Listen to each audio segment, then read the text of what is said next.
使うことで、大容量のセットを高速に配信させて、いただけてるかなと思います。The workflow without that, I'd probably have a lot more CDN support because the amount of capacity we'd need from the others wouldn't be there. There's one less problem we have to solve. If Akamai wasn't around, we would probably have to multiply our team by I don't know what kind of factor and understand what we would need to do to replace what Akamai provides to us.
तो यार look at that mid market पे भी आप इतने मोहित वो अकेले W1 1 kill 2 kill 3 kill he but I think can he do it, can he get the ace, can he manage to kill this? Yes he can. Mohit वो अकेले lighting पास को down करते हुए डबल ट्रेड का सिनेरियो यहाँ पर बनता हुआ, ट्रिपल ट्रेड का सिनेरियो बनता हुआ, स्किल दिस कार्गो को एलिमिनेट करते हुए 1v2 की situation, fake defuse, fake it till you make it and he can make it. Yes he can. निकाल दिया मेरे ख्याल से. ये एसके रोती का जलवा वहां पे देखिए. He shot 2 people down through the smoke. This guy is insane. A relatively smaller map. Oh, he's going to get a collateral. That shot. यहाँ पर इधर की पे ट्रेड निकालते हुए एक प्लेयर बचा हुआ है यहाँ पर 1v2 फ्री शॉट. ये बहुत शानदार डबल निकालते यहाँ पर डीएन किंग क्लच के बहुत करेगा यहाँ पर. He's going to dig and get that ace. What a round.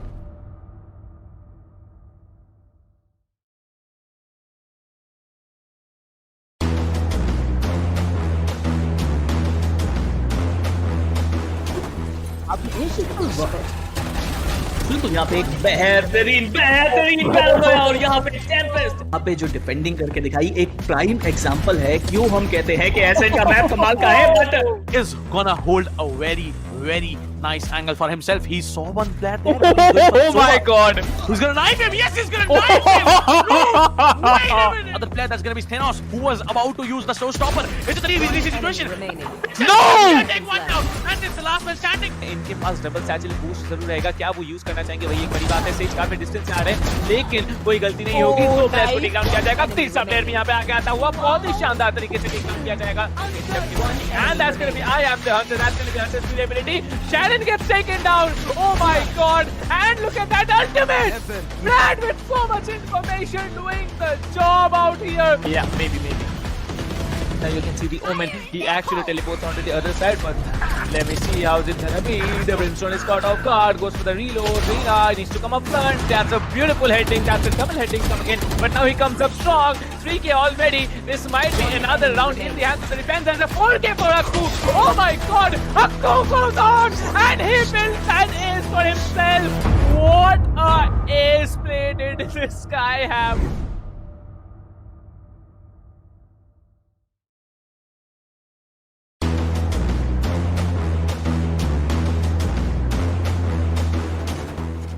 गुलाबी के लिए अगर देखा जाए तो होल्ड करते हुए येलो कंडर्स के पीछे उनके लिए back to back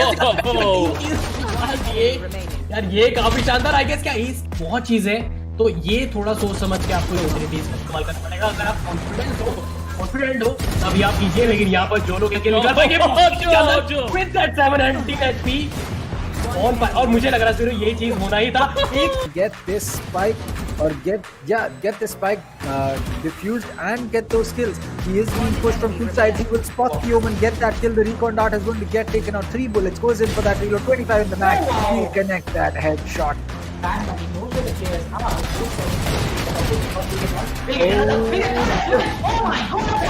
Out, but now it's all down to Dino as he will take antidote once and get that kill. He'll get another one onto right. No!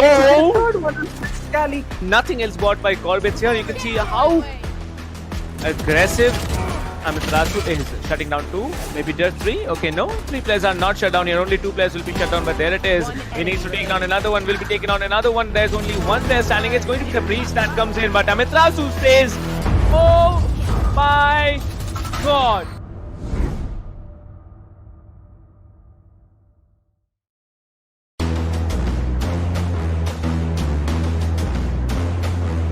You will get the kill as well. Pasha Style यहाँ पे एक अच्छा किल निकालता है खोली के ऊपर. आगे जाने की कोशिश है. एक चीज मुझे अच्छी लग रही है ये देख के कि फैंग्स भी यहाँ पे एक साथ खड़े हैं. Stack up करते आपको नजर आ रहे हैं.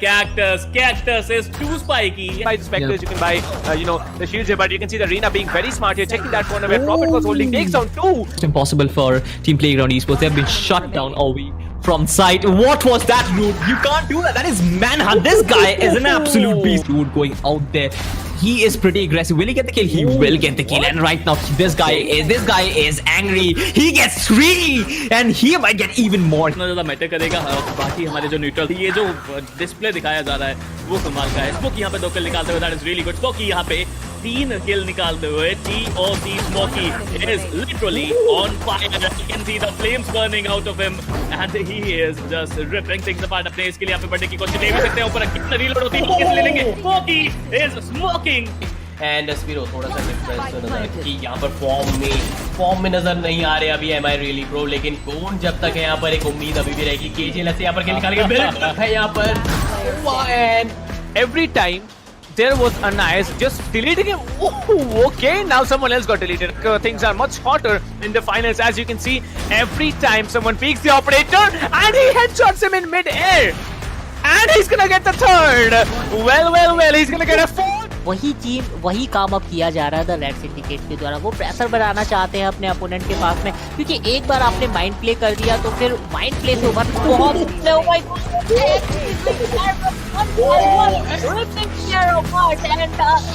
for him as well. Oh my god.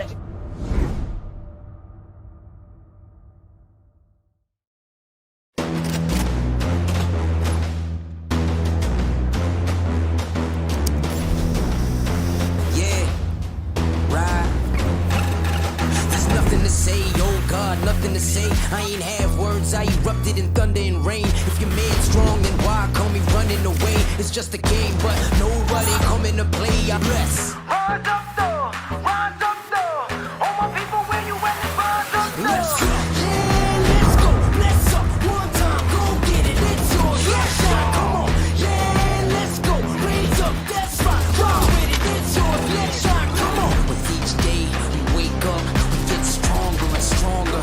It's our time now, yeah. Cause we warriors. Cause we warriors. Yeah, let's go, let's up. One time, go get it, it's yours, let's shine, come on. Cause we warriors. Yeah, we warriors.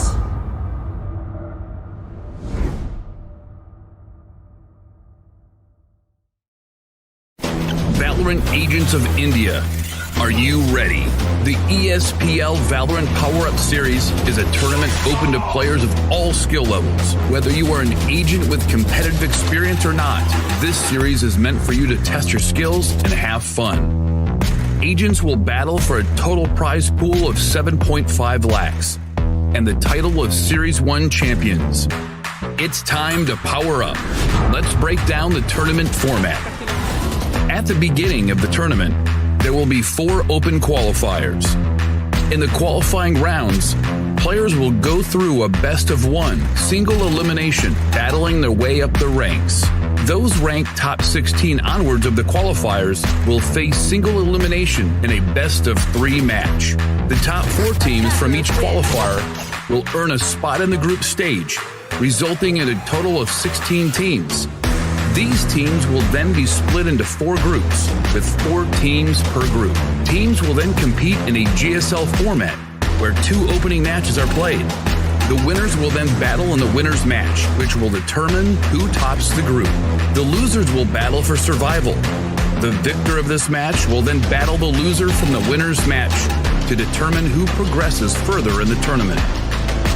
The 2 teams from each group move on to the playoffs, where 8 teams will compete via sudden death, single elimination, in a best of 3. The quarterfinals and semifinals will be an exhilarating battle of skills, wits, and strategy to win through a best of 3 elimination process.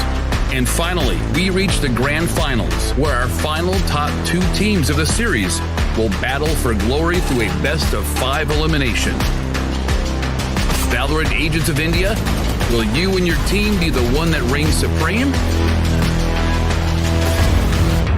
It's time to power up.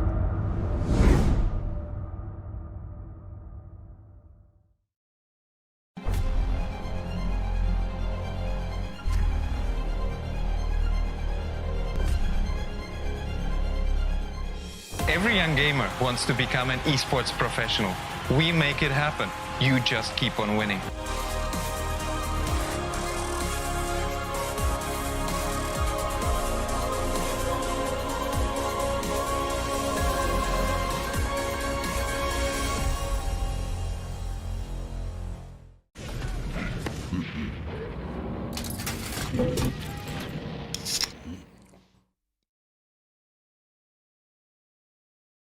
Users of Roblox are all around the world, and all of them expect the same level of experience. Well, the success of games is measured by how much can you keep users engaged. Zoroark's mission is all about player experience first. Everything we do, the player is sort of core to our thinking. ここ数年で、リッチなユーザーエクスペリエンスを提供するために If you don't want to worry and you don't want to think about things like asset delivery and the ability to have your connectivity between your devices and your servers as fast as you can, just go with Akamai. Akamai gets into places and markets that other providers of similar services don't quite hit as easily. その上で、Akamai さんのシステムを使うことで、大容量のセットを高速に配信させて、いただけてるかなと思います。The workflow without that, I'd probably have a lot more CDN support because the amount of capacity we'd need from the others wouldn't be there. There's one less problem we have to solve. If Akamai wasn't around, we would probably have to multiply our team by I don't know what kind of factor and understand what we would need to do to replace what Akamai provides to us.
तो यार look at that mid market पे भी आप इतने मोहित वो अकेले M W1 1 kill 2 kill 3 kill he but I think can he do it, can he get the ace, can he manage to kill this?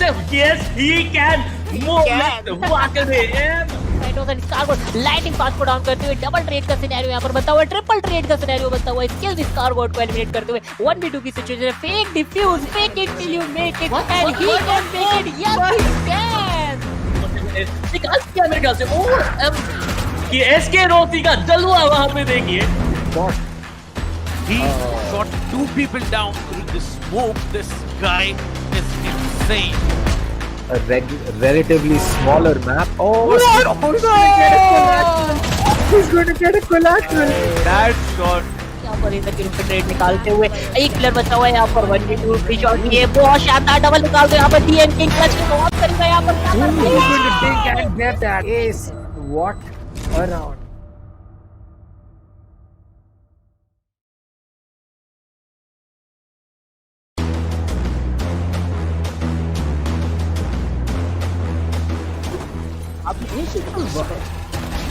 बिल्कुल यहाँ पे एक बेहतरीन battle है और यहाँ पे टेम्पेस्ट यहाँ पे जो डिफेंडिंग करके दिखाई एक प्राइम एग्जांपल है क्यों हम कहते हैं कि ऐसे का मैप कमाल का है but Is gonna hold a very nice angle for himself. He saw one player there. Oh my god! Who's gonna knife him? Yes, he's gonna knife him! No! Wait a minute! Other player that's gonna be Thanos, who was about to use the showstopper. It's a 3v3 situation.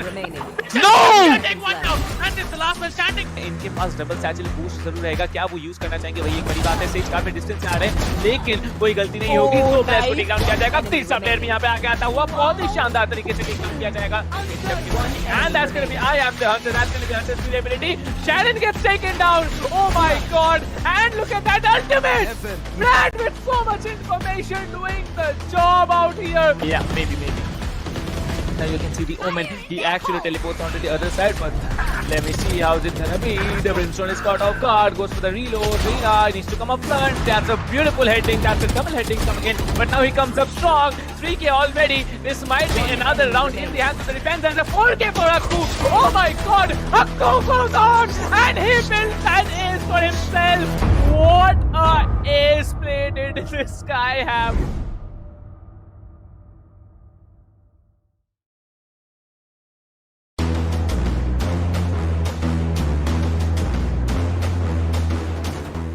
बिल्कुल आप यही के लिए अगर देखा जाए तो hold करते हुए येलो कंडर्स के पीछे और उनके बैक टू बैक यार ये काफी शानदार आई गेस क्या इस बहुत चीज है तो ये थोड़ा सोच समझ के आपको यूटिलिटीज का इस्तेमाल करना पड़ेगा अगर आप कॉन्फिडेंट हो तभी आप कीजिए लेकिन यहाँ पर जो लोग निकाल पाएंगे विद दैट 700 एचपी और मुझे लग रहा है ये चीज होना ही था Get this spike or get the spike diffused and get those kills. He is being pushed from two sides. He will spot the Omen, get that kill. The recon dart is going to get taken out. 3 bullets goes in for that reload. 25 in the max. He'll connect that headshot.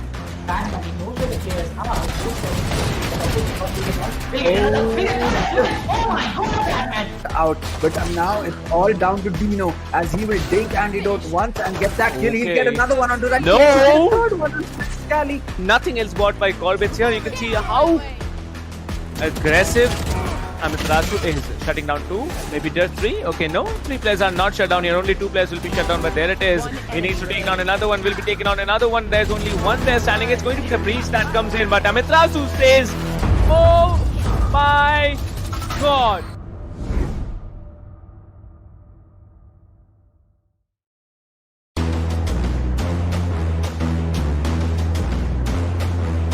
You will get the kill as well. Pasha साहिल यहाँ पे एक अच्छा किल निकालता है खोली के ऊपर आगे जाने की कोशिश है. एक चीज मुझे अच्छी लग रही है ये देख के कि फैंस भी यहाँ पे एक साथ खड़े हैं, स्टैक अप करते आपको नजर आ रहे हैं. Cactus is too spiky. By the specters, you can buy the shields here, but you can see the Rina being very smart here, checking that corner where Prophet was holding, takes down 2. It's impossible for Team Playground Esports. They have been shut down all week from sight. What was that, dude? You can't do that. That is manhunt. This guy is an absolute beast, dude. Going out there. He is pretty aggressive. Will he get the kill? He will get the kill. And right now, this guy is angry. He gets 3, and he might get even more. इतना ज़्यादा matter करेगा. बाकी हमारे जो neutral ये जो display दिखाया जा रहा है वो कमाल का है. स्मोकी यहाँ पे 2 किल निकालते हुए, that is really good. Smoky यहाँ पे 3 किल निकालते हुए. TOC Smokey is literally on fire. You can see the flames burning out of him, and he is just ripping things apart. अपने इसके लिए यहाँ पे बढ़ने की कोशिश ले भी सकते हैं. ऊपर कितना रीलोड होती है किस ले लेंगे. Smokey is smoking. And Spiro थोड़ा सा डिफरेंस नजर है कि यहाँ पर फॉर्म में नजर नहीं आ रहे अभी एम आई रियली प्रो लेकिन कौन जब तक है यहाँ पर एक उम्मीद अभी भी रहेगी. केजीएल से यहाँ पर निकाल के है यहाँ पर And every time there was a nice just deleting him. Oh, okay, now someone else got deleted. Things are much hotter in the finals, as you can see. Every time someone peeks the operator and he headshots him in mid-air. And he's gonna get the 3rd. Well, he's gonna get a 4th. वही काम अब किया जा रहा है the red syndicate के द्वारा। वो प्रेशर बनाना चाहते हैं अपने अपोनेंट के पास में, क्योंकि एक बार आपने माइंड प्ले कर दिया तो फिर माइंड प्ले से उभरना बहुत oh my God. Ripping Pierre apart and ace for him as well. Oh my God.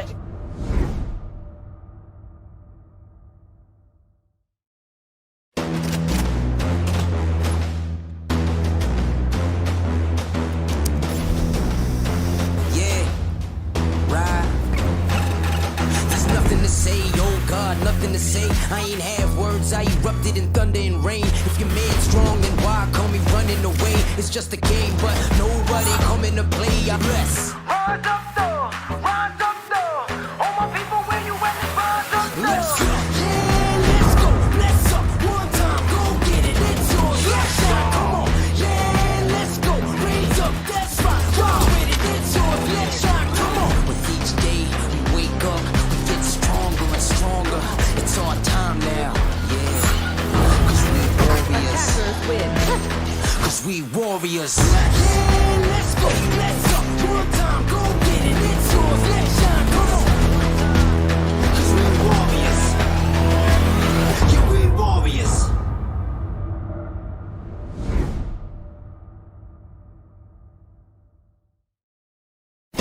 Valorant Agents of India.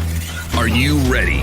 The ESPL Valorant PowerUp Series is a tournament open to players of all skill levels. Whether you are an agent with competitive experience or not, this series is meant for you to test your skills and have fun. Agents will battle for a total prize pool of 7.5 lakhs and the title of Series 1 champions. It's time to power up. Let's break down the tournament format. At the beginning of the tournament, there will be 4 open qualifiers. In the qualifying rounds, players will go through a best-of-1 single elimination, battling their way up the ranks.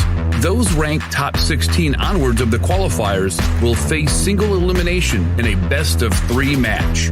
The top 4 teams from each qualifier will earn a spot in the group stage, resulting in a total of 16 teams.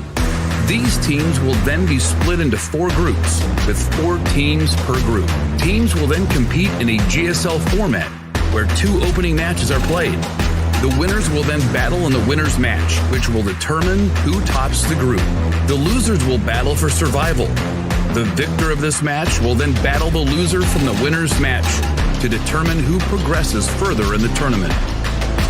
The 2 teams from each group move on to the playoffs, where 8 teams will compete via sudden death, single elimination, in a best-of-3. The quarterfinals and semifinals will be an exhilarating battle of skills, wits, and strategy to win through a best-of-3 elimination process. And finally, we reach the grand finals, where our final top 2 teams of the series will battle for glory through a best-of-5 elimination. Valorant Agents of India, will you and your team be the one that reigns supreme? It's time to power up.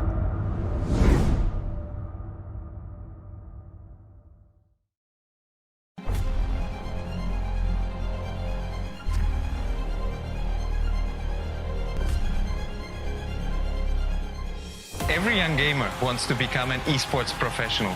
We make it happen. You just keep on winning.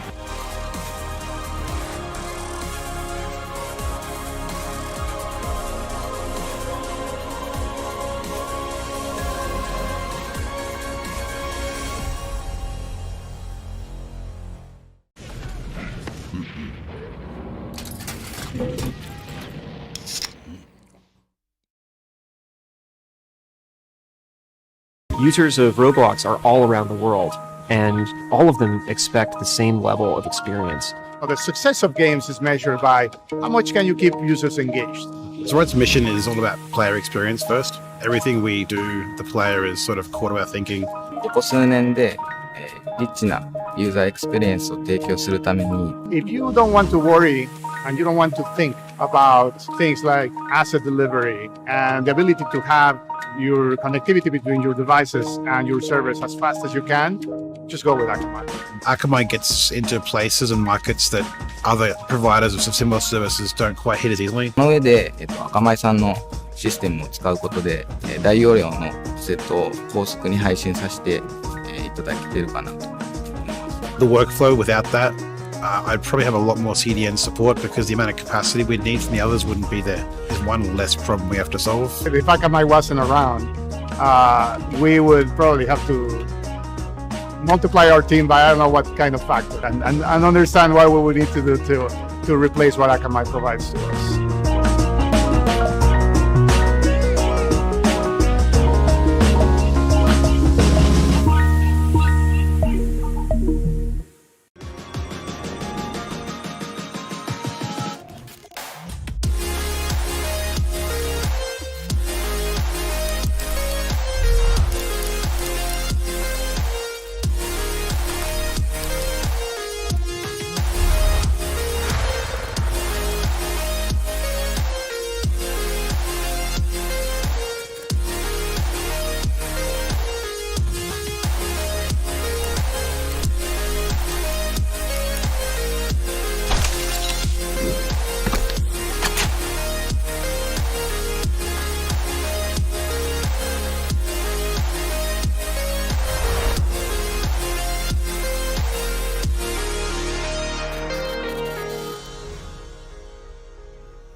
Nothing to say. I ain't have words. I erupted in thunder and rain. If your man's strong, And he can make it. let's go. Oh my god, man. It's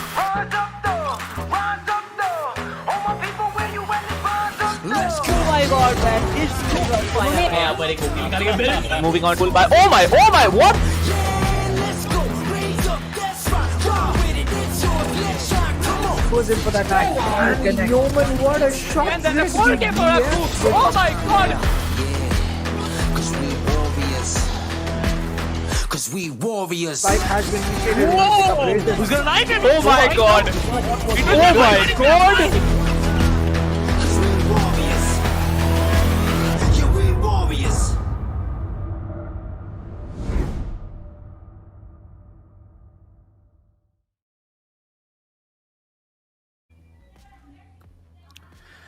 Well, welcome back to the ESPL Valorant PowerUp India. My name is Captain Price, and with us today is none other than Dinker. So, Dinker, my friend, how are you doing this afternoon?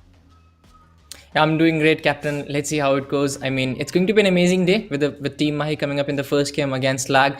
It's going to be one of the best starts that we have had in the tournament so far. Let's see how that pans out for all these teams. Well, very, rightly said there. And I'm really looking forward to today's matches because today it is one of the best teams in India playing. And, that's massive. Like, we have seen this over and over again. People just crowding in to see what the Indian gaming community can produce at its best. And I believe, if you're looking for the answer, we saw it once the day before yesterday. And we are going to see it once again today. The top teams in India will be playing here. We have very popular teams, although we're not going to disclose the names yet. Based on what we had, as a matches in Group A, they were massive. They were completely, I'd say, unpredictable. Underdogs came in, took down the defending, big time horses, and they with that. So, Dika, what do you think? Underdogs or the pros? Whom are you going to support this evening or afternoon, whatever you like to call that? Not going to support anyone, I would say. Let's see who gets the edge today, because if you talk about Team Mahi, they have been a force to reckon with in the Indian esports community. Specifically, if you talk about Valorant, they have been playing really well. Now, coming back to Lag as well, since they are here, they must have something in them. So I'm really looking for that X factor in them. Let's see if they can come up with that X factor and if they can go away with something here. Because if they manage to win against someone like Team Mahi, it's going to give you a lot of recognition. It's going to give you a lot of confidence as well. And this is something that every underdog would want in their favor in the starting phases stages, when they're trying to grow up. So it's a big opportunity for them. Team Mahi, the one thing that I like about them, it doesn't matter who they are playing with, they always have the same strategy, they always are going with the same kind of force. So that's something that we'll be looking forward to. But right now it's about the prize pool, which is coming up on our screens. It's a total of 7,50,000, I guess, where first place gets 4 lakh, second place gets 2 lakh, third and fourth place gets 75,000 each. Well, indeed. And the prize pool is all possible because of not just ESPL, but all our partners here. The tech partner, Akamai Technologies, the broadcasting partner, LOCO, Peripheral partner as HyperX, production partner, SkyEsports India, media partner, TalkEsport, and also the country partner as PFG Esports. Well, 7.5 lakhs at stake. The first place will be walking away with the largest amount here. 4 lakhs will be given to them, and also the title of Series 1 champions of the ESPL Valorant PowerUp. Second place gets a share of 2 lakh rupees. Third and fourth will be sharing an equal amount of 75,000 each.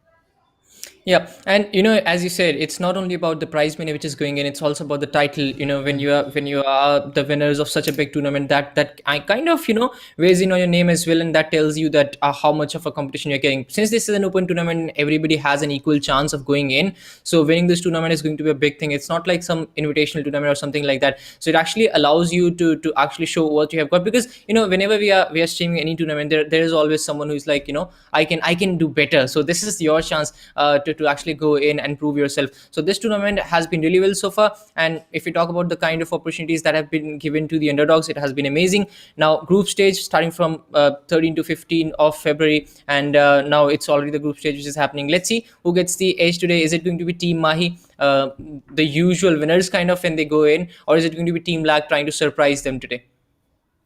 Well, you never know what's going to happen, because at one point of time when we were watching the Group A matches, we really saw Team Inglu take down Global Esports on their home ground. That was Bind. Like, Bind is, I believe, the only map where Team Mahi, the big horses in the Valorant scenario in India, were taken down by Global. And when it came to Global's turn to defend that what's it called, a legacy of staying the best team in that particular map, they were taken down. They were taken out.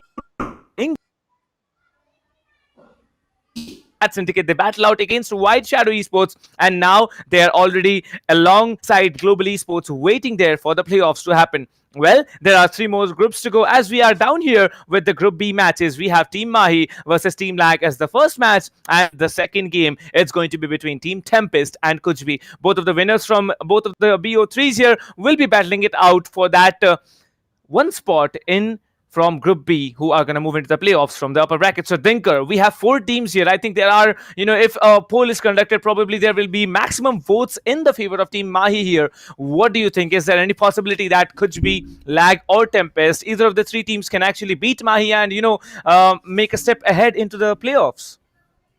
Yeah, I won't be surprised if that comes in, if Team Mahi is actually going to go with those votes, because they have been here for a long time now. But now talking about the other teams, TempesT, Lag, and Kuch, they do have a chance. They do have an equal chance, I would say, just like Team Mahi. So if they have got what it takes to be in the finals to get that one spot, let's see if they can actually do it, because it's going to be hard. As you said, they are kind of the big dogs in the Indian Valorant circuit. So beating them is going to be a hard nut to crack. But let's see if it will be TempesT or Kuch or maybe Lag who can come with an upset here and maybe go away with that one spot. But that's something we'll be talking about later on. But there is a live stream giveaway happening. We have the the link pinned in the comment section as well, and it is provided in the description as well if you're not able to see the pinned comment for some reason. And we do have some grand prizes here. Well, the grand prizes, it is definitely not for our players. It is for all our audience that we have, watching the stream. So people, if you are new to the stream, let me just tell you, the ESPL welcome giveaway is still going on. People have won the prizes here. People have won the grand prizes. People have won the tier 2, 3, and 4 prizes. The HyperX, headphones, mice, keyboard, and the mousepad. If you want a shot at winning these prizes, all you have to do, just head over to the description of wherever you're watching the stream. You will find the ESPL welcome gift giveaway link. The sweep widget link will be there. You will be redirected there. Make your entries, and who knows, you might be, turning out to be much, much luckier than all the what's it called, poorly people around, those who are not going to be so very lucky. Well, who knows what's going to happen, because getting the giveaway is much more unpredictable than what you can predict in the match. Of course, the first game, the first best of 3, is going to be between Team Mahi and Team Lag. Team Lag, I really, had to vote for Team Lag because of the performance that they had put up. But looks like Team Mahi, they're going to be the big dogs here. They're going to be the big boys who come out and maybe will be shut down by Lag. Who knows what's going to happen? But Lag, all the best to you, because you're going to go up against the best team in India, if not the possibly one of the best teams in the world right now. So Dinkar, Team Mahi, what do you have to say about them? In the world, I would kind of doubt that, but in India, yes, they are one of the best. Let's see if they can go up against Lag today. Now, talking about Lag itself, they have done really well so far, and it's one of those I would say staircases for them. If they can actually climb this one, they'll be counted as one of the best. As we'll be going to Split first, then Icebox, then Haven. So Split again. We were talking about this before the game as well. First game Split, I guess it gives a better chance to Lag to actually show what they have got, and if they can do something here, they'll be definitely one of my favorites in this one. Well, I'll just counter that a little bit. I don't want to do that, but I have to counter you. Split is the home ground of Mahi. Lag, I don't know why they allowed even, Team Mahi to come up here. And Lag, their home ground is Icebox. Looks like Team Mahi want to take Team Lag into their home ground. That's going to be Split for the first game. And Team Lag want to take Team Mahi. Time that I actually see Mahi playing it out on Icebox. Lag, however, they are very, very dominant on this particular map, and if they are able to take down Team Mahi there, the next map is going to be Haven, where Team Mahi hasn't had the best of defenses. So yeah, there's not just one, there are 2 chances where Lag can outshine Team Mahi here. But Team Mahi, they need to keep up their legacy. They need to keep up what they have been trying to do from a long time, what they have been doing from a long time. So yes, it's shocking to see that Lag actually did not ban out Split, or Mahi did not ban out Icebox. So it's going to be much more interesting to watch how both of these teams function in these particular maps. Yeah, and just because the first match is Split, that's why I do think Lag stands a chance here, because if they can dominate Team Mahi in the first round itself, then the second match, the second map actually is their home ground. So they'll have the confidence of going into Icebox, and then the confidence of the first game as well. So they can come up a lot more stronger as compared to Team Mahi. But these are just speculations here. We'll see what happens, because sometimes you can keep partying all night long. You can keep making strategies all night long, and at the end of the day, you're coming in the game, the execution is not that good. If you talk about Valorant itself, you just cannot create a strategy just before the map, and you can just go in and I'll just execute this strategy and I'll win. It doesn't work like that. You have to make decisions according to the game, according to the flow of the game, and this is where big teams come in. As soon as the game is going against them, they start to become a lot more stronger. But on the other side, if you talk about the weaker teams, when the game actually starts to go against them, they completely forget their strategies. They come up with something new in every round, and that actually takes the game further away from them. So that's something which is actually the base difference between the pro teams and the budding teams right now. So let's see how it goes today with Lag. Let's see if they can actually, when chips are down, when things are going against them, that's where the team is actually tested. So that's where I would like to see Lag today, when they are going down. Maybe in Split, I do feel that Team Mahi will have the early advantage, but if they can come back from there, they can go away with the victory as well. Well, that's a very, very, what's it called? Speculations. That's a very big speculation that you have to put through, Lag actually playing it out on Split and taking down Mahi. It's going to be a very, very tough fight for them. But if they make it happen, well, I'd say they're going to be, probably now termed as the Goliath team who came down and took down Mahi on their home ground. But still, I believe what is happening in the Valorant scenario in India right now, since ESPL Valorant PowerUp in India was an open tournament, so many teams came in. I believe, out of the 256 slots in every particular qualifier, a total of at least 800 teams were seen to perform, and I believe that's something massive here, coming in, performing on such a huge level, that too, just not for your the prize pool, but for the bragging rights, the season 1 champions. Who's it going to be? Whether it's going to be the defending champions here, Team Mahi, or it's going to be one of the underdogs, because out of everything, out of the ordinary, somehow, besides the pros, there has been one team, Inglu for you, and Global and Inglu, they are already chilling.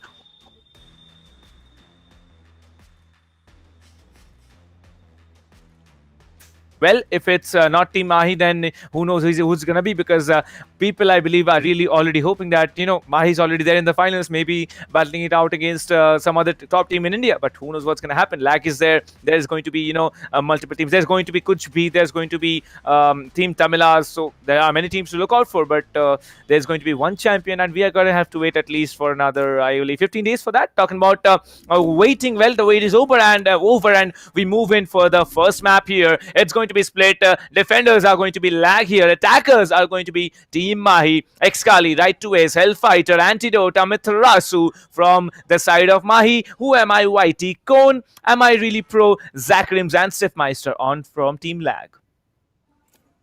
Yeah, again, if you look at split, Breach is kind of a default pick which is coming in right now from both the sides. On the other side, we have Killjoy as well on the side of Team Lag. Now, if you talk about Team Mahi, Excali is not going to pick anything other than Raze. So that is going to be something from him. Right to Ace is locking on the Omen right now. So I guess that's going to be the Omen coming up from him. Hellfighter will choose to go for the Cypher. So I guess let's see how that works out for them, because, Jet and Raze on their side. On the other side, we have the Jet and Raze as well. So duelist kind of cancel out each other. But yeah, we are seeing identical picks other than the Killjoy on the Team Lag side. And then if you talk about the other side, we have Cypher. So this is kind of the information game coming in from Team Mahi. On the other side, we have Team Lag, who will be deciding on that Killjoy turret and the lockdown as well, to get some more information. On top of that, maybe guaranteeing themselves a round when the ultimate comes in. Let's see. It's about the pistol rounds. If they can get the edge here, starting from Team Mahi, if they can go in and take those first 2 rounds, it's going to dent the side of Lag, because Team Lag, they need that start. They need that head start here if they want to go away with the victory here. Well, indeed. And talking about the first frenzies here, stepping up in front of him. Amiterasu, however, picking up that breach is a very, very smart decision. Well, we all know how Amiterasu and Excali combine. The breach Raze combination, probably one of the best combinations for split here. Well, there it is. The first round of the Group B upper brackets begin today. And as it is, you can see Excali will be coming in with the Glitch Pop 2.0 frenzy. Well, people are seeming to like the Glitch Pop 2.0 skins. Well, you can see the Boom Buddy will be detecting someone up in B heaven. B heaven, and as it seems, Antidote is gonna just come and try to breach out. Well, it's not going to be mid execute, as all the players I feel are gonna go and move up from garage, and that's something that it looks like it. Well, there it is. The flashes come in, and there it is. A Killjoy turret will be taken out, but there's so much damage inflicted already on Antidote. Antidote is looking to be confident here. Well, Stiffmeister will be taking the first frag. The first blood is going to be there for Stiffmeister. Hellfighter is raiding it off. Who am I? YT will be coming in. Right to Ace will be shut down, and it looks like Cone is trying to take the frag onto Hellfighter. Well, they're already 2 down here. 2 versus 3. 2 versus 2. I believe all the players will be having equal HP. The stun comes in from the breach. Cone will be taking down Amiterasu. The last player standing, it's going to be Amiterasu, Excali, who gets taken down. 8 HP, will not be able to do the job. 1-0 for them. Lag getting the first round. Well, that's something which we were not expecting, and it looks like it just looks like they have been practicing, they have been grinding. The pistol round going in the hands of Lag here.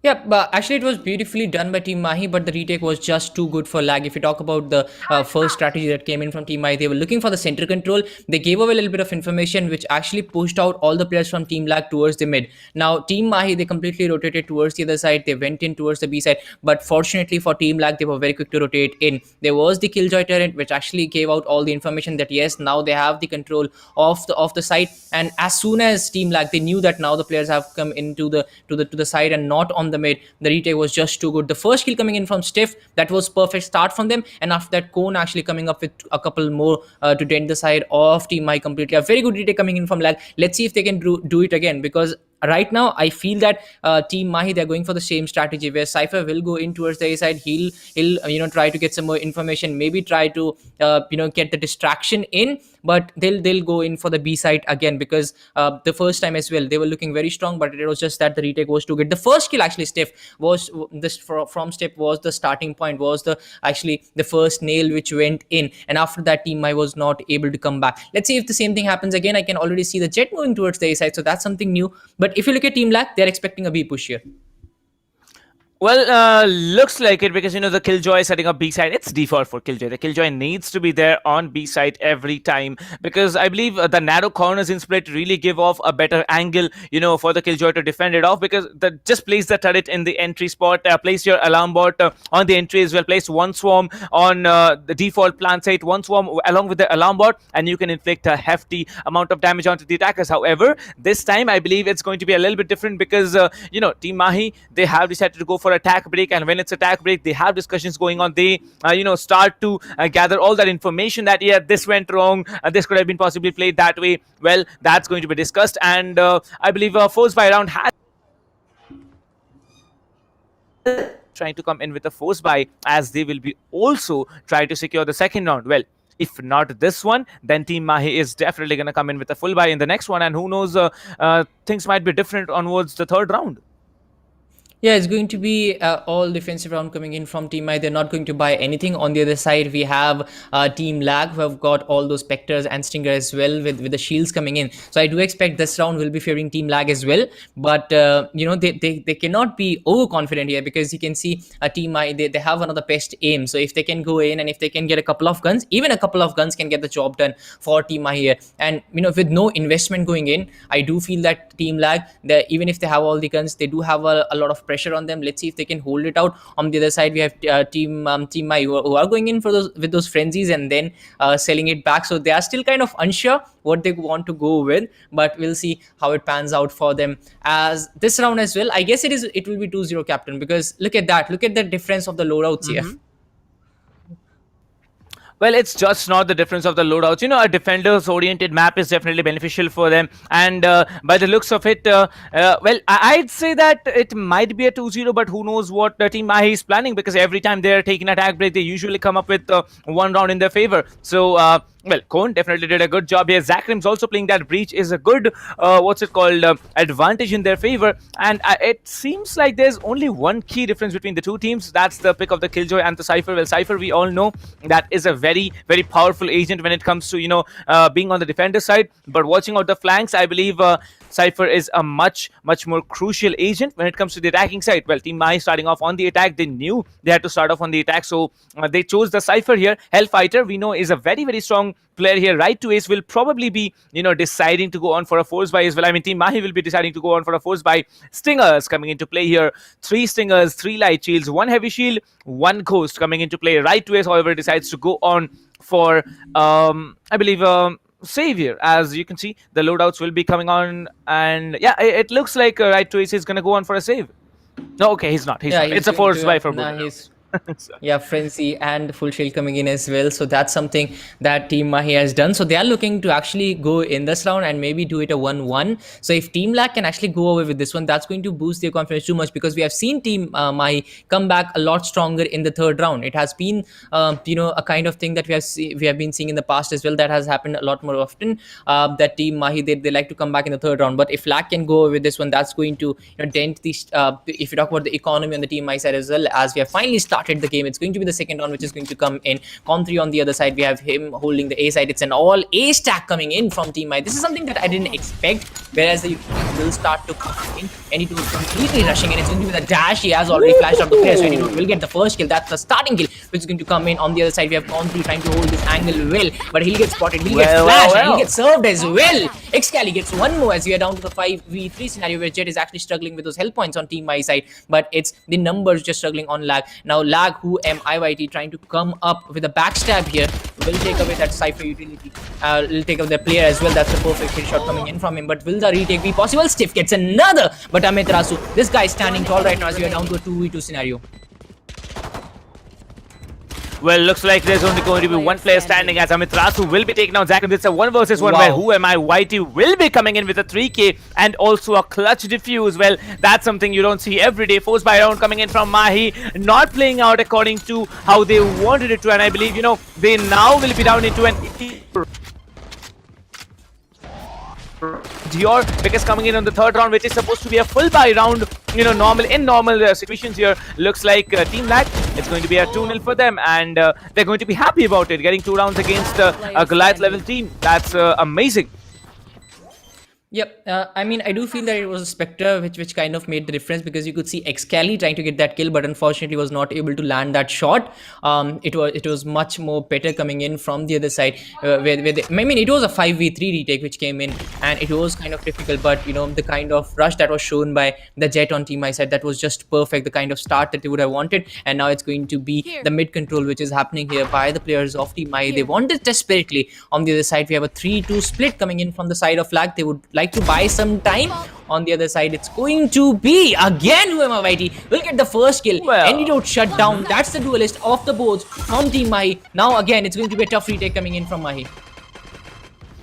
Well, it's not going to be a tough one for them. It's going to be definitely a tough one for them, but it's not going to be a tough one for Lag here, as Huma Whitey with already a 3k coming in, and there's only going to be Amiterasu standing alive. What's he going to do? He's going to do nothing, as Stiffmeister will be taking him down with a flawless round. Well, this was not something we were expecting. Like, a Goliath level team will be coming in against the underdogs and getting shut down in 3 rounds back to back. That's amazing. And Lag, look at what have they done here. They have already secured 3 downs. They are looking so very strong, so very confident. Only 1 death for Who Am I Whitey. He has 3 Ks in 2 rounds, once on the force buy round, the second round, and on the third round as well. Looks like now it's going to be Team Mahi buying those Vandals and Phantoms, and along with all those heavy shields, a full buy coming in for them finally after 3 rounds already. Well, Excali looking to be very, very dominant here. Antidote will be coming in, just dashing and using that tailwind, moving up in heaven, will be trying to smoke it up, as the Pain Chill will be coming in, denting a little bit of HP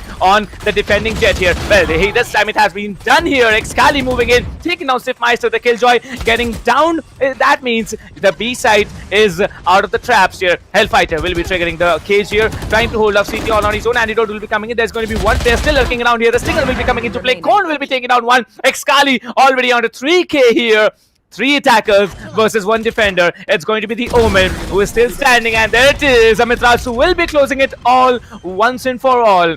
3-1 and a full buy round, playing in exactly how Team Mahi had planned it to be. This is the difference maker. When other teams are 3 rounds down, they start to be a little bit defensive. They start to, rethink their strategy. But on the other side, we have Team Mahi, who started to go in a little more aggressively. You could see that the rush in Antidote, he just started to move in, worrying about nothing. Just went in, got that kill, and then Excali holding down the bottom rope so beautifully, got that kill, and then the other as well, couple it up with another, and then it was all Team Mahi shutting down. Yes, there was a little bit of resistance coming in from Who Am I Whitey as well, but unfortunately that didn't work out, as we'll be moving back to the next round. As the Breeds, very effective in this one. We have seen a lot more flashes coming in from both the sides. Zachary will be holding this angle. Let's see if he can get a kill, as Antidote this time is going a little more passive, not the aggressive. So now he has passed on the spike as well, so I do expect him to go in. Both the duelists trying to clear out the B side. I do feel that Team Lag, they need to be a little quick, because you can still see a couple of players lingering on the A side, lurking around that A side. Excali will be trying to clear out all these angles. The Omen utilities will come through,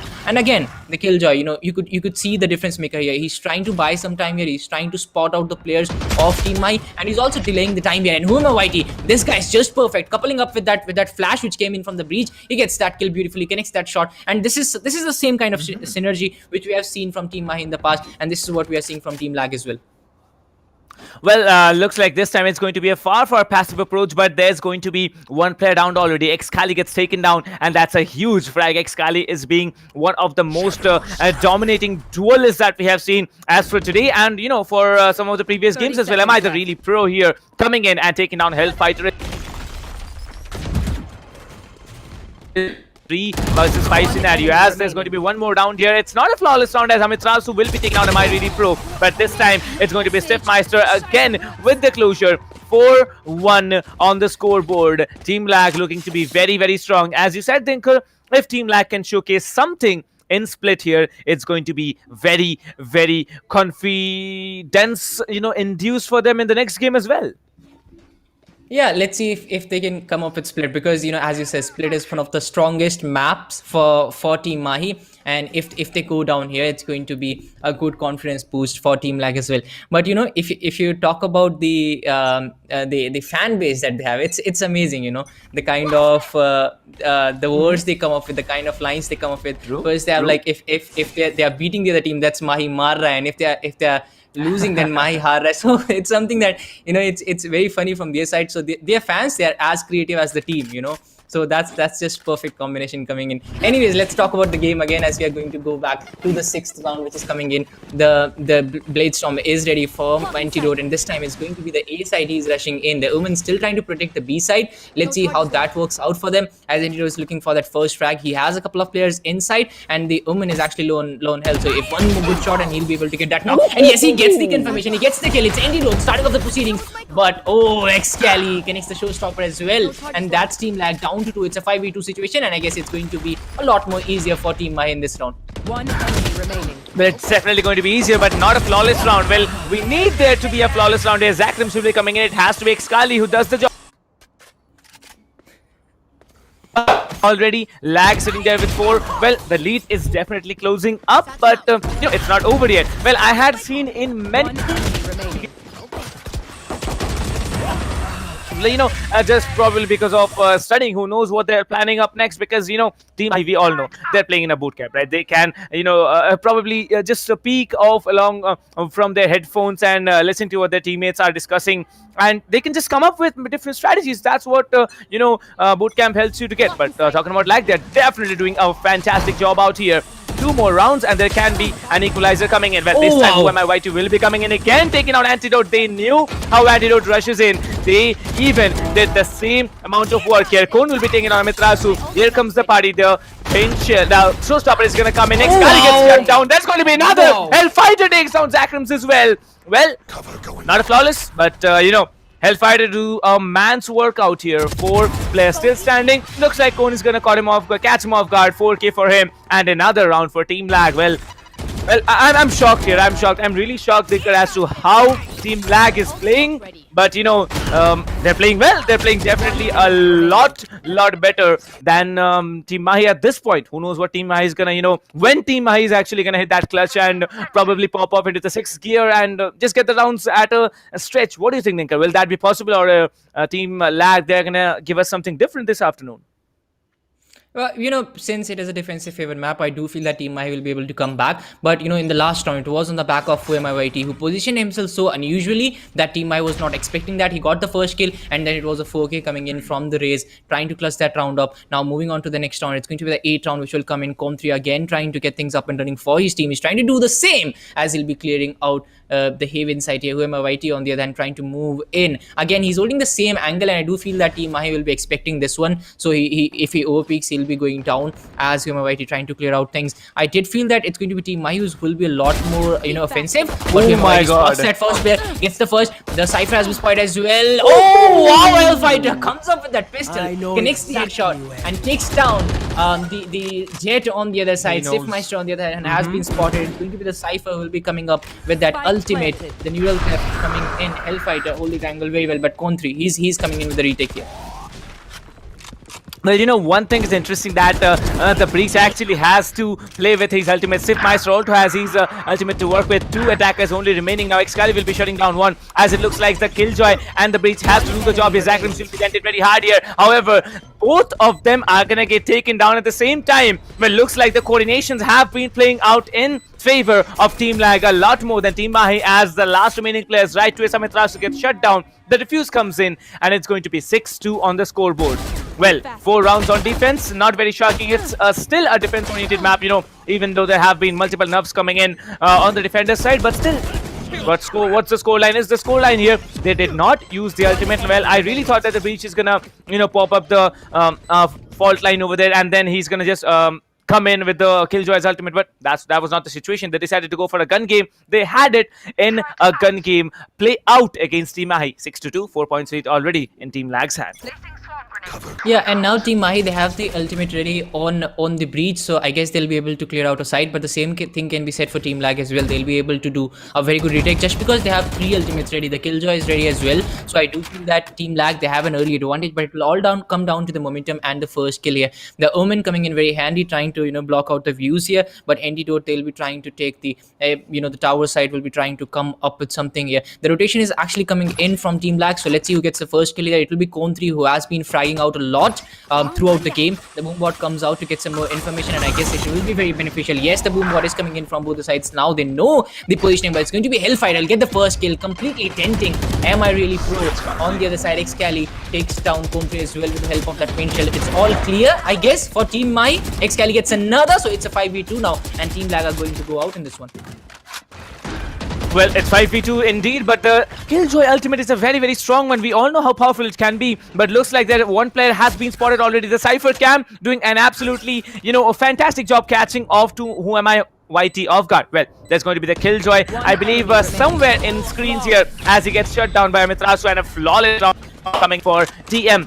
Well, there were people in the chat, Thinker, who were actually predicting that Team Mahi firstly, judges the opponent team if they haven't played against them. And it looks like that's exactly what they were doing, because this time it was a full-in hard push coming onto A side here. They checked out the corners, who's going to come in as a, backstab. Who Am I YT getting caught off there, then the last remaining player in screens. Like, that's how it works. And now, Who Am I YT, look at him. He has to go on with a stinger. And the economy on Team Lag, it's very, very dented. So 6-3, 3 points more to go. If there is an equalizer coming in, it's going to be a very, very good one.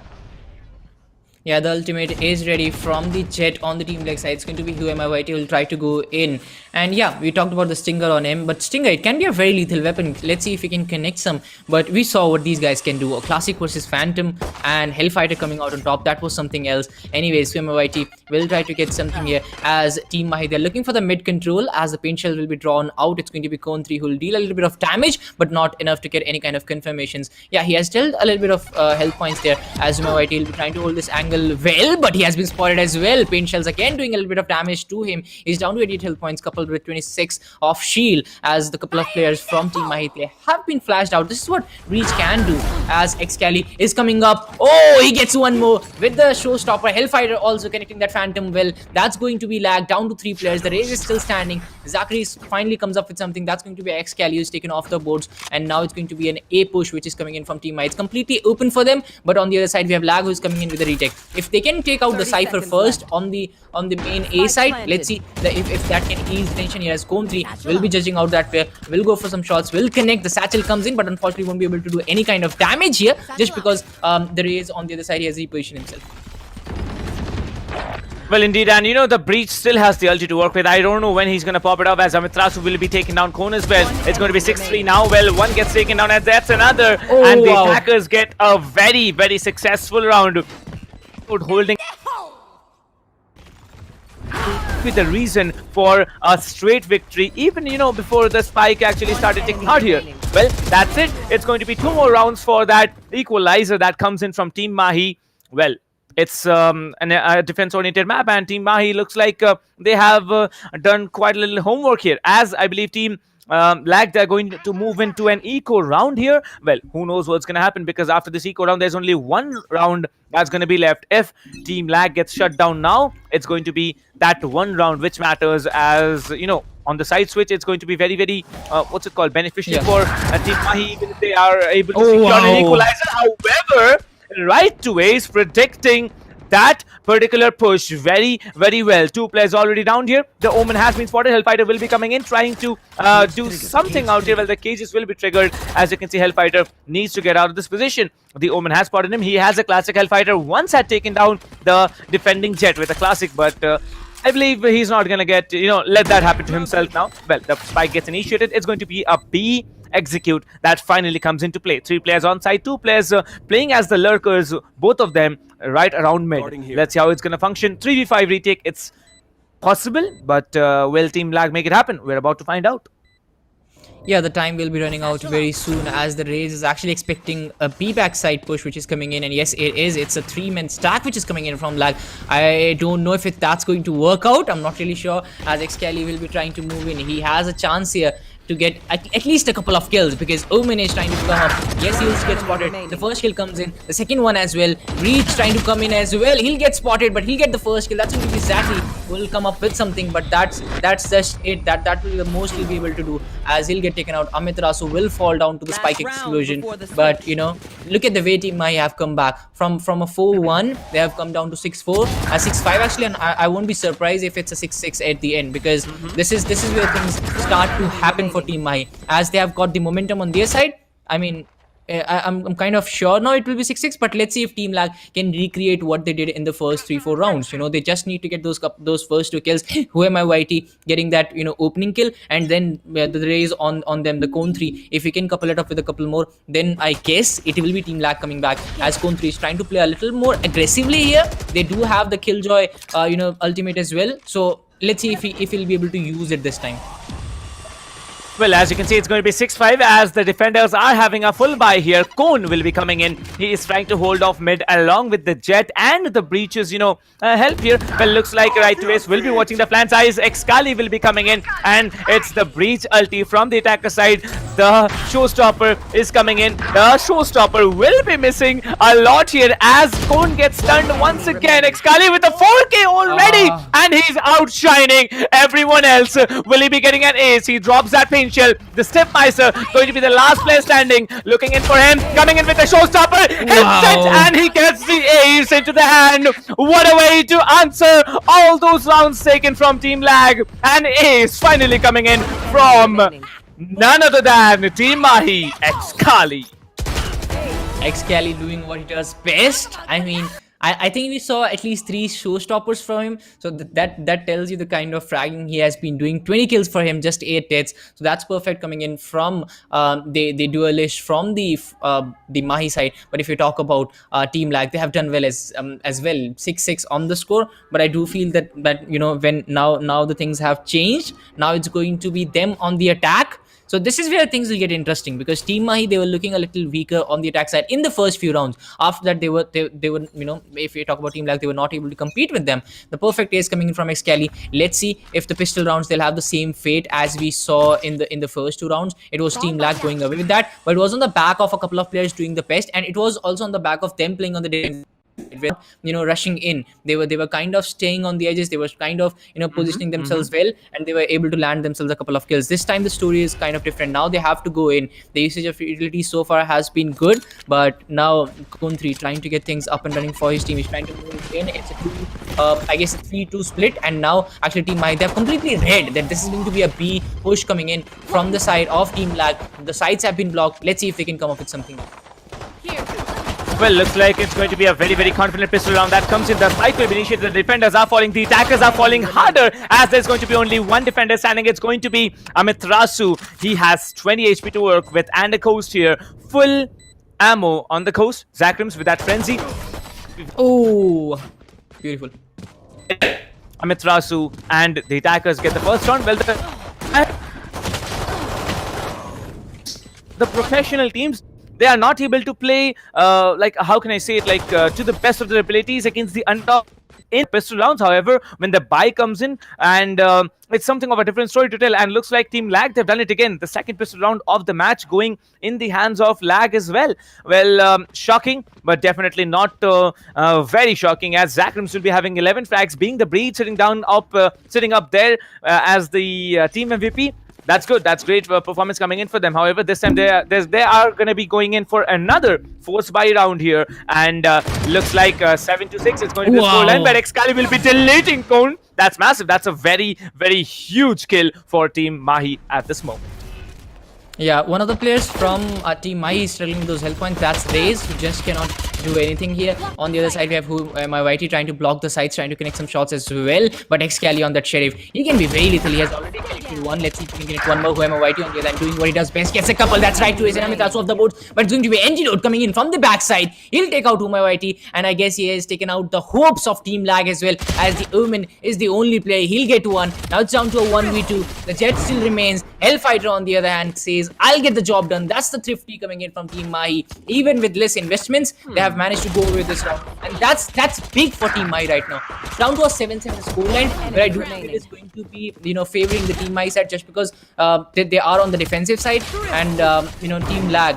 Now they need to do something because this was a round where they could have shown what they have got. They could have gone away with the victory. Unfortunate for them, but there's still a lot of chances left for them. Well, indeed, it's 7-7. It's not yet over. As you can see, Excali will be dominating the leaderboards here. 23 frags for him. Where all his team, they are, I believe, at least, how many? 12 frags away from him. So that's, a very, very big of a difference. Well, not even 12. That's actually more than 12 frags that he has in the advantageous situation. However, this time, 2 players will be combining, taking down one already, going for a double. Amiterasu will be coming in. Who am I? Whitey will be doing a massive job with that frenzy. Antidote will be sitting down in the corner, taking down Who am I? Whitey. It's down to a 3v2 as the defenders will be knowing it's a B-side execute. The Killjoy to play post plant is a very, very tricky Asian, but yeah, it's also very, I'd say productive at this point. Right to ace will be trying to smoke off anyone trying to run off in garage. Both the players are going to be behind the mid pillar on B-side. However, Hellfighter will be trying to come in from behind. He knows where the players are. Antidote is trying to get that one frag which they need right now. Right to ace will be getting Cliffmeister. So we'll be closing things up, and it's going to be a diffuse coming in from Team Mahi, and they secure the 8th round for themselves. Yeah, it was unfortunate for Lag. I mean, it was a 2v3 situation at the end, and they were just trying to buy some time. If they would have taken out the player coming in from the left hand side, that would have been much better. But from there on, they were just looking to buy some time. They were just peeking a little, then going back. And yeah, it was a good strategy for them, but it's not going to work against the likes of Team Mahi. And when they have the numbers in their favor, they'll just rush in. Look at this, right to ace took one, and then Hellfighter completely rushing in on Cone 3 will get that confirmation as well, and that's the round going in their favor. So this is something we were talking about. When Team Mahi goes on the defensive side, and even if you have the plant done, even if you have spike planted, then also the retake will be much better coming in from Mahi, because if you do the usual things against them, that's not going to work. We have seen YD, he's successful in this round just because the fact that he's playing it unusually. He's trying to hold some good angles. He's going away with those skills. Let's see if he can do that again, as Excali is looking for that ult job. Excali will get one on to Stiff. That Stiff completely shut down. Antidote is coming up with that operator, as well as Amiterasu will get one on to Who Am I YT, and with him out, it's down to Raze. Will get the most of the job done, but Breach Zakrim will get one. Right to ace will shut him down. That's the perfect retake, the perfect strategy coming in from the likes of Team Mahi. The plant, it looks improbable, I would say, just because 2 of the players lurking around the B side, around the T side. But let's see if the rotate comes in, because I really expect that. But it's a 3v2, and even if the plant happens, I do feel that Team Mahi has the edge right now. Well, rightly said, and this time you can see, there's only one player standing at this moment. Is going to be the Omen, which is going to be shut down by Amiterasu. Am I really pro? Well, he is definitely not the pro in this round. 7-9, 2.3 already. Look at this play right here. Excali was there, trying to get that orb. The Breach Aftershock came in, trying to defend as long as possible into that particular little angle. He shut down that first kill from Team Lag, and that was it. I believe that's the point when you start, losing that round. On the attacker side, split is a very, very difficult situation to play with, and that's a very difficult play. And Antidote this time, he's not showing up very best. You can see Antidote, he will be having that operator. However, the defending Breach knows where the execute is going to be. As you saw, that fault line, it was getting, it was being initiated at that point. Right to ace, however, he's going to play a very, very smart game, trying to peek off from that extended position on to the B-side plant over here. Well, 4 players in garage. Who am I YT trying to come down slowly, as right to ace will be going on for cooking the paranoia. But who am I YT just coming in, doing the exact same thing that Antidote was doing to them over and over again. Looks like the defenders will be having a little bit of a difficult time. I take my words back. The attackers are going to have a far more difficult time, as the Breach ultimate pops in, and the plant is going to be delayed for quite some time. You know, if I was Team Lag right now, I would have done the same, and all-men stack coming in from Team Lag, and it was perfect. You know, they got the first kill as well, but then they expected the Omen to go for that plant. Unfortunately, it was you know, both the duelists exposing themselves too much. It was unfortunate that they were not able to land themselves a kill. Look at this. You know, right to ace was spotted. He went down. Now it was the time for the plant, but all of a sudden, a couple of players going down. This is Stiffmeister going down, and then I guess it was Comtre as well. Yeah, now with both of them out, it was very tough for them to go for this.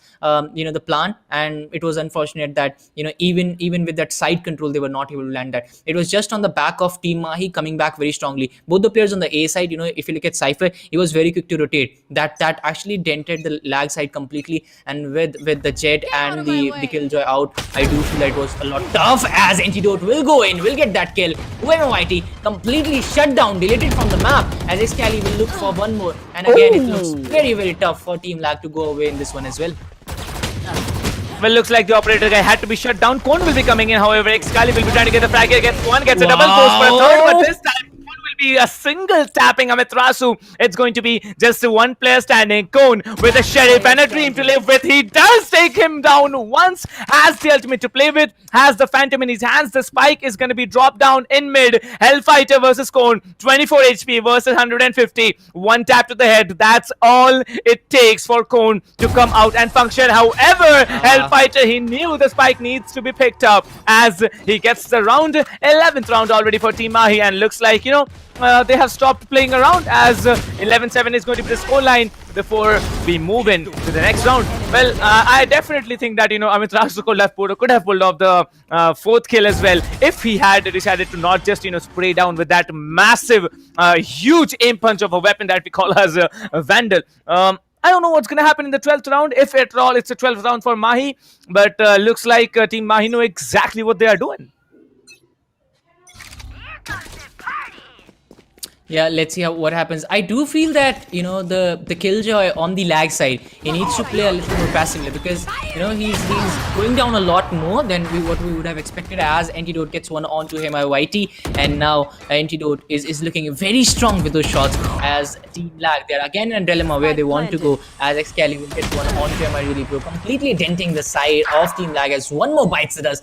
Zakrim finally comes up with something that they can cheer, but Cone3, he gets one, Zakrim gets another, Cone3 gets one more, and suddenly it's a 2v1, and a dream suddenly feels real for Team Lag, as we are down to a 2v1 situation. Can Excali do it? You know, he certainly has got the guns and the skills as well. He gets one. It's Cone3 off the boards, down to a 1v1 situation. On the other side, we have Zakrim, who has already got a 3k. Can he get the job done here? Diffuse is coming up from Excali. That's the half diffuse which is coming in. Zakrim has given up his position. Excali is going for the complete diffuse. Will it happen? Oh my God, Zakrim, what have you done here? He gets the kill, but unfortunately, he won't be able to get the down round. Yeah, Mahi goes away.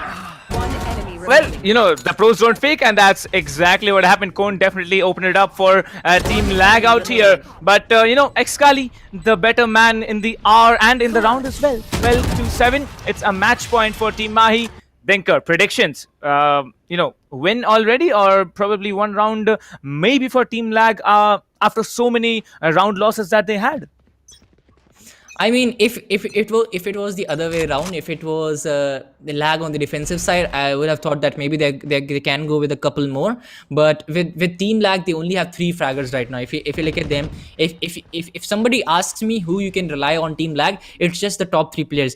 On the other side, if you talk about the Omen and the Killjoy, they haven't been able to win with their duels. So it becomes a lot more harder with Team Mahi, all their 5 players up and running. YT gets taken down. It's gone from bad to worse. For the side of Lag, as down to the 4 players. This is what we were talking about. You know, it's Cone3, the Breach, and YT, the Jet, who is making a lot of difference. Finally, the Killjoy is able to use his lockdown for the first time in this game, as the Swarm Grenade will come out. Cone3 on the back of that lockdown will try to move in, but Team Mahi, they still have 5 players up and running, so it's going to be very tough for the like of Team Lag. They're finally going up with that plant, and it will happen eventually. But the retake from Team that works out, as Excali trying to hold those angles, trying to see where the players are. It's Zakrim versus Excali, which is going to happen. I mean, These are two of the best players in this game so far. Oh no, but not the best fight, as the backstab comes in from Excali at the perfect time. He waited for Zekrins to show himself up, and that's going to be Excali going away with a 3K. The defuse will come in as well. What? And yeah,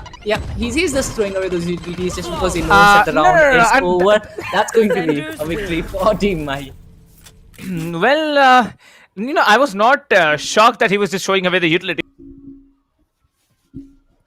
Yeah. This one, because we never expected that it was going to be a flawless, but indeed it was the breach playing it out so calm, patient outside garage, but then coming in just making those heavy footsteps and trying to approach garage slowly. I believe in a post-plan situation, I believe that's what Excali needed the information to just pop off someone. He started off with the breach, came in, took down 2 more players, and that was it.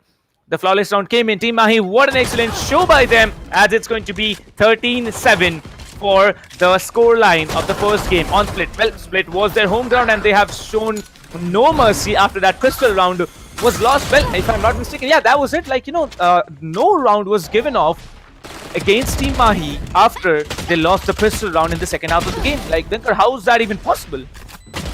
We talked about this in the first half as well, that as soon as the switch happens, as soon as Team Mahi will be on the defensive side, and since the map also favors the defensive side, it will be a lot harder for Team Lag.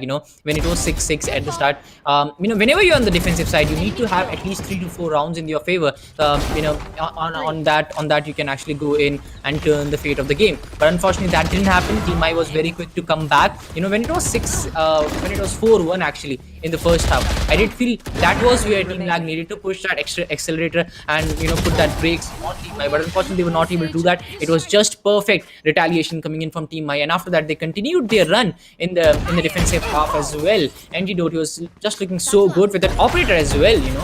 It was just perfect from him, as this is going to be Team Mahi going away with the first round. But now things are going to change.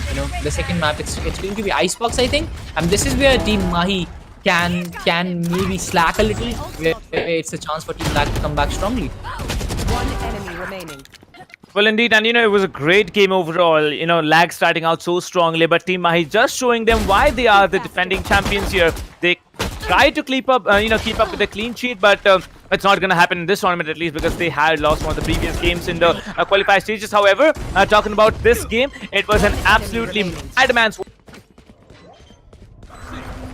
function very, very well. Talking about the score, 13-7, a huge difference in the defending half after the first round was given off. One enemy remaining. Just a home run for them from then on. Yeah, it was just that kind of play from them.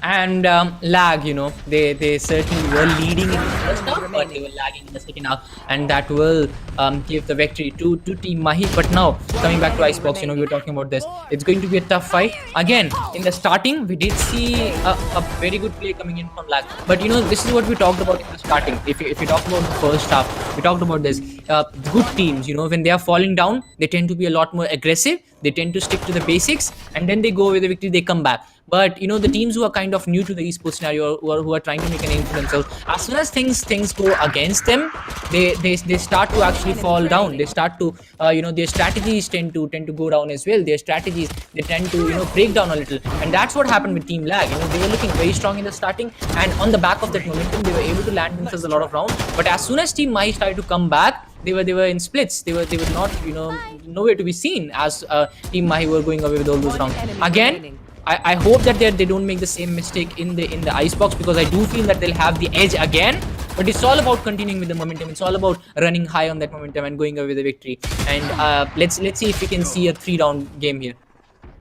One enemy remaining. Well, you never know what's going to happen in the next game, because next game it's Icebox, and like I said, I've never seen Team Mahi actually play out on Icebox, so I don't know what the results are going to be. I don't know if Team Mahi is actually preparing for that, because like you said, the homework, these stay up late night, so before even trying to come in for a game, they do a lot of work to take some decisions here, and that's exactly what's going to happen in the next game. Team Lag, it's their map of choice, it's their home ground to function, but who knows what Team Mahi is holding, because the crispy crosshair placements that Team Mahi has is absolutely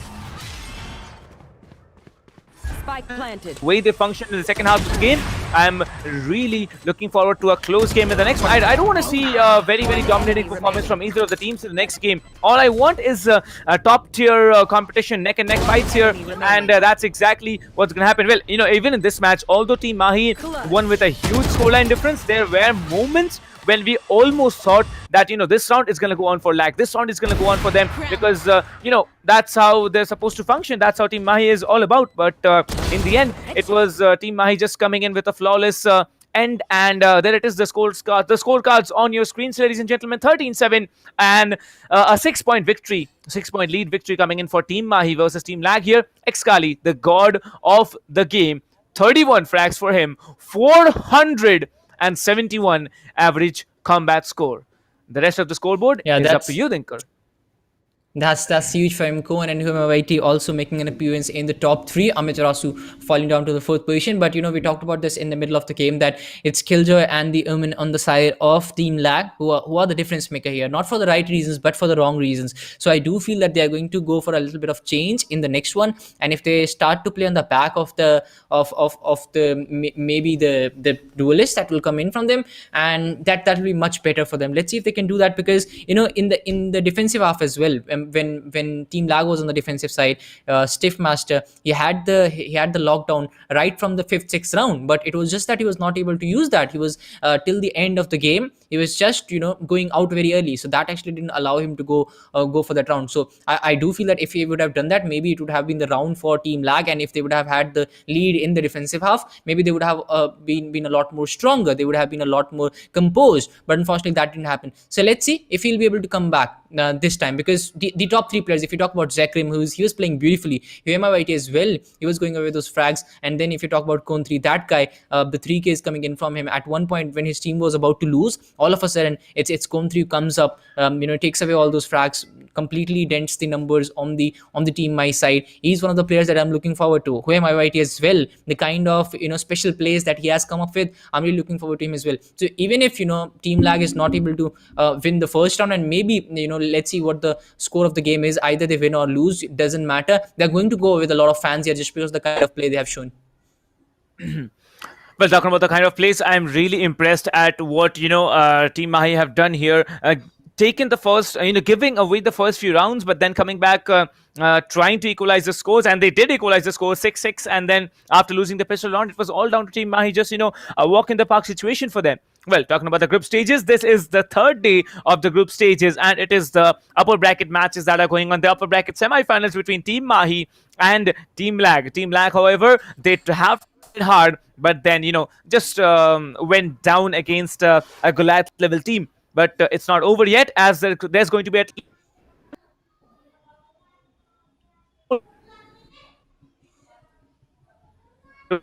2 days ago, and it has been an absolutely madhouse of a show that we have had in the ESPL Valorant PowerUp India. Well, Dinker, what do you think? Second game, it's Team Lag's choice. Will they be able to get the next match? Because it's going to be a difficult one, but still, what are your predictions for the next game?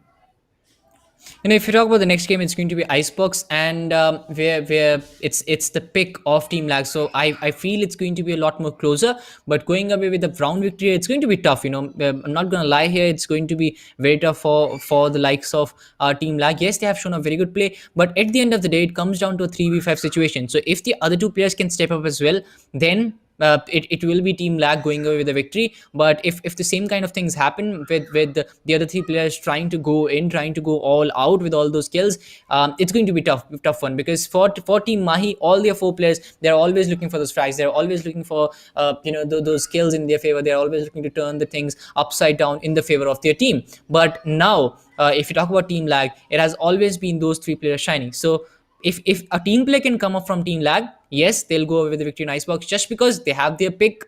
It's going to favor them. On top of that, Team Mahi, it's a relatively tougher map for them, just because they look a lot more stronger on the other 4 maps. But let's see if that can come in as well. But anything can happen here. We have seen what Team Lag is capable of in the first 5 rounds. It was 4-1, and nobody expected that. So if they can recreate what they did in the first game, I do feel that they still have a chance. Well, they definitely have a chance, but it's not about a chance for Team Lag as well, because just for Team Lag, not as well, but it's a chance for you or guys as well. Whoever is watching the stream here, you have a chance at winning the excellent gifts that are listed here on your screens. Well, it's going to be the Alloy Core RGB gaming keyboard. Well, Pulsefire Core RGB gaming mouse, Cloud Core 7.1 RGB. Okay, it's not RGB. HyperX, headphones you got there, and Mafurious mousepad. Well, that's RGB too. Well, if you have so much of RGB and so many goodies to win, just come and watch the stream. Head over to the description. Well, you have a pinned comment as well, with the giveaway link that's going on right now. The giveaway is going on right now. So head over to that Swift widget link and you will be able to make your entries to collect either or maybe all of the prizes. There's going to be one grand set given away. So who knows what you're going to win. You might not be as unlucky as I am and might be able to walk off with that entire grand prize of everything that's there on your screen. So Dinka, talking about the next game, I expect that Team Lag is going to come up big and is going to come up strong, because the next game is going to be Icebox. Defenders, it's going to be Team Mahi. We know, at least I know, Icebox is, I believe, one of the least played maps in the tournament. I have to believe we have seen only 4 times that Icebox has been played, and this is going to be the 5th time. And the best team in India is right now about to take the fight in their home grounds. Well, home ground fights are really interesting thing to watch, because the way that Team Mahi played in the second half of the game on Split, I believe Team Lag needs to put up a show against this team, showing them what they are capable of in their home ground. Yeah, and they're starting on the attacker side. So let's see how that works out for them, because if they are starting on the attacker and if they don't get the lead here, we do know what Team Mahi is capable of, because the rotation from any of the sides is going to be a lot more tougher. The mid control, yes, it's going to be important, but I do feel that teams will tend to go for an all-man stack, just because whenever you're going in mid, you can be backstabbed from any position and the rotations become a lot more tougher. We have seen that.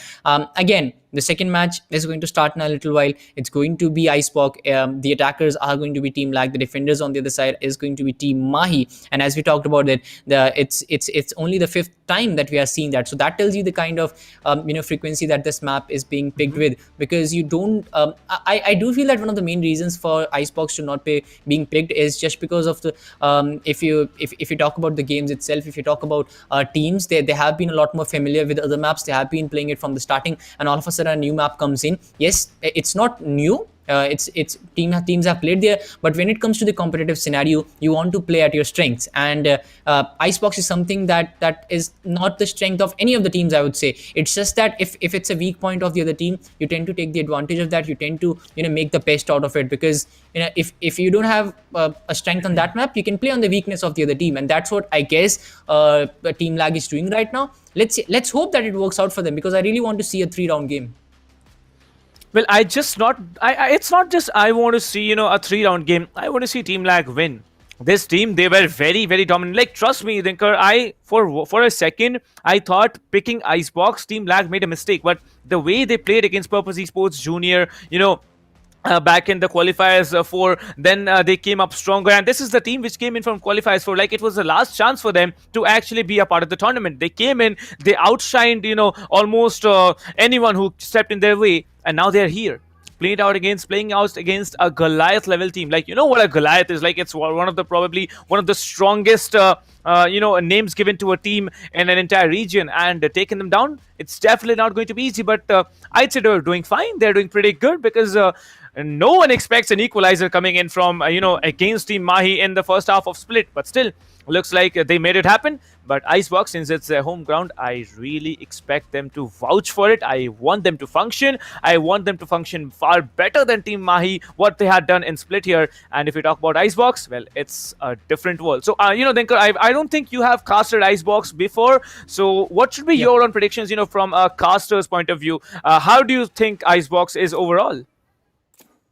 If you talk about Icebox, it's a kind of new map in competitive for the teams, not new map in the game. Don't quote me on that. And a kind of new map for commentators as well, for casters as well. So I'm really excited for that. Let's see how that works out. But from the casters' point of view, I guess it gives us a lot of independence and freedom as well, because if you talk about the angles that can be hold, the best thing, it has everywhere you go, you have a top and a bottom as well, so that tells you a lot of space to play around with, and that gives us a lot of angles and views as well. So that's something that we would be working on, and we have a lot of content, Captain, if you ask me.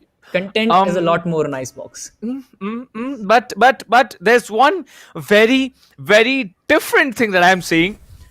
Amiterasu, okay, what are you thinking, man? A Viper pick in this map? I know a Viper is very, very functional. Well, I believe it was yesterday night at around 2 a.m. or something. I was watching Average Jonas play it out, like he was playing this map. I'm so Shroud's video came out yesterday on YouTube that he was playing on a former games. He's in Immortal 3. We all know it, like people who follow Shroud, and he was playing on this map with a Viper. Amiterasu coming in with a Viper might be a very, very smart decision by Team Mahi here, because Viper is absolutely a mad agent on this particular map. Use your screen, use the Viper poison wall to block off enemies. Use your Viper spit to basically do what your Killjoy Nano Swarm and your Brimstone Molly does. Use your ultimate to actually catch players off entire visions, hold out an entire side. That's Viper for you, right? And yep, I believe it's going to be a very, very interesting game as we step into the first round of Icebox between Team Mahi and Lag. Yeah, it is going to be the first map, and Amiterasu is already in the site trying to hold those angles well from the B side. On the other side, we have Team Lag. This is what I was talking about. Mid control, yes, it is important, but not that important. We'll be seeing an all-man stack. We talked about this in the starting only, as it is going to be an all-man stack coming in from Lag. But that's not going to work, as Antidote will get a couple. What is happening here? The pistol round. And the team is looking so strong here, as we are down to 3v5. Zakrim with that Sheriff. I mean, he can be very lethal with that frenzy, and we have talked about that in the past as well. He was one of the main reasons that his team was actually able to land themselves a couple of rounds in the last one. But Excali shuts down Whitey with that Sheriff Roman taken down. I don't know why that pick has been taken by Whitey, because he was playing a lot better with the Jet himself. Anyways, that's going to be a done game for team Lag. I mean, the start from Antidote, the kind of head start he gave to the team, it was just perfect, and it was all over for Team Lag right at that point. And Excali completely connecting that headshot. On the other side, we had Am I Really Pro coming up with one, but that was not enough, as Team I was looking in a different form, and that too in a pistol round. And now the buys will be coming in from them. There will be a lot of Spectres coming in, and now it's going to be going from bad to worse for Team Lag. Look at them, they'll be handing over to Sheriffs and the Classics and the Frenzies, as again we are moving on to the second round.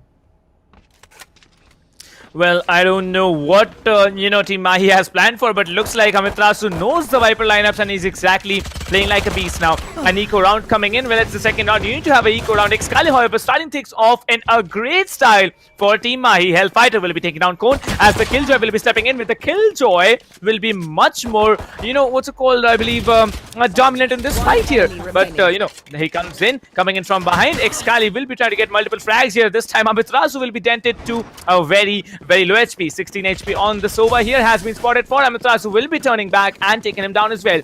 Zakrims will be shut down. 1 HP remaining on Amiterasu.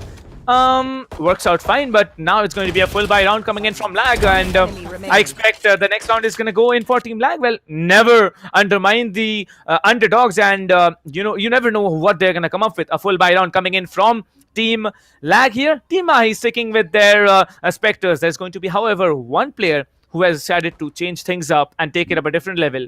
Antidote with the Operator. Very, very sweet map for, the Omen and the Jet. But surprisingly, we don't have an Omen on Team Mahi here. Looks like Amiterasu, he's trying to go and, get up on top of that position there on green. He's not going to get spotted. As of now, the Sova Recon Bolt will not be giving away anyone's position, as all the 5 players will be trying to enter B side. I feel that Sage is going to be a lot more important if used well on the defensive side, but let's see if that actually works out well for the side of Team Lag, as all the 5 players are trying to, they are trying to do everything here. They went for an A push, they went for a B push, now they are going for a middle push.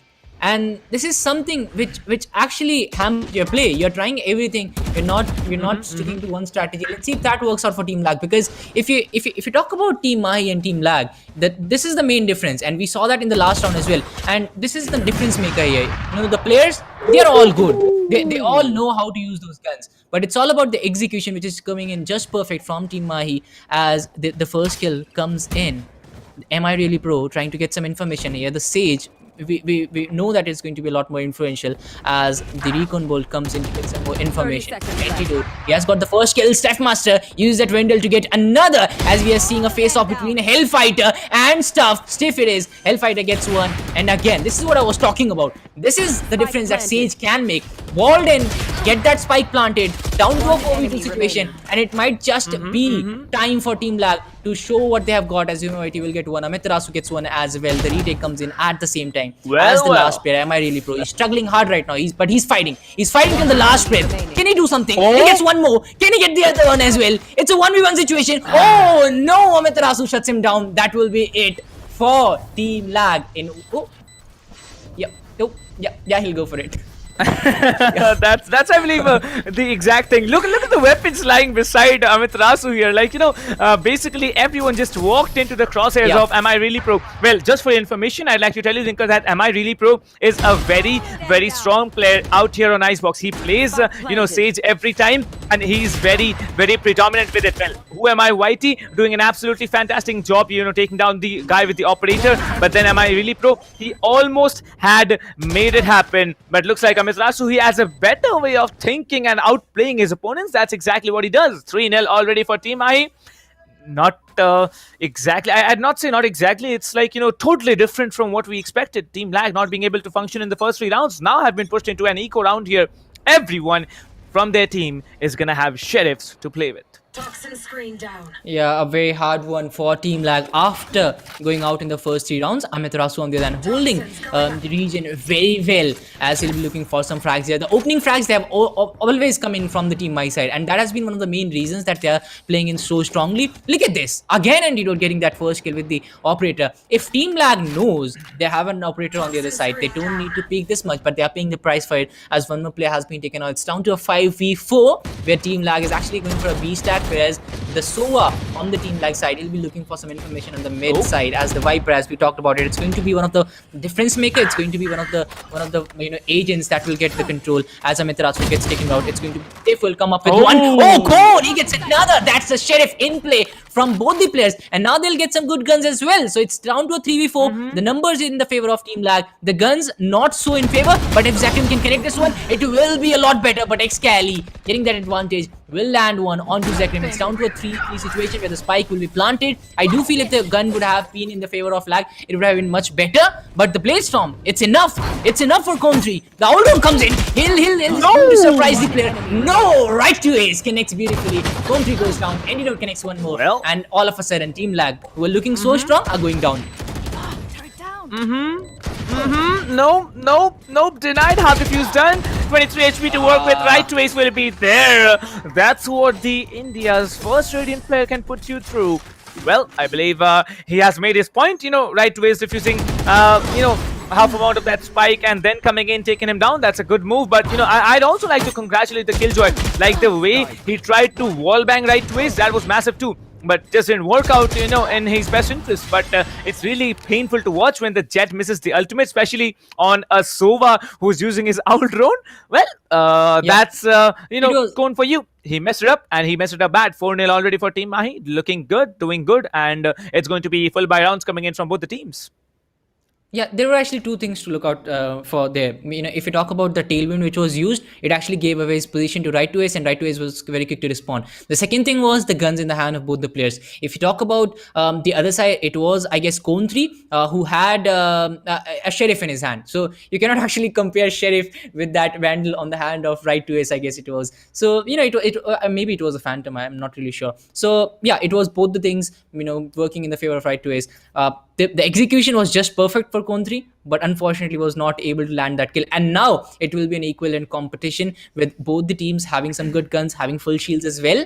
It all comes down to the first kill, which Antidote has been taking here. He has been holding really good angles, and he has been able to land a lot more shots as compared to the side of Team Lag. It's down to 4-0. And now it's time for Team Lag to show what they've got. But it will always be that difference maker, Antidote, who gets that first kill, and that his team actually feels a lot more comfortable on this map. And Antidote, again, will he get one more? The peak is actually coming in. It's going to be the Omen on the other side who's actually peeking in. Again, will this be a mistake? No, this is actually, they're not peeking this time. This is what I was talking about. When you know there is an operator on the other side, this is what you do. And now the position has been revealed. Xcali gets one on 2-3. If it's not Antidote, it's Xcali who'll get the job done. But not enough, because at this time we can see that the siege will be there from Team Lag's perspective to pick him up once again.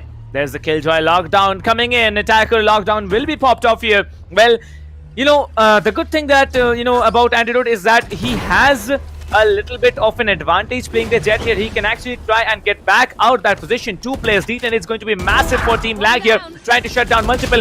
Both the gets taken down, and it's going to be Antidote who gets out of the detained position and comes in, shows a big time to defender standing. It's going to be Zakrim's taking down one. The Sage is the only player standing from Team Mahi's perspective, taking down one. Hellfighter will be traded off, and Cone finally securing one round for Team Lag here. 4-1. It's a start for Team Lag, but looks like they all combined and played well. 2 ultimates to work with, and it's good. It's a good start for Team Lag here, but how long will they be able to keep it up? Because only 1 round has been collected out of the 5. On the attacker side, looks like Team Lag, they need to come up with a much bigger performance. Yeah, Team Lag, even if they won the last round, there was a lot of investment from them. If you talk about the Sage ulti, which was used in the last round as well, and now Team Mahi, they're having 3 ultimates ready. So that's going to be the difference maker here. I'm not really sure if Team Mahi will actually commit to those ultimates in this round, but if the numbers don't go well in their favor, I really expect them. This is what I was talking about. Huema gets the first kill, and now it's time for them to shine, as Stiff Master will be coming in. Zakrim gets another. He's going to shut down Antidote. Another player gets spotted. That's right to it. So has been served right now. Huema trying to confirm those kills, as we are down to a 5v2 situation. Zakrim is going for a very good plant, a very efficient plant, as Huema will be repositioning himself with the plant, as Hellfighter will get one with the frenzy. He'll get spotted, he'll get served. Huema gets another. That's a 3k for him, and now we are down to a 4v1 where Team I is down to the last player. And this round, finally, it's Team Lag showing up, even without those ultimates, even without those heavy investments in utilities. Yes, they have done a lot of investments in the gun this time, which are paying off, and it will be paying off in the next one as well. Huema gets spotted. Ametrasu will get that 1 kill, but Kontri, he's ready with this operator. Oh, he misses out on the opportunity, but Zakrim will actually pick that opportunity, will get that kill as well, as we are down to a 4-2, where a 2-point deficit is going against Team Lag. Let's see if they can actually close in on that, because this is something we saw in the first round as well. It was 4-1 in the starting. Team Mahi was able to come back. Can Team Lag do that? That still remains a very big question. Well, I think Humayawati did a very amazing job coming up on rafters, then just going on behind the Hellfighter and closing things up. 4-2 already. I believe they have still 1 more round. Yeah, Team Mahi has 1 more round to work on with their economy currently, and it looks like after this one they are gonna be pushed into an eco round. Well, talking about Cone, he has an operator. Antidote has an operator, but who will be the one who pulls off the shot? Well, he's gonna come in trying to slow peek him, and Cone does crouch peek Antidote. Antidote crosshair in that single position, and Cone outplaying him, just crouching, walking up to him, taking the shot exactly before Antidote had done. Yeah. The frag was there. A good opening for him. Sage can revive, Antidote if he wants to, but the Sage, where is he gonna be? He's gonna be on B side, and it looks like a rotation might be coming in from the attacker's perspective after all. Yeah, the Peaker's advantage going in the favor of Kontri as he landed that kill. It's down to a 5v4. And now Ametrasu getting 1 is going to make things tougher for the side of Team Lag, as 1 more bites the dust. It's going to be Kontri is going to go down. Ametrasu gets another, as we are down to a 3v4 scenario. Team Mahi looking very strong, as the Viper will come in, will deny the sides. Humayawati on the other hand trying to go in, as Ametrasu will get 1 more. That's a 3k for him.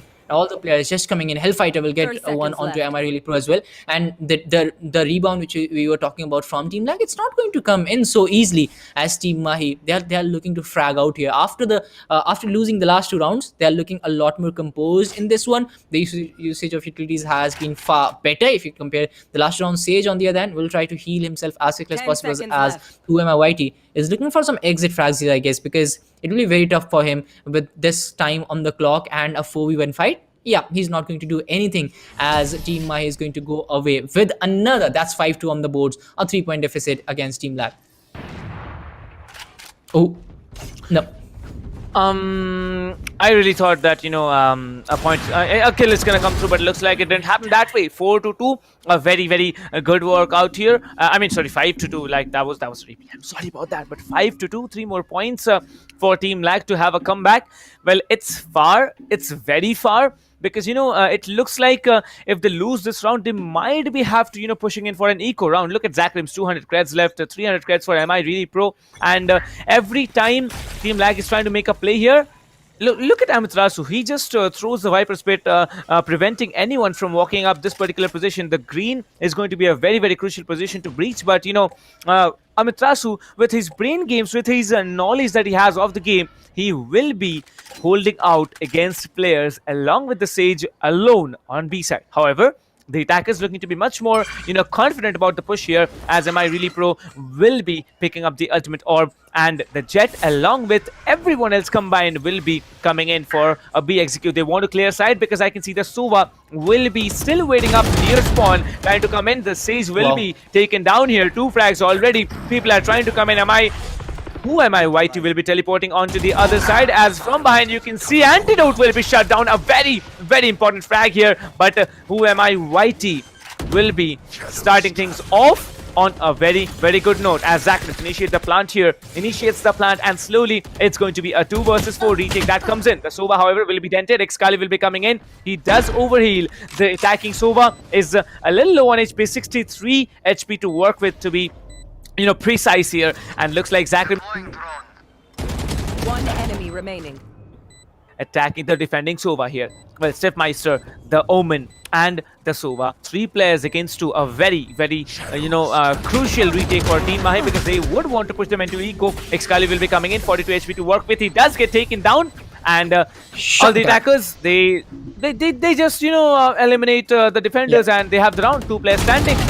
5-3. Now the lead is gonna close up a little bit more for Team Lag. Well, look at how YT play teleported onto the other side. Like, this is a very, very, you know, smart decision that he made here. The shock dart will be, you know, taken on Excali, and there was that was it. That was game over for them. You know, if you ask me the main reason for Team Lag, if the attack is not working out for them, yes, they have gone away 3 rounds. It's the ES utilities that favor the attacking side. I mean, there are no flashes coming in just because of the kind of picks they have gone with. You know, the push is always naked for them. Look at them. They'll just rush in. If they get the first kill, that's well and good. Then they'll completely push in. But if they don't land the first kill, they'll be losing out on a couple. That has happened a lot of times. See, this naked push is coming in.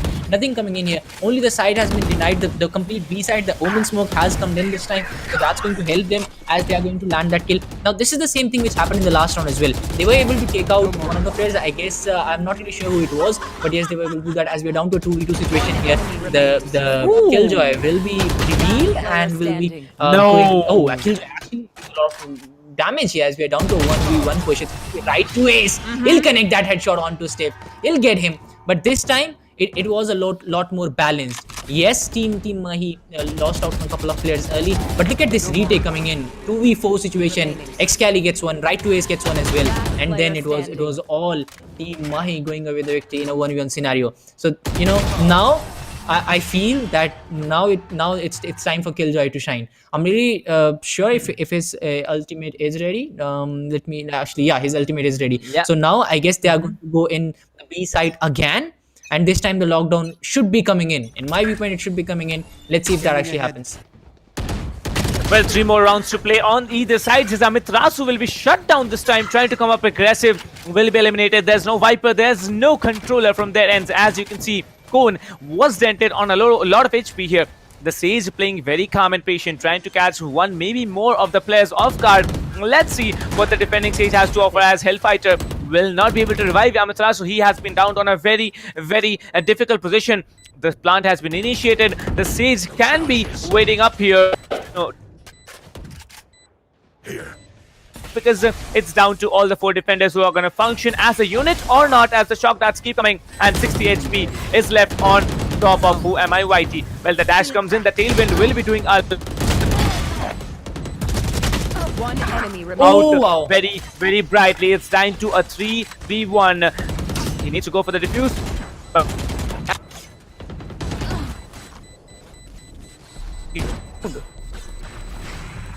Yeah, this is what Arena can do. He did a lot of work, but unfortunately won't be able to get the round, as Lag is going to go with the exit kill as well. It's going to be Zakrim will get that kill on to Xcali to dent the economy a little bit. Let's see how that pans out. But this is the opening that, you know, Team Lag really needed. MI really pro coming up with a couple, trying to take the side of Team Mahi, and then Team Mahi was not able to come back from there on. Now we're down to a 2-point deficit again, but it's something that has worked for Team Mahi. As soon as they start to lose a few rounds, they'll come back and they'll retain their 2-point lead. So this is the time for Team Lag to shine. They have their 4 ultimates ready, but if you talk about the other side, we have Team Mahi also with the Sage also ready with his ultimate, the Viper as well, as it is finally going to be an A push. This is something surprising which is coming in. It is going to be a very efficient plan, but they'll have to take out the Sova first. Sova with the recon bolt can actually reveal all this information. The owl roll comes in, and now the rotate will be coming in from the Team Mahi side as well. You can already see all the players moving in, so this is something special coming in from Team Lag. Finally, they have surprised the side of Team Mahi. They cooked this all over. You know, from the starting only, they cooked this. You know, if you talk about them from the starting only, they were starting to rush in. They were starting the B side time and time again. And this time, when all the players from Team Mahi, they slammed themselves on the B side, it's the A push which has come in. The spike has been planted, a very efficient plant coming in. The recon bolt and the shock bolt will be going in. Zakrim has been very, very good with the defenses, if you ask me. He will get one onto Hellfighter. Amaterasu, punch is really coming in from the other side. It's right to ace, who never seems to miss, as Zakrim will be taken out. Xcali connects one with the Sheriff. Whoever YT is coming in with a retake. It's down to a 2v2 situation. They want to defuse as quickly as possible. They go for the defuse, half defuse actually. Xcali will get one. Whoever YT will connect one as well, as we're down to a 1v1 situation. It's going to be the Rena will come in handy, and the attacker side, Team Lag, going away with one. Well, it was indeed an eco round for Team Mahi here, and you know, they tried hard to come back into it, and it looks like there was something of a retake coming in. Not possible. 6-5 once again, and I believe the last round, it is the last round which decides, you know, whether Team Mahi is gonna be walking off with that lead, or it's going to be an equalizer coming in from Lag, because both the teams now they have full buys to work with, and looks like it's going to be an even one, because Vandals and Phantoms for everyone, no operators, and okay, yeah. Entrance of B. No one's gonna push B. That's no chance. But the attacker lockdown is gonna come in from the Killjoy, and it's going to be an execute. That's for sure. Xcali already has creeped up from behind, and he's trying to get that little turret down. Well, the turret needs to be taken down before you can push in, because we know that the turret will be giving away the position. It's going to be all players stacked up inside the site here. All 5 players will be coming in. Xcali managed to take down the player watching the back end, and this time right twist will be tagging up Zakrim. Zakrim's position has been revealed. He tells everyone of the positions that they are now stacked in. Well, the recon bolt will be dropped here, and delaying it over and over again, as Xcali will be taken down by the cone. Well, it's a decent start for them, 4-4, and I believe it might be an attacking round after all. Yeah, you know, if you talk about Xcali, he was playing the backstab angle now, and now with him out, I think it's going to be a lot tougher for Team Mahi. It's going to be Cone3 trying to connect those Blade Storms. Unfortunately, won't be able to connect, as right to ace will get one on 3. Stiff gets taken out as well, and suddenly Team Mahi is looking to come back here. It's a head-on fight which is happening right now, and in the head-on fights, Team Mahi is looking a lot more stronger, but it's Team Lag who has been able to bide some time here, which was much required, as Team Lag is going to go away with another round. But this is where things started to change. Team Cone3 taking away the backstab angle, it eased the tension on the Team Lag side, and they were able to land themselves one more round, as we are seeing a replica of what happened in the first round. It's 6-6 again, but now it's going to be the other way around. Let's see if Team Lag can actually do what Team Mahi did to them in the first half. Team Lag, they have managed to come back very strongly, if you ask me. 4-1 in the starting, down to a 6-6. That's actually 5-2, in the last 7 rounds that we have seen. So I do believe that Team Lag has the potential, but the execution has been much better for Team Mahi. Even if it's 6-6, let's see how that pans out. Because if you talk about the lockdown as well in the last round, it was a very hasty lockdown at the end. It was just like, he had to use it. Now coming back to the pistol round, Team Lag, they need to do something here. They want to go with the victory, as YT will be trying to rotate early here. The cover is coming in from YT. The utility is being drawn out from both the sides very early into the game. Kontri will get one, Hellfighter will get one as well, but Zakrim's comes up with a retake off his own, but right to his will dent the numbers on the Team Lag side, as we are looking at a 3v3 fight happening at the A side. Well, talking about, Team Mahi here, it's a very, very good start to a beautiful round here, as Zakrims will be taking down Hellfighter as well. Now the Sova on the attacker side is very, very low. Has the shock darts to play with, and look at Viper. The Viper is already denting a lot of the players. Amiterasu from that range, getting one player with the Shelif straight down to the head. That's Amiterasu for you. That's what Amiterasu can, do in your hands here. Zakrims, however, will be picked up by the Sova Recon Bolt. However, both the attackers are low. Both the defenders are looking to be, around 70 to 40 HP. Now it's down to Amiterasu who gets taken down, and the defuse is coming in. What a play by Stiffmeister. It's an amazing work by the Killjoy, using the turret as a perfect distraction at that moment, and the lead finally comes into the hands of Team Lag yet again. Finally, I can see the Killjoy coming into play as well. Perfect. Those last 2 kills, it was just very well planned by the Killjoy. The connection, look at that, connecting the hair again. The second one as well, Stiff. I mean, he can be really good at times. Look at them, 10-10 on the board. And now it's time for Team Lag to start things up. They have won the first one, but this happened in the last one as well, where they lost the second one. So if they can go away with something here, they have the Spectres, they have the guns to work with, they have the shields to work with as well. It's just about the utilities and the connection which will come in as well. Angles as well, as it is going to be an A stack. Again, this is something that was seen from the starting as well. We'll be seeing a lot of A pushes, no mid controls coming in, but it will be a matter of time where Team Lag will actually start to come in. It's an A stack, and I think Team Lag must have read it by now, but the kind of patient gameplay which is being shown by Team Mahi right now, the gun coming in action, it's going to be the Spectre from Com3 will get rid of Amiterasu. Antidote comes up with one more as well. Stiffmeister gets one, and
Well, it looks like we are back again. Well, sorry about the issues down from our end, but we are back in the round, and it looks like Team Mahi have secured one round already. Well, lag looking to function a lot more. 1 point lead already in their hands. Well, looking good. 40 seconds on the clock. 2 defenders standing, but this time Antidote is gonna dash out.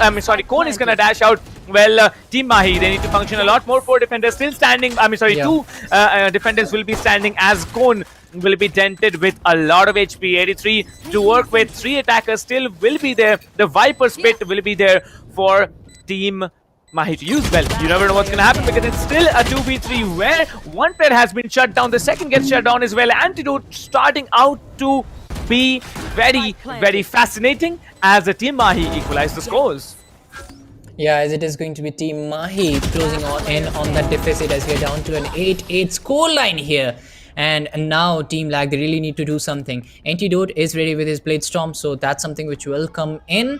And now, with the deficit gone away, it's going to be tough for Team Lag because Team Mahi, they're looking to come back here. They're looking strongly to come in and go with the victory. But Right to Ace, he's ready with the Hunter's Fury. And whenever Right to Ace has the Hunter's Fury, you know that one of them is going to go down. You know, he's just that kind of player who just never seems to miss as the attackers are trying to rush in. It is something that we have not seen. A couple of players in the mid, which is happening right now. But Team Lag, they have already lost out on a player which is going to actually dent their defense. And the Sage and the Killjoy are going to be the last remaining players in the defense. And they're lurking around the B side. Finally, the rotation is coming in from them. But Right to Ace will link one more. That stiff off the board. Sage is trying to go in the claws of Team Mahi right now. It's a 4v1. I don't really think it's the best decisions, and yes, he's going to lose out on the opportunity. He's going to get taken out as it is going to be a flawless from Team Mahi and another round in their bag. Well, you know, it's a good initiation, I'd say, on the attacker side. Amatrasu, you can see he's lining up the... Like, he knows the Viper lineups. I'm shocked here. I don't know. Like, I probably was, watching Amatrasu play the Viper on a different map as well. But playing it on Icebox, it has been absolutely massive for the team here. 1 point lead already. A full buy now coming in from the Viper. Amatrasu, well, a crucial thing about the Viper, you can actually use it as a bait or you can commit with it. Use your Viper screen, use your Viper poison wall, and you can, just push into the side here. You can see how much of an influence the Viper can be, as every time you need to recharge that, I can call it a Viper's orb, or you like to call that, if it is at all. Well, that's exactly what's happening. The orb is getting used here, coming in from behind. Who am I? YT, a very, very big flank. Antidote will be taken out. Sifmeister. Cone gets one as well. Well, that's going to be the spike has been planted. Zakrims has triggered the ulti, and it's going to be down to the Sova. Right to Ace to save the day or not for Team Mahi. 9-8. The shock that's keep coming. Cone will be coming in as well, and it's going to be a 1 versus 1. A very, very confident play coming in from Cone right now. Well, the low HP of Right to Ace definitely will be, the reason why he gets taken down. Cone out fragging Team Mahi and securing an equalizer once again for his team. The yellow containers were used just beautifully by Right to Ace, but it was just that Kunti was able to land that shot on Right to Ace to get that kill. Perfect play coming in from Team Lag this time. They had the retake going in their favor. It's down to a 9-9, and now we are again looking at the scoreboard where both the teams have equal number of points. Cone 3 playing beautifully this time, but even if the stream went off a little bit, the best thing about that was that we were able to see who's actually watching. All of a sudden, everybody's coming in the comments, and we could see all those players. Thank you so much, guys, for watching the stream. Thank you so much for enjoying it as well. We'll be moving on to the 19th round, which will be coming up on your screens. Again, if you look at the mid control from the Sova, he'll be trying to gain some information here. But look at the stats from Mahi. It looks very lethal as Cone 3. He has been damaged a lot. He needs the Sage as of now, but the Sage is actually very far away from him, so no healings will be coming through as the location has been revealed on Who Am I YT as well. It's going to be Right to Ace will come up with the recon dart. Zakrims as well trying to reveal some information here. Cone 3 gets one on Xcali this time. It's going to be Xcali as it's curved. We're down to a 5v4, but Antidote will even out the numbers. Zakrims comes up with one more. Antidote goes down. Right to Ace gets one as well, and a perfect retake coming in from both the sides actually. Now we are down to a 3v2, but the ultimate from Team Lag will mean that they still have one more player to work around with. Am I really pro? Getting that ultimate, reviving one of the players and then getting a kill as well is going to ease the tension on the Team Lag side as we are down to a 3v1 situation. Viper is the only player remaining on the side of Team Mahi. He still has a Vandal in his hand. Not really sure if he wants to commit to this fight. Yes, he's actually going for it. Sage is very low on health, will be dealt a lot more damage. He's going to go down, and now the ultimate comes in from Viper as well. But the lockdown coming in from the other side. It's all happening here. I mean, ouch, Dinker, because I believe this is probably one of the most interesting rounds that we are going to see. The defender Killjoy has been popped off. Stiffmeister will be waiting. Amitrasu has been caught off guard. The spike is getting defused, and Cone pulls off a successful defuse. Amitrasu will be trying to save the weapon, but nope. Stiffmeister gonna get in on him, aggressive, and that's the lead back again in favor of Team Lag. Well, I believe Team Lag have definitely evolved with the play. The Viper ultimate not played out as they had planned. But looks like Team Lag, they have, outplayed Team Mahi once again, securing the lead in their hands. Well, 10-9, who knows what's going to happen, but looks like Team Lag, they have the upper edge as of now. Yeah, I mean, this round, it had everything. I mean, if we talked about this, the kind of play that was shown, the Viper coming in, getting the side control, and then all of a sudden, Stiffmeister, he pulls out a rabbit out of his hat and says, like, you know what, I still have the lockdown. I'll guarantee myself a round. But if Team Lag can go away with this one as well, I mean, I'll be very happy with that, because then it will be a 2-round favor in the favor of Lag, and then we might just see Team Mahi coming back, and it might just go to an overtime. But let's see what happens, as Cone 3 will be looking for some early frags here, as the outrun will come up from the side of Team Lag. Credit where it's due. If you talk about the SOA on the side of Lag, he has played out beautifully. If you talk about the fragging game, and on top of that, the information revealing game as well, it has been on top. And now look at Mahi. When the A push was not working for them, now they have gone for a little bit of mid control. They want to put the side of Team Lag in a dilemma, and you can already see the players from Team Lag. They are going from one side to another. They are not really sure where the push will be coming on. The Viper, on the other hand, is trying to get that mid control over to SOA. We still have a 4-man push coming in from the side of Mahi. On the B side, they'll go for a plant, and the plant, I guess, won't be successful, as MI really Pro gets taken down. Jackrams goes down as well, and it might just be an easy plant from here on, as Antidote gets one onto him right as well. Stuffmeister, he'll get one onto Hellfighter, but I still feel that that's not enough, as it is down to a 4v2 fight where the Jet is really struggling with those health points. With Sage out, I don't think the healing will be coming through, as Right to Ace gets one onto Stiffmeister as well, and now it's all down to the Jet. He has his ultimate ready, but not really sure if he's going to use that in a 4v1 scenario, as he still has that Vandal in his hand trying to clear out those angles. Sage Wall will be denying him that one angle that he needs, as the Recon Bolt might just be enough to release position. Cone 3 gets one onto Excali. Can he get another? That still remains the question. It is down to a 1v3 scenario. Oh, Right twist. Gets one more. It's all over.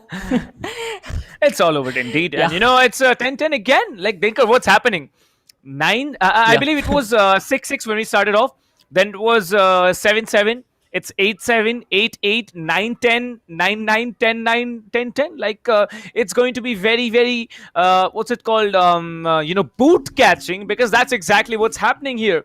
You step once, the other player is going to come, the other team is going to come, step just beside you. Like, that's exactly what's happening. 27's on the clock. There has been a attack break called in from one of the teams here, and looks like Excali, he's doing the heavy lifting, but I believe both the teams are functioning equally. Am I really Pro having 10 frags, the top fragger from their team, Cone having 17. It's an equal kill distribution. It's not like 2 or 3 players are playing. Everyone here is doing what they are supposed to do, outplaying as much as possible. But now it's a very difficult situation for Team Lag here, because on the defenders side, they have to push into an eco round. They have the Sheriffs to work with. There is a shorty buy coming in from Stiffmeister. He'll be selling that though. And it looks like, they're going in for an eco round. Eco rounds have proven to be very, very fruitful for some particular teams. But if Team Lag can make it happen, it's going to be a dent on the economy for Team Mahi, and also on the scoreboard as well. Yeah, but look at this. Look at the guns, and with Team Mahi on the attacker's side, and Team Lag trying to defend it out with those guns, and with only Cone 3 having the ultimate ready, I do feel that he's going to use the ultimate in this round. But it's looking very tough for the side of Team Lag. It is one of the most important rounds here, because whoever gets the edge right now will eventually go away with the 12th round as well. I might be, making a very wild prediction here, but I do feel that's going to happen as Antidote will get one on to Cone 3. YT gets taken out as well, down to a 5v3 situation. Hellfighter, they know what's happening here. They know the economy is dented on the lag side. That's why you can see this aggressive push which is coming in. That's why it's an execute which is coming in from the side of Team Mahi, as a layer I will be taken out. And yes, that's going to be a flawless. This is something I did expect from Team Mahi. They're going to go away with another. It's going to be Team Mahi going away with the victory in this round as well. And 11-10 after a total of 21 rounds. Team Mahi having the edge right now, just because of the kind of utilities they have pulled off. But now Cone 3 is coming up with that operator. I do feel that he's going to go towards the A side. Will be holding the same angle which right to is held in the starting, and he'll try to replicate that. But if he actually does that, it will be going in the favor of lag, where Team Mahi is looking for that execution. Again, an A execute coming in from them. Let's see if Jet can land that kill here. Well, I think the way Team Mahi is playing, it's basically like, they're trying to, I'd say play for picks, because, once they get a frag, they're going to push. But this time it's going to be something different here, as the Reina will be getting shut down along with the Mitrasu, if not mistaken. Excali will be revived for, and that's it. The Hunter's Fury will be getting popped off from the attacker side, as right to base will not be getting anything done. Cone needs to step back. That's a very, very big miss, as Antidote will be opening things up once again. The fun begins. The attacker Reina Excali has now been triggered. He's going for those battles here. He's going for those 1v1 duels, as Cone will be taking out Excali. That's a very, very important frag. And Ulted Reina is the most important frag you'd want to go with. Right to ace, however, comes back from behind, taking down Zakrims. 2v2. And an operator and a sage. It's a good, deal of, I'd say, fight for Team Mahi now. Cone will be, however, creeping in. Sifmeister will also coming. Tell you, it's all down to the gun game, where Hellfighter will be. Oh, how is that even possible? Like, every time I peek that particular location, I get deleted. But look at Hellfighter. The crispiness of his aim, the crispiness of his, perfect crosshair placement, he gets that frag. Sifmeister being cheeky, climbing on that roof. I don't know if he's going to get spotted. He's going to get spotted. Maybe he's not, but on the other side, Hellfighter stands taking down Sifmeister as they secure the 12th round, and it's going to be match point for Team Mahi.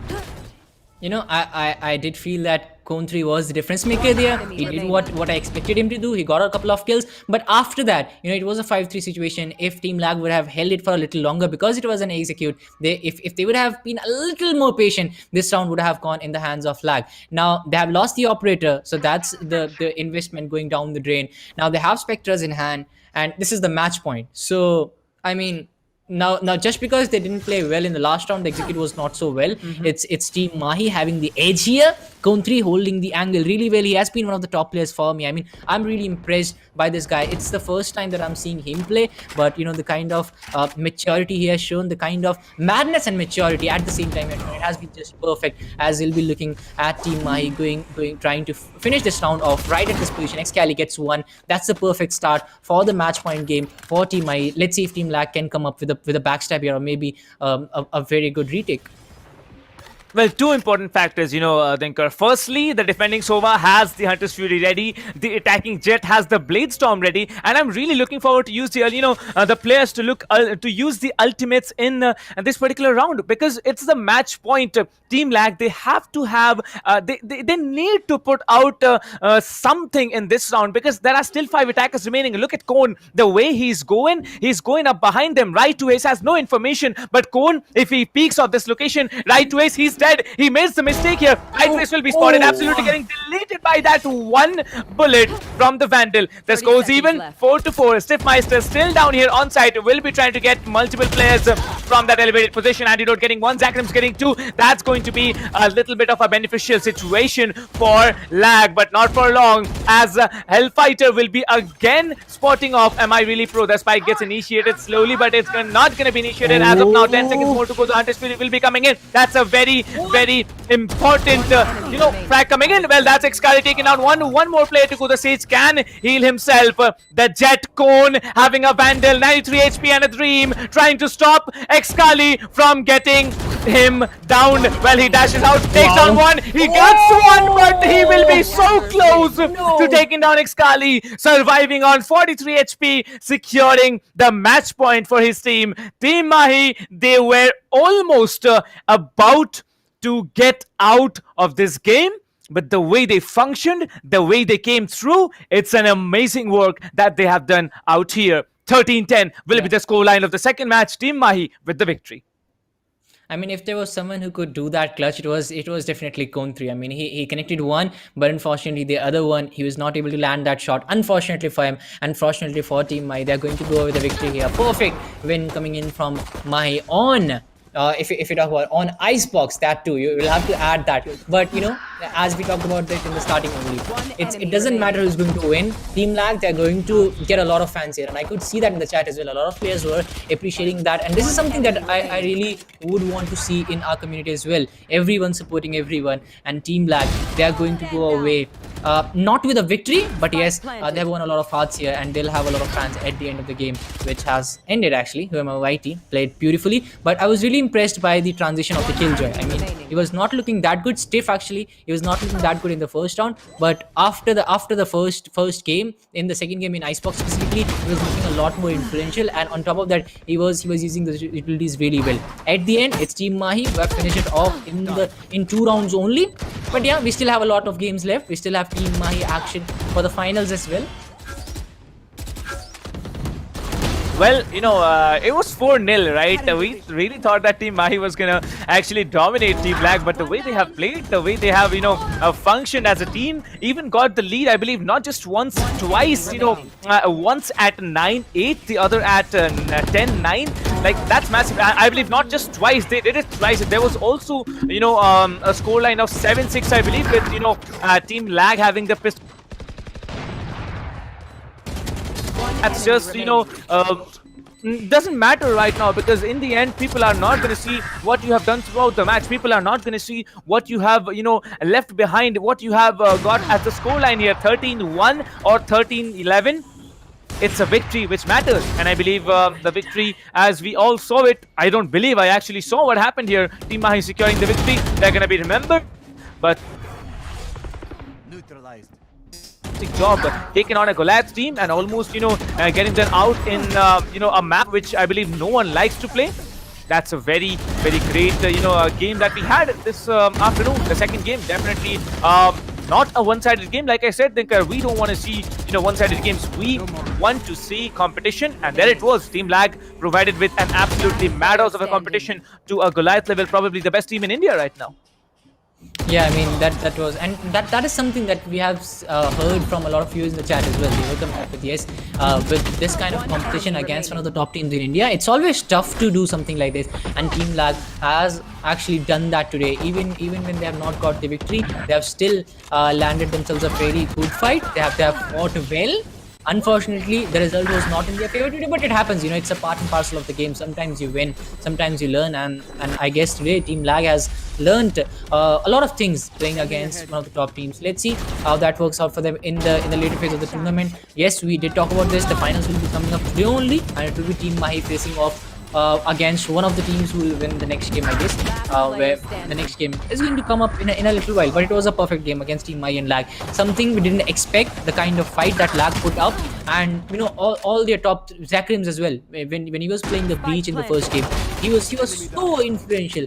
The kills, the kind of, you know, flashes that were coming up with, the execution of the ultimate, that was perfect, and stiff as well. You know, look at those 2 shots. I mean, those two shots, he was nowhere to be seen in the first map, and all of a sudden he changes completely. That shows you the kind of grit and determination that player carries. Like, that shows you the kind of, you know, play he has and how he should. But Sage, you know, we knew that it is going to be an influential player in this map. Yes, the ultimates did come in. Yes, the revivals did come in. But other than that, we saw a lot less from Sages from both the teams actually. Yikes. Well, you know, Dinkar, it's not over for Team Lag yet. They have a chance of coming back. Not today. I'm telling you guys, it's not today. It's going to be tomorrow. As Team Mahi, they will be proceeding on to the finals of Group B upper brackets here. The next game, it is going to be between Kuch B and none other than TempesT. Koki Kumaru, he is a great, Killjoy player, and that name really reminds me, Koki Kumaru, when you hear the name Killjoy. That's what's, coming up to my mind. I'm looking forward to that game as well because it's going to be a close one. Kuch B versus Team Koki Kumaru. I mean, Team TempesT. That's going to be one match we should watch out for. But, there were certain outplays which... Ooh. Yeah, this shot. Versus Kuch B. It's going to be another interesting one to watch. I'm not going to be shocked if it's a 3-match, scenario in the next game. But whoever wins from the... what to say about them? There's nothing we need to, add on to what they have possibly done here. Like, remember this play, I really thought Kone is gonna do it. Imagine if he would have hit that headshot onto, Excali, but he doesn't. Excali does survive, and he takes down a Team Lag in the final round, getting the match point for his team. Well, you can see the scoreboard 13-10. Team Mahi versus Team Lag. Team Mahi winning their second game and also securing that spot in the upper bracket finals. Well, Excali, 28 frags and 15 deaths coming up for him. Antidote, 22 frags as well. Kone also keeping up to the pace, 21 frags. Being an Omen, playing out with 18 frags. That's massive. 2 Sentinel plays did really play out according to how Lag wanted it to. Having the Killjoy and the Siege on the same team. Then, having the Omen, only one duelist to play with. Like, that is a very, very, risky play. But still, they had secured 10 rounds against a Goliath team. And that's what that is what is going to matter. So rest of the scoreboard from Who Am I YT to Am I Really Pro? Dinker, over to you. Right to Ace and Hellfighter also making it to the top 6 here. Stiff Meister was looking a lot better in this one. And after Amitarasu also making it to the top 8. Zekrims was a little less influential in this game. But yes, he got the job done for his team as well. Am I Really Pro? Was very good with the utilities, but not with the frags. And fragging, let's leave it to the duelist top the squad, and they definitely got the job done. If you talk about Cone3, he was looking beautiful. On top of that, Excali, he was the MVP in the first game, goes away with the MVP in the second game as well. Average combat score a little lower than the first game, but yes, still 28 kills to 15 deaths. One of the score lines that I would take any day, any given day. If I go in a match, I would take that. As it is going to be Team Mahi going away with the victory, 13-10. And I guess it was 13-7 in the first one, if I'm not wrong. So a very good fight shown by Team Lag. Yep. Dinka, there's I believe one, I don't remember whose name it was, but someone was actually eager to find out, like, how you actually look like. So I'll not be surprised to find out if that is one of your die-hard fans that you have. I don't know, but I think they are very eager to watch the caster screen, because there were not just one, I believe 2 to 3 players, and they really want to see your face. I don't know what's going on. How much of an influence are you causing on the first day? I'll probably lose my job if you continue with this. I guess they want to be. I guess they want to be disappointed. Well, with the caster screen is gonna come, right? So you're gonna find out. The people are gonna find out like how or what a thinker is. So yeah, we'll see. Casters OP Lamau. Thank you so much, CJ7. Well, talking about Team Mahi, they will be moving on to the finals of the upper brackets. And talking about Team Lag, it's not over for them. They are gonna come back tomorrow in the lower bracket matches against the losers from the next game, which is going to be Team TempesT versus Team Kuch B. Well, Kuch B, we know, formerly known as one of the professional teams, now battling it out to have a name for themselves. It's going to be a very, very interesting match to watch. Yeah, I mean, when you talk about the upper brackets, when you talk about the top teams fighting against each other, it's always an interesting game. They can change the game from anywhere. Just look at the one of the rounds that we saw in the Icebox. The Vipers ultimate coming in, and all of a sudden the Killjoy also comes in with the ultimate, completely changing the game upside down. And there the numbers were kind of balanced. I guess it maybe not balanced, but it was kind of 3-2, where it's gettable. For any of the teams, it's gettable. If the players on the 2 side, if they get a kill onto the 3 side, it will be a matter of 2-2, where it can go either ways. So yeah, this is something that we have seen. So I mean, these players, it's all the games are going to get interesting. The next one as well, it's going to be very hard to predict who's going to go with a victory. And Kuch B, one of the teams that I haven't seen in the past, I would say. But yeah, when when you don't know someone, you can expect a lot from them. You can have that X factor coming in. So I'm really waiting for that X factor from both of these teams, and let's see who gets to surprise all of us actually. Because in the first game, I was really impressed with the gunpowder that was shown by the breach in the first round. I mean, the kind of execution that was coming in from him, and everything was just perfect. I do feel that they have a very good future ahead of them. Dinka, it's the past, right? Because, upper bracket's first game is over. Well, you can see on the screen, ladies and gentlemen, it's going to be the group stages going on till the 21st of February. Of course, we are having the Group B upper bracket matches today. And, we are going to be moving on to the second semi-finals of the upper brackets. As you can see, it's the 15th of February. Well, it's just past Valentine's Day. Sad that many people still don't have a Valentine. Probably they're going to get, someone or, other that. Let's just leave that for another topic. But yes, the next game, it is going to be between Team TempesT versus Team Kuch. Really looking forward to Koki Komaru's play here. There are many people who are excited about Koki Komaru and Kubrick's as well. Well, yes, you should not forget that player. That player is massive. Like he can switch from a sentinel to a controller and still stand and surprise you. That's really impressive. Talking about Group C, we have Biryani Power, we have Enigma Gaming, we have Playground Esports waiting there. We also have in the Group D, Fangs. Like that's my choice of the team. We all the casters here, Dinker, they had to pick two teams from the underdogs who can actually move into the playoffs, and I chose Team Lag. Well, they played like I don't know what they played like. Probably they were almost gonna take down team what's it called, Mahi here, and looks like the next team, it's going to be Fangs, who are gonna play up in Group D. But as of now, let me tell you, ladies and gentlemen, that the ESPL welcome gift giveaway, the giveaway for you guys who are coming and watching the stream, is still going on. So just head over to the description or to the comment section. You will, or to the chat here, you will be getting a pinned comment there giving you the link also in the description, which says ESPL welcome gift giveaway. You will be able to make your entries for everything that's on your screen right now. Tier 2, Tier 3, Tier 4 rewards, mousepad, gaming mouse, gaming keyboard, the Cloud Core 7.1, HyperX. It's all about HyperX gear here, right? Like, it's all for you, the viewers, our dear viewers who are coming in and supporting all these teams over here. Well, talking about it, it wouldn't have been possible without our partners, technology partner, Akamai Technologies, than SkyEsports India, media partner TalkEsports, country partner PFG. Of course, this is just the middle portion of the tournament, which we are witnessing now, the ESPL Valorant PowerUp. So, Dinker, on the first day, you have been here before, but coming into the group stages, how much of a change are you seeing from the qualifiers to the group stages? I mean, yeah, we are seeing actually a lot more competitive gameplay and a lot better usage of utilities. I still feel that there is a lot of work to be done. If we talk about the underdog teams, yeah, we are seeing them trying a lot of things in the initial phase of the game. It's just that as soon as they lose one, they go for something new in the second one. Then they lose the second one, then there is something new. So they actually pull all their tricks in the first 2-3 rounds only. So they have a lot less surprise factor, which actually comes with the underdogs. If you are an underdog, you are very hard to read. And I was actually looking at one of the interviews. I guess it was one of the players from Team Mahi, and he was asked his views on the underdog team. So he said that yes, they are playing very well, but it's just that they are doing the same thing over and over again. So that's something that I did feel was coming up here as well. So let's see if actually that can come in. And it happens when you are in the early stages. There are a lot of things that teams learn by experience. These are things that cannot be taught.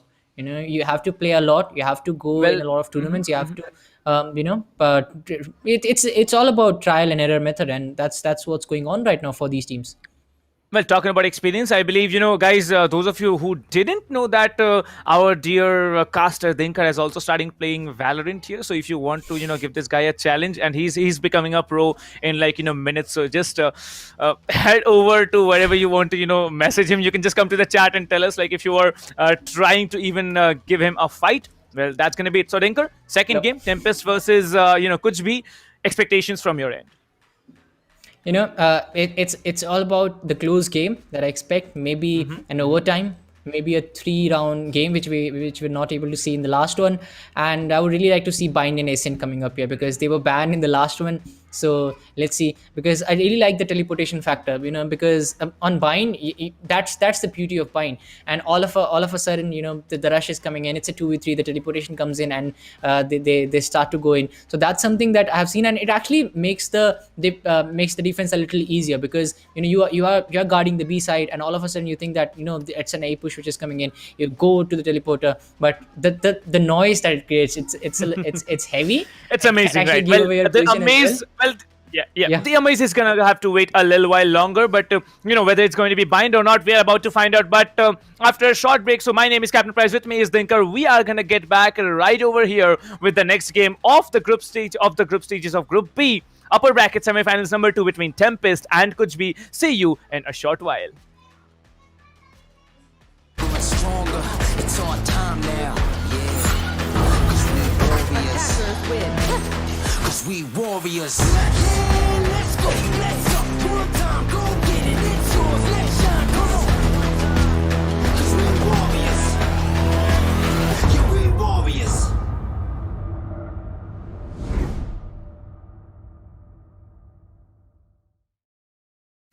Valorant Agents of India. Are you ready?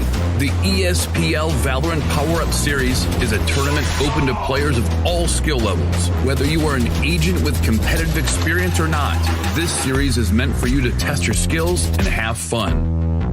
Agents will battle for a total prize pool of 7.5 lakhs and the title of Series 1 champions. It's time to power up. Let's break down the tournament format. At the beginning of the tournament, there will be 4 open qualifiers. In the qualifying rounds, players will go through a best-of-1 single elimination, battling their way up the ranks.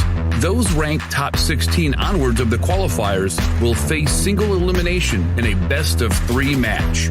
The top 4 teams from each qualifier will earn a spot in the group stage, resulting in a total of 16 teams. These teams will then be split into 4 groups, with 4 teams per group. Teams will then compete in a GSL format, where 2 opening matches are played. The winners will then battle in the winner's match, which will determine who tops the group. The losers will battle for survival. The victor of this match will then battle the loser from the winner's match to determine who progresses further in the tournament. The 2 teams from each group move on to the playoffs, where 8 teams will compete via sudden death, single elimination, in a best-of-3. The quarterfinals and semifinals will be an exhilarating battle of skills, wits, and strategy to win through a best-of-3 elimination process.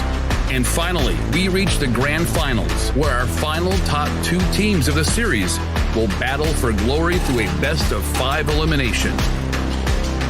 Valorant Agents of India, will you and your team be the one that reigns supreme? It's time to power up.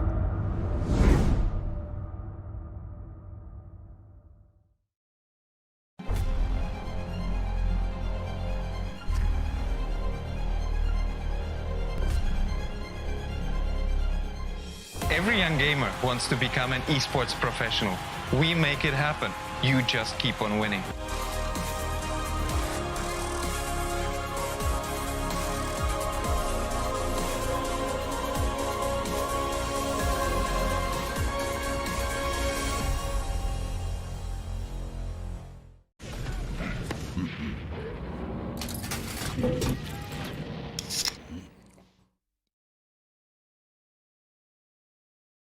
Users of Roblox are all around the world, and all of them expect the same level of experience. Well, the success of games is measured by how much can you keep users engaged. Zoroark's mission is all about player experience first. Everything we do, the player is sort of core to our thinking. ここ数年で、リッチなユーザーエクスペリエンスを提供するために If you don't want to worry and you don't want to think about things like asset delivery and the ability to have your connectivity between your devices and your servers as fast as you can, just go with Akamai.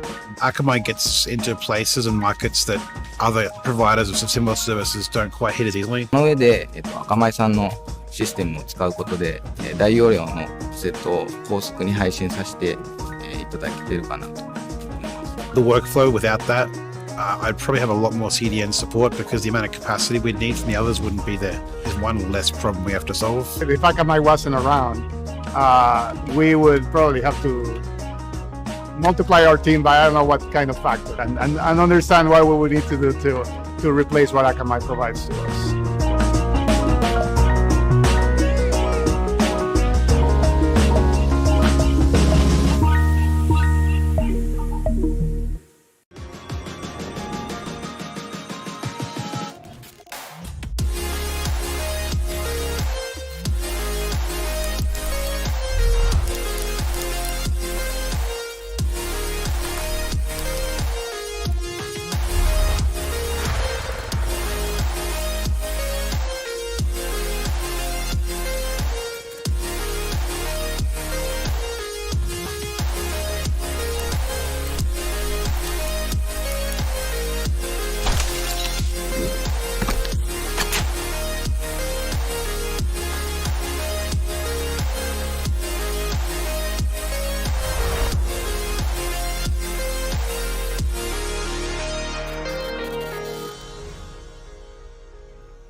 तो यार look at that mid market पे भी आप इतने मोहित वो अकेले M W1 1 kill 2 kill 3 kill he but I think can he do it, can he get the ace, can he manage to kill this? Yes he can.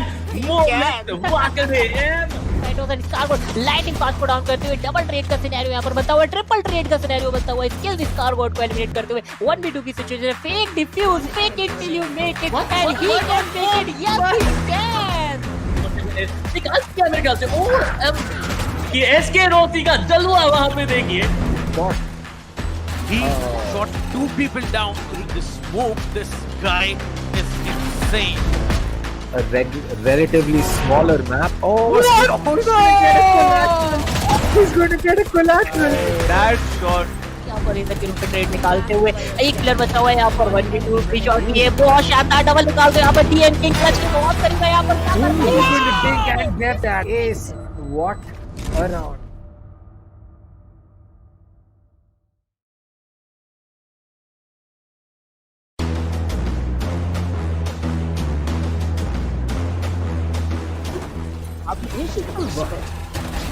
बिल्कुल यहाँ पे एक बेहतरीन बैटल है और यहाँ पे टेम्पेस्ट यहाँ पे जो डिफेंडिंग करके दिखाई एक प्राइम एग्जांपल है क्यों हम कहते हैं कि ऐसे का मैप कमाल का है but is gonna hold a very nice angle for himself. He saw one player there. Oh my god. Who's gonna knife him? Yes, he's gonna knife him. No, wait a minute. Other player that's gonna be Stenos, who was about to use the showstopper. It's a 3v3 situation.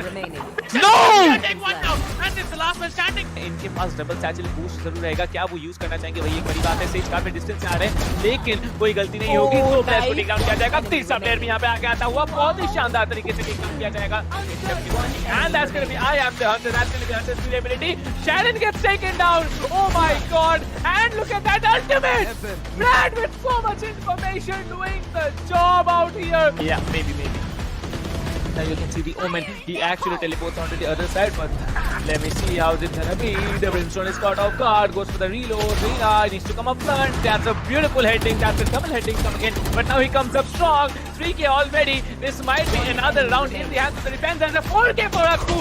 Oh my god. Akku goes on. And he builds an ace for himself. What a ace play did this guy have.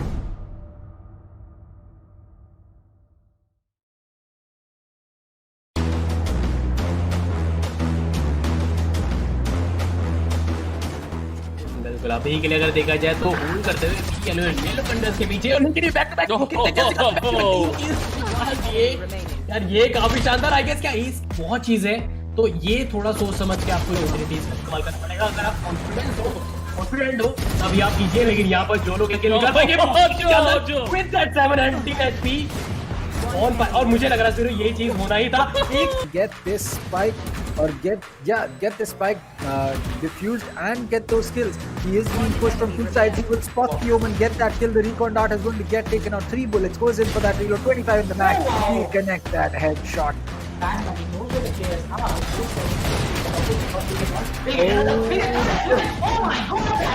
Out, but now it's all down to Dino as he will dink Antidote once and get that kill. He'll get another one onto that. No!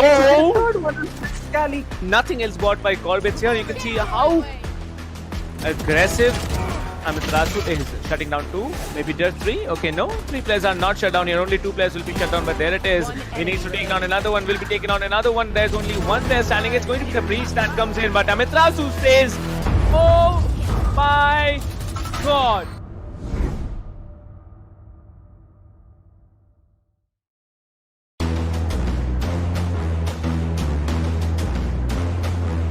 You will get the kill as well. Pasha style यहाँ पे एक अच्छा किल निकालता है कोहली के ऊपर। आगे जाने की कोशिश है। एक चीज मुझे अच्छी लग रही है ये देख के बैंग्स भी यहाँ पे एक साथ खड़े हैं, स्टैक अप करते आपको नजर आ रहे हैं। Cactus is too spiky. By the specters, you can buy the shields here, but you can see the arena being very smart here, checking that corner where Prophet was holding, takes down 2. It's impossible for Team Playground Esports. They have been shut down all week from sight. What was that, dude? You can't do that. That is manhunt. This guy is an absolute beast, dude. Going out there. He is pretty aggressive. Will he get the kill? He will get the kill. And right now, this guy is angry. He gets 3, and he might get even more. इतना ज़्यादा matter करेगा। बाकी हमारे जो neutral ये जो display दिखाया जा रहा है वो कमाल का है। स्मोकी यहाँ पे 2 किल निकालते हुए, that is really good. Smoky यहाँ पे 3 किल निकालते हुए, TOC Smokey is literally on fire. You can see the flames burning out of him and he is just ripping things apart. अपने इसके लिए यहाँ पे बढ़ने की कोशिश नहीं भी सकते हैं। ऊपर रीलोड होती है, किस ले लेंगे? Smokey is smoking. And Spiro थोड़ा सा डिफरेंस नजर कि यहाँ पर फॉर्म में नजर नहीं आ रहे अभी एम आई रियली प्रो, लेकिन कौन जब तक है यहाँ पर एक उम्मीद अभी भी रहेगी। केजीएल से यहाँ पर निकालेंगे, बिल्कुल है यहाँ पर। And every time there was a nice just deleting him. Oh, okay, now someone else got deleted. Things are much hotter in the finals, as you can see. Every time someone peeks the operator and he headshots him in mid-air, and he's gonna get the 3rd. Well, he's gonna get a 4th. वही काम अब किया जा रहा है the red syndicate के द्वारा। वो प्रेशर बनाना चाहते हैं अपने अपोनेंट के पास में, क्योंकि एक बार आपने माइंड प्ले कर दिया तो फिर माइंड प्ले से ओवर बहुत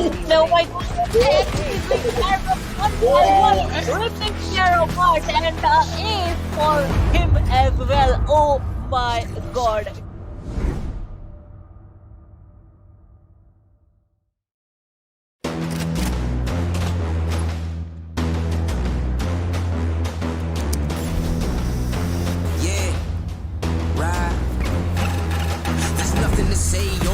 Nothing to say, I ain't have words, I erupted in thunder and rain. If you're made strong, then why call me running away? It's just a game, but nobody coming to play. I press. Rise up though, all my people where you at, rise up though. Let's go, yeah, let's go, let's up, one time, go get it, it's yours, let's shine, come on, yeah, let's go, raise up, that's right, drop with it, it's yours, let's shine, come on. With each day we wake up, we get stronger and stronger. It's our time now, yeah. Cause we warriors. Cause we warriors. Yeah, let's go, let's up. One time, go get it. It's yours, let's shine, come on. Cause we warriors. Yeah, we warriors.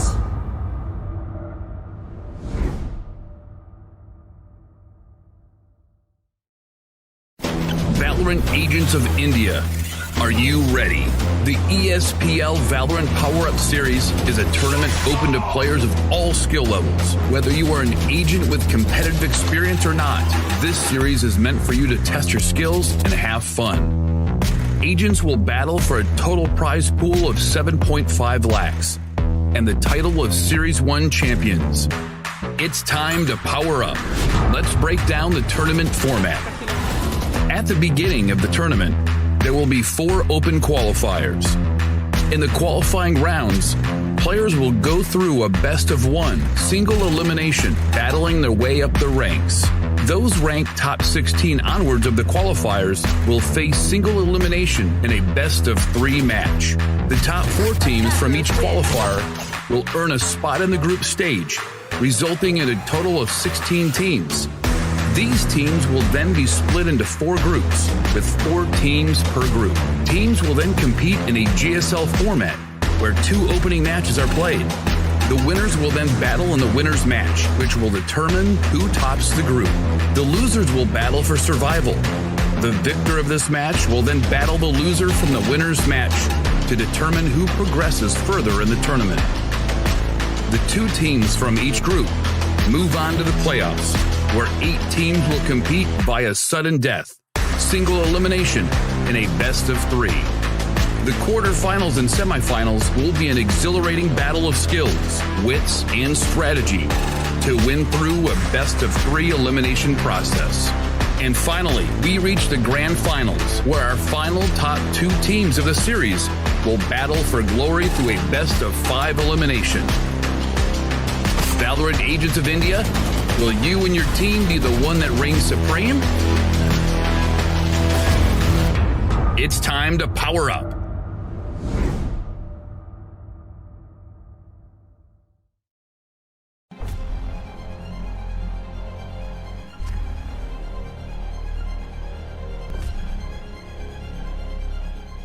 Every young gamer wants to become an esports professional.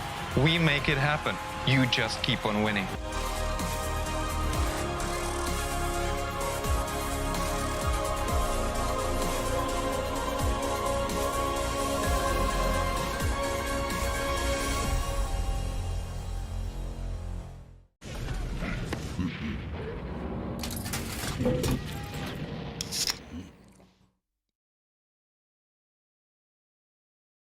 Users of Roblox are all around the world, and all of them expect the same level of experience. The success of games is measured by how much can you keep users engaged. Zoroark's mission is all about player experience first. Everything we do, the player is sort of core to our thinking. ここ数年で、リッチなユーザーエクスペリエンスを提供するために、 If you don't want to worry and you don't want to think about things like asset delivery and the ability to have your connectivity between your devices and your servers as fast as you can, just go with Akamai. Akamai gets into places and markets that other providers of similar services don't quite hit as easily. その上で、アカマイさんのシステムを使うことで、大容量のセットを高速に配信させて、いただけているかなと。The workflow without that, I'd probably have a lot more CDN support because the amount of capacity we'd need from the others wouldn't be there. There's one less problem we have to solve. If Akamai wasn't around, we would probably have to multiply our team by I don't know what kind of factor and understand what we would need to do to replace what Akamai provides to us.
तो यार look at that mid market पे भी आप बच्चे मोहित वो अकेले M W1 1 kill 2 kill 3 kill he but I think can he do it, can he get the ace, can he manage to kill this? Yes he can. Mohit वो अकेले M lighting पास को down करते हुए डबल ट्रेड का scenario यहाँ पर बनता हुआ, ट्रिपल ट्रेड का सिनेरियो बनता हुआ, स्किल स्कारबोर्ड को एलिमिनेट करते हुए 1v2 की सिचुएशन है. Fake defuse, fake it till you make it and he can make it. Yes he can. निकाल क्या मेरे ख्याल से ये एसके रोती का जलवा वहां पे देखिए. He shot 2 people down through the smoke. This guy is insane. A relatively smaller map. Oh, he's going to get a collateral. That shot. पर इधर के रूप में ट्रेड निकालते हुए एक प्लेयर बचा हुआ है यहाँ पर 1v2 फ्री शॉट ये बहुत शानदार डबल निकाल दो यहाँ पर टीएम किंग क्लच के बहुत करीब है यहाँ पर and get that ace. What a round.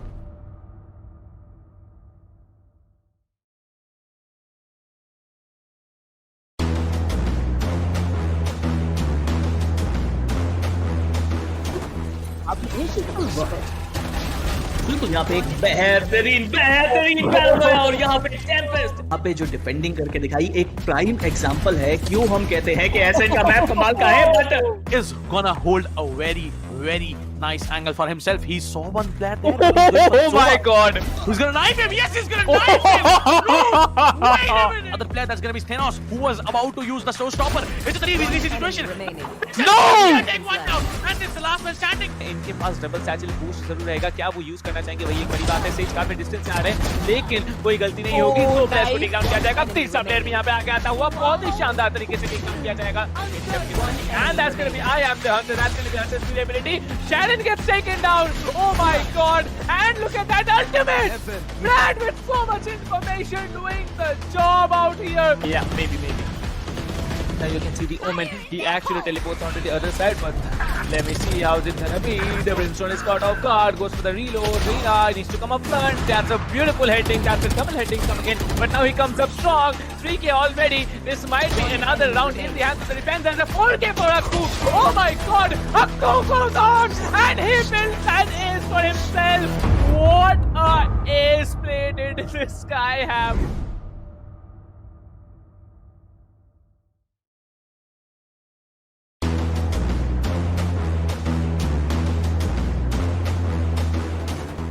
बिल्कुल आप ही के लिए अगर देखा जाए तो होल्ड करते हुए येलो कंडर्स के पीछे और उनके लिए बैक टू बैक यार ये काफी शानदार आई गेस क्या इस बहुत चीज है तो ये थोड़ा सोच समझ के आपको यूटिलिटीज का इस्तेमाल करना पड़ेगा. अगर आप कॉन्फिडेंट हो तभी आप कीजिए, लेकिन यहाँ पर जो लोग निकाल पाएंगे विद दैट 700 HP और मुझे लग रहा है ये चीज होना ही था.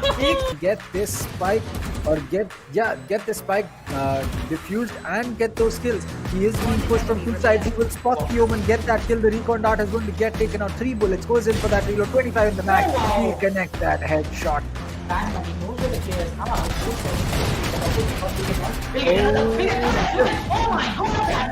Out, but now it's all down to Dino as he will dink antidote once and get that kill. He'll get another one onto that. No! Third one on Scally. Nothing else bought by Corbett here. You can see how aggressive Amiterasu is shutting down 2, maybe just 3. Okay, no, 3 players are not shut down here. Only 2 players will be shut down, but there it is. He needs to take down another one. Will be taken on another one. There's only one there standing. It's going to be the breach that comes in, but Amiterasu says, "Oh my God!"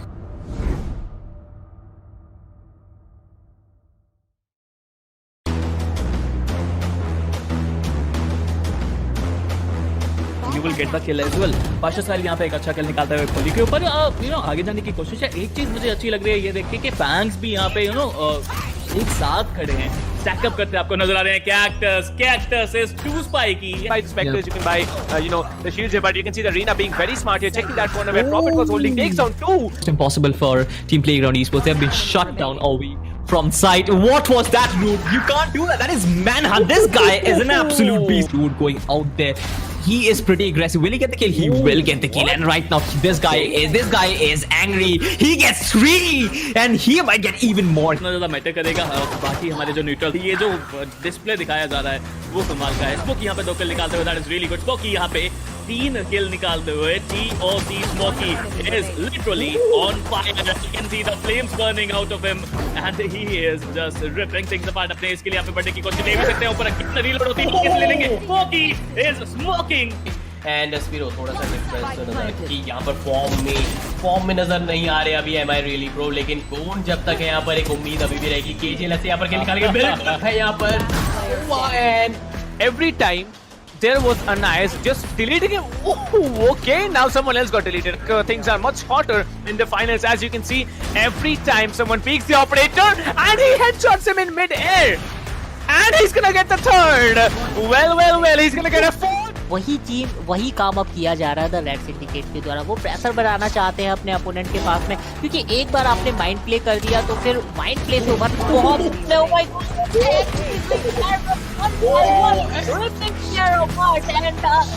for him as well. Oh my god.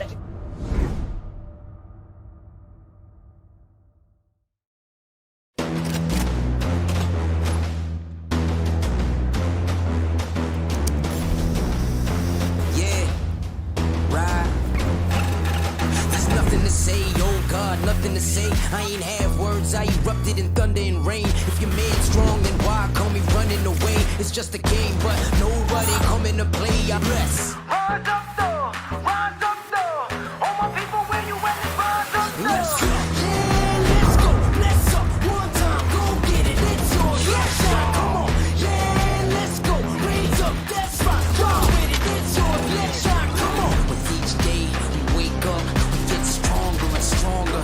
It's our time now, yeah. Cause we warriors. Cause we warriors. Yeah, let's go, let's up, one time, go get it, it's yours, let's shine, come on. Cause we warriors. Yeah, we warriors.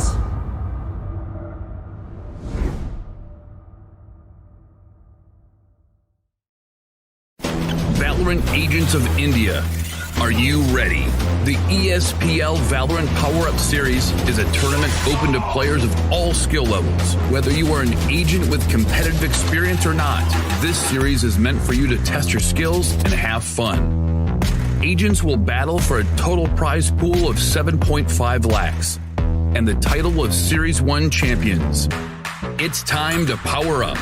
Let's break down the tournament format. At the beginning of the tournament, there will be 4 open qualifiers. In the qualifying rounds, players will go through a best-of-1 single elimination, battling their way up the ranks. Those ranked top 16 onwards of the qualifiers will face single elimination in a best-of-3 match. The top 4 teams from each qualifier will earn a spot in the group stage, resulting in a total of 16 teams. These teams will then be split into 4 groups, with 4 teams per group. Teams will then compete in a GSL format, where 2 opening matches are played.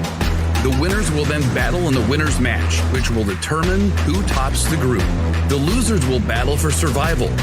The victor of this match will then battle the loser from the winner's match to determine who progresses further in the tournament. The 2 teams from each group move on to the playoffs, where 8 teams will compete via sudden death, single elimination, in a best-of-3. The quarterfinals and semifinals will be an exhilarating battle of skills, wits, and strategy to win through a best-of-3 elimination process. And finally, we reach the grand finals, where our final top 2 teams of the series will battle for glory through a best-of-5 elimination. Valorant Agents of India, will you and your team be the one that reigns supreme? It's time to power up.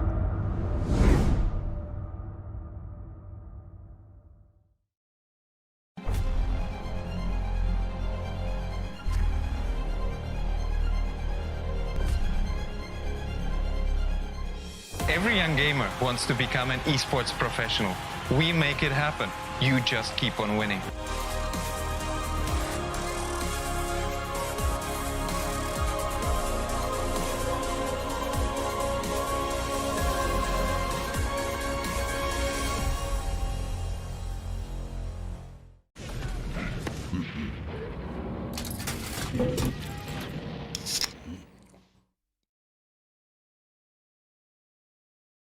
Users of Roblox are all around the world, and all of them expect the same level of experience. The success of games is measured by how much can you keep users engaged. Zoroark's mission is all about player experience first. Everything we do, the player is sort of core to our thinking. ここ数年で、リッチなユーザーエクスペリエンスを提供するために、 If you don't want to worry and you don't want to think about things like asset delivery and the ability to have your connectivity between your devices and your servers as fast as you can, just go with Akamai. Akamai gets into places and markets that other providers of similar services don't quite hit as easily. その上で、アカマイさんのシステムを使うことで、大容量のセットを高速に配信させて、いただけているかなと。The workflow without that, I'd probably have a lot more CDN support because the amount of capacity we'd need from the others wouldn't be there. There's one less problem we have to solve. If Akamai wasn't around, we would probably have to multiply our team by I don't know what kind of factor and understand what we would need to do to replace what Akamai provides to us.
तो यार look at that win market पे भी आप इतने मोहित वो अकेले M W1 1 kill 2 kill 3 kill he but I think can he do it, can he get the ace, can he manage to kill this? Yes he can.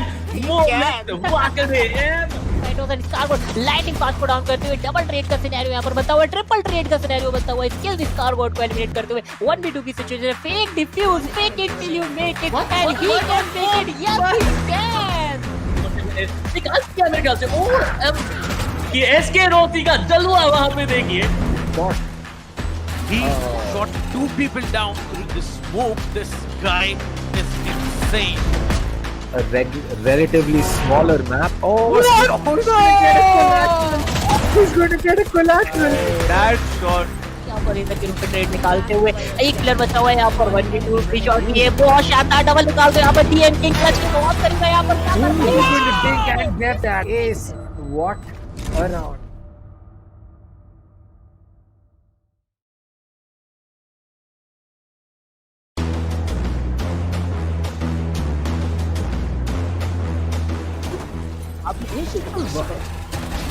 बिल्कुल यहाँ पे एक बेहतरीन बैटल है और यहाँ पे टेम्पेस्ट यहाँ पे जो डिफेंडिंग करके दिखाई एक प्राइम एग्जांपल है क्यों हम कहते हैं कि ऐसे का मैप कमाल का है but is gonna hold a very nice angle for himself. He saw one player there. Oh my god. Who's gonna knife him? Yes, he's gonna knife him. No, wait a minute. Other player that's gonna be Stenos, who was about to use the showstopper. It's a 3v3 situation. No! Take one down. And it's the last man standing. इनके पास double satchel boost जरूर रहेगा, क्या वो use करना चाहेंगे वही एक बड़ी बात है। सेज काफी डिस्टेंस से आ रहे हैं लेकिन कोई गलती नहीं होगी तो प्लेयर को टेक डाउन किया जाएगा। तीसरा प्लेयर भी यहाँ पे आके आता हुआ बहुत ही शानदार तरीके से टेक डाउन किया जाएगा। And that's gonna be I am the hunter. That's gonna be Hunter's durability. Shannon gets taken down. Oh my god. And look at that ultimate. Brad with so much information doing the job out here. Yeah, maybe. Now you can see the Omen. He actually teleports onto the other side, but let me see how's it gonna be. The Brimstone is caught off guard, goes for the reload. Rina needs to come up front. That's a beautiful heading. That's a double heading coming in, but now he comes up strong. 3k already. This might be another round in the hands of the defense, and a 4k for Akku. Oh my god! Akku goes on, and he builds an ace for himself. What a ace play did this guy have?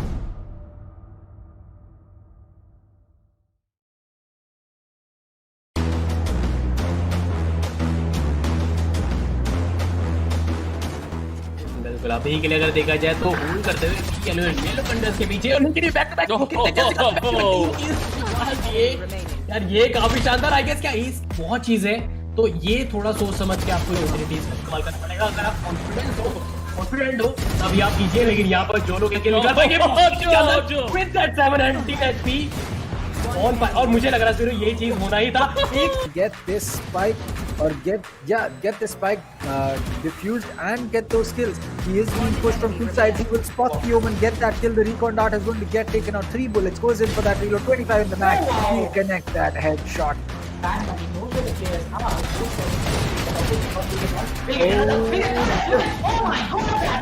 Out, but now it's all down to Dino as he will take antidote once and get that kill. He'll get another one onto that. No! Third one on Scally. Nothing else bought by Corbett here. You can see how aggressive Amiterasu is shutting down 2, maybe just 3. Okay, no, 3 players are not shut down here. Only 2 players will be shut down, but there it is. He needs to take down another one, will be taken on another one. There's only one player standing. It's going to be the breach that comes in, but Amiterasu says, oh my god.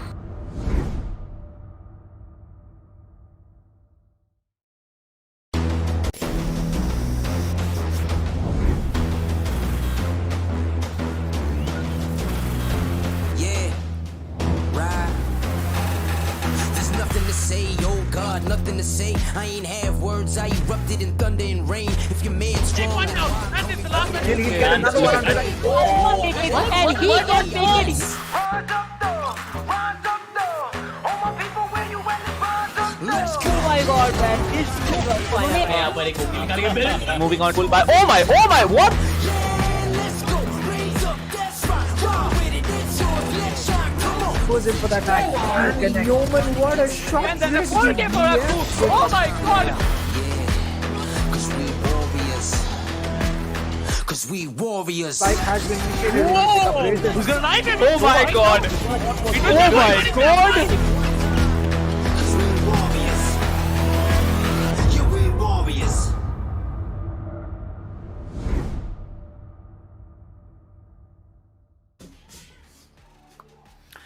Well, welcome back to the ESPL Valorant PowerUp India. My name is Captain Price, and with me today is none other than, once again, our, well, I don't want to call him that, but yeah, I'm just going to call him that, Binbot. So, Thinker, welcome back on the desk, and how are you doing today again?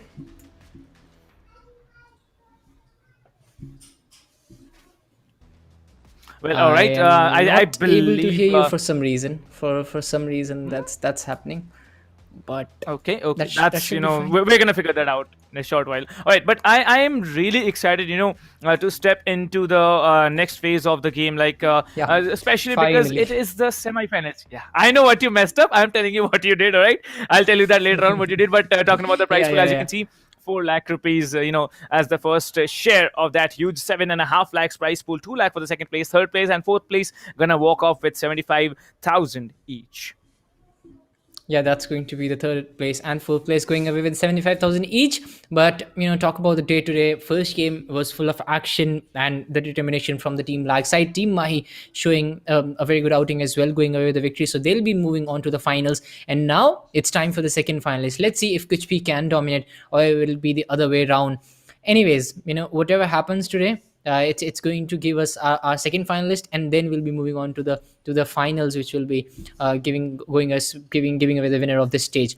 Anyways, Captain, the kind of action that was shown in the last game, we didn't really expect lag, a new team to actually show that kind of firepower against the teams of the likes of Team Mahi. And now both of these teams, they have a chance to fight against them and maybe go away with the victory as well. So that's something we'll be talking about later on. But who do you think is having the edge right now going in this game? Well, I believe the edge about, I'm very unpredictable about this particular big game because I know that Team Kuch B, they are not just, actually Kuch B players. They are actually, professional players who have come up with a different name and are trying to make a name for themselves. And talking about Team Tempest, they had been pretty vibrant and dominant as well. Of course, it's a long journey for the next maybe 2, maybe 3 hours based on how many number of games we are able to witness. But I believe, in the end, it's going to be down to the teams as they perform. However, I'd just like to remind the audience that the 7.5 lakh prize pool is possible not just because of ESPL, it's possible because of all of our partners. Tech partner, Akamai Technologies, broadcasting partner, LOCO, Peripheral partner, HyperX, production partner, none other than SkyEsports India, media partner, TalkEsport, and our country partner as BFG Esports. Well, it's going to be maybe a long game of 3 hours, maybe two long games of 2 hours. But who knows what's going to happen, because we have seen overtimes coming in. We have seen big overtimes coming in. 17-18. I mean, sorry, 16-18 to be the score line where the OT had to be played out, and that's amazing. Well, talking about the group stages, 13th of Feb we started it off till 21st of Feb. It's gonna go on, and it's totally on a different level, because qualifiers, it was different, it was good, it was competitive, but coming into the group stages, the underdogs are definitely putting up a show that not just the audience, but I believe we as casters are also really enjoying. So Dinker, the difference that we are talking about previously a little while ago between the qualifiers and the group stages, how much of that difference can we expect in the next stage of the tournament as well? A lot of difference is going to come in just because the kind of experiences that these teams will be gaining. Even if you have played a lot, there is still a lot of improvement. But that's why Valorant is so powerful. I mean, you always have something to change, something to improve, because everybody is developing, not just you, your opponents are developing, and that's something everyone is working right now. But it's time for the Group B, the upper brackets, which are happening right now. And the teams who are losing, they'll be moving on to the lower brackets, as we talked about in the last one as well. That even if you lose, you still stand a chance. That's what ESPL is all about.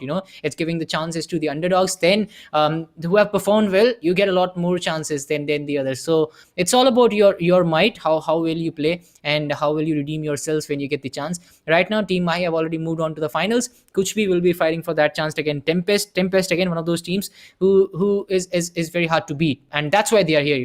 Captain, we just cannot count out any of these teams. Both of these teams, they will be going neck to neck at each other, right down to the wire. That's something which will be happening. But let's see who gets the edge. It's all about the initial momentum, and then carry forwarding that momentum in the next few rounds. But on the other side, there will always be a team who will be on the losing side, because there can be only one winner. And for them, it's about coming back, fighting back, executing the plans well, and sticking to the basics. That's something that I'll be looking forward to in this game. Let's see how that works out for both these teams, as we'll be looking forward to the next game, which will be for the fight for the one spot that is left in the finals. Well, for people who have not yet been informed, the live stream giveaways are still going on. The ESPL welcome gift giveaways are going on, and if you want a shot at that, all you need to do, you need to just head over to the description or to the chat section. You'll be finding a pinned comment there. You'll be finding the description, and embedded with a link which says the ESPL welcome gift giveaway. Click on that. You will be redirected to the Sweep Widget website. There you can make your entries and probably get lucky enough to win all the prizes listed on our screens. The grand prize, the first place, whoever is that lucky gentleman or gentle lady, or shall we call it gentlewoman? I don't know how we should say it, but yeah, you might be lucky enough to win it. Well, talking about the matches, Team Mahi versus Lag. Team Lag definitely put up a fight, a very, very strong one indeed, in their home ground map. That's going to be Icebox. 13-10 was the scoreline in that one, and the previous game it was 13-7. So yeah, it was a good two-game scenario for Team Mahi, but Lag, they tried really, really hard. 2-0 for them. Mahi is already waiting there in the upper bracket finals. But talking about Lag, they are now into the lower brackets. They will be fighting against the not winners from the match between TempesT and Kuch, which is going to be the second semi-finals of this afternoon, and I am really looking forward to a few of the players. Well, personally talking, I expect Kubrix, Kokki Kumaru to function. I expect from Team Kuch to also function equally according to their potential. But talking about map selection, as you can see, Dinker split Icebox once again. No, it's coming in from how? It's the last. It's the last image. Oh yeah, it's the last one. Yeah, so, technical glitches, I was shocked to see that how that's possible, but still, I was disappointed, man. I was disappointed to not see any of those as Ascent and Bind. I would love to see, even if we won't be able to see both of them, let's just have even one, because we have seen Split, we have seen Icebox. I want to see something new. So yeah, that's what is going to happen right now. Ascent is going to be the first map. Icebox is going to be the second. Split is going to be the third. And Haven, I'm quite sure why it is banned, for the right reasons. But Bind getting banned again, that's something that really surprises me. But let's look at Ascent again. So we'll be moving on here. Let's see who gets the edge, and then we'll be moving on to Icebox, which always comes up with a surprise these days. Well, I believe, people have really started to understand Icebox, and that's why we are going to see it as the second map. Well, I believe a second map is always one of the most interesting maps to watch because no matter what happens, Ascent, the first map which we are going to see in the second game this afternoon, whoever wins, irrespective of the fact that, if either it's TempesT or Kuch be walking off with the victory of the first game, but the second game in a BO3 is actually the decider whether we are going to have a third game or it's going to be, just down to a walk in the park for either of the teams that are performing in front of us at this moment. TempesT, a very, very strong team. Kubrix, Koki Kumaru on the same team is a very, very fearful combination, fierceful combination. But I'm really looking forward to the lineup of Kuch B. Kuch B, a dominant team in the past, a dominant professional team in the past. How are they going to perform in front of TempesT is going to be a very, very key factor. Well, it's disappointing to watch, Dinker, that you actually did not get to hear the sounds of the teleports, but, maybe we'll see it in the finals. So, we are going to have to wait for that. So, what about Ascent, Dinker? Ascent is one of the best maps that we have, possibly seen in over a lot of time, I guess. So, and it's one of the most played maps, one of the most oldest maps that we have here on the game.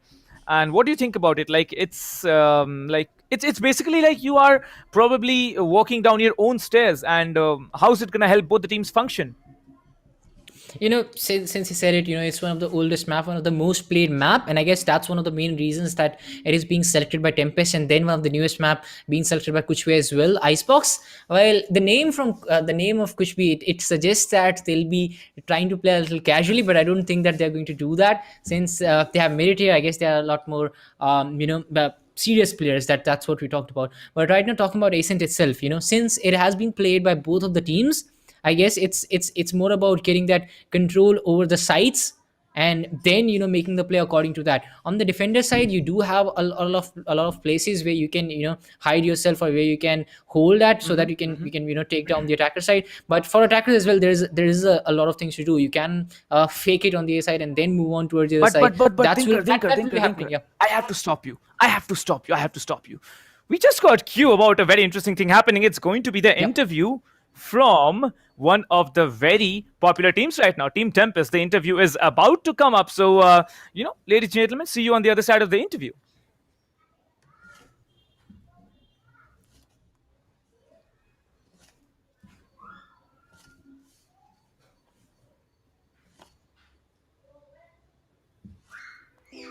Hi, so give me a short introduction to the team.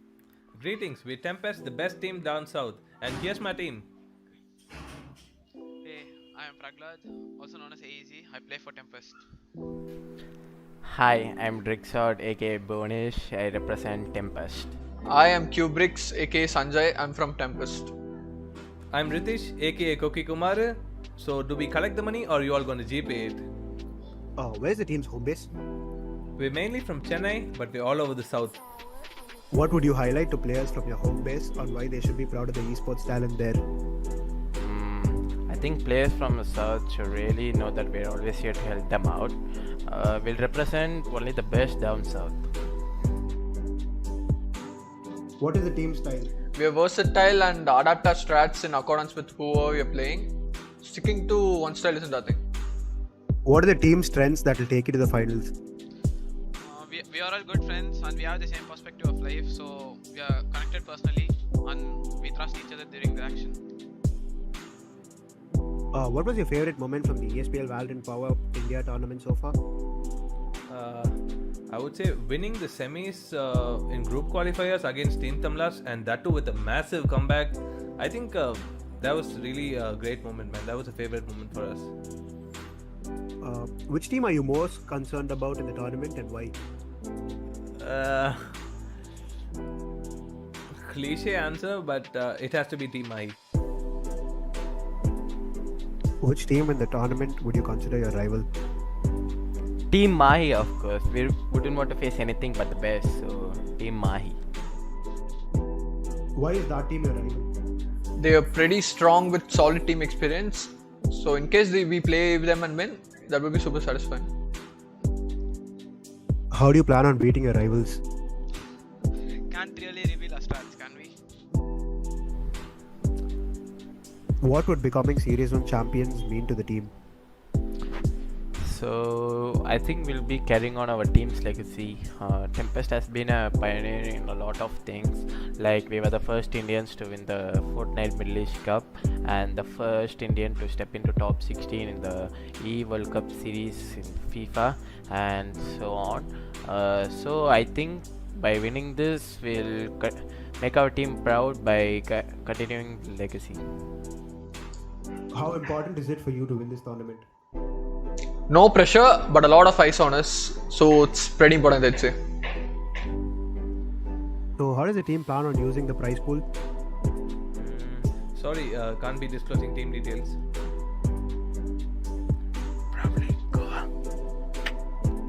Is there anything you'd like to tell your fans? It's TempesT for a reason. Keep cheering, keep supporting. We're taking all of you to Goa too. Why should teams and fans watch out for TempesT? We're unrestrained, we're rambunctious, we're contemporary, we're fun-loving. Also, we're very good at the game.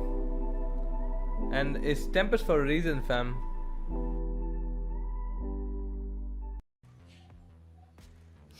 Well, that was, Team TempesT for you. You might have heard what they were planning to do, or you might not have heard, I haven't heard what they are planning to do with the prize pool or whatever, the scenario is. But I think it was a very, decent and humble way of the players approaching in front of the audience, addressing what they are actually vouching for. So, Dinkar, what do you think about that?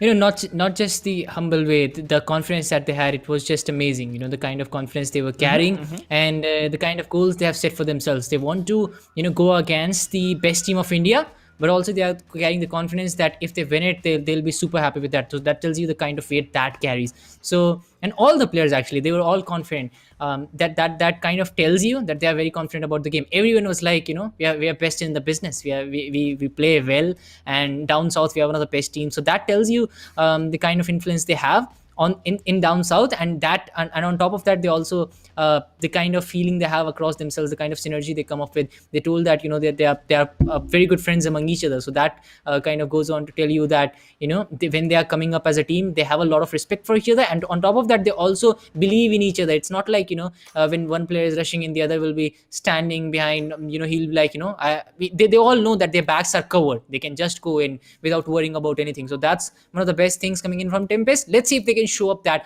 in today's game.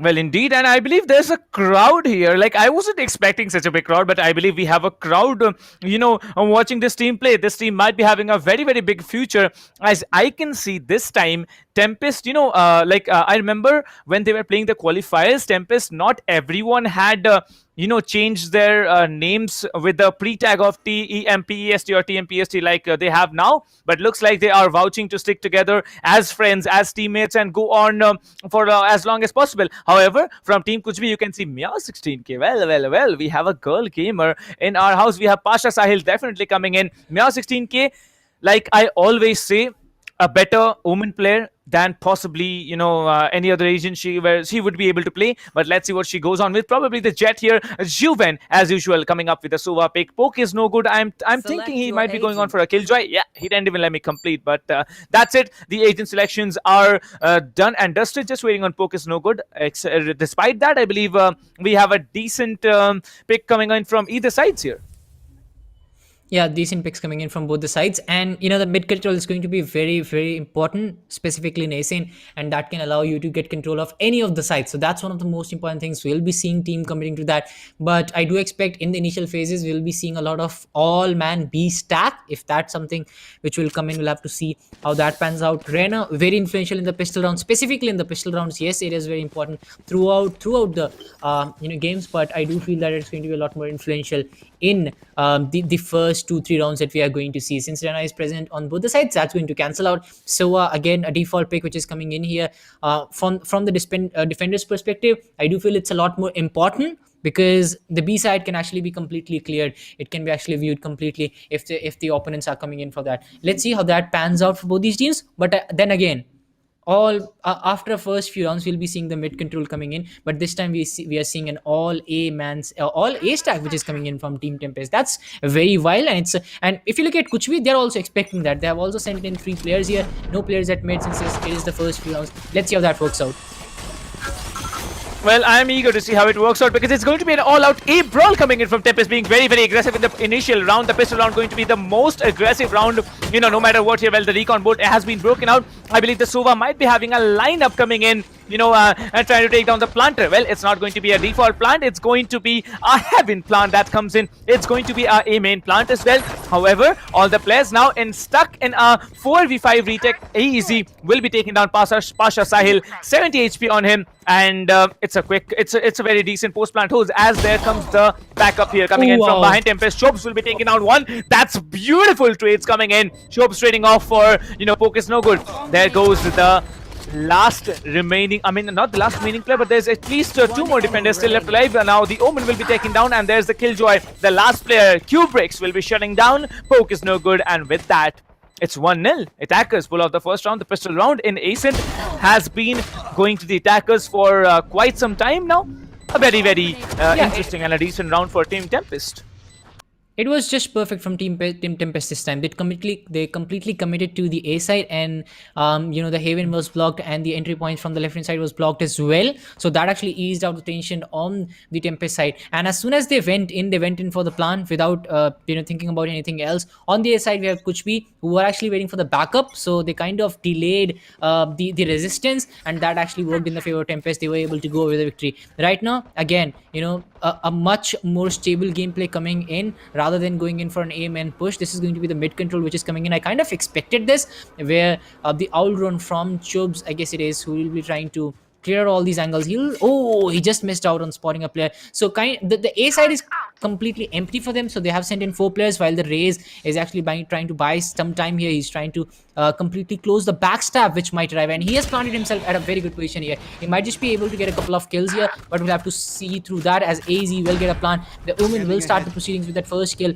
and now the recon drone will give out a lot of information here, as the Raze will try to come back with the backup. Well, I believe the backup needs to arrive. As you can see, there's again another situation where there are 5 attackers and 4 defenders still left alive. You can see that replay is going to be very crucial, as Chobes will be coming in, taking down one. There are multiple players still outside the door. The Boom Buddy will be coming in. The Pain Shell needs to be dropped. The Pain Shell is dropped. He swipes with the knife, but looks like the attackers are much stronger. Kubrix with a very, very beautiful Pain Shell coming in and shutting down 2. Well, TempesT Koki is, I'm shocked. I think I didn't notice this before, but, you know, Koki Kumaru, where is the Kumaru? I don't see his, the second name coming in from that player. All right. Well, they are definitely trying out to be professional, winning the first 2 pistol rounds. The pistol and the force buy round. It's going to be crucial, but Kuch can now move in for a full buy. What's it going to be? What's at stake? It's the 3rd round, the full buy round for Team Kuch versus Team TempesT. Yeah, it might just be the opening that Kuch needed, but because if you look at the side of TempesT, they still haven't gone for the full buy. They are still relying on those Spectres, and this might just be the round that Kuch needed to get a head start. But if Kuch goes on to lose this one, it's going to be a very tough one for them to come back, as they are looking for the market region. But the Pain Shell comes in to deny him the angle. AEZ will be looking for that first kill. He'll spot out the player, but Meow16 comes up with a flick, gets that kill really beautifully. Poki will be coming up with one of his own, and this is one of the most important rounds, and I do feel that Kuch had an advantage going in this one, as the shock dart will come in. The last player has been revealed as well. A lot of shots are coming in, but unfortunately won't be able to connect any of those kills, as Shobes will try to come up with the resistance, will get one, but is it enough to get his team this round? I don't think so. He's struggling with those health points. He'll get taken out. It's going to be Sahil will put that last nail into the coffin of TempesT, as we are looking at a 2-1 score line here after a total of 3 rounds. I didn't expect this, but now the real action is going to start. Now TempesT will go for the full buys as well, and now it's time for Kuch to show what they have got. Well, and there it is. Kuch have secured 1 round after all. The full buy round definitely coming into according to what they wanted it to shine. But Poke is no good this time. Has to move on with light shields, as there is, no money left in his pockets there. Well, I'm talking about money. I shouldn't probably say it this way, but looks like TempesT going on for another A execute. The spike has been dropped in A lobby. The Suvas will be trying to get as much intel as possible. Meow16k will be waiting up in, I'd say, mid I don't know how to see it, but it's probably, beyond pizza that she's holding out now. However, mid link is still going to be stacked up by the attacking Rina and probably the Omen as well. However, the A execute is going to come in. Tito will be holding in, will be eliminating one Tempest. Drixshot will be falling. I don't know if it's called Drixshot or Drixshot, but he definitely falls. Tito will be coming in probably to get the killjoy. He does get Koki. Koki is down here. Now it's a very, very difficult situation as the Rays will be pulling in the showstopper, pushing anyone back from that little position of tree. The buddy will be, triggering at least one player. As you can see, the push comes in. The arena will be shut down, will be dismissing away, but the door was closed. That's very, very bad communications coming in. Closing down the door, a very, very, I'd say callous mistake, getting done. I don't know if it was planned or just, probably unplanned mistake coming in from TempesT, but Team Kuch definitely outshining and capitalizing over the mistake. Reina dismissed, didn't work out, definitely had the one frag, but in the end, there were 4 players from Kuch left for the retake, and the scores are level. Yeah, unfortunate for TempesT this time that they were not able to go away with the victory even after this kind of start that they got. But Kuch, the kind of usage of utilities that have been shown by them, it was just perfect. The numbers too much in the favor of Kuch, and they made sure that they're going to go away with the victory. With Meow16 was one of the players who went away with the most frags, trying to do that fragging work. This is the kind of thing that you would expect from your fragger, from your duelist, as we still land at a 2-2 for on the scoreboard. But I do feel that TempesT, their economy is in the ruins right now. For them to win this round, it's going to be a lot more tougher than the past few rounds that we have seen, as the outrun is going to come out to get that information. The location on the killjoy has been revealed as one of the players from TempesT. Look to get that catwalk control. Kito on the other hand gets one onto Kubrick, so that's going to get even tougher for the side of TempesT. But Cookie coming up with that stinger will get one onto the killjoy, as Drixo will be trying to get that plant done. If you talk about the planting from TempesT, it has been really good when they are going for the plant. Look at their efficiency. They have all the players trying to cover it up, and all of a sudden the Omen will go for the plant. They'll be very successful in doing so. And now the killjoy coming in as well. This is something that they did need, just because the fact that they didn't have any investments to go in with the guns. So let's just go with the utilities. Let's just go all in. And now, since they have done a lot of investments, this is going to be an important round. But when he takes down one, that's going to be Koki of the boards. Meow16 will couple it up with one more. T2 gets one more, and suddenly TempesT, even with all those utilities, it's looking like the round is going to go away from them. Well, looks like it's a 1v1 where Tito definitely comes in and takes down AZ not being able to, clutch out the round, but it's going to be a very close one, probably a 2-second defuse. Oh, it's a 3-second defuse that comes in. And as you can see, Tito once again saving the round and also pulling off that defuse. Well, I'd say a clutch defuse, maybe not, but it is what it is. The Stinger reload definitely came in the wrong time, and that's why probably people prefer the Spectre over the Stinger. But looks like it's a lead coming in finally for Kuch on the defender side. TempesT starting out strong, but not being able to perform for 3 rounds. It's going to be a little bit of a troublesome situation, but this time it's a full buy from both the teams. Well, it's going to be decent to watch how they function. Meow16K picking up the operator might be the biggest nail in the coffin for Team TempesT or not. Let's see how she's able to function with that. Meow with the operator trying to rush in. That's something which is kind of not seen. She'll connect one, she'll get one. That's the perfect start for Kuch.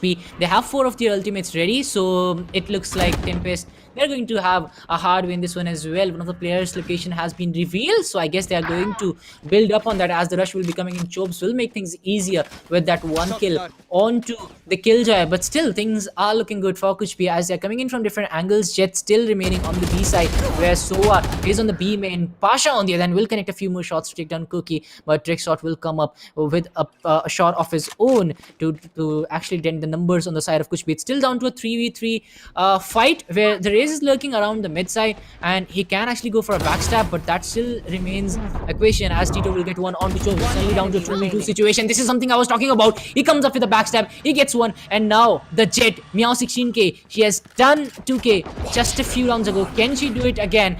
As it's going to be Drixshot who will actually go in towards the B side, will teleport towards the B side, will go for that plant.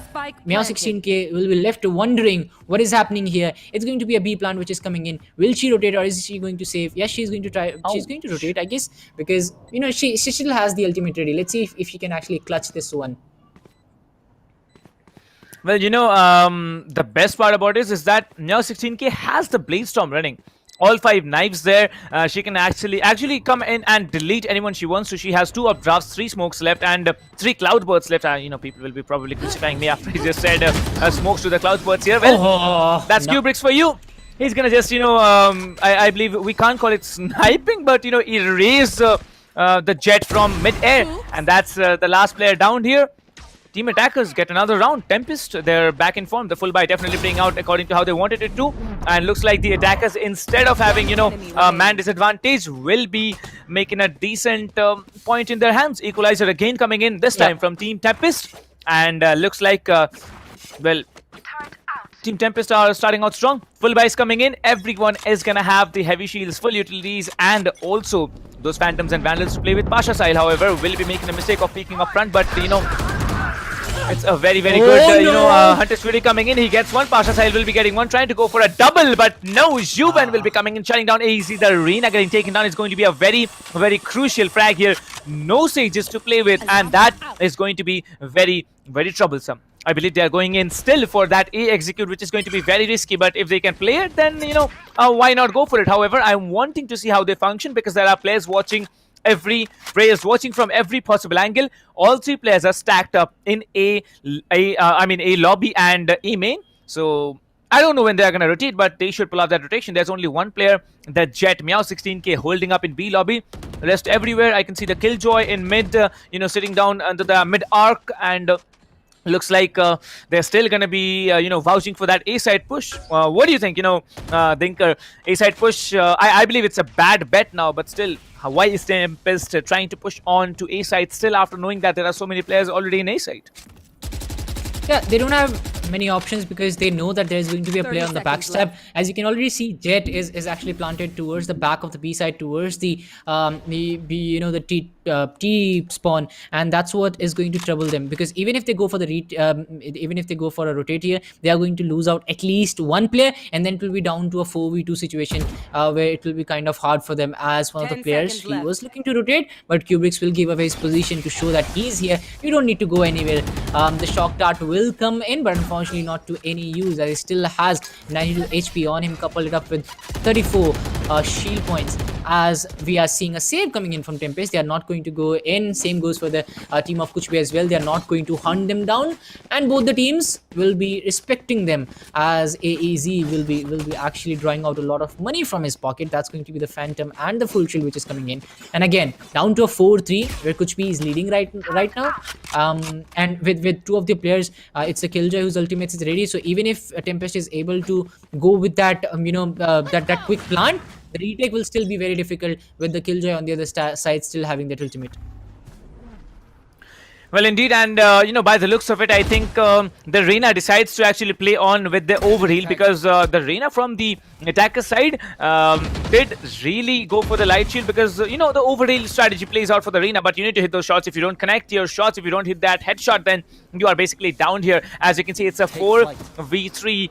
I mean, it's not a 4v3 situation, but the scoreline says it. So yeah, it's a 4 and a 3 on from the attacker side here. TempesT trying too hard, I believe, to function here. Pasha Sahil will be coming in, trying to play as calmly as possible, but will be, I'd say scratch through the smoke because of that little amount of HP that has been drained from one body shot of that Phantom or the Vandal. There were people just spraying down in that mid section and trying to catch any player lurking around in Pizza, but no, it's not the situation, as 2 players will still be watching B, 2 players watching A, and there's going to be just 1 watching mid. Well, the flash comes in, and there it is. Meow 16K has a very, very beautiful position. The way she's waiting, the way she's watching for the kills, she can actually play out very smartly, but the paint shell will be coming in, trying to shut down. 1 will be taken, 1 will be taken down. 2, that's a very, very beautiful position held down by Meow 16K. Now the Reyna will be here trying to go for that, but probably AZ gonna overheal. Well, no, she's caught off guard, and it's going to be down to Koki to function.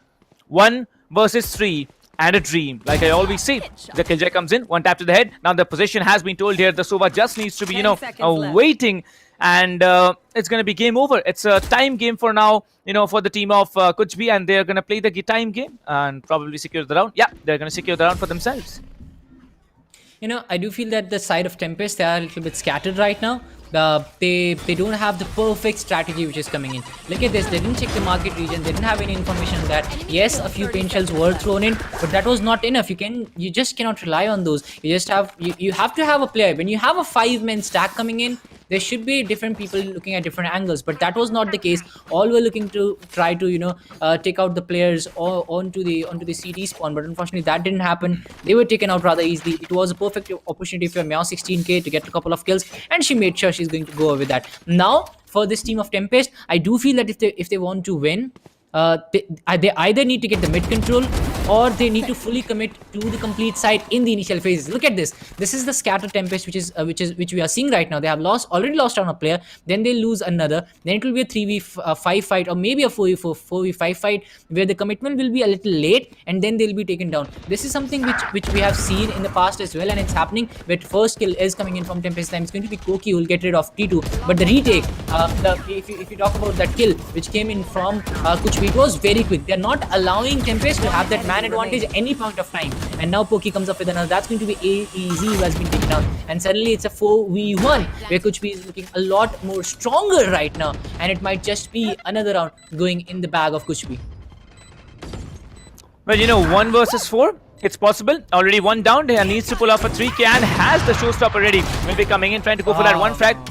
Will be triggering the showstopper, but Pasha Sahil coming in for that timely headshot with the Vandal, and also the proper dismiss. Well, that's it. It's going to be another round for Team Kuch, looking strong on the defender's side.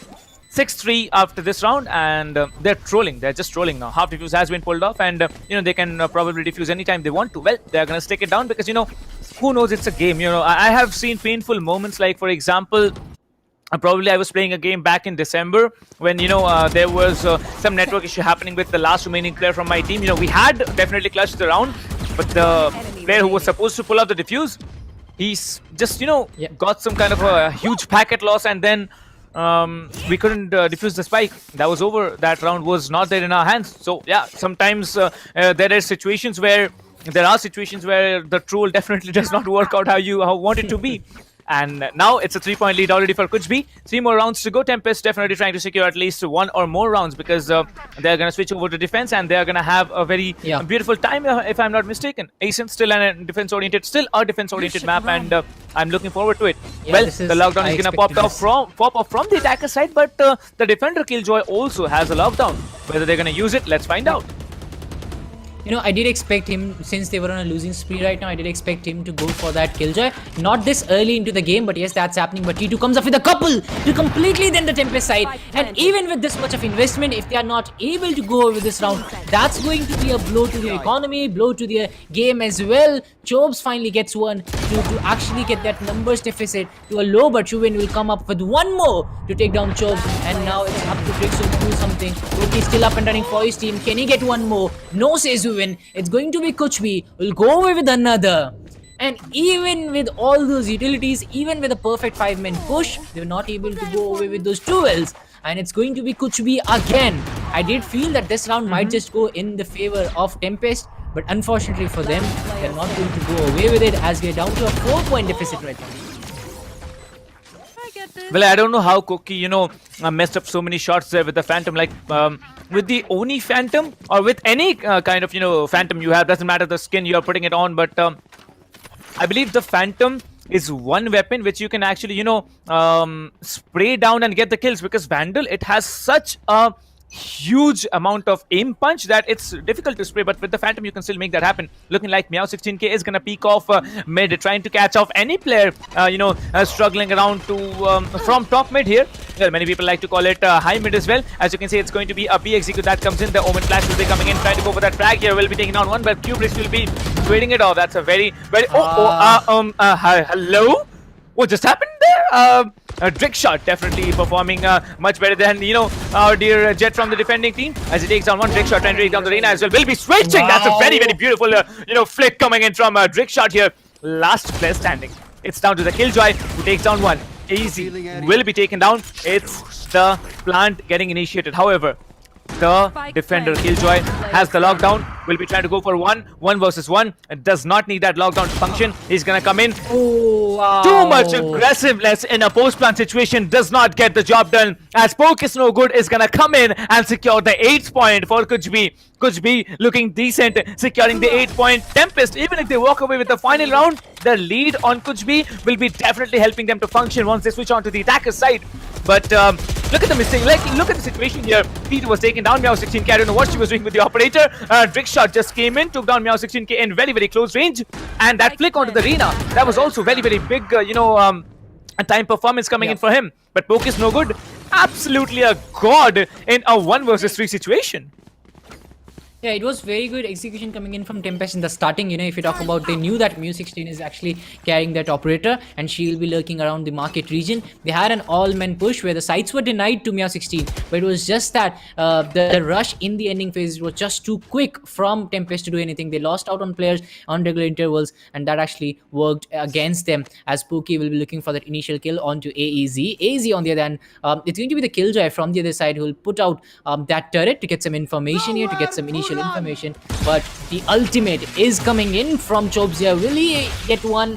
No, that's going to go in vain. So the ultimate is going to go down the drain, as Pookie is it's going to be Koki coming in from the other side. He connects that perfect headshot. That's the Killjoy out of the game for Kuch B. But we have seen Kuch B going away from these 4v5 situations where they are able to go away with a victory, as it's going to be AEZ. We'll get one onto Huwin. Sahil connects one as well, as we are down to a 3v4 situation here. Numbers not heavily favoring the side of TempesT, but I feel good about this round just because of the fact that finally TempesT has that number advantage. If you talk about the spike, it will be planted very efficiently, whereas one of the players from TempesT is actually checking the backstab which is coming in. I guess he'll be able to land I guess a single kill, but after that it will be a lot tougher for him, as TempesT is looking to go away with this victory. It's going to be Sahil has been taken out. T2 comes in as well. Meow16 gets served, and now it's TempesT finally going away with one more, and they have finally taken down the deficit to 4 points. Well, it's I don't know how to put it through, but it was a very quick round that the attackers had. They definitely needed the round. They got it, but now they are on defense. Well, TempesT on defense, on Ascent, having the Killjoy, quite beneficial, I'd say. But they have a race to play with. So if I were there now playing for Team TempesT, I'd say Killjoy set up on A, because everybody predicts the Killjoy to be on B. Just set up on A, raise, and that's exactly what's happening. You can see the Killjoy, he's actually setting up on A. I'm talking about the raise, play B, along with another, whatever the agent is, probably, play with the Omen. And the rest of the two players just watch mid, maybe 1-3, 1 mid, and that should be the perfect setup coming in. Well, the Killjoy will be setting up A with the 1 nano swarm on entry, alarm bot on to the entry of window of the tree area. But you can see Cookie will be having through the smoke arena, flinches a little bit HP onto the Killjoy, the defending Killjoy, and that's I'd say the first scratch of a bullet coming in from the attacker side.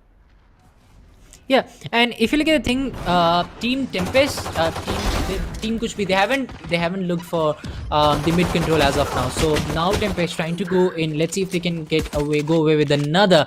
And again, it's going to be a B stack which is coming in. They tried to fake at A, and that's why we saw all the players from Team TempesT trying to rotate towards the other side. And all of a sudden, Team Kuch B is committing to the B side. They are going for the plant as well, as Sahil will get one more onto Koki this time. It's Koki off the boards. Sahil trying to get one. Uwin will get one onto Kubrix. That's down to a 2v2 situation. Let's see who gets the edge here in the first special round, which is going to happen after the switch, as Trickshot. Let's see, Sahil, he has a player inside. He'll get one. That's Trickshot off the boards. Suddenly down to 2v1. TempesT, can they do it? Nope. Attackers win. Okay, Kuch B, you are not Kuch B. You are a good team, and you are absolutely playing that like that. And pistol round going in the hands of what to say, like I'd say the attackers is a good thing, because on defense it's hard. Pasha Sahil coming in from behind, taking down one. Then the last player had nowhere to go. That was it. Kuch B now getting another round and another lead point also in their hands. 5 points lead has been secured by Kuch B. 4 more rounds, they're good to go. They're good to win over the first match. Force buy coming in from both the teams now. Spectres versus Stingers. Let's see which team functions better, because I think the Stinger in a close range is absolutely beast. However, with the Spectre, you can actually play mid-range as well. Yeah, and the TPs are being drawn out from both the sides here. AZ will try to get that opening kill for his squad. It's going to be good. Will take down, I guess it's Neon 16 has been taken down as well. And Killjoy going down. It's AZ doing a lot of damage here. But Chols will get shut down by Huen, I guess it is. On the other side, we have Trixor trying to stand his ground as we're down to a 2v2 situation here. Umen very low in health, struggling with those health points as the turret will be trying to do a lot of damage to the other side. Reyna also trying to hold his ground. The spike has been planted. It's down to a 2v2 situation. Angles being held very beautifully. But if you look at the Omen, he overcommitted there. Will pay the price for that. That's T2. Will take that kill. And now Koki didn't check that angle clearly and will be served by the Reyna on the other side. That's going to be attackers going away with another round. And even if, you look at them, the B execute is working for them time and time again. So I won't be surprised if they go for a B execute again. But they'll send, I guess, 1 or 2 players towards the A as well to maybe fake or to do something like that. Let's see if that happens. But even if it's ascent, we haven't seen any teams going for the mid control. If you talk about the last few games that we have seen in this tournament and the previous tournaments as well, the mid control has been very influential and very important as well. But this time from both the attacker side, actually, that was not happening. Even when you look at the, the distribution of defense, still, they don't commit completely towards the B side. There will be a bunch of players towards the B side and a couple at A as well. So that's something which has been happening. I do expect the same kind of flow here as well, and I guess it's going to be a B execute from this team of Kuch again. Well, one more thing we should remember is that there's already 6 points lead coming in from Kuch, and look, by the looks of it, I think they are, deciding to commit to B. I believe it was TempesT, alright, in qualifiers 1 probably, when they were playing, the top 8 teams who had committed to the qualifiers, they were playing there in the quarterfinals, and it was over and over again that TempesT was moving in for mid control. They were taking it, but this time, in the group stages, TempesT, they are actually not even going once for the mid control. Like, they went, I believe, on the defender side, they were holding out that mid so strongly because I believe they knew that that is a weak spot when it comes to the defender's perspective, but then they're just not doing the job. 10-4, 23 seconds to go. Well, it's going to be a little bit of a wait before the teams are actually, deciding whether they should go for a buy or for an eco round, because now if it's a loss for TempesT, then it's going to be almost, over for them. Kuch B, they're already on 10 points, 6 points lead. It's looking decent from my perspective about Kuch B, but if I were TempesT, I'd be very worried right now. Yeah, they would be very worried right now, because if you look at the points difference right now, it's down to 6 points, where it's looking like they won't be able to come back. But you still you can never say never in Valorant. We have seen comebacks from 12-6 and it's just 10-4 right now. Let's see if that happens. But for TempesT, if they want to come back here, they'll have to do something different here. They'll have to do something special here. I can see no ultimates, so it's all about the gun games that is going to come in here. And the guns, they don't look too good on either of the sides. Yes, if you look at the side of Kuch B, it's still all run here, all guns there. If you have Spectres, you have Ghost, you have Stingers coming in as well. But on the other side, we have Classics, Frenzy, Stingers coming in as well. Let's see how that works out, as the rush is going to be very important here. If it's going to be TempesT, who can land a couple of kills in the early stages, because look at them, they're trying to play a little aggressive here. Raze is trying to block those entry points where you need a lot of kills. Sova will be trying to give out the cover from the market area, which hasn't worked out so far. So if we can land a couple of kills here, maybe a shock dart here and there, that can ease the tension there. But let's look at the Reyna. Look how aggressive she's trying to be on the A side, trying to play a little more aggressively, while I'm kind of sure it's going to be a B execute again from the side of Kuch B. I won't be surprised if in one of the rounds TempesT will be an all-men stack at B, just because the kind of play that has been shown by Kuch B so far. Well, one more thing I'd like to point out, Dinkar, is that there are particularly players out on, Twitch, YouTube, and other streaming platforms who teach you how to play, the better agent of what you are playing.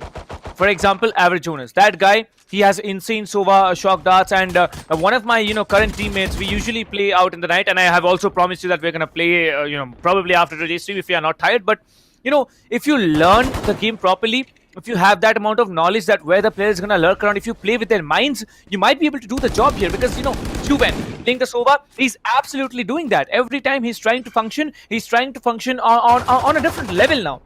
Talking about this round, Frenzy buys coming in. I mean, an eco round coming in from TempesT. TempesT looking to take things, to a close range here. Drickshot is going to be the only one who has a stinger. But everyone else, they are just going in from mid and probably switching on to A side, because I can see 1-tree approach, 2 players coming in from A main here, A lobby to A main. Yep, there's going to be multiple players already coming into A side here. You can see the swarm grenade will be placed up here. He can trigger that wherever and whenever he wants to. Pasha Sahil will be taken on AZ. That's a very, very important frag that comes in, as the Suva will also be popping in. He tries to get information. Well, caught in the crossfire, will be taken out one, but it's not enough time. The stinger, the high rate of fire, comes with the sacrifice of that, you know, a reload in a very, very short span of time. As you can see, TempesT, they're doing a decent job here. Drickshot taking out focus, no good, and looks like the attacking jet is also very low. Well, Kubrix coming in from behind, trying to shut down the jet here, but Pasha Sahil says otherwise, staying up in A main and saving, you know, their dear girl teammate. But that's not just saving the you know, girl teammate, they're also saving the round for themselves, as it's the 11th round for Kuch bhi. Meow16k would be very thankful by the, you know, play that Pasha Sahil pulled off, but I believe that's Arena for you.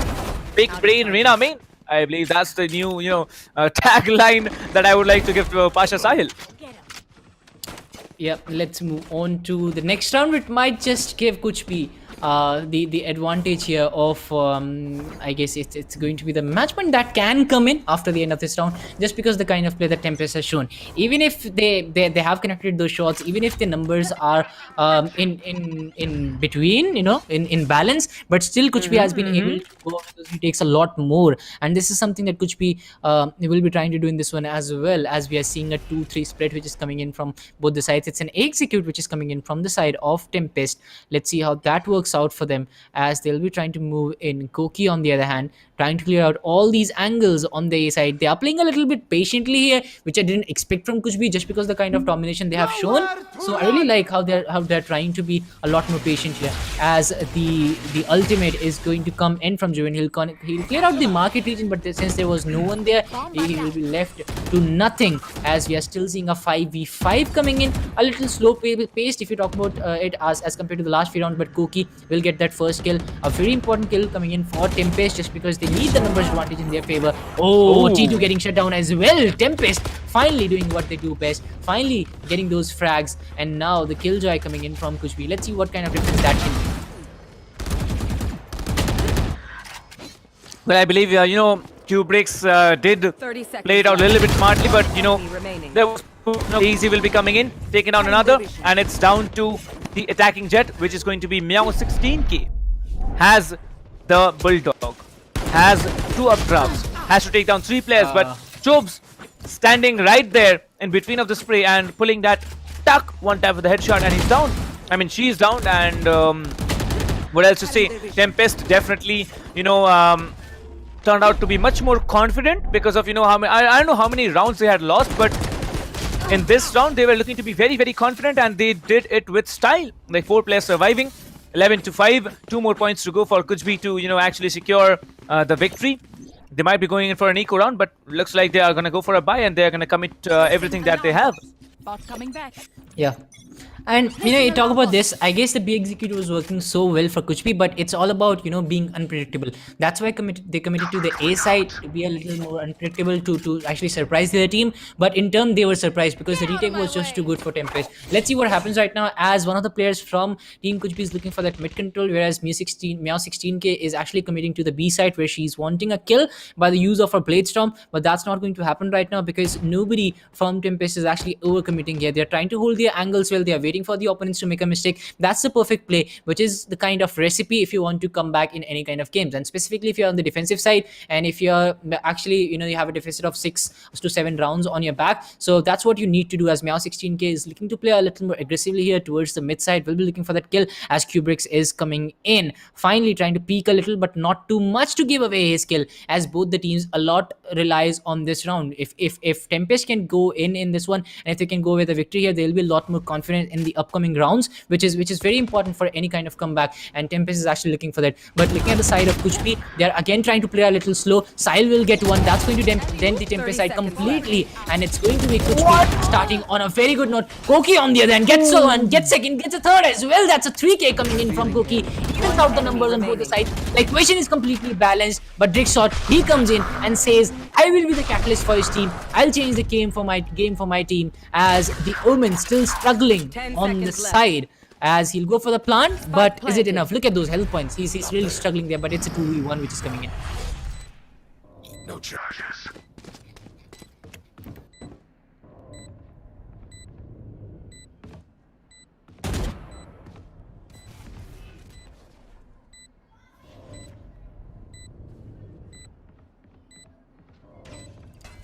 Tito, he's looking for that kill right now. The location, I guess, has been revealed. Oh, yeah, the health points coming in. It's going to be Chobes will confirm that kill onto Tito. That's a perfect play coming in from TempesT, and they'll defuse the spike as well. And finally, one more round going in the favor of TempesT, and deficit down to 5. One enemy remaining. Well, the way Koki functioned in that particular round, like, I know why people really vouch for this player now. Because Koki Kumaru, he started things off on a very, very good note. Taking down 2 players, just, I don't know how quickly and how's that even possible. Like, switching targets on the Reyna and the Jet coming in from mid Pizza. Like, that's massive. 11-6, 2 rounds already in the hands of the defenders here. Looking strong. Meow 16k now deciding to go for a ghost buy. However, 2 of their players are actually going for Vandals. Well, probably they're going for, I'd say, a full buy in the next round, but it's not over yet. You need to secure 5 more rounds, Team TempesT, to actually function and, probably be able to do something out of the ordinary. Well, looking forward to it. However, Juven will be tagging 1 player up in tree, and looks like they're going to slowly come and creep up onto B side as well. Yep, as AEZ, he'll be looking for that kill onto the Jet, and yes, Meow 16k comes up with that ghost, shuts down AEZ. And these kinds of uniforms, non-uniform buys, if you ask me, it kind of tends your economy, because if you're not able to execute that well, you'll have this kind of, non-uniform buy in the next 2-3 rounds as well. So that's something which actually hampers the flow of the game, as we're down to a 3v3 situation here, where TempesT is kind of lurking around the B side, and we can already see Kuch trying to get the mid control, trying to get some more information, as Koki will be holding on to his angle. Maybe he's expecting someone from the market, and I guess Meow 16k will be holding the backside, as Koki is holding that really well. They don't know if an A plant will be coming in, and yes, they are actually rotating. It's the Omen who has completely rotated towards the A side. Sova is already present there, and it's time for Team Kuch to go in completely, to completely commit to this region and maybe go for a plant, as nobody is trying to give any kind of footsteps here. Meow 16k clearing out the market region, everything cleared, and we have Koki, whose locations will be revealed, will pay the price for it. Now the plant will be coming in, and now it's down to a 3v2. So a perfect, smooth, a very slow-paced play coming in from Kuch, but if it works, it's good. It is working for them, as Drixot and the Sova will be looking for a retake here. Well, 11-6 on the scoreline, 5 more rounds to go, and looks like Pasha Sahil will be closing things up along with Meow 16k. Well, I believe this was a very, very important round for, team, what's it called? I'd say important round for Team Kuch, because of the economy that, Team TempesT was getting. It was going off the charts, probably, if they would have won this one. But that's a very, very good start to the match point round coming in for Kuch. Well, talking about the last round, I'd say the Sova and the Omen had a chance. If the recon bolt could have come out in time, if the shock darts could have, taken down 1 player or maybe dented them low, would have been a chance here. But Ace is still coming in with a shotgun. Will be trying to tap focus, no good, but the Vandal will be having a much powerful output, as there's just 2 more players remaining. I have 3 more players remaining from the defender side here. 6-12, 6 points to go, and that's it. I believe TempesT, they are now in big time trouble. Yep. 2v5 coming in, and it should be the game for Kuch. They should go with a victory. Oh, win! He connects one onto Chobs, and now Killjoy only remaining on the side of TempesT. Let's see what can he do. He cannot do anything, as all the players will be going away with 1 kill each. That's going to be Kuch shutting down TempesT in the first game. And now talking about the game that happened, Kuch again, a very victorious team. Right from the start, you could see the kind of gun game they showed, the kind of strategies they came up with. It was just too much for TempesT to handle. I do expect to come back in the upcoming game. I do expect a lot better TempesT in the upcoming games when they come in. Let's see if that actually happens. Well, Kuch be definitely securing the round, and it's so impressive what not just men, women are stepping up and also performing so good. That's completely impressive to watch here. Well, keeping up the level of the competition is definitely what everyone is vouching for, and Team Kuch have done it in a massive way here. I believe the total number of rounds secured by Team Tempest were 6, if not mistaken, Dinker, and that was a good, initiation by TempesT, but somewhere down the line, I believe Team TempesT, they fell apart. They completely fell apart. Kuch they had the advantages. Whoever their IGL is, along with, those insane skills that they have, they really functioned out of the ordinary, and there was Team TempesT getting down and out. Kuch with the victory in the map of Ascent. Yeah, I mean, Kuch was just looking to better, if you ask me. TempesT, well, even if at points we saw TempesT having the numbers advantage, but it was just that Kuch was looking so good, the kind of synergy they had, even with only 2 players, the kind of, the covering they did, the kind of retakes that came up with them. It was just something very special, and that's one of the main reasons that Kuch was able to go away with the victory. As, look at this, it was a 2v2, but, still, it was Kuch on the winning end. And it has happened time and time again in all of those rounds that we have seen in the past.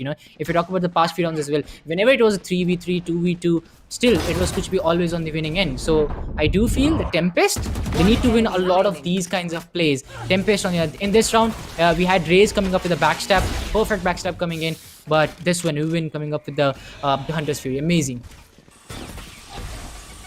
Well, moving in now, 4-3. There was a very good score that they had. Meow 16k coming in with a 2k, securing quite a number of frags there. But in the end, it was Team TempesT who really I'd say messed up their defenses. Being a little bit over aggressive was the point where they started losing the rounds. They did come out strong on one particular round when I believe there was Meow 16k left. As the solo survivor from the attacker side, they were looking confident. They pushed in hard, took down 4 players, and 1 versus 4 is literally not possible in an open ground, and that's exactly what happened in that particular round here. But talking about the overall game, it was a very decent game to watch. But remember this play here, like what happened in this moment, it was very funny but interesting as well. And Rickstar, remember this play coming in from him, just destroying the Arena Lear Eye, then switching to the Reyna, just pulling up that insane level of flick with his wrist. And Poke is no good, shouldn't forget him as well. 4k being over aggressive in a post-plan situation, the attackers messing it all up, and that was it. They secured that round as well. Poke is no good, definitely a very great Killjoy player coming in. And TempesT, they really messed things up. Well, it's not over. Many more rounds to go, not many more matches to go, as it's going to be just 1 match before we actually get the victors or not. TempesT need to win the next one, or they're going to be out of the upper brackets. They have to wait till tomorrow to play out against a very strong team such as Team LAC.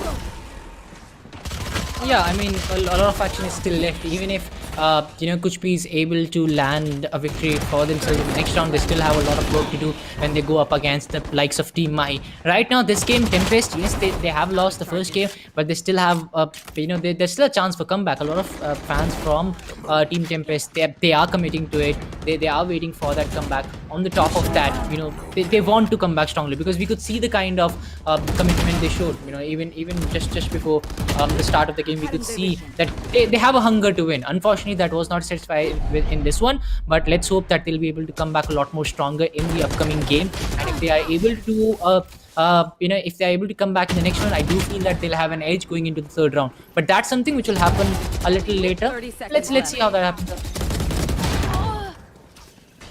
Well, moving in now, and after this match, it's going to be a do-or-die situation for TempesT, as if they are not able to secure the next map, it is going to be very difficult for them to, stay in the tournament, because after this, if they lose, they need to fight it out against LAC, like I said a little while ago, and it's going to be a difficult fight against LAC. However, the next map choice, it is by Team Kuch. They have chosen Icebox, and I believe Icebox has become today's fan favorite map, probably because I don't know why, but we saw Team Mahi also go in for that map. They did not ban that map, whereas I expected them to. And that was it. A team is coming in the final round. That was it, 13-6. And Kuch be with the victory of the first game on Ascent. Yep, they're going to go with the victory. Tito, for the right reasons, he's going to be the MVP. 18 kills for him, 13 deaths. On the other side, we have Sahil, who's going to go away with 18 kills and 11 deaths. TempesT Cookie, on the other hand, doing a lot of work, doing a lot of. Unfortunately, was not able to go with a victory. On the other side, we have Pookie also sitting at the 4th position in the points table. Well, as you can see, T2, definitely playing out as the better player among everyone here. 18 frags and 13 deaths for him. 6 assists. That's good. 265 average combat score. Well, all through the scoreboard, it's a double-digit, kills coming in for everyone. 18 as the most number of kills, 10 as the least. It was a very, very close game for every single player that was playing. But I believe after the semi-finals, number 2, Team Kuch definitely, functioned a lot against Team TempesT. Team TempesT, they started off strong, but they were not able to keep up with the momentum, and they just fell apart. Team TempesT, they weren't able to function easy. On the defender side, Madman, Koki Kumaru definitely coming in and also being great on the, defender side, but still on the attackers, they were, I believe, far more stronger than, they were in the defenders. Well, Team Kuch they definitely were stronger equally on the attack and defense, and that's why they are the victors for the first game. Talking about the next one, it is going to be Icebox, and it's going to be another madhouse that we have there. Yeah, and if you look at Chobes, I mean, he was one of the guys who was passing on a lot of information, and he was the information carrier for his team. So I didn't really expect him to be on the top of the leaderboards, but still, for a guy in the bottom of the points table, 10-14, not a bad score, I would say. 10 kills, 14 deaths, not the worst of the scores. As we are looking at the group stage, day 13-14, it's day 3, right? Yeah, it's day 3 of the group stages, and 13 to 21st of February, 21st of February, what am I saying, 21st, what is that, 21st of February to 2021, it is going to be the group stages. And right now we still have one more game left after this one. At the end of this game, we'll have one more finals which will be coming up, where these two teams are fighting for the spot against the other squad. Let's see how that works out, Captain. And who do you think is going to go with the victory? I believe, Team TempesT, they have a striking chance, but talking about Team, Kuch bhi, they played out well. So I think we might be sticking on for Kuch bhi, but and then in the end, TempesT, I don't know how they'll function on Icebox, because I remember TempesT had played out one of the former matches on Icebox as well, and that match, they weren't able to, play that good, but still they had somehow come and won the match as well. Talking about Team Kuch bhi, let's see how they perform. Icebox, as I said, many teams are going to be playing it in such a high level of the competition for the first time. So it's going to be a very, very difficult one to, play for many people. But overall, all these teams here, they have been grinding a lot over the past few days, maybe over the past few months, and by the looks of it, both of the teams, like I said, should be giving us an equal level of competition. We remember in the previous game, Team Mahi came in against Team Lag here, and Team Lag, what a play that did they have on Icebox, beat Icebox, or beat, the first map that we saw split. But still, Team Mahi, the better team over there, and in the first game of the second semi-finals of the upper brackets of Group B, Team Kuch being the better team out of, against their opponents, TempesT, coming in second match. It is going to be on Icebox. Tinker, what should we expect in that particular game? Icebox, again, since we didn't see any kind of mid control coming up in the ascent, so I don't really expect that in Icebox as well, because it becomes a lot more, I would say, aggressive and a lot more kind of going in the wrong way. So that's not going to happen. We would be seeing a lot of A pushes coming in rather than B pushes, because that's something has worked out. On top of that, I'll be expecting a lot of changes in the lineups as well. I do feel that Sage will be coming up on both the sides, just because of the kind of the power Sage carries in the Icebox. You can if you're on the attacker side, you can block the B side and then go for the plant. On the A side, you can if you're on the defender side, you can hold on from one of these entry points, and you can block that entry point to actually ease out the tension. So anything can happen here. Anything can happen. We do have a lot of things that can come in, and Icebox, I do feel the lineups will be changing a little, not by too much, but yes, a little bit of changes will be happening. And this is where these flexibility comes in from all these players. They can play a lot of agents, and this is where flexibility is being tested. And I'm really excited to see who's going to play which agent on the Icebox map. Well, looks like Kuch has been practicing a lot more on Icebox. As you can see, this is the map that they have chosen. It's their map pick. They are going to start out on the attacker side. A defense-oriented map starting out on the attacker side can have two meanings. Either you are going to be dominating on the defender side when you switch over in the second half, or you are going to come up in, I'd say, some dominating plays on the attacker side. But what agents are going to be there? It's a big question. Jet, Omen, probably the best agents you can play out on this map. But you can also, switch to the Reyna like Excalibur did in the game of Icebox against Team Lag over there. You can also play the Viper. You can also be, you may be also able to play the Breach. Who knows what agents are gonna come? We should be always ready for surprises, and I'd say Kuch they can also win this match. So yeah, winning on Ascent and then coming in, choosing the map and taking Team TempesT there. I believe it's their home ground and they want to take him there. So yeah, I believe we are going to have an upper edge in favor of Team Kuch if they are starting out on the attacker side. However, TempesT, not a team to be meddled with. They have shut down professional teams before, but will they be able to do it now? Because for them, it's going to be a very, very tricky play that comes in. They lose it, they are going to have to compete against Team Lag, a very, very strong team now in the current scenario of an ESPL Valorant PowerUp. And if we talk about Team Kuch definitely will be trying to win this one. If they win this one, they are officially, moving in and fighting against Team Mahi, who are now waiting and probably watching the match. Who knows, what strategies they are going to pull through to fight against Team Kuch, who have been pretty dominant on the map of Ascent. Yeah, I mean, Kuch has been very dominant, and it's on the back of the, if you talk about the duels that have come up in the later stages of the game, the first, if you talk about the first half of a round, it's more of a chaotic round coming in from both the sides. So we do expect it can go anywhere because you have a 5v5 fight going on, and there are a lot of third-party factors which come in when you are committing to one fight. There are a lot of utilities coming through as well that kind of dents your rush on either sides, whether it's the defensive side or the attacking side. But when you talk about after all of that is done, you have a slow-paced game which is coming in. And Kuch looked a lot more stronger in that part of the game where it was looking like, the TempesT side, they were kind of lagging in those fights. Yes, there were a couple of rounds where there were brilliant moments coming in from them as well, but it was a lot more consistent from the Kuch side, and I guess that was one of the main reasons that they were able to go with the victory. In Icebox, I do feel that Sage will be coming up from both the sides, and now it all comes down to those duels because I'm kind of sure in the 6th, 7th round you'll be seeing an operator coming in. The same thing which happened in the last round as well. They'll be trying to hold on to the A side, whereas the mid control, it's not going to come in again. That's kind of the thing we have seen. I mean, even if we had very less Icebox maps, this is something which has been happening time and time again. Let's see how that happens, because the rotations that they didn't happen in the last one. When they committed to the A side, we saw a complete commitment. Yes, it was sometimes a delayed commitment, but will that happen again? That still remains a question, and it will be answered in a few seconds. Well, if at all, Team TempesT come in and win this game, it's not over. They have to play another one, and that's going to be Split. Split is, I believe, now a very, very, I'd say 60% defense-oriented, 40%, still in the hands of the attackers because of the recent nerves that have come in Split on the defenders' perspective.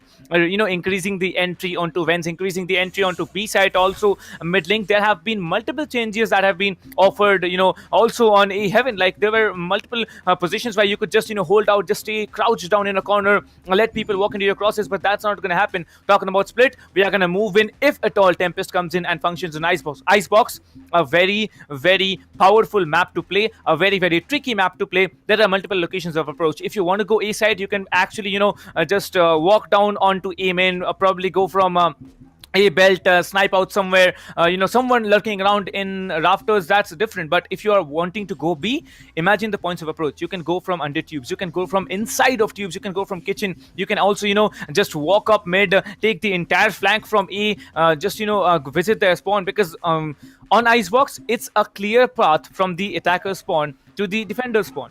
You have a Jet, you can actually send him dashing forward, but no team is going to do that because, you basically commit one of the players from your attacker side or from the defender side, commit alone. They're going to drop out. They're going to drop out hard. So the teams need to combine together. The teams need to function together. Well, talking about the agents, I believe Sage, like you said, is going to be there from both of the teams here.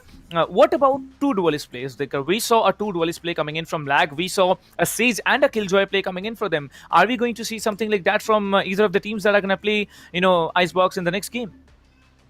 Yeah, if you talk about the the agent selection which is coming in, Killjoy is one of those agents which has been selected time and time again. So I do expect that to come in. Let's see if that actually happens. Sage has been locked in for Chobs. On the other side, we have, I guess, Sahil who will be committing to that. Killjoy will be taken by Pookie. I mean, he's a very good Killjoy if you ask me. In the last round as well, we saw that even if his side was doing well, he was one of the main influencers for that team. Let's see if we can do that again. Koki, Killjoy. I mean, if you have Killjoy on your side, you have one of the rounds taken in your favor by 50%, and the rest of the 50% work you have to do. So as soon as the lockdown comes in, as soon as the ultimate comes in, you have the round in your bag, and after that, it kind of eases the tension on your side. Let's see if that happens again. Rena, I guess there'll be someone on Kuch side as well who will be Tito, who will be coming in. I guess Tito played really well in the last one as well. But look at the lineup coming in from TempesT. It's going to be the Omen, the duelist play coming in as well. That's going to be Jet, and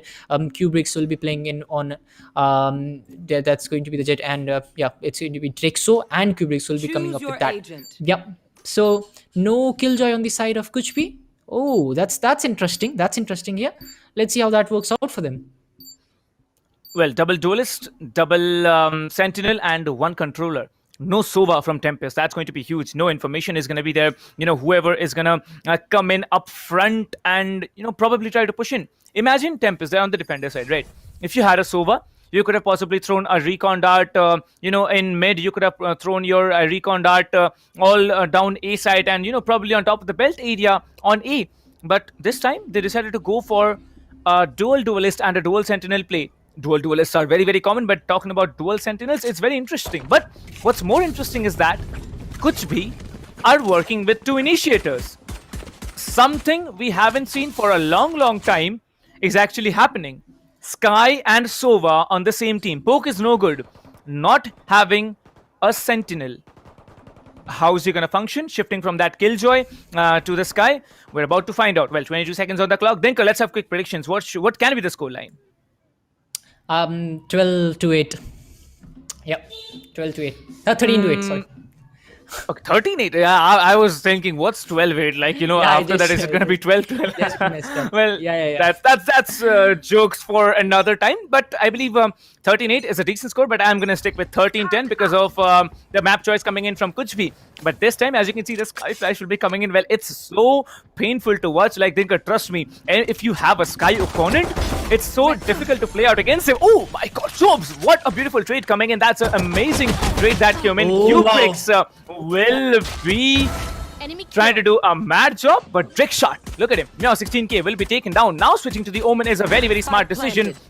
Meow, I'm looking forward to this particular lady play a lot more than what she was able to do in the previous game. Trick shot. Oh, what? Hello, defenders. Are you seriously going for that ninja defuse? Because the smoke has been coming up. The shock that's coming, but it's going to be a little late because the spike is going to be diffused. And looks like Team Kuch, they are dumbstruck. TempesT with a very, very beautiful defuse, and that's good. That's good. That works out fine. Yeah, amidst all that chaos, they were able to land themselves a defuse and the round as well. Beautiful play coming in from TempesT. This is the kind of run you would want to have on your side. This is the kind of courage and bravery at the same time that came in from TempesT and the timing was just perfect for them to go in and get that defuse. Kuch on the other hand, they were left wondering what is happening here. How are they doing it? The ninja defuse just worked out in time for TempesT, as they'll be looking at the second round with a high start here. It is going to be an all-man A push, kind of expected from them. AEZ will be taking that orb, which will be kind of giving away his position. What is AEZ doing right now? A 3k from him. Then comes completely deleted off the map. Kuch, what are they doing right now? It was a Kuch performance for them. Look at AEZ. How well did he connect? Well, I don't know what AEZ was trying to do, but looks like Kuch was absolutely, shattered there into that tiny corner. AEZ coming in with Cookie Kumaru. Well, I am very used to the habit of calling him Cookie Kumaru. I just can't, get to the habit of calling him just Cookie because that's what his in-game name is right now. 2-0 coming in for TempesT already. That's exactly what happened on Ascent. Talking about Kuch, they need to come up now. They have the full buys in their hands, and is it going to be a game changer? Well, looks like the initiations have begun. Pasha Sahil will be picking off Dick Shot, but this time the rotations are going to be quick. As you can see, there are already two players trying to come up from mid here, but the Sky will be spotting one. The Omen now knows that there is one player lurking around. The flash will be coming in. He's gonna be caught off guard, but the flash will be triggered right in time. Easy will be coming in, as it looks like it's going to be a B execute, as all the players have started the rotation onto the B side.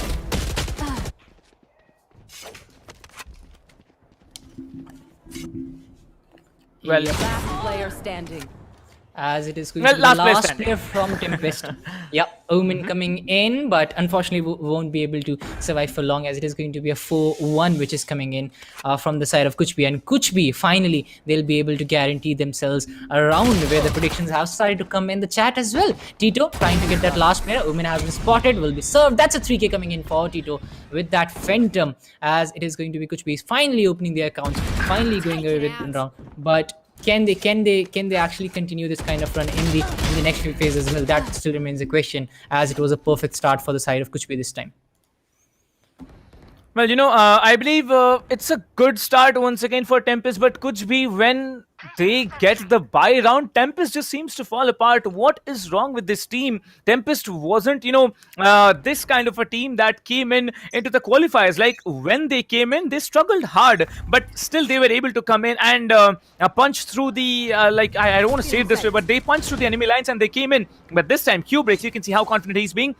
He has to hold out B side alone on his own. It looks like there are players lurking around mid as well, and that's going to be a very, very crucial position to hold. This time the Sky will be caught off guard as he tries to creep in to that little position. However, the Sage Wall is going to be there. One player already down from Kuch's perspective is going to be a very, very big of a problematic situation created. 2-1. The ultimate is going to come in. Tito trying to catch players off guard, but nope, not going to happen. Well, there it is. The slow orb from the stage is going to be dropped onto the B side. Kubrick still holding the corner, trying to prevent the plant for as long as possible. Well, Spots 194 HP still remaining on him. He's going for those wall bangs, although no shots are going to connect. And Juven versus Kubricks. This fight is an interesting one to watch. Drickshot, however, has not left side here, along with the Killjoy. So yeah, this is also a very, very decent hold that we have. Chobes will be taking down Juven as well. It's going to be 3v5. Information has been given that there are players coming on to A side here. Well, the Recon Bolt will be giving away position of both the players. Now you can see Drickshot will be coming in. TempesT Koki will be taking down Dito. Meow 16k with a double. Pasha Sahil will be taking up, picking up T2. That's a beautiful resurrection coming in. Well, I believe another frag coming in. Yes, that's Pasha Sahil. This mistake was not supposed to be made by this team, and that's exactly what happened here. The stage might be caught off guard. Yes, the Rina is caught. The Rina, does a very, very smart job out here. The spike getting planted, and I believe, the spike plant actually broke that wall, and that's exactly what happened here. T2 as the solo survivor now from Team Kuch, holding out against 3 players coming in from TempesT. TempesT now combining together, functioning better, and they have the round 3-1. Well, did not plan out as we expected, but it's a good thing, right? Because Team TempesT, they did not get the, I believe, full buy round after the, the defeat that they had in the last game. So it's good. 3-1 lead coming in already. 2 points in favor of 2 points lead in favor of Team TempesT. Yeah, 4k for the Sage, easing the tension on the TempesT side, as they are going to go with another, and now we are down to a 3-1 scoreline after a matter of 4 rounds that we have seen. Now for Kuch, look at the economy. One of the players still on the Spectre, and he only has 400 credits in bag, as Drixo will be trying to take out the player with the help of the operator. He spots out one, unfortunately won't be able to shut him down, repositions himself with a use of Tailwind that comes in, and on top of that he's also going to block the sides with a Cloud Burst.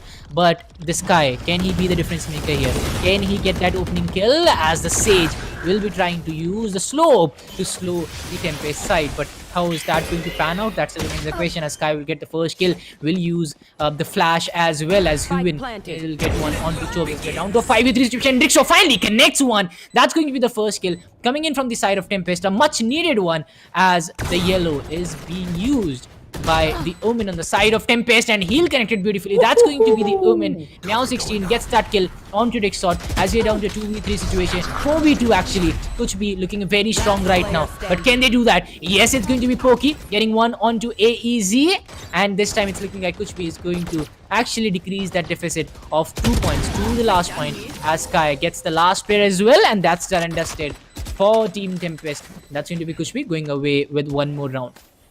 Spike planted. Well, looks like Poke is having a good shift from the Killjoy onto that Sky here. As you know, that particular shot from, Meow was amazing to watch. I believe there was the defending Jet there. Yeah, that was, I believe, Trick Shot having that operator in his hands, just waiting up in Snowman.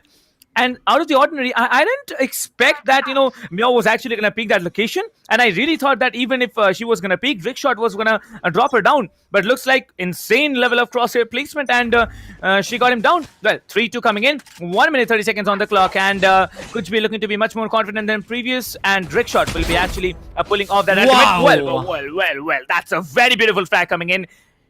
He has been dented, he's not out. 4 players still standing from the attacker side.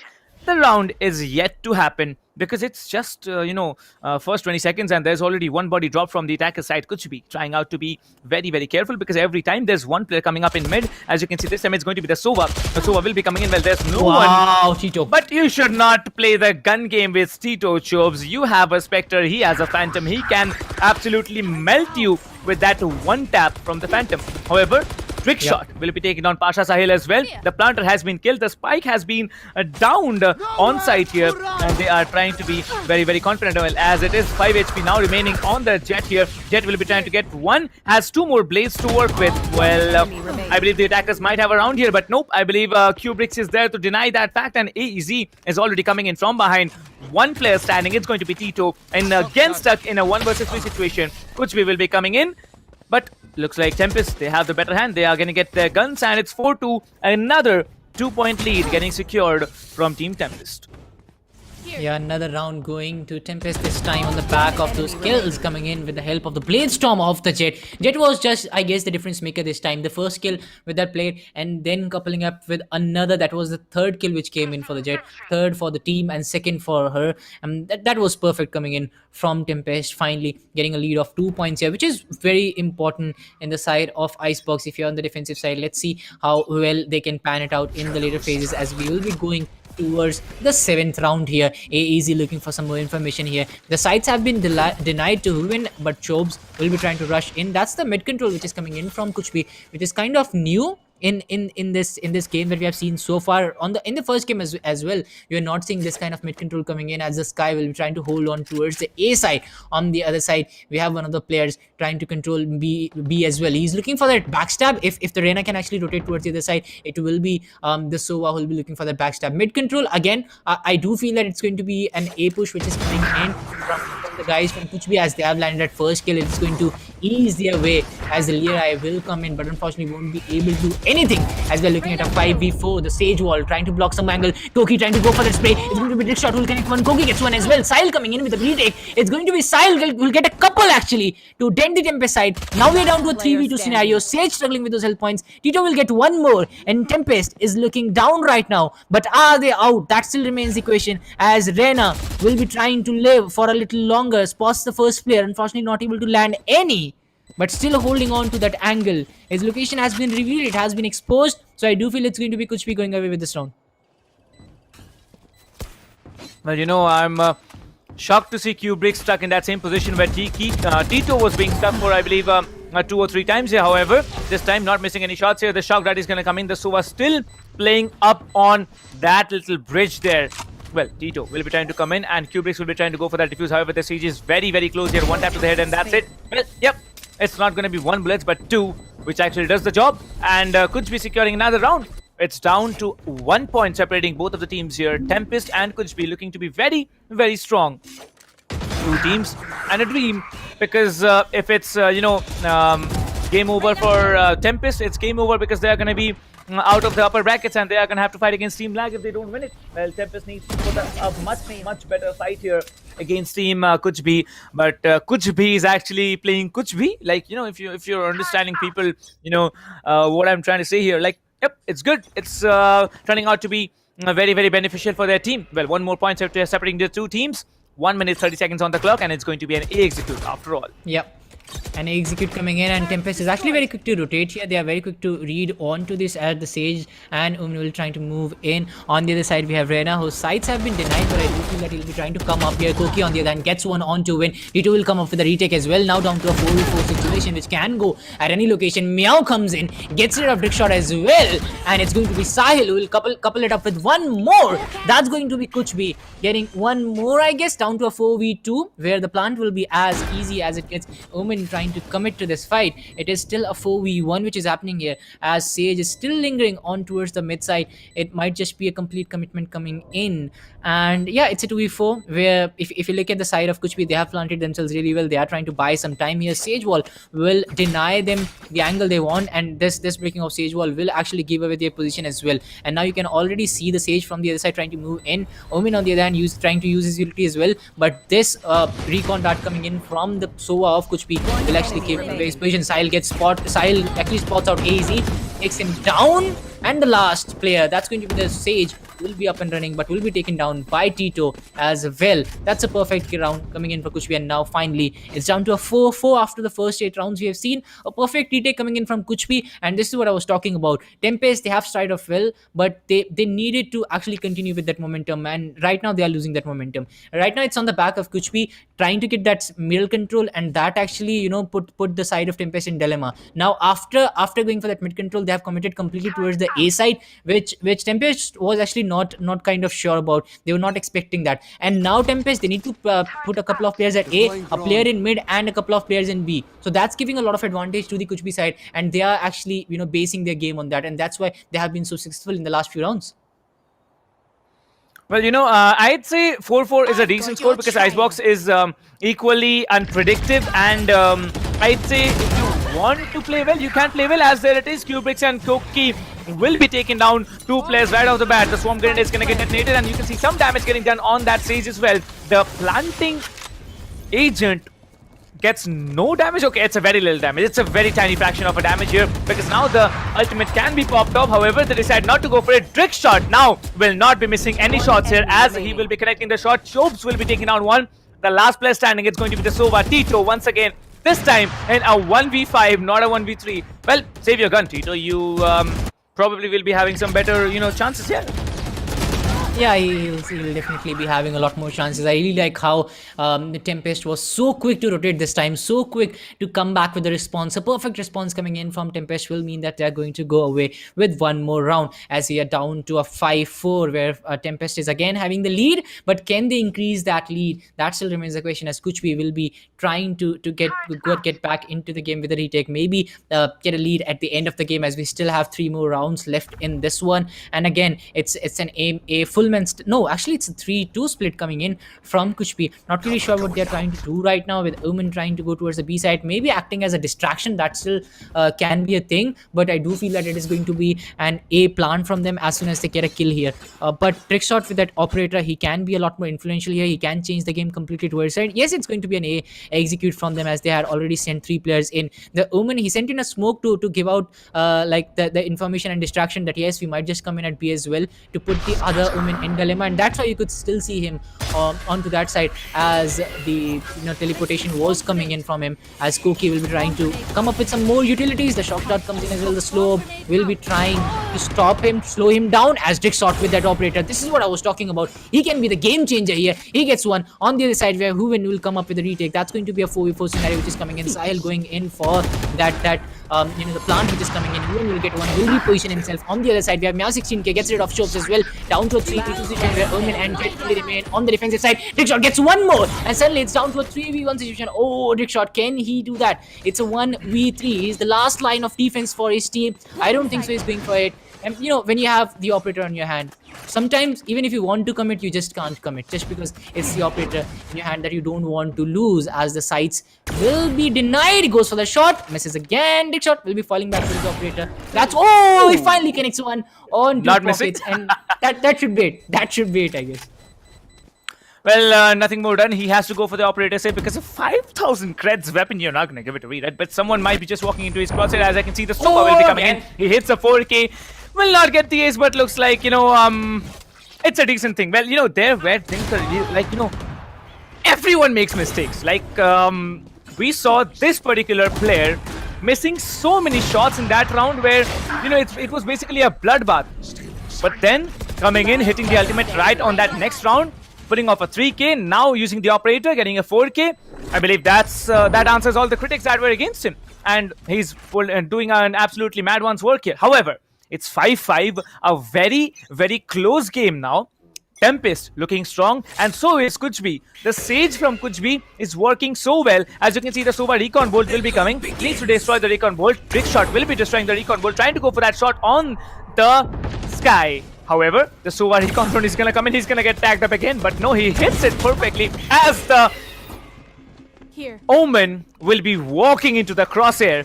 His teleport was a very, very bad one, as the Sky will be melted. Oh, the wow. Sova gets melted as well. Big shot will be answering so strong. He gets 2, but this time it has been reduced to a 2 for 2. As you can see, Sage will be walking in probably to his crosshairs. Oh, okay, Chopes. That was a very, very sneaky move you had here. Comes in, takes down one, will be dismissing, and you can see it's going to be a 3v1. Sky for the play. The Ninja Sky, can he do it? Well, nope.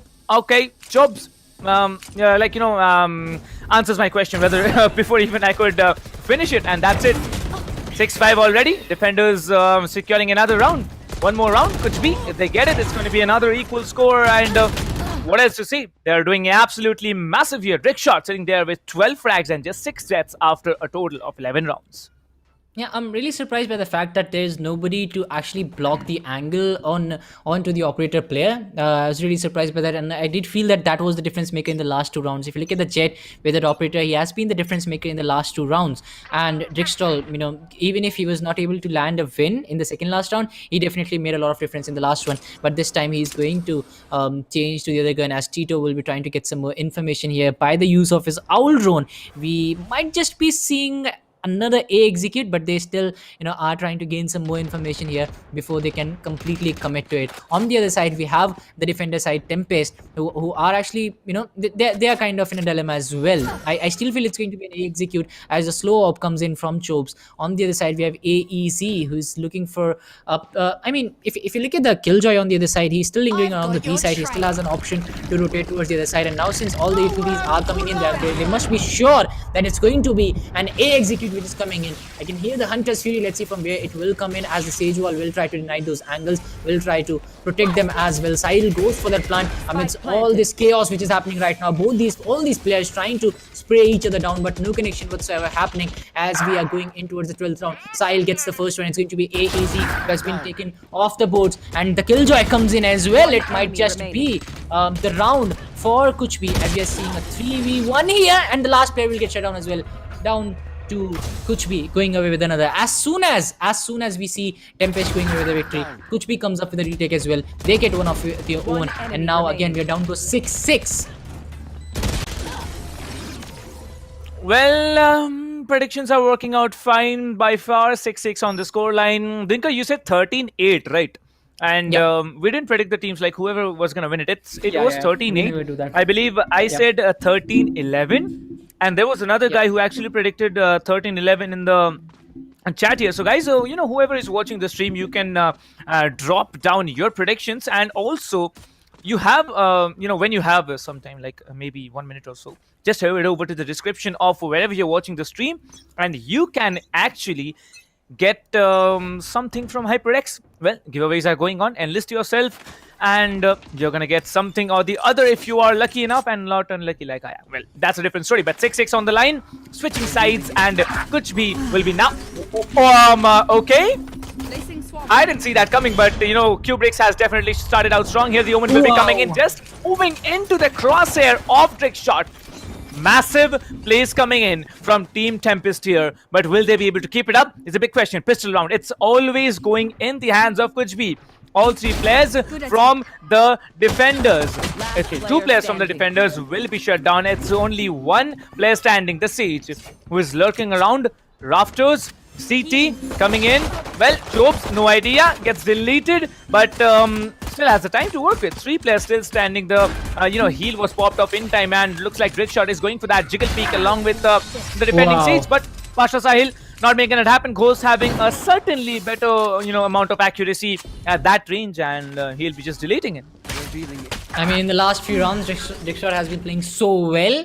I mean, it won't be bad to say that he's one of the the anchors of this game right now. He has been getting those opening frags. On top of that, he has been coupling it up with these kinds of plays in the mid as well. That's guaranteeing his team victory in most of the rounds they are playing. 14 kills for him and 7 deaths. That kind of tells you the heavy lifting he's doing right now. And again, his complete team will be relying a lot on these kinds of plays that will be coming in as the Lear comes out from the arena. It might just be a B stack which is coming in the mid control in the hands of Kuch, but it's going to be Sai who will connect that. Sheriff gets one. Koki will come in with one of his own to get that kill back, as the plant will be coming in from the side of TempesT. There's an alarm bot. A very quick plant, I guess. Yes, let's see if they can go for a plant. Yes, it is going to be an easy plant coming in from them, as the retake is coming in from Kuch. They are all looking for a backstab, but that's not going to work with easy as the line of defense. He'll look to pre-position himself. He'll go for the teleport. Unfortunately, that won't work, as Chobes will get that last kill onto Huin, and it's going to be TempesT going away with another round. Beautiful play coming in from them. They already had a round in the bag in the last pistol round. They got another. It's going to be 8-6. Finally, they have a 2-point lead that they can rely on. Let's see if they can increase that to a 3 or 4-point lead, which might just guarantee them a victory here. Well, looks like the lead is sufficient now. Force buy rounds coming in, but a full buy will definitely be popped off from Team Kuch. Kuch looking strong, but now have been dented with 2 points to be recovered. These 2 points are going to be very crucial, as not the entire team of TempesT this time, but at least, 2 players are going to still have Spectres to play with. Poke is no good. Will be flashing up at least 1, maybe more players coming up in B green. But looks like Tito this time will be taken down. Trick shot with a beautiful frag. They might be able to rotate and also plant the spike at A, but looks like it's not going to be the case. TempesT will be coming in. Kuch will be still holding their own. 4 players to go against 5. The Reina will be popping off the Lerai in mid and immediately rotating towards B side. However, Poke is no good, will be waiting there and double peeking with Pasha Sahil. However, Pasha Sahil has been taken down. What? Alright, that's painful to watch, but it is what it is. Only 2 defenders stand. The Sky will be dropped down while trying to escape for that reload. However, Trickshot has a very, very predictive position, and he gets Meow 16k. He's also on a 4k, maybe going in for an ace. He'll be dashing out 72 HP, denying that ace. Cubrix is gonna clean it up. Cubrix will be maybe saving the jet or not, maybe possibly stealing that ace there. He did steal that ace, that's no doubt about that, but 3 points lead for TempesT. Alright, they have definitely started off on a very, very strong note now. They didn't lose the game there. They actually lost the game when all the players lined up right in front of the jet, giving away all those kills. So that was something that TempesT relied on, and that TempesT capitalized on, and they went away with the victory. Let's see if that happens again. TempesT is having a 3-point leads right now. In the last 3 rounds, they have been very dominant, and they have pushed Kuch into a drain right now. If you ask me, only pistols in the hand. I guess it's the Sheriff which is coming in from their side. Let's see how that works out for them. The Sheriff will be coming in. It's going to be Kubrix going to go in with that Vandal, trying to connect some shots, and the players coming in. Yes, he will be spotted, but no shots connected as of now. On the other side, we are seeing a rush coming in. It's going to be Koki. We'll connect that one onto Sahil. Sahil taken now. Kubrix now trying to move in with the wall and the slow still in his hand. Let's see what he can do. Oh, finally Tito connects one. That's going to be Kubrix taken out. Chobes will take one more out. Tito gets the Vandal, puts that to good use, as we are down to a 3v2 situation, as Meow 16 will be trying to hold this region well, as it is a B execute which is coming in. The Killjoy also trying to move in towards the B side, will be placing that Swarm Grenade to actually deny any kind of backstab which will be coming in. Koki goes for the plant. It will be a very easy plant, as easy as it gets. On the other side, we have Soa, MV Omen trying to come in, and this is where things will start to get interesting. If Kuch gets a kill here, which is not going to happen, as Chobe gets another, and look at how strong TempesT is looking right now. Well, I believe the Omen has to do the job, but it's going to be a 1v2 as... okay, it's not a 1v2 because Koki was healed up 10-6. 4 points already in the hands of TempesT. On the attacker side, functioning a lot more than, they did on the defender side, but still, it is what it is. Kuch losing everything after that side switch. Not acceptable, but that's TempesT for you. turning out to be stronger in this map, and the decider, as we all know, it's going to be split. Anything can happen if Team TempesT, walk off with this map, because they are looking so very coordinated. Their crosshair placements, their aimings, their how can I put it, like the way they are playing mind games with the other team. It's completely amazing. Chobes, last time he was going in for an A pick. Now he's going in for a B pick. Like, every time they're switching the positions, going in for the picks. It's a very, very smart move to play in this stage of the tournament. 10-6, checking the corners, checking nest, all once and for all. Like, it's massive here. Well, Tinker, 10-6, this round is an important one, so why not go for it? Yeah, a very important one, since both of these teams have gone for equal kind of guns here, both investing very heavily in this one. But it will be Chobes who will be starting off the proceeding really well. And now this is going to dent the complete side of Kuch, because they are still in a dilemma where they want to go, where the plant will happen. On the other side, if you look at TempesT, they have a lot more options, they have a lot more players, they have a lot more utilities to play around with as well.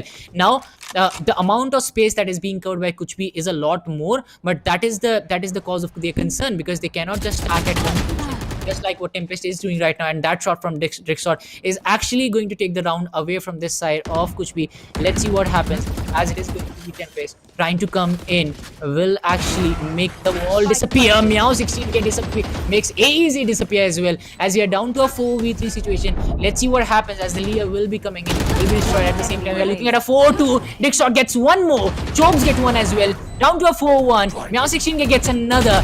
Will this be a comeback? No, says Kubrix. He'll get one more, and now we are down to another round victory for TempesT.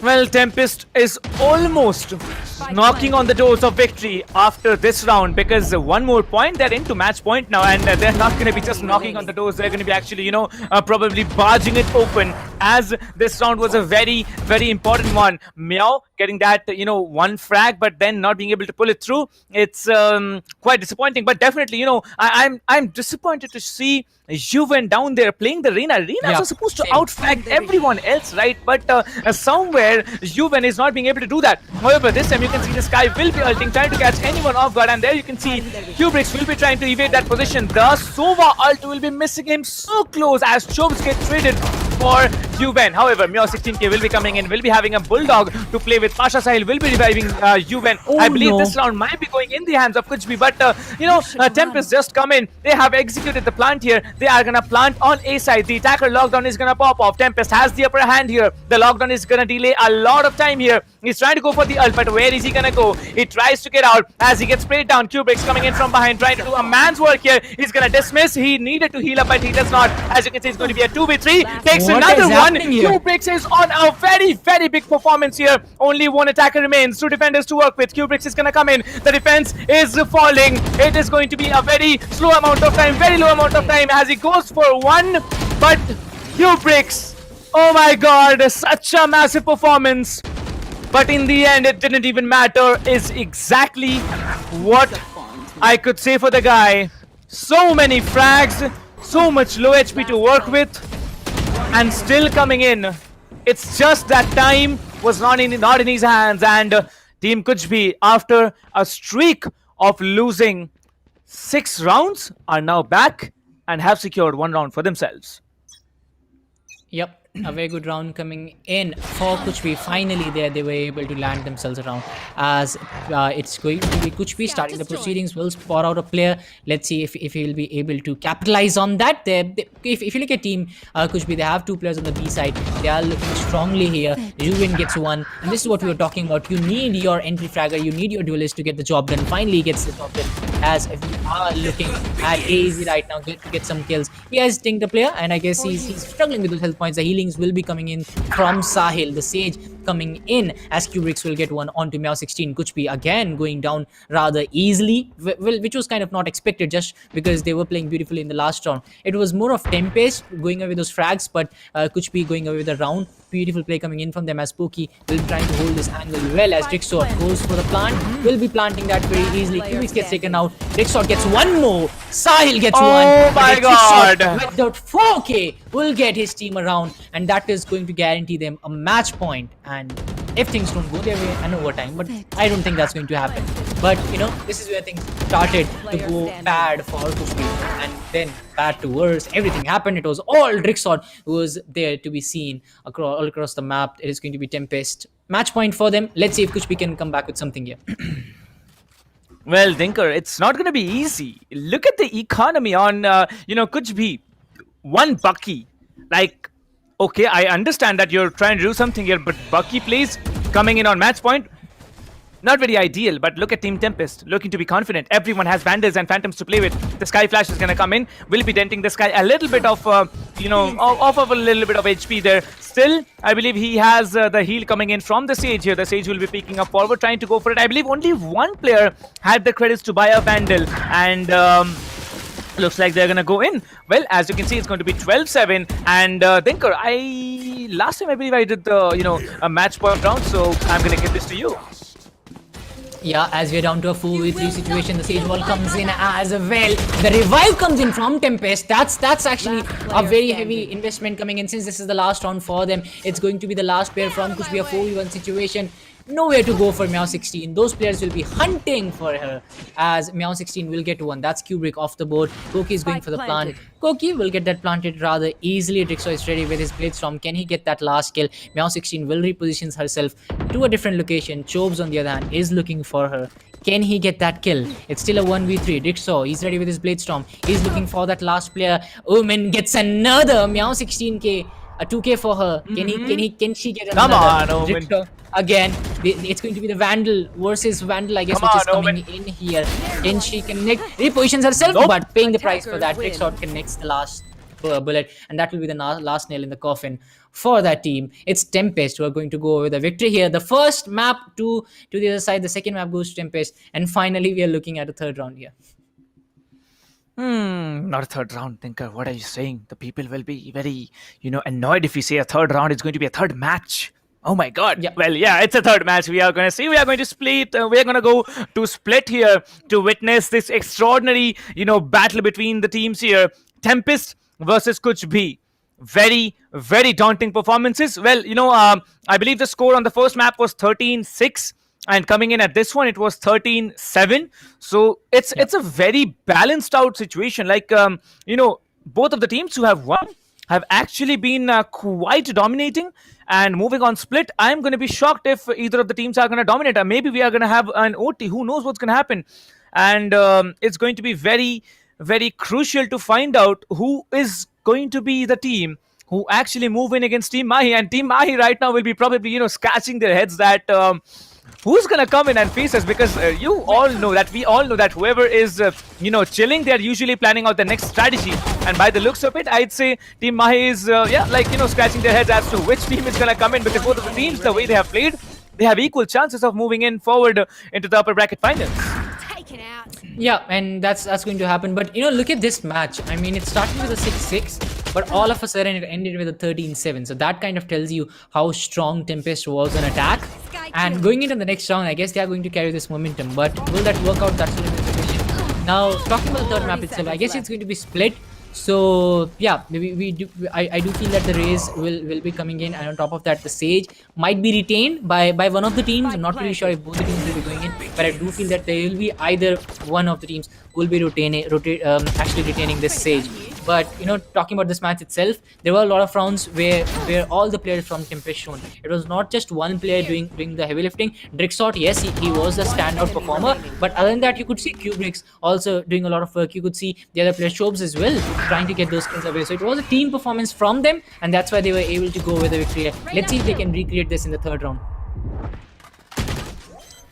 Well, I think we should probably, Dinker, not comment on what happened, but just enjoy the plays. Like, these teams, they have been massive. Like, everything we are seeing right now is just has just been fruitful enough to produce us with the outcome of a 13-7 in favor of Team TempesT, and that's exactly what counts. The Sky pick definitely worked out for Kuch B in the initial few rounds, but then after that, the Sky was lost.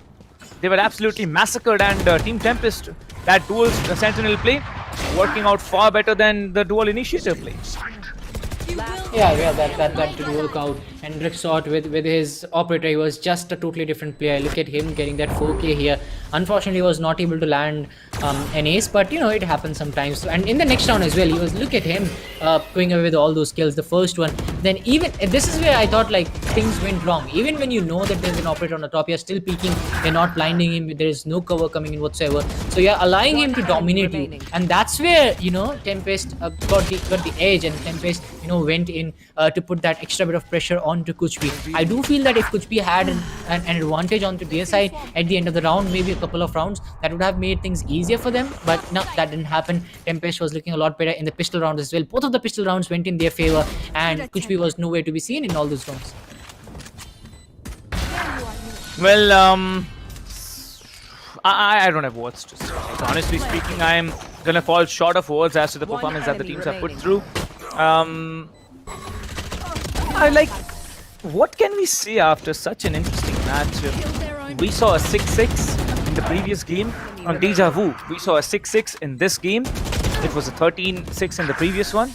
Now it's a 13-7. Like, yeah, I'd say a reverse Deja Vu coming, and although there was 1 point of a difference there, and it didn't count. Well, T2, I'm really feeling sad for the guy here, because T2, I believe, was the only guy left alive multiple rounds in a 1 versus 3, a 1 versus 2 situation, and not being able to do that, trust me, that's the most frustrating feeling you're gonna ever have.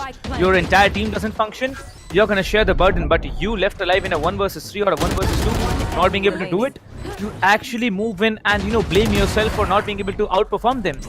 But then it is what it is, right? It's in the end down to the entire team's fault, because if there were players standing from Team Kuch, then there wouldn't have been such issues. But look at this man here, Q-Bricks. He was so mad about his performance. He was dented low to, I believe, 17 HP, pulling off that one tap on the Sage, dismissing, coming in, pulling off another shot there on the, I believe, okay, no, the Sova was there, and then there was the Sage, and Drake shot in the end coming in. That was a beautiful, beautiful play that came in. But it's 12-7. When it was 12-7, it was almost over. But coming in this one, Drake shot definitely had to put up a show. He did. And we're down to the scoreboards here, ladies and gentlemen. 13-7. Scoreboard is over to you, Thinker. Yeah, Trickshot sitting at the top for the right reasons. 26 kills and 12 deaths for him, leading the charge from the front for his squad. Kuki also sitting at the second position with a total of 16 kills and 12 deaths. Sahil also making an entry from the losing side, but yes, he's going to come in the top 3 with a total of 15 kills. At the bottom, we have AEZ. Kind of surprised to see him, just because he was looking a lot more influential in the starting phases, but unfortunately was not able to get the job done in the later phase of the game. Pokey, the last sweep, I mean, if you talk about the bottom 4, we have 3 players coming in from the side of Kuch, and I guess that was the main reasons. Their players were not able to frag out, they were going down rather easily, and TempesT, they made the best out of it. Specifically, if you talk about Drixot and Koki, they were 2 of the top players who got the job done. As we are looking at TempesT going away with a 13-7 here, and now for split, I do have a lot of excitement coming in. I do have a lot of predictions coming in as well. Let's see how that works out, because we were talking about what the agent selection is going to be. I feel that Raze definitely a pick, because there are a lot of angles that you need to clear, and sometimes you land a lot of kills in split as well by just the use of paint shells and the boom bot as well. So Raze, a default pick. Then comes Killjoy, which has been irrespective of the map, we have seen Killjoy coming in time and time again, just because the kind of side control it actually hands you. So that's something which we might see as well. On the other side, if you look at Reyna, that will be coming in as well. So these are my 3 picks which I feel that are going to be usual, with Sage coming up from one of the teams. Well, I don't know how it's going to be played out on split, but I definitely expect a Breach and a Raze. Like, that's the OG meta. A Jet's going to be there or not. Preferably, someone who decides to play a dual Sentinel, maybe going in for a Breach, Raze, Omen, and Sage and a Killjoy. Maybe a Cypher in place of a Killjoy, but that's going to be it. Well, however, both of the semi-finals are not yet over. We are done with the first game of Group B upper brackets. Team Mahi versus Team Lag, where Mahi are now chilling, waiting for the finals of the upper brackets here. And Lag, they have been pushed onto the lower brackets matches. And it's all down to this game to decide whether Team Kuch or Team TempesT will be moving in and facing off Team Mahi. Whether it will be either of the teams that we just named will be facing off tomorrow Team Lag is such a strong of a team in the lower bracket, I'd say survival match there. But however, let me just remind you, we will be having the match on the map of Split between Tempest and Kuch. So it's going to be a little bit of a wait here. So you can definitely, watch all the stage matches on various channels, on live on LOCO, whoever's watching it on LOCO, on Facebook, official pages of SkyEsports, ESPL, PFG, TalkEsports, and anywhere else. We're talking about, live streams. We definitely have giveaways going on for all our dear viewers. The HyperX family has decided to, come up with so many goodies for all the people who are coming in and daily performing. I mean, sorry, performing. I can say performing because you are also coming in and, watching the stream. It's not something which you do not need the energy to. However, if you don't displace energy equals, work done equals to zero. But still, physics is not something that we are going to talk about as the giveaways. Yeah, you can come over every day. Head over to the Sweep Widget link that has been pinned in the chat section and also is there in the description. Head over to it. You can enlist yourself, register yourself, or make your entries into the giveaway, and you might be, like I always say, much more luckier than I have getting away the goodies. Well, Dinker, what do you think about the goodies? Like if you had one, which one would you choose? It's definitely going to be the headphones because that's what I like the most. I have a lot of keyboards, I have a lot of mouse, a lot, but I do need a lot of headphones because I like to have a lot of everything. So yeah, I would like the headphones. HyperX, are you listening? Anyways, we'll be moving on to the next map, which is going to be Split, and Tempest and Kuch will be fighting off against each other for the victory here, for the match here. Because it is going to be a best of 3. We have already seen both of these teams go away with 1 each. So this is going to be one of the most important maps. Let's see how it pans out for them as a Split. We have seen, we have seen a lot of comebacks on there. But I do believe that teams will have the edge in the first half, but they'll have the edge over to the second half as well. But today it has been a kind of day where teams have been ending at 6-6. Whether it is the first game that we saw, it was a 6-6. Then coming down to the second match as well, we have been down to the 6-6 time and time again. So let's see if that happens again in this one as well. Well, indeed. And, I'd say that we are going to have another interesting match, although it's very unpredictable what's going to happen. If it's another 6-6 in Split, I'm really going to, erase all the predictions we make pre-game because it looks like both of the teams, they are looking so very, they are pulling off the second half of the game in a very, very one-sided environment. That's not how it's supposed to happen. You are supposed to be, playing out on an equal level basis because this stage of the tournament, it's not supposed to be a one-sided game, but still there are some teams stronger on certain maps, and that is why we have a BO3 going on. And for this one, for the semifinals of the upper brackets, the second semifinal of the upper brackets of Group B, we are doing good with 1-1 map going to either of the teams. TempesT versus Team Kuch. Last map for the semifinals too, and also probably the last map to decide which team is going to move on. Not probably, but surely the last map to decide which team is going to move on and, face Team Mahi. So, Dinka, what do you think? Mahi is waiting eagerly for whom? Like, if you were in the point of, if in the position where Team Mahi is right now, although we are never going to be there, that's for sure. But still, which team would you want to personally face off? Like, which team would you find, will be easier to face off? Because by the looks of it, both of the teams, they have I'd say 50% of chance, moving on forward. Both of the teams, they do have their strengths and weaknesses. If you ask me, there is a team who is relatively stronger on one map, if you talk about ASEAN, and then there's a team who's looking a lot more stronger on Icebox. Then there comes the attack and defense factor which comes in, and both of these teams, they have actually their ups and downs. So whoever goes in, there is going to be an equal competition with Team Mahi in the final. So that's something that we are going to see. But I would face any one of them because that's something that we'll have to do. If you want to become the best team in India, you need to be challenged. You should be ready to be challenged by anyone because everyone will be going up against you because they know if they beat you, they get the title of the best team, and they get the title of beating the best team as well. So both of these teams, they'll be fighting, and we heard in the interview as well. When the players from TempesT were asked who is their rival and who do they look up to, they said that it's going to be Team Mahi since they are one of the top teams in India. So they would like to challenge them, and if they get a victory against them, that's going to be super good thing for them. So that's something they are looking forward to. But both of these teams, they have an equal chance right now. The third round is going to decide who's going to go with a victory. But if you ask me, a lot of work will be done, a lot of strategies will be drawn out in the next one, and a lot of hearts will be broken as well, because you are this close to a victory right now. You are this close to going into the finals, and all of a sudden you lose, and that too in the third round, that too in the deciding round. That's something that happens. It's a part and parcel of the game. Sometimes you win, and sometimes it happens, things don't go your way. Let's see what happens. But I'm really looking forward to the top players making the difference right now. If you talk about the Jet, the Drixot, I guess, with the operator, he can hold that A site really well. Let's see if that can come in, and if he can get the job done today. Well, something just clinched in my mind. Like, I don't remember exactly. So if you could enlighten me, where is Deathmaker? Like, that person, we saw immense level of a gameplay, but where is he vanished? I want to see him play. Godlike, I guess. Which team is he playing for? Like, I guess he's in Godlike, because last I heard he was gonna go there. So anyone in the chat who can actually enlighten me and confirm that he's there in Godlike, and he then will be playing in Group D. So that's one player you should definitely look out for. You remember, Dinkar, we always have a what's it called, tournament MVP coming up in every particular tournament, and it's such a big question to answer. You need to be watching out for that for every single player that's performing.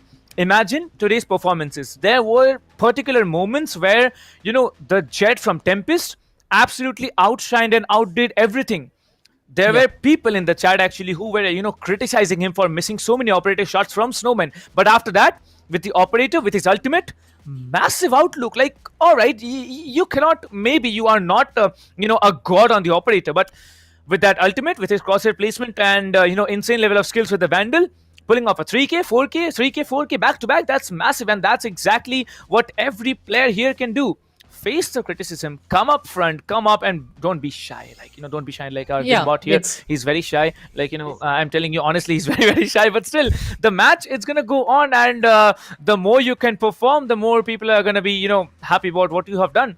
So I believe the last match will be the deciders, Thinker, as to which team will be the, I believe, choice of the people, as to they will be winning the hearts of the people as well. Whichever teams move forward, and TempesT, by the looks of it, they already have a lot of support, and they need to be looking out for that particular thing, not to break the hearts of so many fans that they have already got. Yeah, and as you talked about it, there will always be someone who will try to bash you or try to get the best out of you. But it's more about answering with the actually the guns and not with the mouth. I have got a comment. It says Tinkar Nalla Parsuran, something like that. So I don't really know the meaning of that. But Nalla. I mean, that's 5,000 increment. No, I don't think that's the Hindi word Nalla. I think it's probably one of the South Indian dialects. So it might be like you would have improved 5,000%, or maybe you're looking 5,000% great. Who knows? Because you never know who's there in the chat section. Because I remember, yeah, exactly. That's very, very interesting. But yeah, one thing I noticed is that we do have, female viewers. I was not expecting, but, something I said really brought out those female viewers. So that's also quite fascinating to watch, that we are also reaching out to, a great deal of an audience. So yeah, any women, those who are actually watching the stream, you can be free and drop your comments down in the chat. We'll be there. We are obviously reading it out. Like Dinkar is sitting here. He's going to read out he's going to read out interesting comments, like he did read out the comment about himself. So yeah, it's going to be split as the decider in this BO3 semi-finals 2 coming in.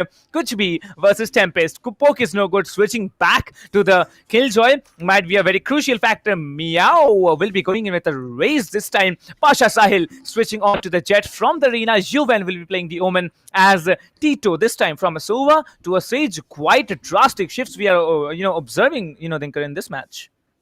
Yeah, I did expect, we talked about this Raze, Sage, Killjoy. That's going to come in without a doubt, and that's going to happen. Same thing is going to happen here. Jet, not really surprised by that as well. Omen on Huvin. Again, these kind of usual picks do come in on split. Now talking about the other side, it's going to be TempesT coming up with a Killjoy, Raze, Sage, Omen, and Reyna on the other side. So kind of same, just Reyna and Jet making the difference. But let's see how that pans out for both the teams. Drickshot going in from the jet to the race. I think that is something that I did expect. I mean, I really know that Raze is going to be the difference maker here. Whenever, even if you are on the attacker side or on the defender side, you know that whenever there is a player on the tower or the haven side, you can just take him out by just the use of those pin shells. And even if you're not able to take him out, you can still land a lot of shots. You can still take out a few health points that will actually delay the rush which is coming in from the other side. So let's see how that works out, as we'll be seeing TempesT on the attacker side, Kuch be on the defender side. They're looking for an A execute here. I'm kind of surprised by that because I did expect a B execute coming in the pistol rounds, just because of the kind of gun games that can be showed by the attacker side. But let's see how that works out, as 3 of the players are moving in towards the A, 2 of the players towards the mid or towards the B side. Let's see how that works. Well, okay. Well, this is the first round of the game.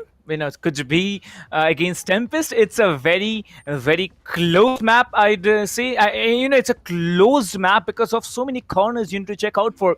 Like, people playing the Sova usually switch on to a controller or to a sentinel, and that's exactly what's happened here. Tito playing the Sova has decided to go on to play with the Sage because of so many corners. The recon dart doesn't yet work. Doesn't work out as strongly as it does on any other open map here. However, Drickshot will be trying to peek up from mid, but that's not going to be the situation, as there's going to be multiple players spotting Tito, and Kubrix is absolutely going to melt him down. The satchel is going to come in. Meow 16k I don't think she was planning to do that particular thing, but that satchel actually did not do anything at all. Drickshot, however, coming in with a Sage, trying to breach Garage. Juven has a very important work to do. Remember, there was a play by AEZ from TempesT. He flashed, he paranoid 4 players walking down Garage, pulled up an insane 3k, and that might be happening yet again. As you can see, Drickshot will be coming in. Pasha Sahil will be just holding Heaven all on his own, waiting for any player to walk into that direction. However, Meow needs to be careful, as there are multiple players still coming up from mid. 3 players are gonna come up from mid, trying to take down Meow here. Needs to be important, as it is. You can see Pasha Sahil will be coming in from behind, goes in for the reload as the Jet tries to get away, but there are multiple trades getting taken here, as Koki will be still left alive. Juven will be shut down. It's going to be a 3v3. Meow is so low on HP. The Killjoy turret needs to be broken. It has been taken down, and now it's a 3 versus 3 retake. Well, looks like the Killjoy on the defender side has much more HP to work with than all the players, on the attacker side.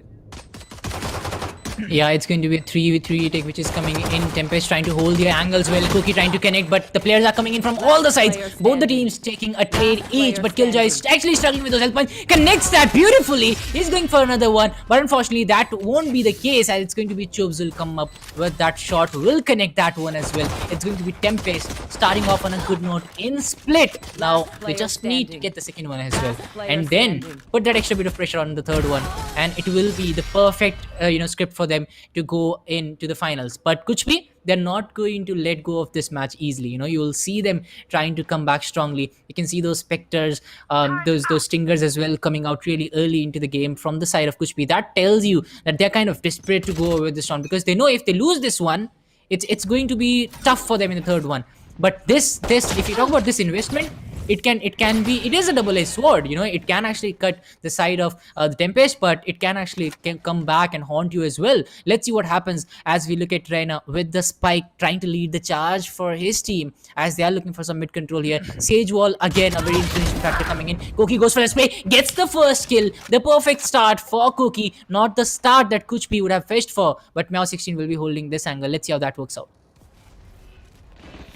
Well, moving in, we are now into the second round of the game, and it has been 30 seconds until, the round has begun. Well, looks like there's going to be still 5 attackers surviving, and it's going to be a very tricky one for Team Kuchbi to hold out, as Meow 16k is sitting with that bucket. Can delete 1 or more, but looks like will be, just gunned down having that Spectre in the hand here. However, this time, Tito, you can see the information has been given that there's one player up in ramps here. AZ will be coming in along with Cubics. Needs to take the right corner, as Tito did manage to do a lot of damage, but 2 players against 1 will be the better thing, and it comes out as a flawless round. TempesT starting out strong on the attacker side. Again, a 2-0. But will it be the legacy continued between these two teams, as the full buy is gonna come in from Team Kuch, because it doesn't look like there's gonna be a buy at all, because everyone is just going to go for an eco round. Just one Yeah, sheriff and- coming in from Juven, and that's it. That's the scenario here. Tempest still sticking to their Spectres and their heavy shields, however.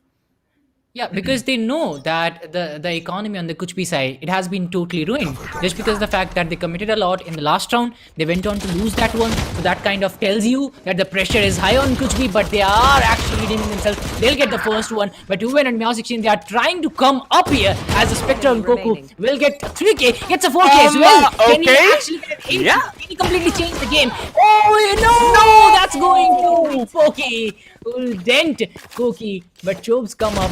Poki, what is happening here? Poki then Poki, and then it's going to be I mean, it all happened there. At one point we were seeing maybe TempesT is going to go down, then all of a sudden Koki comes up with all that spray, takes down the complete side of Kuch.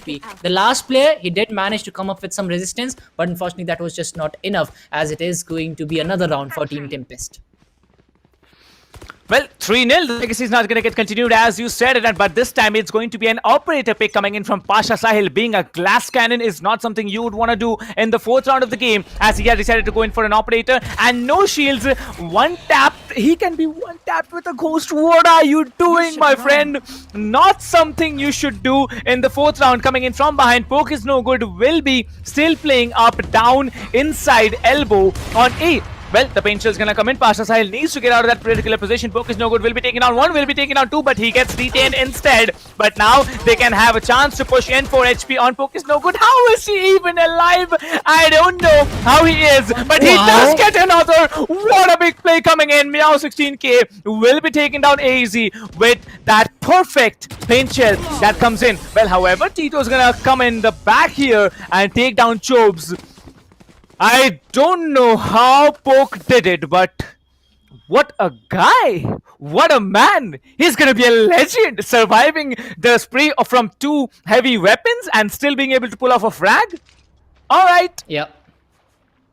That perfect comeback coming in from him, but unfortunately was not able to land the round for his team. Now we'll be looking at a 3-1 scoreline which has come in on our screens after a matter of 4 rounds. TempesT starting off on a very good note. On the other side, we have Kuch who's trying to come back here. Operator on Sahil. Let's see if he can recreate what the team did, and yes, he is going to do that. I mean, coming in from a completely different angle, completely shocked that player. Got rid of him. Now down to a 5v4 situation where Meow16k is trying to hold out the time right now, but Dexter, he'll land himself into trouble up against Tito. Tito will get rid of him. Down to a 5v3 situation where Team Kuch is looking very strong here. After all the buys they have done, the only thing that they did bad in this round, I mean in this match, was going with that kind of investment in the second round. After that, they have been looking rather strong. But Sahil, this guy is the difference maker here. He gets one more, but that operator that he used to get a kill, it might just be the game changer here, because right now he needs to change his gun as quickly as possible. It is a 2v2. Omen is going to be Omen will get that kill. Kubrick's comes off with one of his own. That's a 3k coming in for him. He is overhealed right now as he'll be looking. Oh, what have you done? He knew where Sahil is, but still committed to that side for some reason. He's going to go down, and that's going to be the round. Well, it's a very, very crucial play that came in. The operator pick definitely worked out as he wanted it to. Koki just, he was melted in such a short time. Like, an operator shot means you're dead. If it's not a leg shot, if it's not a wall bang, otherwise you hit an operator to the chest, to the head, to probably, any side of your body, you're dead. 3-2, Kuch B can be having an equalizer round. As you can see, the Omen flash will be coming in, trying to flash any player. However, Tito will be getting one frag. Koki needs to be taken down and has been taken down here. Now the defenders are on an advantageous situation, as all the 5 defenders are going to have their ultimates ready. 3 attackers remain. I believe they are going in for an eco round. I'm not sure though if it's an eco round at all for Team TempesT, but looks like they have successfully breached site and are going off with the plant. Well, Poke is no good, will be surviving on 2 HP, coming in with a stinger, has to switch with a pistol, and that is it. Pasha Sahil will be taking down Chobes. Poke is no good, will be taken in 1, and it's going to be a flawless round coming in from Kuch B. Yeah, it's going to be a flawless coming in for the side of Kuch B. as they are finally going to land themselves one more round, and we are down to a 3-3 here. TempesT, letting go Kuchpi off the hook here, which might just go against them, because they had a cushion to rely on, they had a platform to rely on, and they actually created that platform on the back of those first 3 rounds, and on the back of Kuchpi making a little bit of mistakes in the starting. But now Kuchpi is looking to come back. All the ultimates are ready on the other side as well. We are seeing those ultimates ready. Just Koki, who's not having the best of the time with those ultimates, but he'll come up with something better here. We're down to a 3-3 score line here, and I'm expecting a lot of investments in this one. Already we have Sahil making the difference with that operator. Can he come up with something bigger this time? Yes, he's holding that angle well. He's just waiting for the peak to come in from the Killjoy, which is kind of coming in, but unfortunately won't be able to connect as he misses out on the opportunity. Now it's time for the side of Kuchpi to shine, for them to rush in and make the difference, maybe count out Sahil early. Maybe a couple of good paint shells will get the job done here, but I'm not really seeing Raze trying to move in, as Sage will try to commit here. Tito trying to clear out some things, as the paint shells will finally come in to do a little bit of damage. It's Umin surviving those points, as the Killjoy will be struggling with those health points. The boom bot comes out as well. A lot of utilities being drawn out, and I do expect a lot of ultimates being popped in as well, but it'll be a matter of time. We will see both of these teams going in a completely chaotic manner, as certainly we are seeing the team of TempesT go for the mid control and maybe for an A rotate as well. Well, mid control is a very, very important thing, but split as a map, I'd say mid control is difficult to take, because there are so many corners the defenders can actually stick to, and looks like, the Sage is gonna just stay up on the staircase of B, but now he can peek up here, and that's it. The reload really shut him down. Tito will be shutting him down. The wall has been broken, however, now the attackers have 3 ultimates to play with. The Sage can actually go on for, what's it called, I'd say, well, okay, the Sage cannot do anything, as Trickshot will be taken 1 down, taken 2 down. That's a very, very beautiful play that came in, but the defender lockdown has been popped in, and this time the lockdown needed to be destroyed. It was destroyed, however, he had to invest the ultimate. Trickshot needed to use the showstopper to take it down. Chobs needs to go out for a revive. He will be healing to, I believe, maybe 60 to 70 HP. But then Tito comes in, will be taking down Chobs. It's a 3v3 retake, which is quite possible. And Easy looks to be on surviving with just 65 HP. Talking about it, 3-3 is a very, very decent scoreline. It's going to be a very, very important retake here. But this time, Trickshot is already on a 4K. And there it is. The retake is going to work out fine, as Trickshot will be pulling off a 4K and also save the day combined with everyone else in his team. Kuch be securing the 4th round of the game, and also leading the charge into the 8th round that is gonna happen right about now. I mean, it was just a perfect day coming in from Kuch. I did expect a lot of investments coming in. If you talk about the Blade Storm and then the Resurrection coming in from T2. Actually, it was on the back of that Resurrection that they were able to go with the victory. So perfect timing needed when you are going in with this much of investment. So you need to win. There is a pressure to win, and that's what Kuchpi did right now. Under pressure, they have played so well that they are going to guarantee themselves one more round. And finally, they have the lead as well. TempesT, at one point, they were cruising towards a very good score, but the kind of comeback which has come in from Kuchpi, it's amazing. T2 will actually invest in that wall, but unfortunately that's not going to work out here, as it is going to be TempesT coming in with an all-man stack onto where the lockdown is being invested, as well as Human will try to actually dent the side of TempesT, but let's see how that works out, as Kubix is looking for that shot onto the Raze on the other side, but he'll get dented. Trickshot actually using that satchel to plant himself at a very good spot, but unfortunately won't be able to do anything, as we are down to a 3v3 fight. Both these teams, they need to play a little more passively here, a little with a little more awareness, because as soon as you lose a player, you're going to go down, and this is what happens. Trickshot was trying to move in, he'll get served by Tito, and it's all Kuchpi's game from now on. The slow up comes in as well. It's a 3v2 situation. The plant hasn't been done so far, and with only 2 players standing, I guess it becomes a lot more harder for Team TempesT to come back. Cookie has got that spike. He'll go for that plant, but it will push the side of Kuchpi to make a mistake, and that mistake is not going to come in, as it is going to be Pokey. We'll get rid of AEC. The spike has been planted, but I'm not really sure if the post-plant situation will favor him. Yes, it's not going to happen. A 3k from Pokey will mean that it's going to be Kuchpi going away with another round. And where is TempesT? Where is their momentum? Where is the play they were showing just a while ago? Well, I believe Kuchpi are much more determined to win, but I'm still gonna, just stick around for the fact that this is still a defend-oriented map, and looks like Kuchbi is doing well. 3 rounds have been secured by Team TempesT. Well, I remember on Eastern, the same had happened. TempesT were able to secure just 3 rounds in the entire, initial phase of the first half of the game. And then coming in, they won the side switch round, the 12th round of that particular match on Eastern. And there it was such a situation that Kuchbi, when they went on to the attacking side, they had a 4-point lead in their hands. But talking about now, if it's, deja vu once again, it's going to be very difficult for Team TempesT to hold on, because no matter what, they have 2 sentinels to play with. Sage walling off mid, Killjoy playing B default, maybe A side. It's going to be difficult. 4-point lead is not something you can mess with. You might be winning the pistol round, just because of the utilities you're going to have on defense. You might be winning the force buy round next, but when it comes to the buy round, every time Team Kuchbi comes in, they have won it, except this particular game in the first half. Looks like now it's going to be all down to an eco round coming in from TempesT. TempesT really wanting to invest their economy in the next round, because this time they are going to go with Spectre, Sheriff, Stinger, and Light Shields to play with. Well, Dinko, what do you think? An eco round in this stages of game, it might be either fruitful or not. And looks like Pasha Sahil, he has decided to pick up an operator and is trying to be quite menacing.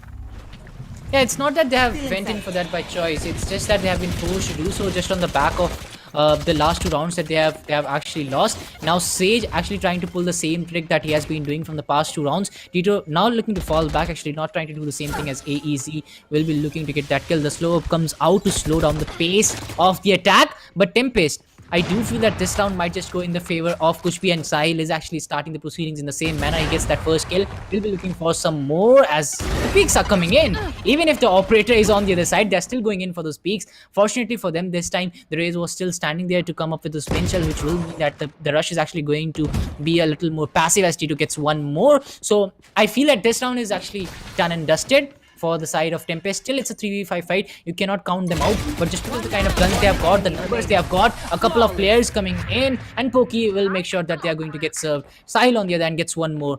Now the real deal starts. Now TempesT will go for a buy. They have a resurrection place as well. This round, I do feel it is a very important round for TempesT, because as soon as they lose a player to Sahil by the use of that operator, they'll be coming up with a revive as quickly as possible, and then they'll be coming up with a lot stronger retake, because first of all they need to make sure where the operator is. Is it on the A side or on the B side, and then trying to rotate towards the other side. Let's see how that works out, because now, if you look at the TempesT side, they have the full buys coming in. They have the guns that they need. They have the skills that they need. Ricksword is ready with his ultimate as well. If we talk about the showstopper, that can come in at any moment. Let's see how that works out. This is a very, very important round for TempesT. Well, talking about TempesT here, one thing I've just done the analysis of is that we haven't seen a lot of Team TempesT on the left side of the kill feed. And looks like, the team of Kuchbi, they are just outflanking everyone possible. But this time, Tito will be shut down. The attacking Sage has a resurrection ready there. And looks like it was a very, very close miss on B Heaven. Although 6-3 is a score you can come in from. And look at the Killjoy there. He is going to be smart. Koki is going to come in. And he is trying to clear out Benz. They are probably going to go for an A push. However, the Killjoy on the defender side has a ultimate to work with, but whether they're gonna go for A, whether they're gonna go for B, I'm pretty confused, because the players are still lurking around here. TempesT Koki will be taking down one, but will be traded for instead, as Pasha Sahil will be equalizing things. But again, he's gonna equalize things as Kubrick's gonna go down. Pasha Sahil is on a 3k already. 2 attackers remaining. The Sage and Koki, as Jobs will be taking down one. It's a 1v1. The Sage versus the Omen. A fake TP will be coming in. Jobs will be coming in, and this time he's gonna be messing it up. The crosshair placement did not turn out to be as he wanted it to, and it's going to be the 7th round for Team Kuchbi. Oh man, I did see it coming with the showstopper coming in, got that kill, very nice. Then they lost a player to Sahil. The resurrection came through, very nice. They took out Sahil as well and good. But all of a sudden, the actually trades were not going in their favor. And that's where things started to shake up for this team of the TempesT, I mean, they were looking very strong in the starting. They used their showstopper, they used their resurrection as well, but still were not able to land themselves a victory. Let's see if they can close in on this deficit, because if it's a 9-3 at the end of the first half, even if it's a defense favored map, I won't really give it to TempesT. Let's see if that actually happens, because for TempesT to actually stand a chance, they need at least a couple of rounds here, maybe one round as well, as he will start of the proceedings again against Rixod. This is not the same Rixod that we saw in the last round. I do want him to come back a lot more stronger and change the game for his team, as Koki will get one onto Koki. Sahil, somebody needs to nerf this guy, because he is making a difference right now. He's just going in, cruising in, taking down all the players as we are down to a 2v2 scenario. Well, I believe the 2v2 was only possible because of that revive that came in from the defending stage. However, Cubics can go on for a switch here. He does go on, messes up the spray, but in the end, he will be collecting. Well, it's not over yet. The pain shield comes in. The pain shield will be dropped hard here. 90 HP and 11 shields to work with. Meow 16k and a 1v1. An ace for Cubics or not, as he will be hitting the clutch along with the ace. And well, he's gonna be mad about it. TempesT, Kubrick definitely working out like a legend here. Well, I don't think it was an ace, because I believe there was a revive coming in. But for me, it definitely was an ace. Well, nothing to see. One more round to go. And I believe Team TempesT, they can pull another round in their hands as well. Yeah, let's see if they can do that, as we are down to a 7-4 scoreline. 7-5 split defense, I would take it. I would take it. I would still have belief on my team that they can come back, but this round is going to be very important. I don't really want to see TempesT losing this round, because I want at least a 12-12 and then an overtime. But if Kuch is able to land this one, I feel that they'll have an edge going into the next round, as the operator on Sile this time won't be able to do enough damage. The investment is too high for Team TempesT to lose this round, as Trickshot has planted themselves very well. And now it's time for the lockdown from the defender's side. They're also challenging them at their own ground. It's going to be Trickshot who's trying to move in, picking the wrong angle. Unfortunately, he will be able to come back to safety, as Chobes will be still waiting to close in on the Tramps region. He spots on the player. G2 gets one. Unfortunately, it's going to be Kubrick's on the receiving end of the shot. He gets taken out. Down to a 4v5 situation. Chopes get one as well. Koki lands another. And Kuch B is going down this time. It's TempesT who is doing most of the damage. But Rickshot, he's saying, I'll go in. I'll get that kill, as you're down to 2v1. The Killjoy on the Kuch B side is actually struggling with those health points, and he's going to go down. Finally, a 7-5 scoreline which has come in. This is something I did expect. And now, time for a comeback. But let's see if we can see an overtime, because I can sense that 7-5 defender side, even if they have the advantage, it's just 2 points. And TempesT, they have the potential to overcome this deficit just in the pistol rounds. Well, Linker, one thing is clear, that after this, there will be probably a comeback coming in from TempesT. They're on the defender's side. They can win the pistol round. They will be going in for a force buy. And then, they might be winning the force buy round. And then it's going to be a full buy for Team Kuch B as well. 7-7 already, if my predictions, work out as I just said. And then after that, it's going to be a very balanced out performance, because by the looks of it, each of the players from both the teams are doing good. And I'm surprised to see that a Sentinel is there up on the charts, along with the Jet, obviously, from the team of Kuch B. However, 7-5, it's quite a winnable score. A double wall is going to come in, as everyone's going to dash in on this player. TempesT, Koki will be taking down Mio, but, Pasha Sile will be trading him off. Chopes will be coming in. This is going to be a B execute. As you can see, AEZ, he's going to be there trying to catch off any player coming in from Garage. The flash is ready. He's going to pull off the flash. The Omen is going to be there, and he's going to just come back behind him. However, what just happened here?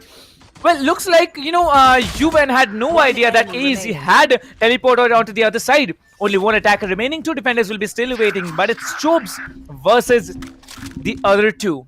The attackers from Kuch B, it is going to be none other than, if I'm not mistaken, well, someone was playing the duelist. Okay, it's T2. Yeah, sorry. It was T2. So T2, he's trying to pull off the plant. He does pull it off. 300 extra credits will be given to his team. But looks like Chobes, he's quite on a frisky performance here. 100 HP to work with. The heal has been regenerated on almost both the Sages here. Sage Omen versus the Sage. It's a close one. Yeah, it's a very close one as Kuchpi. Since it's a post-plant situation, if he can land himself a kill just in the starting, that will actually ease out the tension. But the utilities coming in from TempesT will mean that they can have the extra edge here. They are going for the diffuse, where Chobes has no idea where it's coming from. T2 gets one, but he has been dented a lot as well. T2 still has 100 points.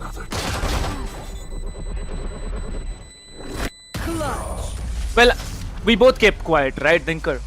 We almost thought TempesT had it, but no! Yep. Tito, the man delayed it just half a second more, and they got the round. Oh. Like, not even half a second, it was like less than half a second, and there it was. Kuch and TempesT now widening the lead between, the gap between them. Kuch securing a very, very impossible round, but now it's a 3-point lead, and that's it. Sentinel, Poke is no good sitting on top of the leaderboards here. 14 frags, and that too, Koki is also doing the same. Koki definitely trying out, probably, as the match MVP, but that intention is not going to be there in their minds. They're just going to be here to win. TempesT going in for a force buy. Koki will be taken down. That's a heavy fall. The Killjoy down. A site is completely empty for you. As it is, you can see people will be walking in. Pasha Sahil will be taking down Jobs as well. And now it's a very, very risky play that's coming in. Brickshot will be dropping that paint shell as the attacking jet will be dashing it out from the position. Brickshot will be coming in, but looks like Kubricks will be moving on with the T. 2K here. AEZ will be taking down one, switching to the pistol. Juven will be denting AEZ, but AEZ still survives and Juven does not. Poke is no good, is coming up from behind. He has a Spectre to work with. The spike needs to be planted. The spike is with the Omen, and probably they have already begun the rotations. Yep, it's a rotation coming in onto the A side as well. Yeah, and a lot of time has been bought by the Killjoy with that spray, so that will allow the Omen to have a lot more time to play around with. But look at Reyna, how well he has rotated. Kubrick's actually denting the side of Poke this time. That's going to be TempesT, who are leading the charge right now. Omen, the only player standing from his team. Let's see what he can do as the other player inside. He'll get spotted. He'll get served. That's going to be the Reyna on the TempesT side, getting a 4K, getting a much needed victory for his team. So this is something that was much required for this team of TempesT. They were already losing by 2 points, and then comes the pistol round where they had to do. And now TempesT is looking to come back. A lot of investments coming in with those Spectres, so I feel that they're going to continue with this and not buy any of those guns. But look at this, Kubricks. He carried this game right on his back. Look at this, the last kill as well, just perfect coming in from him. He knew where all the players were, and that Women's Smoke It actually was an indication that where that last player could be.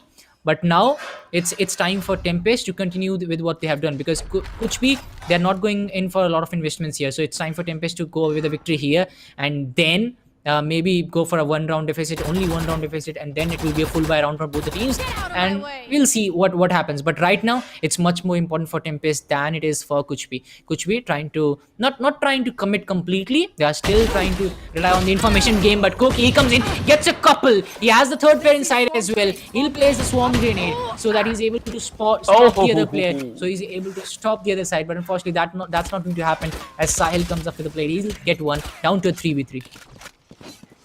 Well, a 3v3 with, I believe, one of the players having a little bit of a low HP. I'm not really, able to see all the HP on the attacking side, but I still think, yeah, they have the HP to work with. But Brickshot, a perfectly timed play coming in, and a 3K, a quick 3K, and what a play by this guy here, securing another round and closing up the lead between them. It was a 4-point lead, and now, a 3-point lead. And now looks like Koki and, Brickshot, they just combined together and outplayed their opponents. 1 more point to go, and they are on an equalizer here. So, Dinker, what do you think? It's going to be, what to say? Maybe a comeback story to tell for Team TempesT out here. Yeah, now we are down to a 1 point deficit, but I do feel that this round Kuch is looking a lot more stronger with those guns and those heavy shields as well. It's on the back of TempesT. If they can get a first kill here and maybe transfer that gun to one of their players and then rely on that number. This is something that I was talking about. Brickshot gets that first kill, and now they just need to use their numbers well. They don't need to overcome it here, or maybe not overexpose themselves, and they'll be going away with the victory. As Kuch is going for a plant. The retake is not that tough for TempesT, but they need to check the angles well. As so actually it's going to be the Sage who is trying to come in to block those angles to actually wall that region, which is going to delay the retake. As Kuch lands one onto Sahil, it's going to be Jobs will get one more. T2 finally coming in, but is it enough? As Cubics is going to connect one more down to a 4v1, and it's all over for the side of Kuch. Well, you know, Kubrick's every time he's turning out to be so strong. Like, you see him play. Once he's like, you know, yeah, he's not going to be able to function. But the next round, a 4K, and now coming into this one, another 2K. So I'd say 8-8. A very close score line, and probably Team Kuch is going to go in for a force buy because by the looks of it, they have lost a total of 3 rounds back to back, and well, they're not going to go for a force buy as they have the econ to work with. However, Poke is going to go on with a Spectre and heavy shields.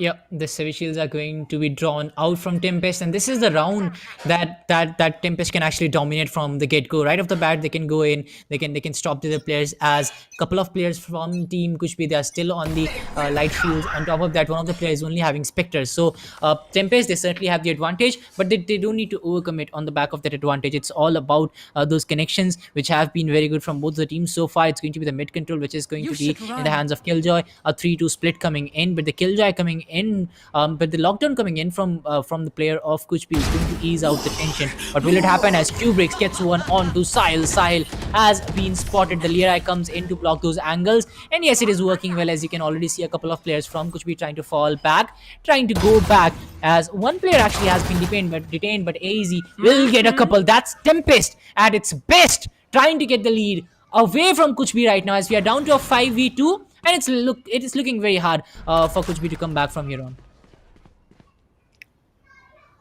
Well, you know, I don't know how to say it, but AEZ very crispy with the aim. There was a point where AEZ in this exact position had pulled off a 4K, you know, with that paranoia. Wow. And look at him. Just look at him. So perfectly timed here. He was there when he needed to trade him off, and he does, pulling off a very smart 2K and getting another round in their hands. TempesT looking to be very strong here. Now the economy on the team of Kuch has been dented.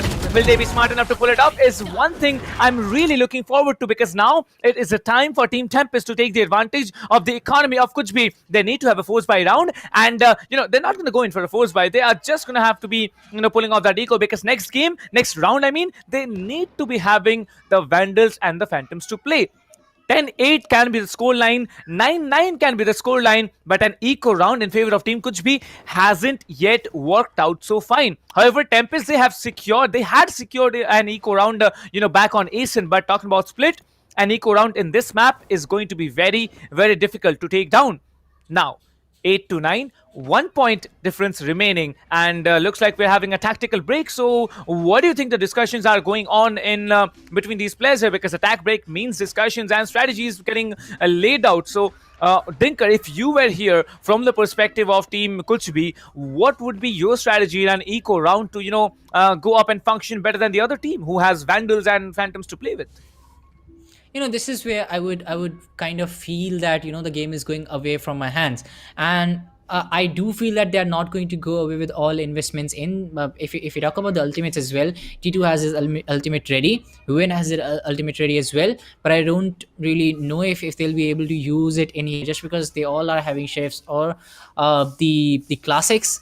And you know, the only light shields on a couple of players will mean that it's going to be an easy round for TempesT if Kuch is not able to connect those single taps onto the heads of the players of Team TempesT. Right now, Kuch had the advantage in the starting, and we knew that, you know, if you're on the defensive side on split, and when there are two teams of the kind of same caliber coming in, you would feel that the map is going to be the difference maker, and it was kind of the difference maker here with Kuch getting the 2 points advantage. But now the retake which is coming in from TempesT, they are utilizing the map to its fullest, they are utilizing the space to the fullest, and that's why they have been able to not only close in on the deficit, but on top of that, they have also been able to get a lead of their own.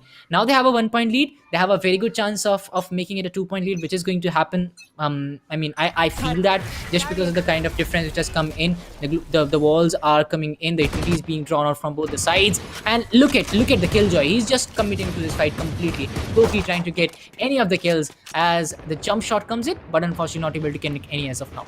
Coming back. Well, Drickshot, however, has taken out Focus No Good, who was lurking around, in A Heaven. He tried to come in for a flank here, but he was actually outflanked, and there's no one yet coming into A. All the remaining 4 attackers are going to be mid and mid link. As you can see, the Omen will be coming up, and the Jet also trying to get in that close proximity. However, one tap to the head is very, very painful, as Juven will take down Koki. What a play by the guy. And they might be having the sight of their own, but it's not over. The Omen is still sitting on top of the boxes. He's gonna get taken down. Pasha Sahil doing a very, very great job out here. TempesT is gonna come in. There's only going to be one player standing here. Drickshot investing on a lot of utilities as he gets over another round to his team. TempesT now lead the scoreboard with 2 points. 10-8 is the scoreline from where Kuch might be able to come back, but on the defender side, Team TempesT are looking out to be much stronger than what they had been on over Ascent.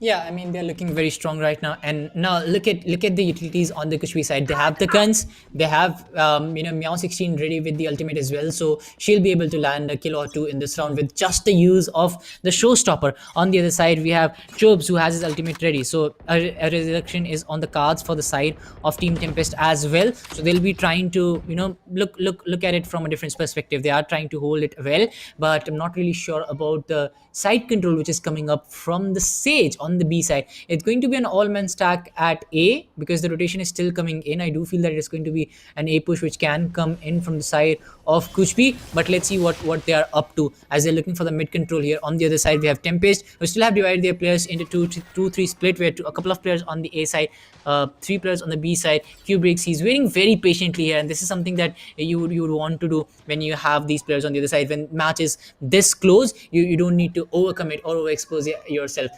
Now Kubrick, he knows the Killjoy is here, so he'll be passing on this information towards his squad mates. So that's going to happen here. Drickshot, he knows that the player will be coming in. Yes, he's going for those stabs. Let's see if he can connect. A lot of shots coming in from the other side as well. Killjoy struggling with his health points. The same can be said for Drickshot as well, as he's down to 13 HP. Oh, what? Okay. No one saw that coming. That's exactly what happened. This time needs to go for a double. Does not. Drickshot will be choking up a little bit here as Pasha Sahil will be taking him down. However, it's a 3 versus 2 where both the attackers are quite low. Troops will be getting one player down here through the smoke.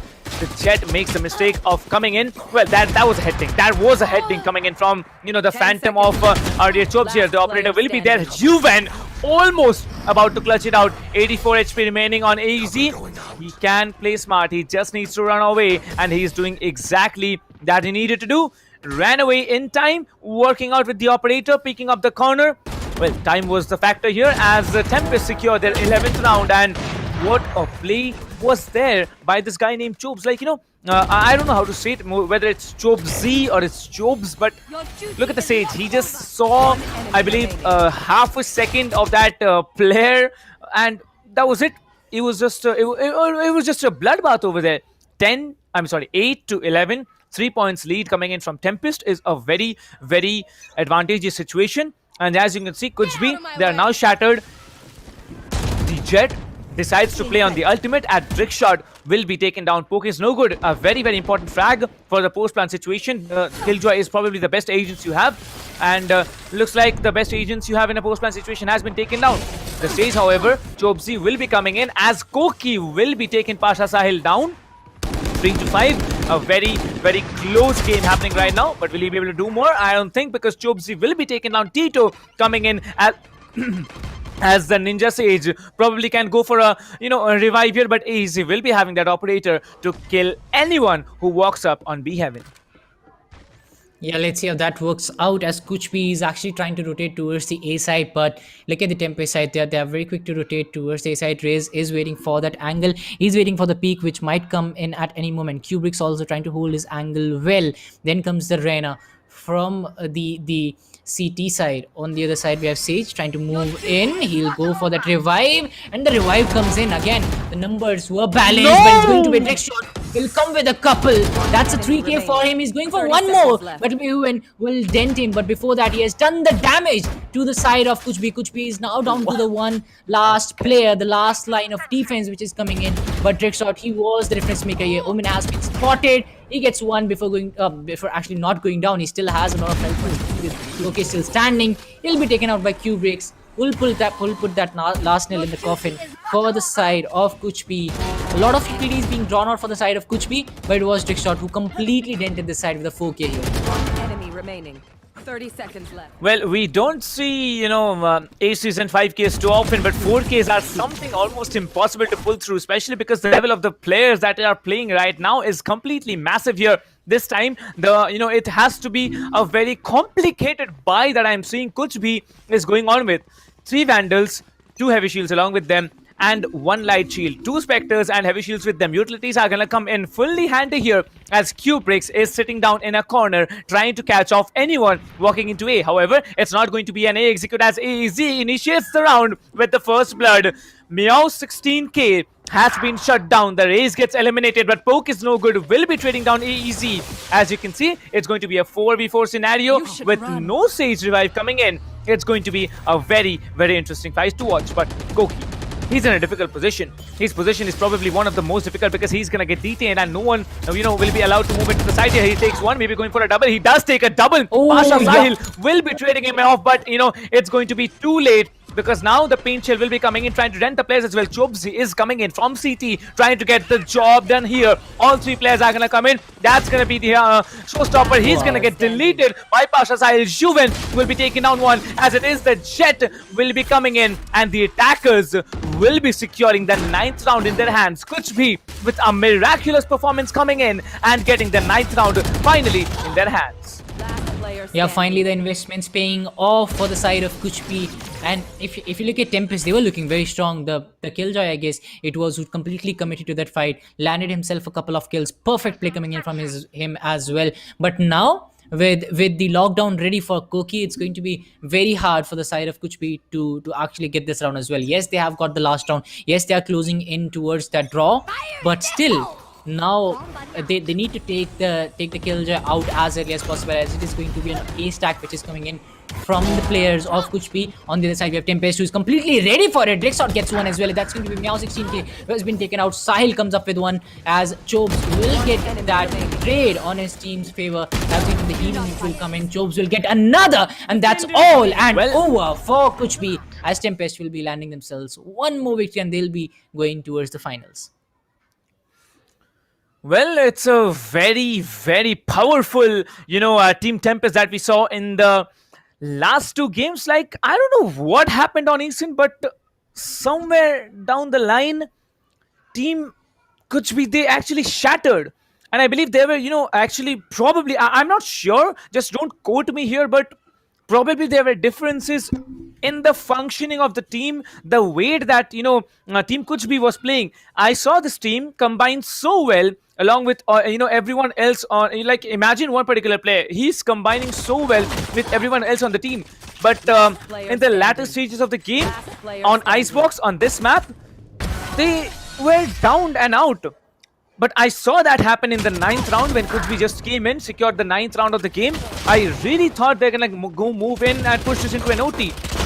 Like, look at this push here that came in from, Kuchbi. They completely demolished multiple players, but that was Team TempesT, just waiting there. And everyone just walked into their crosshair. Like, that was the thing. That was it. And, you know what the scoreline was, right? It was 13-9, and that was it. That was down. And I believe it's going to be Team Mahi that face off against Team TempesT.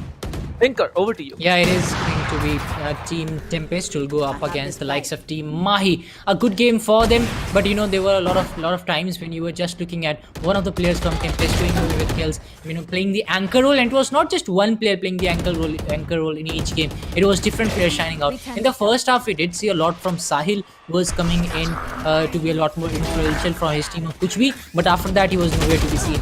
There was a point after the first half where he was just being taken out time and time again. I guess he was a lot more influential on defense with that operator, but after that, when the switch actually happened to the attacker side, he was going down rather very easily.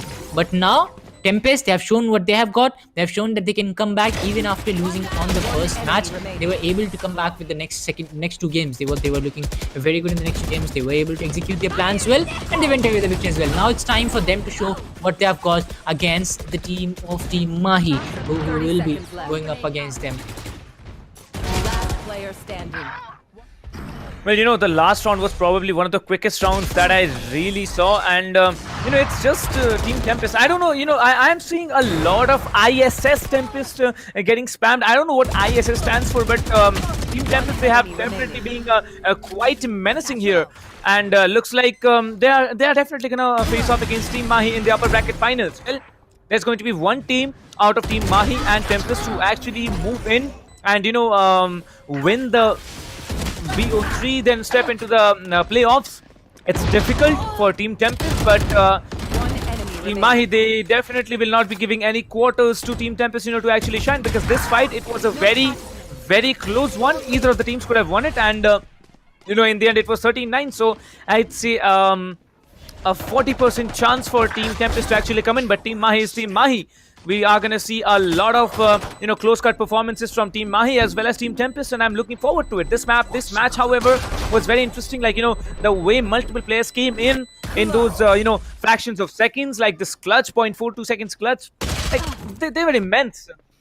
Like, Chobesy pulling off one clutch, getting shut down in the next round. It's not something that we actually expected there.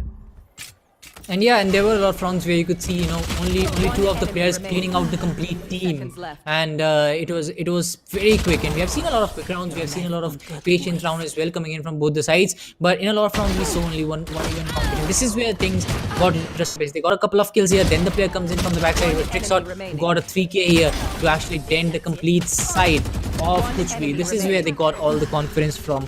And look at this, you know, the kind of play they have shown. They definitely deserve the victory. At the end, Kuch tried their level best. In the first game, they were able to register a victory. But in the second game, they were just not looking that good.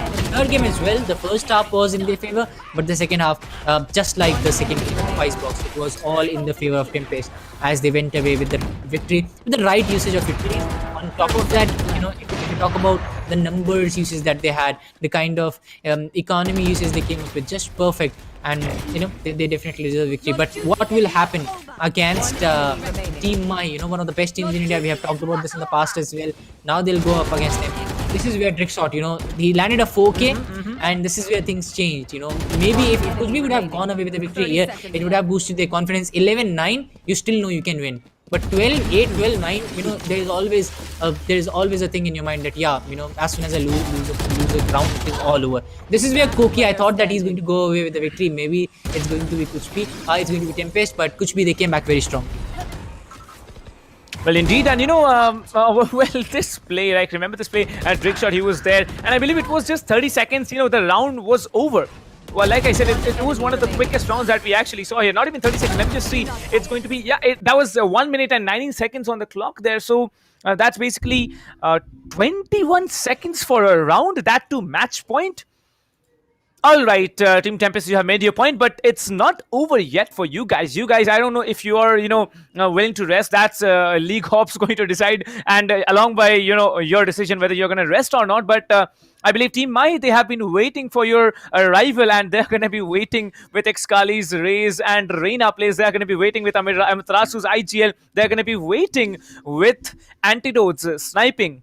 Well, I'm really looking forward to Trickshot, you know, actually competing against Excali, being the Raze. If there is a split pick at all, I'm waiting for Koki to, you know, play against a Hellfighter who also plays the Sentinel in the team. Kubrix probably, you know, maybe playing the Jet there, or you know, multiple agents can be picked up there. Let's find out what we are going to see. Chobesy, I'm definitely looking forward to this particular stage. Like, imagine, Dinkar, I believe in the month of November, December, we did a tournament. Both of us did a particular tournament, and in that we did not see so many Sage plays coming in.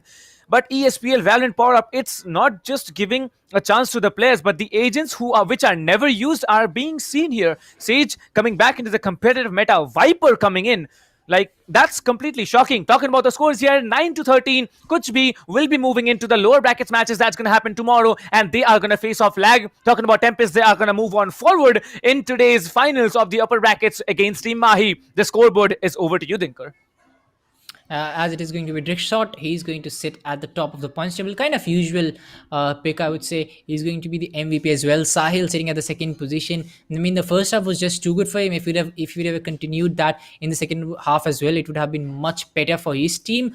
On the other side, if you talk about Koki, a very good play from him as well, 19 to 18, but delivering when it matters the most. On the other side, you have Tito as well, sitting up at the fourth spot. Talking about the bottom side of the points table, Meow 16 surprisingly at the bottom with 7 kills and 19 deaths, and then we have AEZ as well, 10 kills and 18 deaths for him. So all these players, they tried their level best, but today it's going to be TempesT who are going to go away with a very good team victory coming up from them.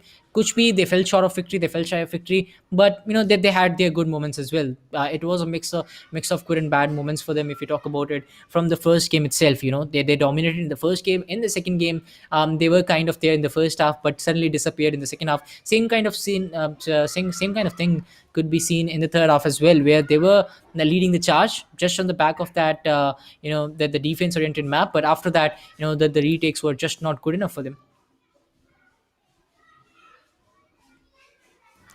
Well, I'd personally say that it's not over yet. That's true. But yes, the group stages, they are going to go on for a little while longer. We started off day before yesterday on the 13th, and we are now on the 15th of February. We are gonna go on and have the finals of Group B in a short while, but upper brackets of the finals, of Group B, and it's gonna continue till the 21st, where Group C is gonna come, Group D is gonna come, Group C. There are teams like Biryani Power, Enigma Gaming, Reckoning, and the Playground Esports waiting there.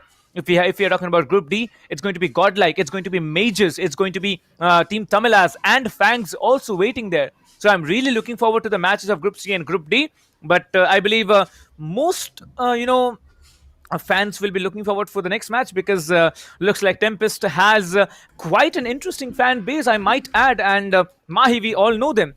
There are probably millions of people right now in India who are looking forward onto Team Mahi going up into the World Championship and performing like a beast of what they have done in India. So that's a different story. But yes, the viewers who come here every day to watch the matches, you have a chance to win all the gear that's listed here on our screens.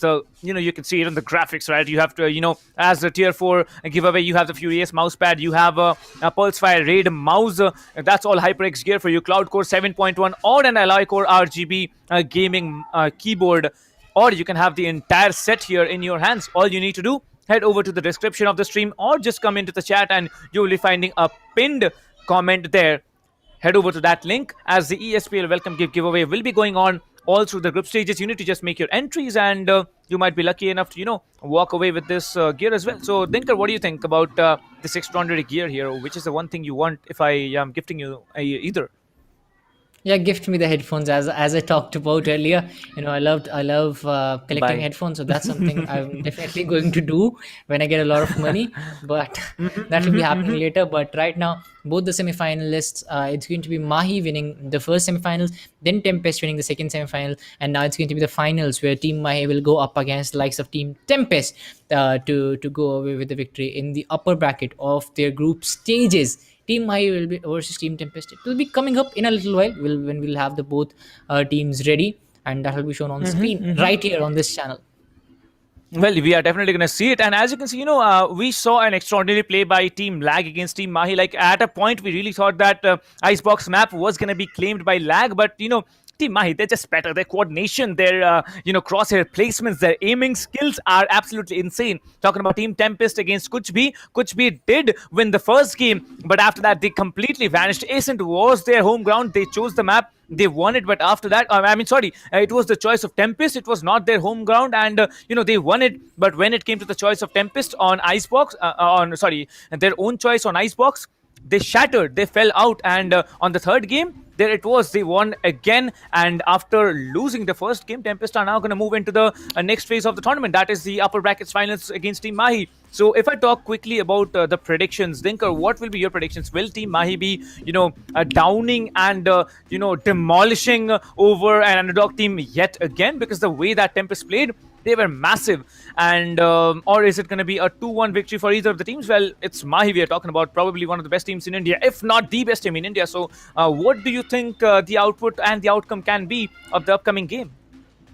You know, Team Mahi is definitely an experienced team. They carry a lot of experience on their back. They carry a lot of, you know, wins on their back as well. So beating them is going to be a tough task for the likes of TempesT. But I do feel that it is going to be a close game. Yes, the result might be in the favor of Team Mahi just because of the kind of experience they carry, the kind of games they have played all around the world. So yes, they are a force to reckon with. But I do feel TempesT is going to come off with a very good fight and maybe land themselves a victory here. Well, indeed. And guys, you know, it's I don't want to say it, but I have to say it, right? We are going to be moving into a short little break before both the teams are going to be ready with their, you know, back here with the upper bracket finals of Group B of the ESPL Valorant PowerUp. My name is Captain Price, and with me is Thinker. We are going to be seeing you on the other side. See you after a short break.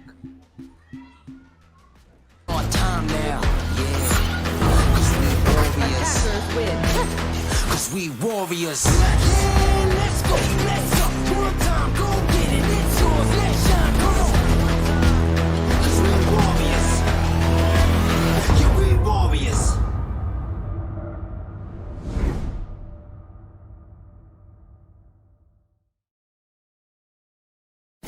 Valorant Agents of India. Are you ready? The ESPL Valorant PowerUp Series is a tournament open to players of all skill levels. Whether you are an agent with competitive experience or not, this series is meant for you to test your skills and have fun. Agents will battle for a total prize pool of 7.5 lakhs and the title of Series 1 champions. It's time to power up. Let's break down the tournament format. At the beginning of the tournament, there will be 4 open qualifiers. In the qualifying rounds, players will go through a best-of-1 single elimination, battling their way up the ranks. Those ranked top 16 onwards of the qualifiers will face single elimination in a best-of-3 match. The top 4 teams from each qualifier will earn a spot in the group stage, resulting in a total of 16 teams. These teams will then be split into 4 groups, with 4 teams per group. Teams will then compete in a GSL format, where 2 opening matches are played. The winners will then battle in the winner's match, which will determine who tops the group. The losers will battle for survival. The victor of this match will then battle the loser from the winner's match to determine who progresses further in the tournament. The 2 teams from each group move on to the playoffs, where 8 teams will compete via sudden death, single elimination, and a best-of-3. The quarterfinals and semifinals will be an exhilarating battle of skills, wits, and strategy to win through a best-of-3 elimination process. And finally, we reach the grand finals, where our final top 2 teams of the series will battle for glory through a best-of-5 elimination. Valorant Agents of India, will you and your team be the one that reigns supreme? It's time to power up.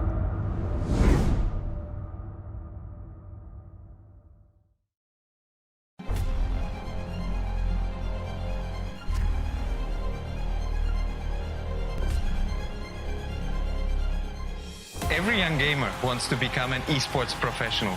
We make it happen. You just keep on winning.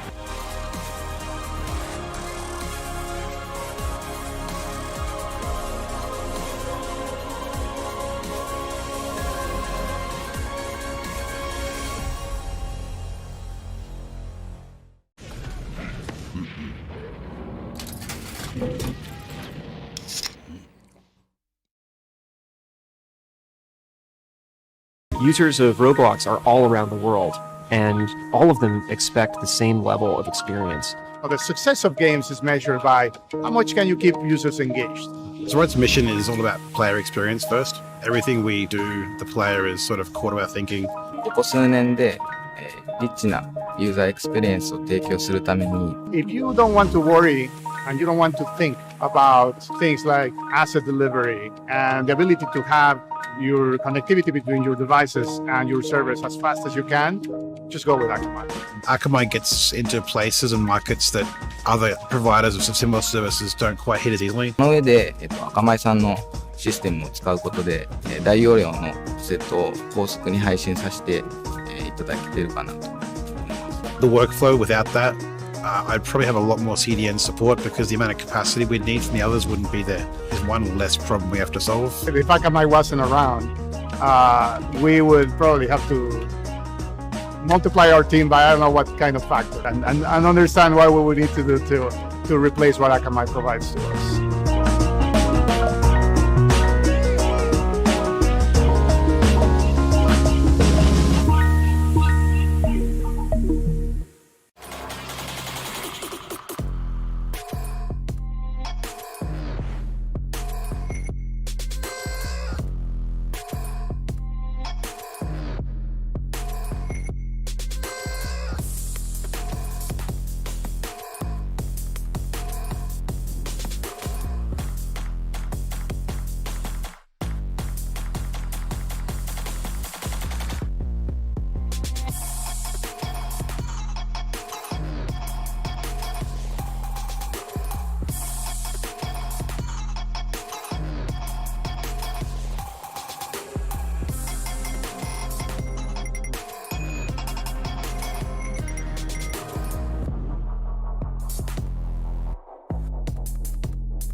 तो यार look at that mid market पे भी आप इतने मोहित वो अकेले M W1 1 kill 2 kill 3 kill he but I think can he do it, can he get the ace, can he manage to kill this?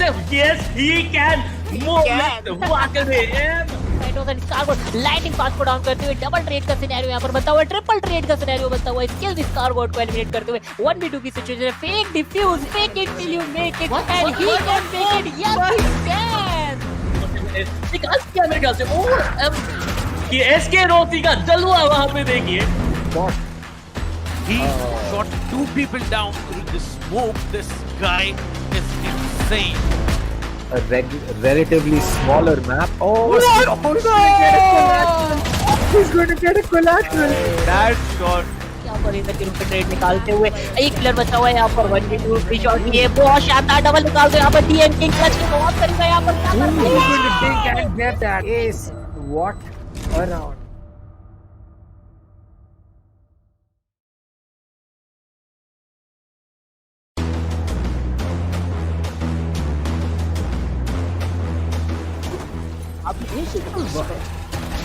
बिल्कुल यहाँ पे एक बेहतरीन और यहाँ पे टेम्पेस्ट यहाँ पे जो डिफेंडिंग करके दिखाई एक प्राइम एग्जांपल है क्यों हम कहते हैं कि ऐसे का मैप कमाल का है but is gonna hold a very nice angle for himself. He saw one player there. Oh my god, who's gonna knife him? Yes, he's gonna knife him. No, wait a minute. Other player that's gonna be Thanos, who was about to use the showstopper. It's a 3v3 situation. No! Take one down, and it's the last man standing. इनके पास double satchel boost जरूर रहेगा, क्या वो use करना चाहेंगे वही एक बड़ी बात है। सेज काफी डिस्टेंस से आ रहे हैं लेकिन कोई गलती नहीं होगी, तो प्लेयर को टेक डाउन किया जाएगा। तीसरा प्लेयर भी यहाँ पे आके आता हुआ बहुत ही शानदार तरीके से टेक डाउन किया जाएगा। And that's gonna be I am the hunter. That's gonna be Hunter's ability. Shannon gets taken down. Oh my god! And look at that ultimate! Brad with so much information doing the job out here. Yeah, maybe. Now you can see the Omen. He actually teleports onto the other side, but let me see how's it gonna be. The Brimstone is caught off guard, goes for the reload. Rina needs to come up front. That's a beautiful heading. That's a double heading coming in, but now he comes up strong. 3k already. This might be another round in the hands of the defense, and a 4k for Akku. Oh my god! Akku goes on, and he builds an ace for himself. What a ace play did this guy have?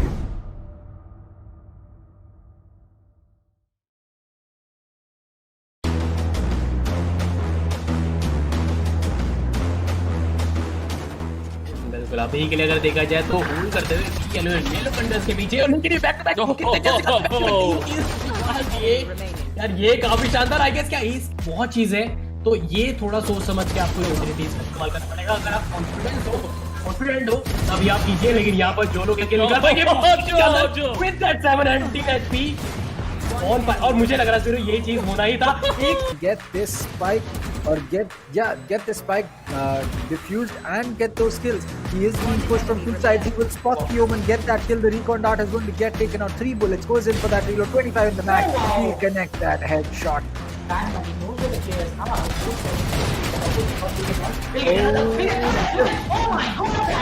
Out, but now it's all down to Dino as he will dink antidote once and get that kill. He'll get another one onto that. No! Third one is Scally. Nothing else bought by Corbett here. You can see how aggressive Amiterasu is shutting down 2, maybe just 3. Okay, no, 3 players are not shut down here. Only 2 players will be shut down, but there it is. He needs to take down another one, will be taken on another one. There's only one player standing. It's going to be the breach that comes in, but Amiterasu says, oh my god.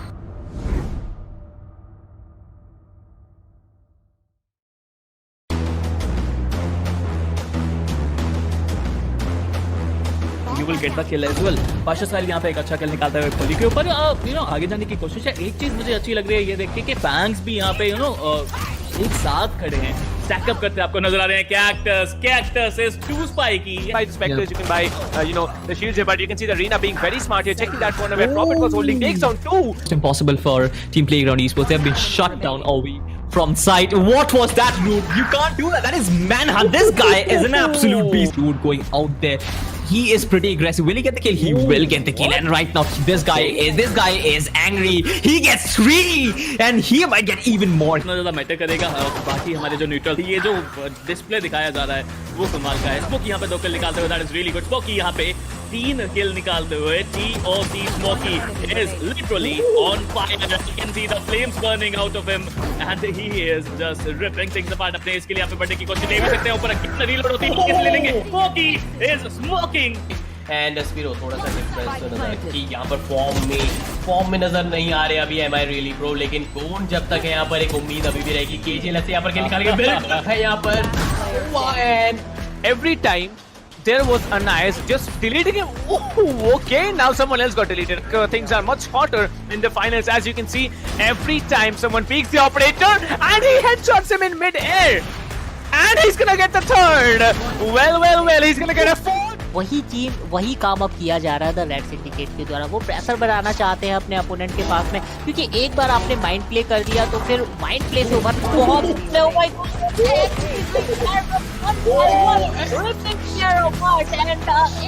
for him as well. Oh my god.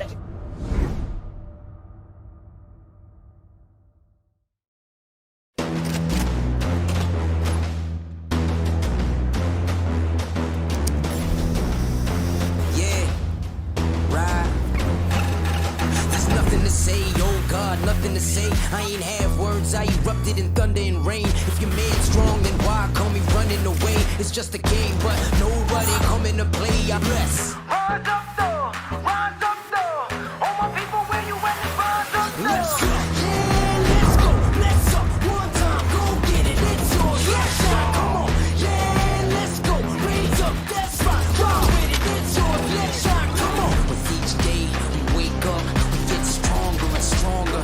It's our time now, yeah. Cause we warriors. Cause we warriors. Yeah, let's go, let's up. One time, go get it. It's yours, let's shine, come on. Cause we warriors. Yeah, we warriors.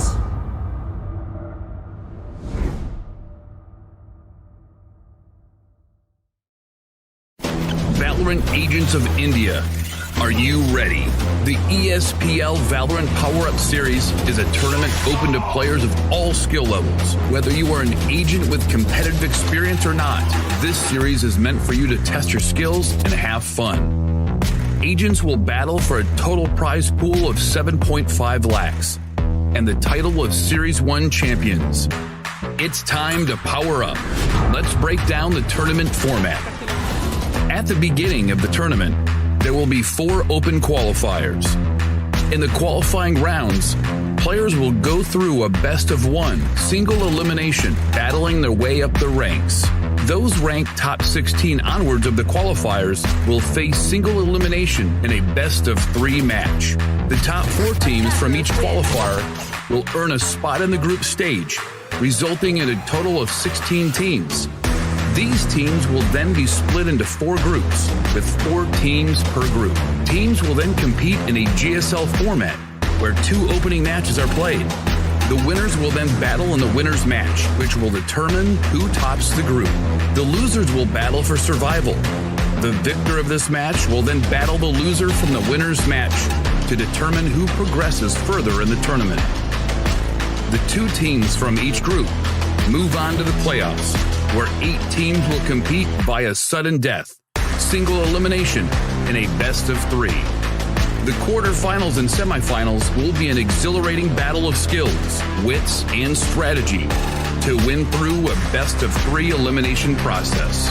And finally, we reach the grand finals, where our final top 2 teams of the series will battle for glory through a best of 5 elimination.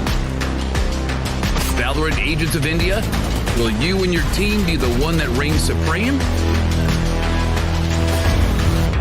It's time to power up.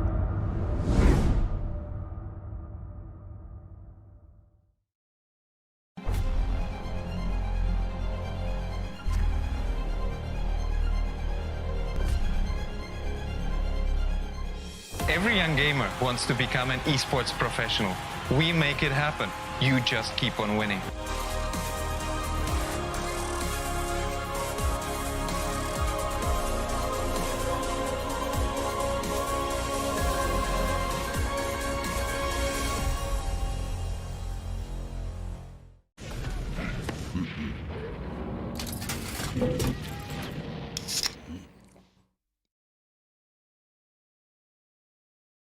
Users of Roblox are all around the world, and all of them expect the same level of experience. Well, the success of games is measured by how much can you keep users engaged.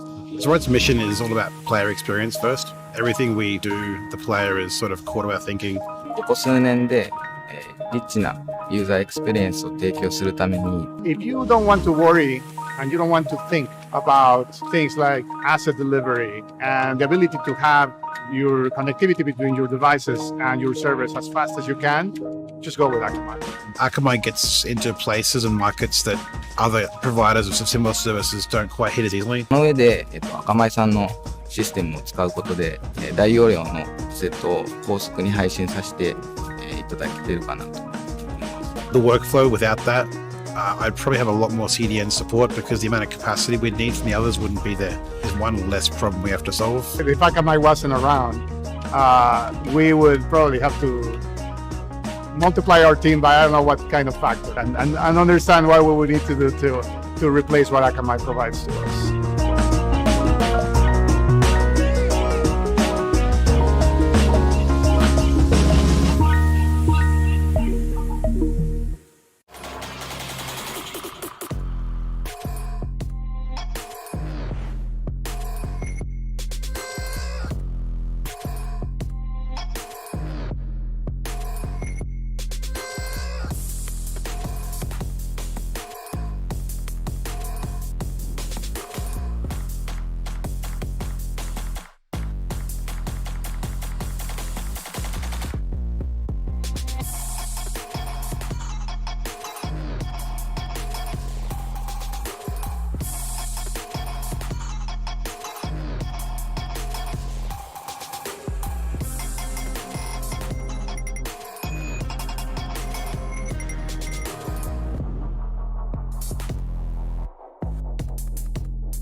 तो यार look at that mid market पे भी आप इतने मोहित वो अकेले M W1 1 kill 2 kill 3 kill he but I think can he do it, can he get the ace, can he manage to kill this? Yes he can. Mohit वो अकेले एम and Scarboard lightning pass को down करते हुए double trade का scenario यहाँ पर बनता हुआ, ट्रिपल ट्रेड का सिनेरियो बनता हुआ, स्किल स्कारबोर्ड को एलिमिनेट करते हुए 1v2 की सिचुएशन है, fake defuse, fake it till you make it and he can make it, yes he can. निकाल दिया मेरे ख्याल से और ये एसके रोती का जलवा वहां पे देखिए। He shot 2 people down through the smoke. This guy is insane. A relatively smaller map. Oh, what? no! He's going to get a collateral. That shot. यहाँ पर इधर किलों पे ट्रेड निकालते हुए एक प्लेयर बचा हुआ है यहाँ पर 1v2 फ्री शॉट ये बहुत शानदार डबल निकाल दो यहाँ पर डीएम किंग क्लच के बहुत करीब है यहाँ पर He's going to dig and get that ace. What a round.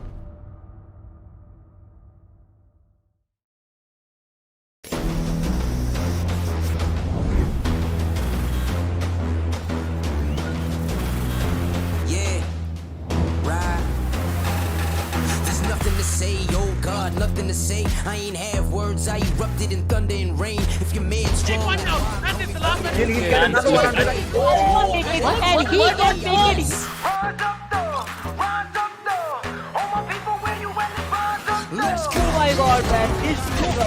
यहाँ पर एक ओपनिंग निकालेंगे bill Moving on, pull by. Oh my, what?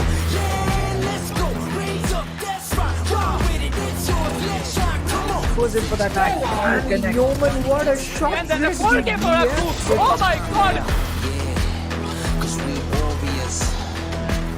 Cause we warriors. Spike has been initiated. Whoa! Who's gonna knife him? Oh my God! Oh my God!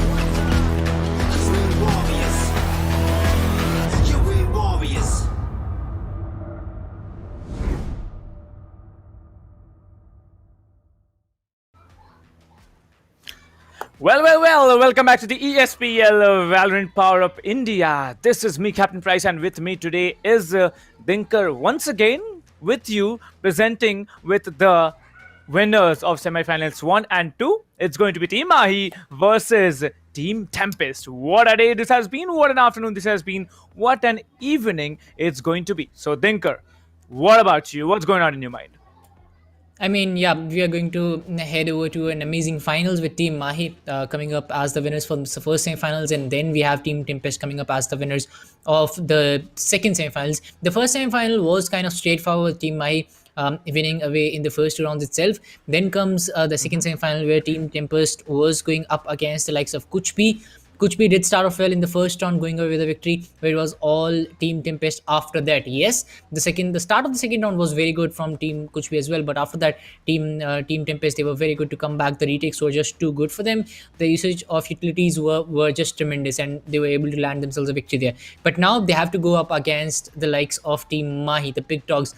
You know, if you talk about them, they have always been one team where which all Indian teams, you know, if you talk about them, they always want to take away a victory against them. So let's see if Team TempesT they will be going up against them, if they can go away with the victory here. Because if you talk about the fan base as well, it's you know, Team Mahi, they have a fan base, a separate fan base, and then Team TempesT as well, they carry a big fan base as well. So it's going to get interesting today.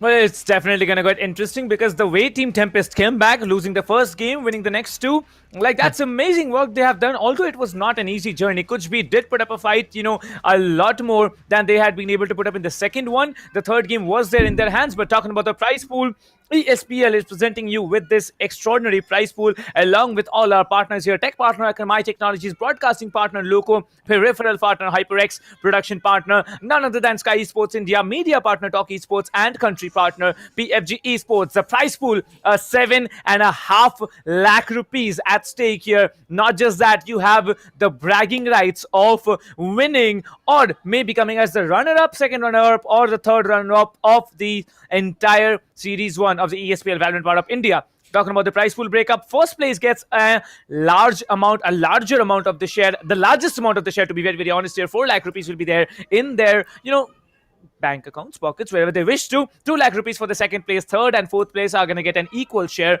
of 75,000 rupees each. So, Dinker, well, what do you think about the prize pool? Because that's massive. I believe that's the, you know, highest prize pool we've ever had, you know, in the Indian gaming, you know, scenario, especially for Valorant, like also for an open tournament. Like that is a huge amount, 7.5 lakh rupees. Yeah, one of the highest, I would say. And you know, yeah, it's actually a lot for the tournaments that are coming up. And you know, it's not just this, we still have a lot more tournaments coming up. So the prize pool, yes, it carries a lot of weight, but on top of that, it's more about the title. You know, winning an open tournament, it has always been a dream for many teams out there. So finally we have an opportunity of this kind for these teams to go up and go away with the victory tag. And we talked about this, you know, the 4 lakh the top prize. It's a lot of money that is coming in. So the group stage, it started on 13th of February. It will go up till 21st February. We are still in the third day of the group stages. It has been very good until now. If you talk about the group A, the fights that came up, now we have Team Mahi going up against the likes of Team Tempest, so it will be the end for this group. But we'll have one of the winners today who will be moving on to the next stage. But again, all these teams, they have worked hard. They have grinded a lot throughout. These are the groups that are participating here: Group A, Group B. This will be the end of Group B today. Then we have Group C and Group D still coming up with a lot of teams who have done a lot of hard work in the past. If we talk about that, now we have seen some of these teams in the past playing it out, and today when we see them, we are kind of surprised, just because the kind of fact that they have improved a lot in a span of a few days, a few months. Because there are some teams which we saw in the month of December, I guess, and then we come up in February and you see that team completely on a different level. A lot of players as well, they have made a name for themselves. So yeah, it's really good to see the Valorant scene improving to this level, and going to such extent. Let's see how far we can go. Well, indeed, and talking about the Valorant scene, it's not yet over for Group B. Group B lower bracket matches are still remaining. So the teams who have lost today, Lag and Kuch, they are going to battle it out tomorrow in a BO3 format. So yes, they will be getting a chance to come back into the game. But whom are they gonna fight out once they win from that situation? It's gonna be told to us right after this match. Well, Team Mahi versus Tempest, one of the teams, whoever wins this BO3 will be moving on to the playoffs. The other will have to wait a little while longer, till tomorrow afternoon at least. So, face off against the losing team in the first BO3 tomorrow in the lower brackets. Talking about the grand prize here for the viewers that we have, for our viewer viewers, to be very, very honest. Well, the ESPL welcome gift giveaways are still going on, and it will be going on for the entire group stages. So all you need to do, head over to that pinned comment that you have in the chat section or the description of the stream, and you will be able to enlist yourself for a lot of goodies, not if the you are pinned lucky comment. enough. You can find the link in the description right now. The pinned comment has vanished as of now, as we are closing in towards the 100k mark. So please do subscribe if you haven't already. And that's the pinned comment right now. And all right. That's for Sky. All right, that's just for Sky. Sky is gonna reach 100k, but there are many places that's Other currently channels as the well. stream is going on. Yeah, that's like 12 to 13 streams currently going on right now of this single event, both in English and in Hindi, and we are gonna go up big time after into the semis and finals as well. Well, talking about this game, Team Mahi versus Team Tempest, it is going to be a bloodbath either or for the teams here, because Team Tempest, from what we have seen, they have a particular way of functioning. The pistol round, the force by round, always coming into their hands. Like that is something like they're leaving a trademark on. Will Team Mahi be able to come in, take down Team Tempest on the pistol round, and then also, in the force by round? That's a big question, because the first two rounds, it has always been 2-0 in the favor of Team Tempest. Yeah, but if you talk about the last game as well, in the last game that they played against Kuchbi, they lost a couple of pistol rounds. So that's something which can haunt them, which can actually haunt them in the upcoming game. So the first match, finally, we can see a Haven as well. Haven was banned in the last one, I guess. So it's going to be Icebox, which has been banned, and Tempest will be banning Bind this time. So it's going to be Haven, Split, and Ascent, kind of the usual flow, I would say, because we have seen these maps a lot more. But Haven coming up as a surprise for me in just the first game, and that too selected by Team Mahi. So now coming back to Team Mahi, they are definitely, I'm kind of 70% sure they are going to go with a triple duelist factor here, just because the fact that they are starting on attack. So they need a lot of if you talk about the bump points here, they need to go in as a Storm and maybe take out Team Tempest. Team Tempest, on the other hand, they'll be looking to go for someone like Killjoy. Rena is a default pick when it comes to Heaven, so that will be coming in. Let's see how the lineups come in, because Team Mahi, I do expect them to come up with a 3-3 duelist play coming in.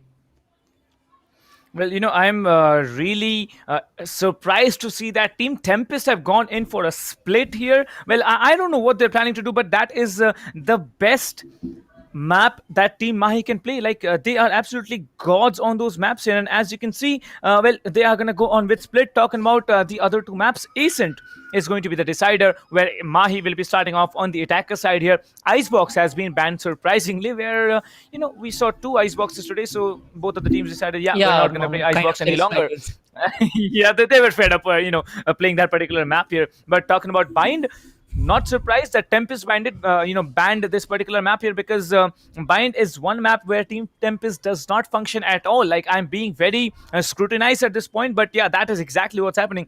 So Dinker, in a short version, tell me, what can you expect? Will it be a 2-0 or a 2-0 for this entire BO3? 2-0 and 2-0, they sound the same to me, but I would like to go with a 2-1 pick here. And I do expect Team Tempest to do good on split, but the kind of play that Team Mahi has shown on split is going to be a tough one. Haven, I'm kind of inclined towards Team Mahi, but let's see what Tempest has got, because they were able to surprise us in the last game as well, because they lost the first round, then they came back in the next 2 rounds. So they have that surprise element in them. So if they can beat Team Mahi in Haven, definitely we'll be looking at a 3-round game here. But if Team Mahi gets the edge in the first round itself, it's going to be a tough one for them. Well, indeed, it's going to be a tough one for them. But, let me just tell you, audience, stay tuned, because we are going to have a very interesting, thing happening in a short while. And we're not going to disclose it as of now. But I'm really looking forward to it. Well, talking about all the 3 maps here, Haven, one of the maps where Team Mahi really chokes out on the defender side. But when it comes to the attacker side, they are quite dominant. So I don't know how Mahi will be evolving. They are starting on the attackers. They definitely will be having a better hand when they are on the attacking side. Well, never know what Team Mahi is all about, because every time we see Team Mahi, they're coming in on the defender side, they're pushing. On the attacker side, they're being aggressive. That's how Team Mahi functions. Talking about split, their home ground, it is going to be where they usually function more and more and more. Talking about Ascent, Team Mahi, down the line, through the way. But Team Tempest, they have chose split. So I believe Team Tempest, they have decided split to be their map. And you never know, maybe the home ground for Mahi is the home ground for Tempest as well, because they did take down Kuch on that particular map. So the interview of the team of Tempest is going to come in right on your screens. We will be seeing you back on the other side in a short while.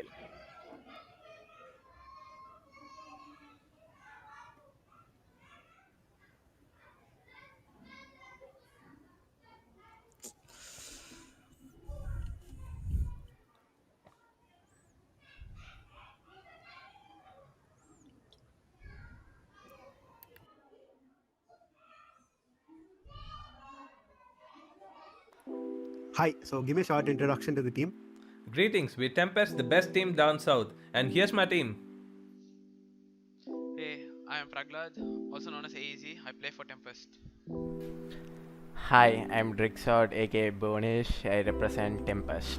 I am Kubrix, aka Sanjay. I'm from TempesT. I'm Ritish, aka Koki Kumar. So, do we collect the money or are you all going to GP it? Where's the team's home base? We're mainly from Chennai, but we're all over the south. What would you highlight to players from your home base on why they should be proud of the esports talent there? I think players from the south should really know that we're always here to help them out. We'll represent only the best down south. What is the team style? We are versatile and adapt our strats in accordance with whoever we are playing. Sticking to one style isn't nothing. What are the team strengths that will take you to the finals? We are all good friends and we have the same perspective of life, so we are connected personally and we trust each other during the action. What was your favorite moment from the ESPL Valorant PowerUp India tournament so far? I would say winning the semis in group qualifiers against Team Tamlas, and that too with a massive comeback. I think that was really a great moment, man. That was a favorite moment for us. Which team are you most concerned about in the tournament and why? Cliche answer, but it has to be Team Mahi. Which team in the tournament would you consider your rival? Team Mahi, of course. We wouldn't want to face anything but the best, so Team Mahi. Why is that team your rival? They are pretty strong with solid team experience. So in case we play with them and win, that would be super satisfying. How do you plan on beating your rivals? Can't really reveal our strats, can we? What would becoming Series 1 champions mean to the team? So I think we'll be carrying on our team's legacy. TempesT has been a pioneer in a lot of things. Like we were the first Indians to win the Fortnite Middle East Cup and the first Indian to step into top 16 in the E World Cup series in FIFA and so on. So I think by winning this, we'll make our team proud by continuing the legacy. How important is it for you to win this tournament? No pressure, but a lot of eyes on us, so it's pretty important, I'd say. So, how does the team plan on using the prize pool? Sorry, can't be disclosing team details.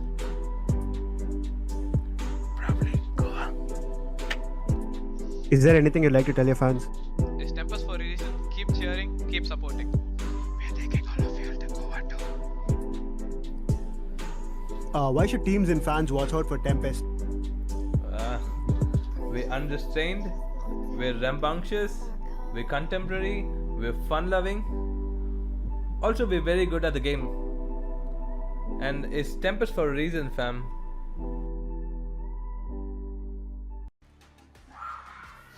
Well, that was a really, I'd say challenging interview by TempesT here, because all of them answered the same answer for one particular question. Which team are they looking to fight? They answered Team Mahi, and it's down here. It's in front of them, happening here on the ESPL Valorant PowerUp. Well, definitely there are strategies that are going to come through from Team TempesT, but they did not plan to actually reveal them to us. So, Dinkar, what strategies do you think will be cooking up their sleeves? Because I believe they need to at least win one game, because they were looking really anxious to go up against the best team in India. So, and they consider the best team in India to be Team Mahi. So they have the battle in their hands. Now what are they going to do? They need to perform. They need to perform out very, very hard. Yeah, they need to perform well. They need to show what they have got. I mean, if they have made it to the finals, they do have the potential in them. They just need to be a little more calm and a little more aggressive. If you want to have a victory against Team Mahi, you just cannot have you just cannot let them have the driver's seat. You need to play the game on your terms, which is kind of hard against the likes of Team Mahi. When they are rushing in, it's kind of hard to stop them. And we have seen that in the past few games as well. Not only in the past few tournaments, but if you talk about the games that happened today, they were always in the driving seat. They were controlling the game, and that's how they were able to register another victory for them. Now the same thing is going to happen against TempesT as well. If TempesT is able to dominate from the get-go, yes, things might go differently today, but for that to happen, they'll have to do a lot more, which I do expect from this team of TempesT. Well, indeed. And, talking about both the teams here, I expect nothing less than a clear-cut and a closer competition. As you can see, TempesT this time is going to play on Haven against one of the strongest teams in India, if not the best, and the strongest team. Well, I don't know if I'm allowed to say that, because there are many other, fans also watching from different teams. But yes, as they admitted, they wanted the best, they got the best, and it's going to be Excali on the Reina, Hellfighter on the Cypher. Right to is the legendary Sova from India, the first Radiant player, I might add, from this region. Antidote will be actually trolling. He might be going on for that Viper, but I don't think he's going to go on with the Viper. He's going to play the Jet. He can play the Jet to the best of his capabilities. Amitrasu sitting there with the Phoenix. That's his usual pick. We have seen 3Ks, 4Ks coming in from this guy on Haven. Drickshot, however, not going on the race, will be shifting to the Phoenix. A very, very intelligent pick. This map is basically a Phoenix and Jet down the line, but Team Mahi, they usually like to play it with the triple duelist strategy. So yeah, there you have it. Kubrix, however, surprisingly has a Sky pick coming in. AEZ, usually Omen, and Chobzi. From a Sage to a Jet, we are going to see how this player is going to evolve down the line. Yeah, Excali changes to the Omen at the end moment. So that's not going to be the three duelists coming in from the team Mahi. They are going to register themselves with that Omen. Let's see how that pans out for them. On the other side, we have the Bikilja, which is kind of the usual pick coming in from Koki. Dexter, on the other hand, will be playing Phoenix this time. Let's see how many players he can flash and how many players he can take out. So because that's going to be one of the most important things here. If he can play out well, maybe Team TempesT will be able to get a lot more rounds. But if he is not able to function well this time, it might just be all Team Mahi around, as we'll be moving on to the first round of the first match of the first map as well. Anyways, the pistol rounds coming in, Frenzy's Ghost, the usual picks coming in from both the sides, but Amaterasu and Right is still holding on to the classics with going with the the half shields as well on their side. Anyways, let's see who gets the edge here as we will be moving to the first game. It's all about those pistol rounds right now. Team Mahi, they'll be looking at an A stack here. They are looking to go all in here, whereas the other 4 players, if you look at TempesT, they are expecting a C push, which is not happening right now. The circle, the players start to push in. It's Koki who's trying to get that opening kill. He'll get that onto Antidote. Antidote taken out, but Right will come in to get rid of Koki. Right gets another. That's easy, and that class is actually doing a lot of damage right now. As Excali will couple it up with one more, and now we're down to a 4v2 situation where Excali gets one into the pistol round. Is looking like it's going to go in the favor of Team Mahi. Yes, they are going to clear the houses here. Well, looks like the legacy has been broken here. TempesT will not be able to get the pistol round on Haven, and it looks like, there was, I believe, a Right way shutting down 2 players, one with the shock dart and one with the classic. That was a beautiful frag, but Kubrick should have moved, much faster than he moved from that position up in Heaven, because that's a very, very revealing position. Basically, your head is seen. Any simple, player who knows the game by heart can actually frag you out there, and that's exactly what happened. He took down Excali, but there was the Cypher Hellfighter present. As you can see, Hellfighter this time will be coming up with a brilliant strategy of actually pushing up A, but no, they're not going to push up A. Instead, there's going to be a huge dent pushing up C. I believe one of the players, that's going to be the Sky, who has been dented very low. Now the Sky cannot self-heal. That's going to be a very, very, disastrous factor that the Sky has. If you had a Sage, you could have self-healed, but the Sky can only heal his teammates. Her teammates, what am I saying? Well, 12 HP to work with, and also shorties and classics at play. An eco round coming in for TempesT. Mahi, however, have decided to go in for a force buy.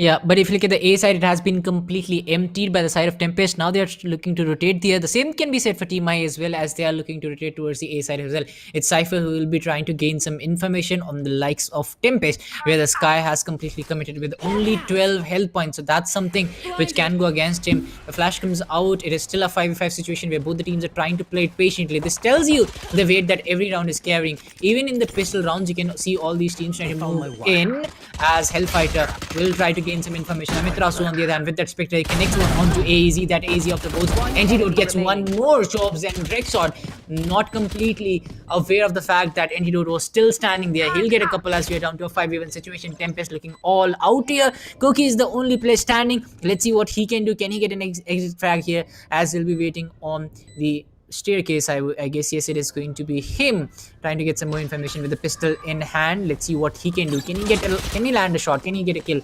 It looks highly improbable right now, and yes, Excali will confirm that as Koki goes down. It will be Team Mahi going away with a flawless round, 2 on the board. Well, 2 on the board indeed, and a flawless round that, tops off, well, I'd say that's icing on the cake here, but it's not over yet. I believe the Team Mahi is not ready to have the cake after, just 2 rounds, because now it's a full buy round for Team TempesT. Team TempesT usually, move on with the force buy. That's exactly what Team Mahi did, but this time you can see, since it was a flawless round, they are going to stick with their weapons. They are going to stick with their Spectres. Everyone from Team Mahi has a Spectre, and only 2 players from, Team TempesT, they'll be having Phantom. Rest all are playing with Chobsy, however, getting on top of that, I'd say a default plan side. The recon bolt is going to come in, however, it's going to get destroyed, and Chobsy will be a little bit disappointed. Big shot will be coming in from behind. The flash comes in. The garage needs to be cleared, however, Hellfighter will be coming in, and there it is. The Phoenix will be flashed here. Trick shot taking down Amaterasu is a very, very important frag. However, he has been dented as well, and I believe he's going to use hot hands to heal up to around 80 HP. Well, the push begins. Hellfighter will be facing the cam. The spy cam will be spotted immediately as the plan begins. Right to Ace will be using that owl drone to get information onto CT, but it's going to be a late or not, as you can see. Well, I'd say the Sova has been, concussed, and also 5 to 10 HP has been ranged for. Well, the Phoenix comes in. Big shot will be coming in, taking down 1. Now it's looking very, very disastrous for Team Mahi, as there's only Excali standing. He has an open plan. Takes down 1, can be going for a double. He does go for a double, but through the wall bang. Excali, well tried, but Kubrick's just a better man, spamming through that tiny piece of, I don't know, like it's plywood or something, but I believe the round matters, and that's exactly it. Drickshot getting that frag was an important one, and then it was all down to Excali, who did take down 2 players. However, the remaining 2 were smart enough to take him down. Now it's, I believe, 2-1. That's a very, very good start for Tempest, but you know, the economy looks to be much more fruitful in Team Mahi's favor, because I can see AEZ buying a Judge. Not very predictive, but let's see how he can function with that weapon.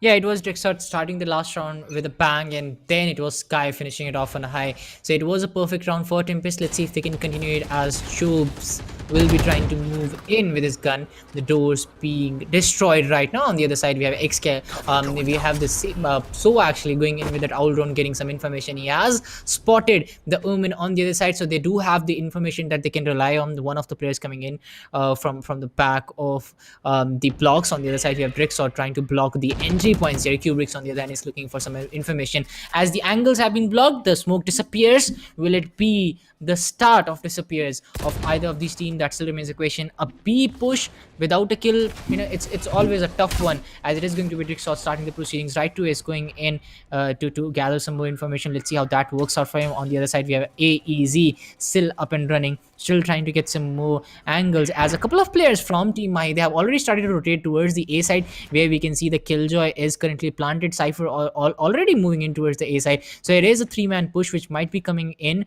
for the A side, but there's who is, I guess, the Phoenix, who is currently stranded with the Omen of the other side. So it might just be a 1v1 situation. If the Phoenix is able to register a kill here, it will ease the tension on the side of Tempest. Oh, he doesn't spot that player out. He'll get served. Excali on the other hand will get 1 kill, but the first kill which was taken by team Tempest is going to ease the tension, as Spike has been planted. But the retake is not that difficult coming in from the side of Tempest. They still have the numbers. The smokes will be coming in. Hellfighter gets 1 on the Q breaks, and suddenly Team Mahi is down to the last player actually. Well, the Sova has to make it work, and it's going to be right to ace for, you know, I don't know how he's going to make it work, but I don't think it's going to be possible at all. Yeah, it's going to be very tough, as right to ace. He's trying to do it. The defenders will go away with the victory here. They are going to defuse the spike. That's another round for Team Tempest. They are looking to come back strongly, but the kind of dominance that was shown by Team Mahi, I was actually, you know, kind of surprised by the all-out domination in the pistol round itself. So they made sure that they're going to, you know, show that even they can get the best out of themselves in the pistol rounds. They can go away with the victory as well. So they actually, you know, they want to go away from this stereotype right now, I guess, because whenever we are going in, we are like, you know, maybe Team Mahi is going to go down in the pistol rounds. But now they have shown that they have got the firepower, they have got the gunpower, they've got the stats right for the pistol rounds as well, as they were going to go with that. But after that, Team Tempest is looking a little stronger, as the buys are coming in. On the other side, we have Chobzi going into that operator. Will he land a kill? Yes, he's going to do that. That's the opening kill. Perfect start for them. With Excali out, the job becomes a little more tougher for the side of Team Mahi, who are still lingering around the B side and the C side. They're still unsure about where they want to go, as Kubricks will try to come up to gain some more information. And yes, he has the information he needs. He'll try to commit to that, as Drickshot is still ready. Antidote, on the other hand, will come up with a cloud burst to deny the angles. AZ will get 1. Hellfighter comes up with 1 more. That's the trade coming in. Antidote will make sure that his team still has the numbers in favor of both the squads as well. Actually, the retake came in, and now it's down to 3v3. Well, it's a 3v3 indeed, and the spike hasn't been initiated, which is a very, very good opportunity for the defenders. Tempest to get another round, but looks like everyone is going to combine all together, the Cypher, Sova, and the Jet. Although 2 of them are going to go up long, 1 of them is going to go up onto, you know, the area of which we can call short and sewers at the same time. However, you can see the turret will be taken down. Information has been given away. The alarm bot will be taken down. No damage done by the alarm bot. I mean, the alarm bot does not do any damage. It just makes you vulnerable, and the position is given up. However, this time, you know, the Cypher needs to be careful, because Koki needs to get a frag. We know that the Jet is low, but you can see the corner getting held out here. Since Antidote was low, it was a very, very important frag that he could possibly collect here. As you can see, this time right to ace will be functioning, and only 1 attacker remains once again. Chobzi will be coming in, Drickshot will be coming in as well. It's going to be a 1 versus 2. Right to ace will be taken on. Oh my god, that's Drickshot. He drops, and he... That's fall damage doing the job for right to ace. I believe right to ace had damaged the player up in heaven, and you know, and then Drickshot, he had to jump down, and that was it. That was game over for him. And then our dear Jet from the defender side Jobsy had an operator and a classic, and classic definitely, you miss the first right click, you're basically dead, and that's exactly what happened. Team Mahi securing another round and also the lead in their hands. And now they have already used the ultimate coming in from Hellfighter, neural theft coming in from him. So yes, he'll need to recharge that. As we can see, 4 ultimates ready for Team Tempest. If they want to commit to this round, they can definitely do that, as the spy cam will be there to reveal some information. Antidote will be the one to start off the proceedings. He'll get that first kill. That actually eases the way into the site. Way more easier for this team of Mahi, as the cyber cage will be coming in from Hellfighter. He'll try to deny the information to the players of Tempest, as they're looking for a retake. It is going to be Trickshot, who is still holding his ground. But Team Mahi, I felt that they were looking for the A side with that first kill onto that side, but now they're looking for a rotate towards the C side. The flash will be coming in from Kubrick. He'll try to gain the control of the site, as the long is being taken right now by the players of Team Mahi. They are coming in from the long side, where the Cubby is being taken by one of the players. It's Excali who's trying to lead the charge for his team. This ultimate coming in from Amiterasu as well, and now run back will help him get one kill. That's going to be Kubrick's taken out. Trickshot goes down as well. Amiterasu actually gets another, and now he just fears and will come back again down to a 5v1. It might just be a flawless round coming in for the side of Team Mahi. Well, it's looking to be a flawless round, but he messes it up. Jobsy, not once but twice, and looks like Excali is angry, because every time I have seen Team Mahi spraying the ground, they're actually angry, and that's exactly what happened. He shuts down the defending Jet. Jobsy will be eliminated, messing up that ultimate altogether. The Blade Storm didn't work out as it planned to, and Amiterasu looks to be very, very strong here. Coming in with the ultimate will be clearing out the entire site, giving off the round in their hands, and that to a flawless one. 2 flawless rounds out of the 4 claimed by Team Mahi. Well, they have started off strongly. 2 points lead already in the hands of Team Mahi, although it's just the attacking half here. And on the attack, we all know Team Mahi, how dominant they are. TempesT doing good as of now, but if they let the lead increase from now, it's going to be a big time problem that this team has to face. Yeah, Trickshot gets taken down early. It's going to be Amiterasu starting the proceedings. On the other side, we have the Owl Drone coming up as well. TempesT relying on the information, relying on the utilities right now, as Koki will get one, gets another. This time the numbers finally favoring the side of TempesT. Jobs will be holding that angle with the use of the operator. So that angle is actually very hard to breach right now, but Antidote is trying to peek the same. Let's see if he can actually come up with something better here, as Kubricks will be coming in with a backstab here. And this might just be the round TempesT needed to come back, where there is a 2-point deficit right now. Antidote, on the other hand, is trying to rush in on the back of that cloudburst, which will be denying the site to Chobes. He came in with that operator. He wanted that saving angle. It was given to him, but unfortunately the sites were denied, as the locations will be revealed down to a 4v3. Chobes still trying to get some more information. Cubis, on the other hand, is trying to clear out all the angles before going in. The flash comes out. Omen, they are spotted. It's going to be Cubics. He'll get that one onto Amiterasu, and gets a couple. And Amiterasu comes up with one more. That's a 3k for him. And Amiterasu at the end will get shut down. That's the Omen saving the day for the side of TempesT. And they desperately needed this one, because it's down to a 4v3, 4-3 now. Only 1 point deficit. Let's see if TempesT can repeat what they did. Beautiful play. One down. Look at that. One enemy remaining. Last player standing.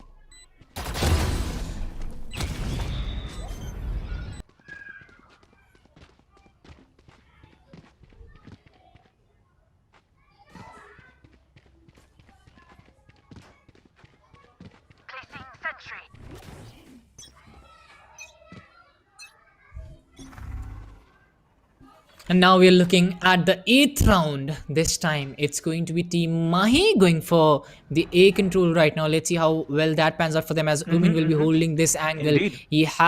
He's going in for that. As soon as the peak comes in, oh, but the flash, he gets one, he gets another, he gets a third as well. Oh my god, easy. What is this guy doing right now? He gets a 3k. Rexall, on the other hand, will couple it up with one more. That's going to be him getting the 4th one. And the Jet, the lone survivor from Team Mahi. I don't know if he can do anything. Yes, he can. Antidote gets one. That's easy off the boards. And now Antidote, he has the pistol in his hand. Unfortunately, will get served by Kubricks. But what was that? I mean, amazing. Well, I don't know how he made it happen, but it looks like the jet was a perfect thing. He dodged the flash, came in, and I believe the Omen was also flashing at that exact moment here. Excali really needed to, I don't know how they actually made it possible, because the way it looked like Excali was flashing, the Phoenix just came into that crossfire. It takes time for the Phoenix to pull out the gun after you actually hit that curveball utility that you have. So yeah, it took time, and that was it. Right to Ace was almost walking into the crosshair. It was basically I'd say an easy 3K for him. However, he whiffed on the 4th kill, and that really didn't pan out. Now this time, Brickshot's position has been given off here. Amiterasu will be coming in, trying to move in onto C side. However, they are not going to push C, as the defender Smoke comes in and blocks off the C passage. Now it's going to be Kubrick scanning the area with his Wolf there, but no one's going to walk up here. They're playing it slow, they're playing it smart, as the scores have equalized. Tempest have taken the fight into the hands of Mahi. Well, they wanted the best, they now have the best, and they're proving to be quite, playful with the team. Equal scores. I really am gonna predict that it can go to anywhere. Like maybe Team Mahi has to, just lose one match. Who knows what's going to happen? But looks like all the positions are going to get breached at the same time, as there are 2 people watching double doors, and this is a very, very crucial position to hold. Garage is going to get holded. The Phoenix is going to come in, but he shuts him down again. Kubrick's whips, and you can see how much of a powerful player he can be. He comes in, he takes down one. He will be taking down Excali in return, but now you can see Chopsy will be coming in. He will be taking down one. It's a 3v3. What a play, it's coming. Amiterasu taking down another. Koki Kumaru will be also choking a little bit, and I'd say, Brickshot and Chopsy left. They might be just willing to go for a save, because economies are pretty dented from their end. And Chopsy, if you talk about Chopsy, he has the operator in his hand, so the best he can do is peek the long angle. Other than that, it's going to be very tough for him. The spike has been already planted, whereas if you look at the Phoenix, he's trying to go in for the defuse, and he's actually committing to it. On the other side, we have Chopsy has finally got that Vandal, connects that shot, dents Amiterasu, now down to a 1v2 situation. Chopsy back to the operator. Can he oh no! Right to Ace, what have you done? Down and out. Right to Ace, as it is going to be Mahi going away with one more round on the back of a very efficient plant that came in. Fortunately, the round is going to go in their favor as well. Perfect usage of utilities from Amiterasu, one of the best Phoenix when it comes to Haven, and he made sure that he's going to go with all those kills. But Chopes, with that, if you talk about that operator shot, just amazing, and he was able to get that exit kill as well before going out of this round. I mean, 5-4. Let's see how that works out, as TempesT will be looking for a retake here. Well, I came across a very interesting comment here by KB Zone saying Excali will use Odin on defense.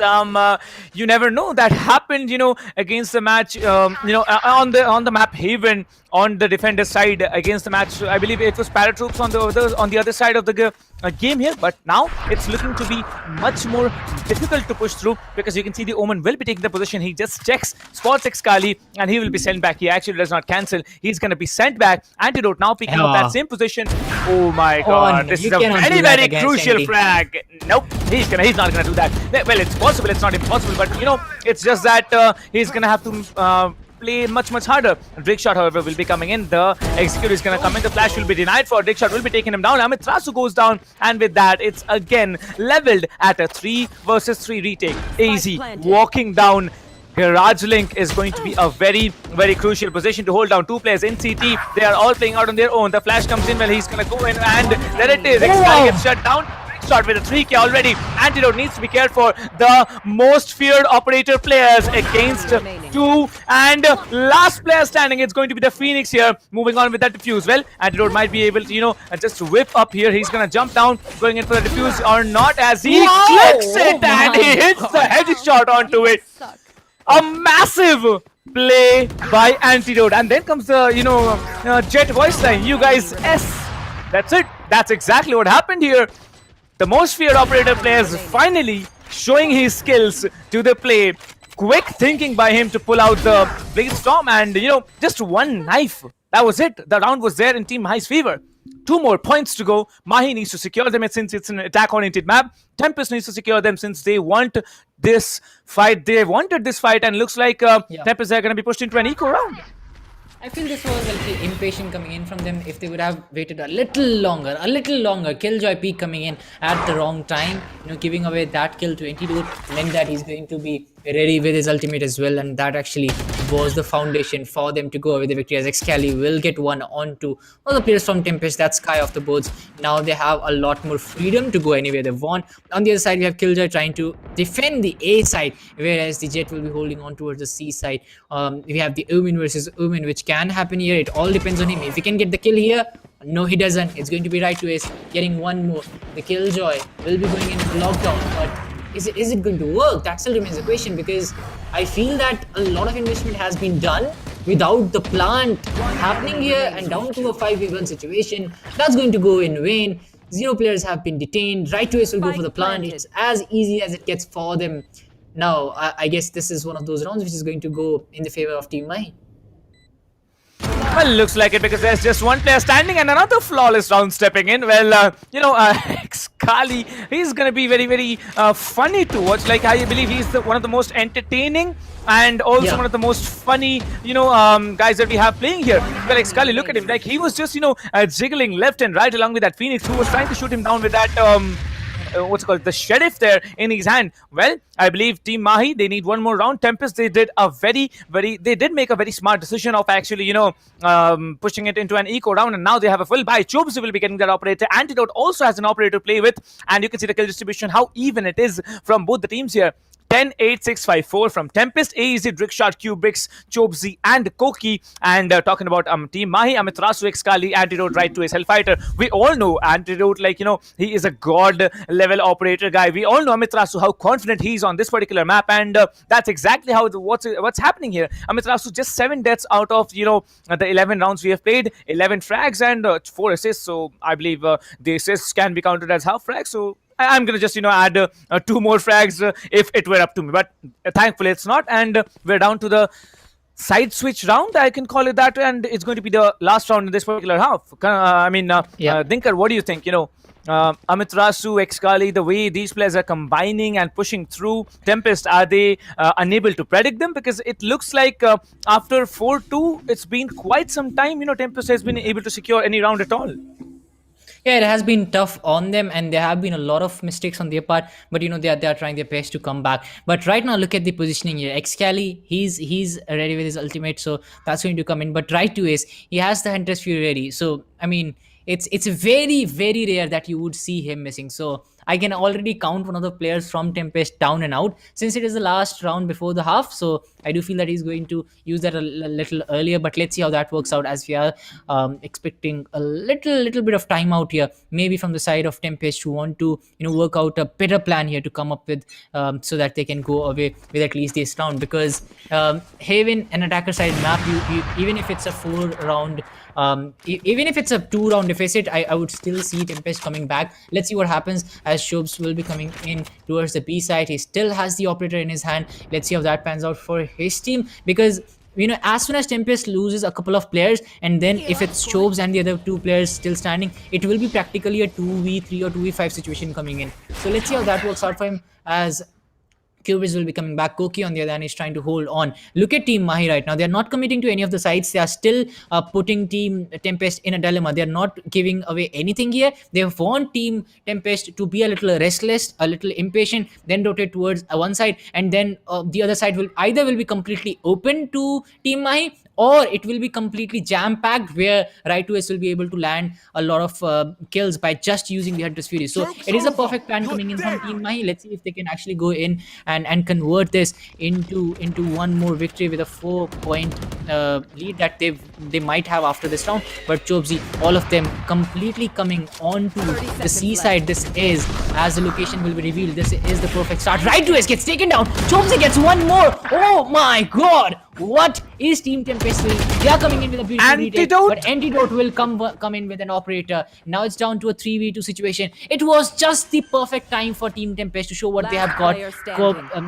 Koki coming in from one side. He's the last player standing. 1v3 situation. Amiterasu has already got one more. He spots out one. He spots out two. Out 2 plus down. It's down to a 1v1 situation. The turret comes out from him. It will be destroyed by Antidote. Let's see who gets the edge here. The health points on Team Mahi are very low. Oh my god! And yes, he gets taken out. Koki 1v3 against Team Mahi. Will clutch the round as well. 7-5. A perfect finish to a not so perfect round for Team Mahi, but it's a perfect finish for Team TempesT as they are looking at a 2-point deficit right now. And since they will be on the attacker side, I do feel they have an edge. But can they make the best out of that opportunity they have got? Because, you know, having an opportunity is a different thing, but utilizing that opportunity to the best is a totally different thing.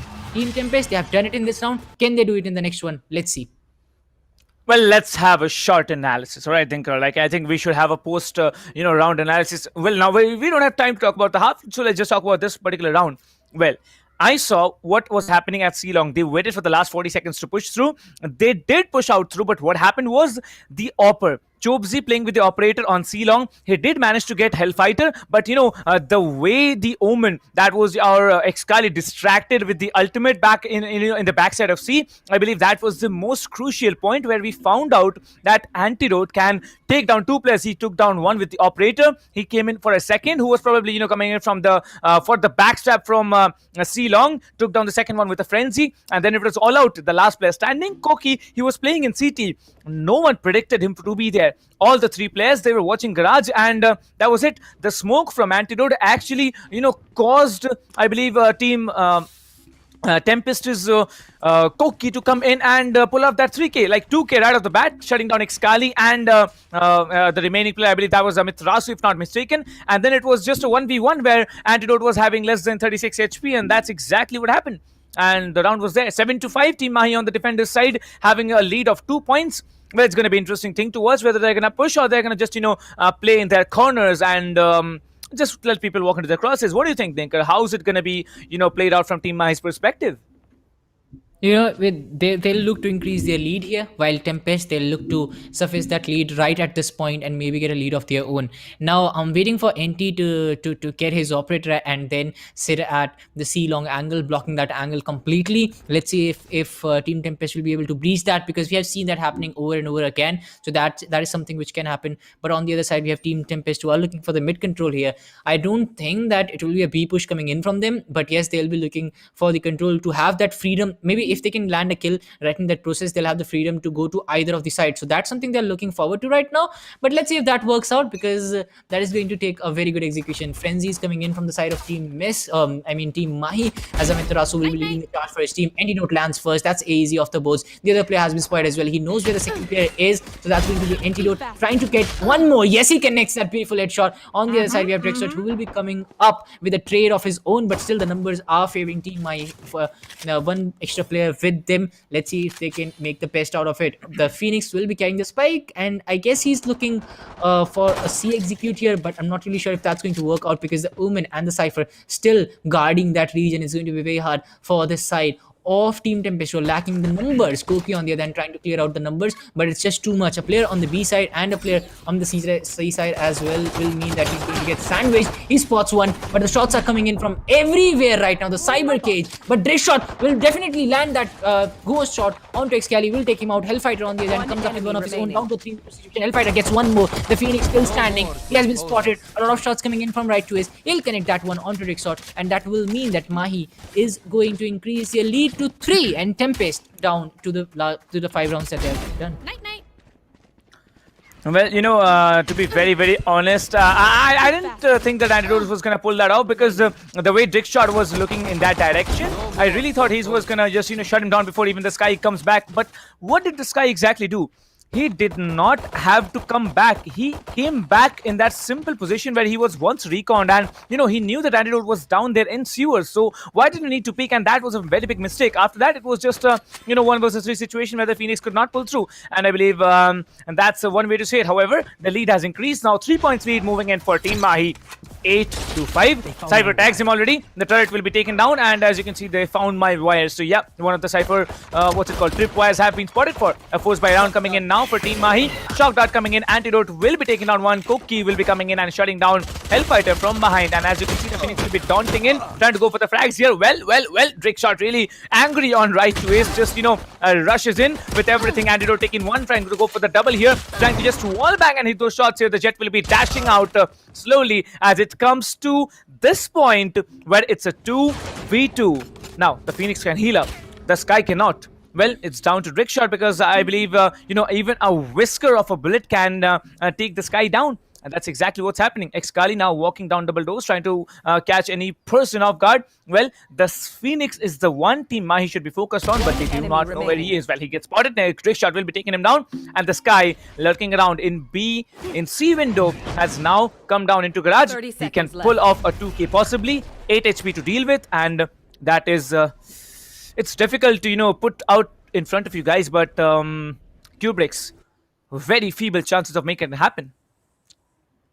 Yep, and those health points, they actually make the job a lot more tougher. And now, as soon as a smoke disappears, he'll disappear as well. That's going to be Excali. You'll get one more. And now, if you talk about the difference, which has gone on to 4 points here, 4 rounds here, as we are looking at Team Mahi cruising towards a victory. Team TempesT trying their best to fight back, trying their best to come back, but even on the attacker side, they are not able to register some good rounds for them, as Antidote will be ready with his Bladestorm. On the other side, we have Trickshot will be ready with his running back. But for running back to actually work, their team, they need a platform. They need those first initial kills and maybe a half cleared site, and then running back can actually compete, or maybe a full-fledged rush coming in on the side of Phoenix that can actually ease the tension. But Koki will be using out utilities here, will be drawing out utilities at Kubrick's, will be trying to move in, and he has and this is what I was talking about, a full-fledged rush on the back of this Phoenix will mean that Team Mahi, they'll have to be a little passive here. They just cannot expose themselves too much. And yes, now since it has disappeared, we'll be seeing more from the likes of Team Mahi. They are ready. Chobes on the other hand position themselves really well on the top. Can he get something here? Can he get the opening as the entry points are completely blocked? The sights have been blocked. Antidote still standing on top, but he didn't have any kind of sights. He was completely blinded by the smokes from the Omen, as now Antidote finally has an eye to look out for, as this is an all-man push coming from Kuch. Will get one. Hellfighter also gets one, gets another, gets a 3K. He is looking for one more here. It's going to be a Mitra, so will land that last kill onto Kubrick's. And now they are back. It's Team Mahi who are looking for the 10th round here. Did Excali just use the Odin, or am I just mad? Well, I think Excali used the Odin, and the Odin has a different meaning. Like, I was playing, I believe, on the day when the Paratroops match was there against Team Mahi. Excali really, shut down multiple players with the Odin, and by the looks of it, after that, the Odin usage has been increased to such an extent, like, even in gold and plat lobbies, I'm finding the Odin to be so very common. Like, gold and plat lobbies, probably, I believe 50% of the audience of Valorant are currently in those two particular ranks here. And, if you tell them anything, they're going to just give you the example of Excali. Yeah, Excali did it in a tournament. Why can't we do it in a normal compy match here? But talking about that, now it's a 5-point lead for Team Mahi, as that Wolf will be shut down immediately. Antidote will be using that tailwind to get out of that little position as the rush begins. It's going to be a garage execute along with a C-Long. But yeah, C-Long is not going to be the position where you want to peek from, as it's going to be Antidote who has already come in here. He needs to go off for a frag, but how's he going to do it? Spots one, misses, whips a little bit, but he can get more. Well, he does not miss the second time. He pulls off the shot. Excali just spamming through with the Odin, trying to do a lot of work here. AEC will be coming in, but Hellfighter will be taking him down as well with the Phantom. Well, 11 to 5, and looks like AZ not going to be able to do it, and that's it. 6-point lead already secured for Team Mahi. Yeah, the 6-point lead coming in for Team Mahi right now. Antidote, Excali, Hellfighter, they all came in. They all joined the party here with those kills, as it is going to be Team Mahi extending their lead to 6 points right now. On the other side, we have Team TempesT, who are kind of struggling, I would say, to get things up and running for them. Everything is falling apart there for Team TempesT. They were looking good in the first few rounds, but all of a sudden, Team Mahi, they are looking like a totally different team. Antidote looking on a different level right now with that operator. He's going to hold the A side this time, and Excali again having some fun here with the Odin. Will he be able to land that shot? I do feel that it will just take one tap from the Phantom or the Vandal there, and he might just be out. This is the disadvantage with Odin. You just cannot go in a head-on fight against a Phantom or Vandal, because that's why we're not seeing that much of Odin coming in the higher grades and higher levels of gameplay, as we are looking at Hellfighter right now trying to move in. Excali still planted on the top, will be trying to use his utilities, as right to ace will be looking for some more information. Yeah, he has spotted that guy out, and now it's time for some action for team Mahi. Let's see if they will be able to go away with something here, as we are down to a 5v4 situation. Omen still carrying the spike. We'll be looking for a C execute, but for that they'll need a lot of kills here. Yes, AEZ will start the proceedings with that first kill. Right to is still waiting for his opportunity. He's waiting for the Killjoy to come in, but Killjoy will be coming in from the different angle. He'll get served. This is what I was talking about. Right to is, he knew with the usage of that all round that where the player is, he knew where he's coming from, and that's why he was able to land that kill rather easily. It's down to a 3v2 situation where xcali still holding that sword in his hand. On the other side, you have right to is leading the charge for team Mahi. Omen as well, still on the C side, so they have planted themselves on A, B and C side. It's a rotation which is coming in now. Will it work out? Antidote, he takes down AZ, down to a 3v1 situation. Antidote back where he belongs, as it will be a 1v1 situation. Oh, he gets taken out. Chobes, he's looking for something special here. Unfortunately, won't be able to do so, as it is going to be right to is shutting him down. And a beautiful comeback coming in for team Mahi, as they'll be looking at the 12th round.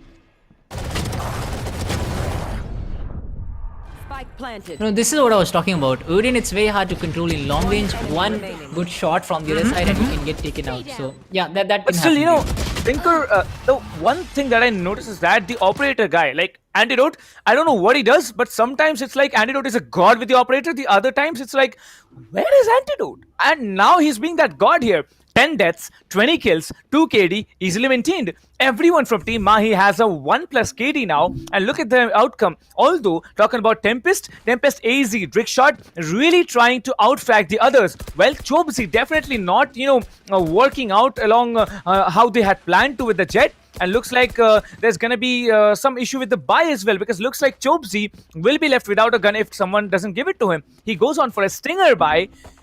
And it's tragic to see that the match point, since the start of this afternoon, we have seen the match point has never been a full buy for any of the teams who have been, not been able to get the match win. And that's exactly what's happening. The match point round in against Team TempesT, they are again into a very, very tricky situation where one of the players have to play with a Spectre and the other with a Stinger.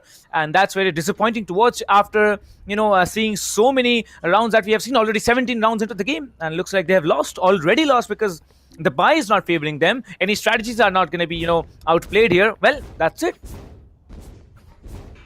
Yeah, let's see how that works out again for Team Mahi, as they're looking for a match point here. 12-5 is the scoreline, a 7-point deficit against Team TempesT. It's going to be hard for them. I mean, it's practically impossible as of now, I would say, to come back from here. Yes, we have seen a comeback from 12-6, but the kind of flow that Team Mahi is in right now, it's going to be tough. And with Stingers and Spectres coming in, it becomes a lot more tougher when you have, the Operators, the Odins, the Phantoms, the Vandals, everything on the other side with the full shields coming in as well. That's a very tough ask. Anyways, Team TempesT still on the attacker side. They are going in for a 4-1 split here, where Omen will try to distract the C side player. On the other side, we have all 4 men stack coming in on the A side. Antidote is again ready with his operator. Will he get picked? I guess he will. Oh, he gets taken down. That's going to be Koki. Will come up with the first kill. So the A side is kind of clear for them, with the Cypher only remaining there. xcali is trying to rotate as well towards the other side. On the other side, we have Hellfighter trying to still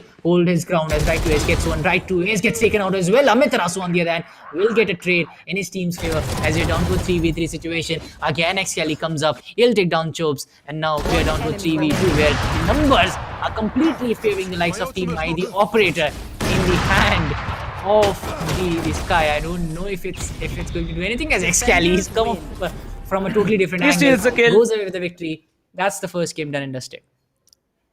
Well, he steals the kill. Like, I don't know anything, whether it's a match win or something. If I were there in Amitrasu's position, I would have probably got up from the chair, went to, whoever had stole my kill and, choked him out, because that was so close. I believe he hit one shot with the, I believe 2 shots to the body with the Vandal that he had. I'm talking about Amiterasu here. And then after that, he hit 1 shot with the pistol as well. So that's over 100 damage already dealt. And Excali coming in from C long after taking out that attacking jet. Well, he just stole the kill. Well, it is what it is. Team Mahi secure the first win on Haven with quite a big margin, I might add. So, Dinker, we had fun, didn't we?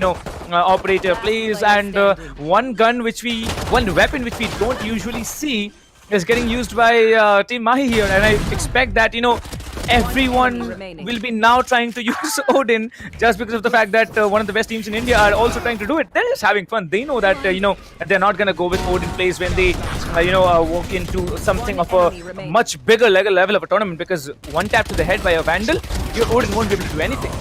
But that's Excali. He's enjoying the game. He's enjoying the game to the fullest. Yeah, he's enjoying the game to the fullest. He likes to do this, and we have seen that in the ending moments of the last game as well. It doesn't matter, what is the result of the game. You have to enjoy the game, and that's what everyone is doing right now. As it was Team Mahi going away with the victory with a very good margin. I'm still waiting for the shotgun play that came in from one of the players, that 3K, and it was just amazing to see that. The kind of it was much needed at that point. The players were rushing in from the seawars. It was Omen holding his ground, going away with the victory. Here Amiterasu was just too quick to handle. Gets one, gets the second as well. Perfect play from him. Anyways, look at this. I mean, the kind of play that was shown by Antidote here, and then he moved in towards the operator. We know what he can do when he's actually holding that seaside. It's very hard to breeze that, and it was the same thing that happened. And this is where AEZ completely changed the game. First, second, third, everyone taken out. Amazing. Well, there was equalizer. There was a situation where TempesT really had the upper hand. They, I believe, had a lead probably. I remember if they had a lead, because it really sticks into my mind whenever a team is having a lead, and I don't remember TempesT ever taking the lead. And I believe that's something a little bit of a what's it called?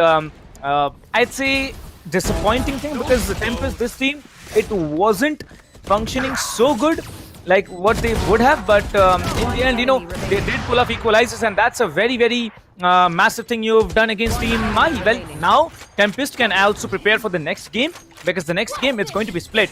They chose split for their own benefit, or they actually, gave Team Mahi the win which they need.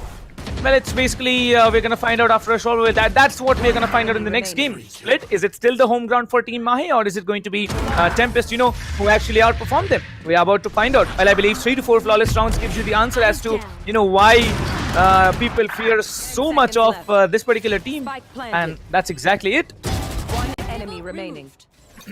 Yep. Anyways, let's see what happens. Anyways, we'll be moving on to the next map. That's going to be split, and as we talked about it, split. It's not going to be easy for Team TempesT, who are low on support as well. If you talk about confidence, that's kind of low, just because the kind of victory that Team Mahi has taken, a 7-point lead. That kind of goes on to show you how well they have planned out things, how well they have come back, and how well they have planted themselves. It was not just the gun game, but the execution as well. Look at them. They exactly know what's happening on the map. They exactly know from where the players are going to come from, and the kind of execute that has been shown. Perfect play coming in from Team Mahi. I expect the same kind of play in the next round as well, but it will be a matter of time where we might see Team TempesT coming up with a beautiful retake or a comeback, and they might just even out things in the second round. Well, I'd say it's a very, very, good play that we saw. There were multiple opportunities where TempesT did, mess up a lot of the things. Like, imagine this moment particularly. If there was I believe one of the great aimers that we have, no doubt, Kubrix is a very great, aimer. But still, when you're getting shredded by 100 bullets, it's difficult to take someone down. And then there's the aim punch that comes along with it. You are fighting the Vandal at long range, that you're spraying with it. You won't be able to take down any kind of a what's it called, a low recoil weapon. And look at this. This was the play. I was really worried about Amiterasu. If Amiterasu were sitting beside Excali at this moment, he would have either choked him, or maybe just went in and said, thank you for saving my life. But it is what it is. Team TempesT, they tried really hard, but Team Mahi, they definitely have worked out their defense a lot, and a huge victory. 8 points lead getting secured by Team Mahi, and also the victory for the first game on Haven. TempesT, GG's, nice try, but you need to come up bigger because you asked for the best, you are getting the best, but I don't think they are pulling in everything that they have. What do you think, Dinker? Is this the same TempesT that we saw? Because I don't really think that this TempesT was the one we saw in the previous game against Team Kuch. They were much stronger. They had to be more stronger to beat Team Kuch. Team Kuch was also not a joke, but I believe the full potential of TempesT hasn't been shown in this particular map here. It's just that Team Mahi is a very old team. They have a lot of synergy in their back, that the kind of experience they carry. It's always hard to fight against a team like Team Mahi. So yeah, I do believe that Team TempesT, they are trying their best, but it's just that a lot of work still needs to be done. And they know it, that's why they look up to Team Mahi as one of their top competitors, and that's why it's special to win against them, because you could see the kind of the thirst in his eye, if you ask me. That's in all those players' eyes. They want to beat the best in the country, and they're up to it. Even if they lose today, they're still going to try harder, and they're going to come back, because I could sense that adrenaline rush in them, that they want to do this. And at one point, after a lot of grind and practice, I guess they'll be able to do that. But yes, there is still a lot of things left. Maybe in split, maybe it will be a lot tougher team, but can it happen? That still remains a question, because in this one, nobody from Team TempesT was able to frag out like Antidote or a Mitrasu on the other side. You always need a response to what the other team is doing. So let's see what happens this time. Well, we are definitely going to see a split, coming up in the next game. But the group stages are not going to be over today, ladies and gentlemen. It has been started off from the 13th of February. That's, I believe, Hug Day, if not mistaken. No, that's not Hug Day. That's Kiss Day. I don't know. Okay, whatever it is. Just, gamers, and we cannot care. Yeah, we don't have time to care about all these things. We are gamers here. And looks like 13th of February was a very good start, starting off with Global, Inglu. Then there were two more teams there. And then continuing group stage A.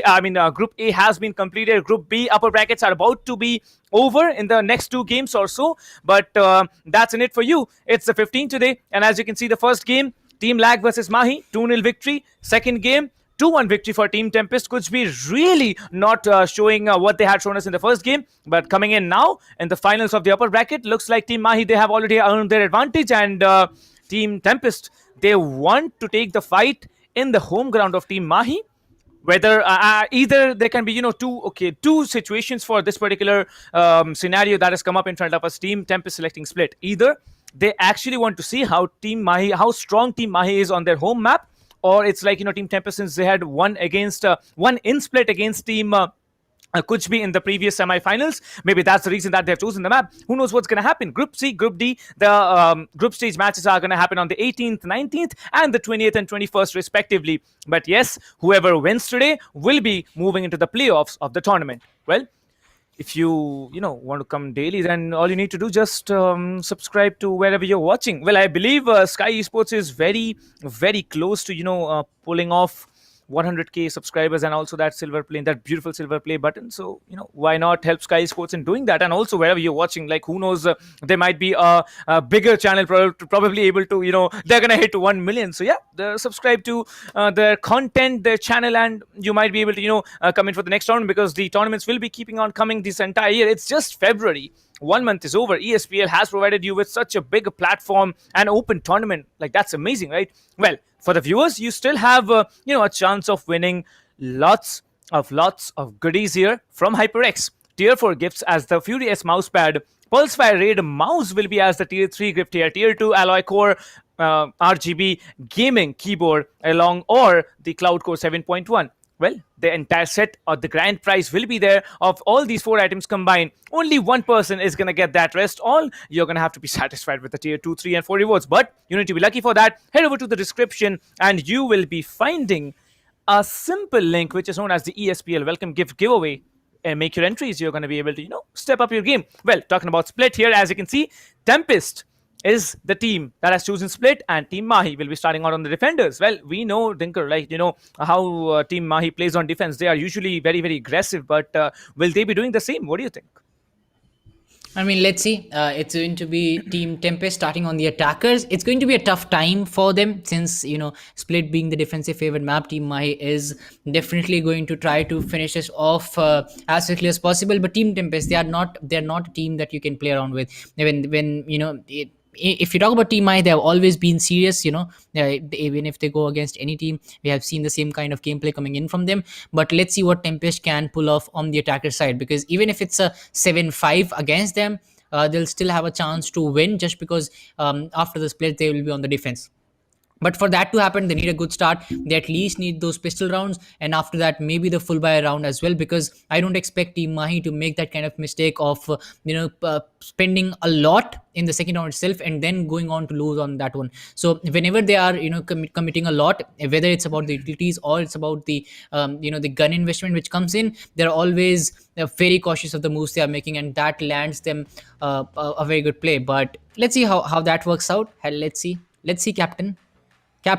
Well, no one saw me. Okay, you didn't see me typing something because someone just pointed out in the chat, Thinker, that when one caster is talking, the other caster is yeah, that's exactly what's happening, guys. You are so very much knowledgeable about what casters do. It's really amazing. How do you get almost married? What's almost married? No talks about that. All right, no talks about that. We are not talk about a personal life, and let's keep it that way. But yes, the next game, it is definitely going to be Split, and TempesT will be the ones who are starting out on the attacker side. We all know Split as a defense-oriented map. It is going to be beneficial if you have the rounds advantage on the attacker side, but Team Mahi, they are dominant on the attackers and on the defenders. But, remember, Thinker, I think you were not there, but Games of Me, Spiro, and Nomad, we were having a discussion about these particular games that we are going to have.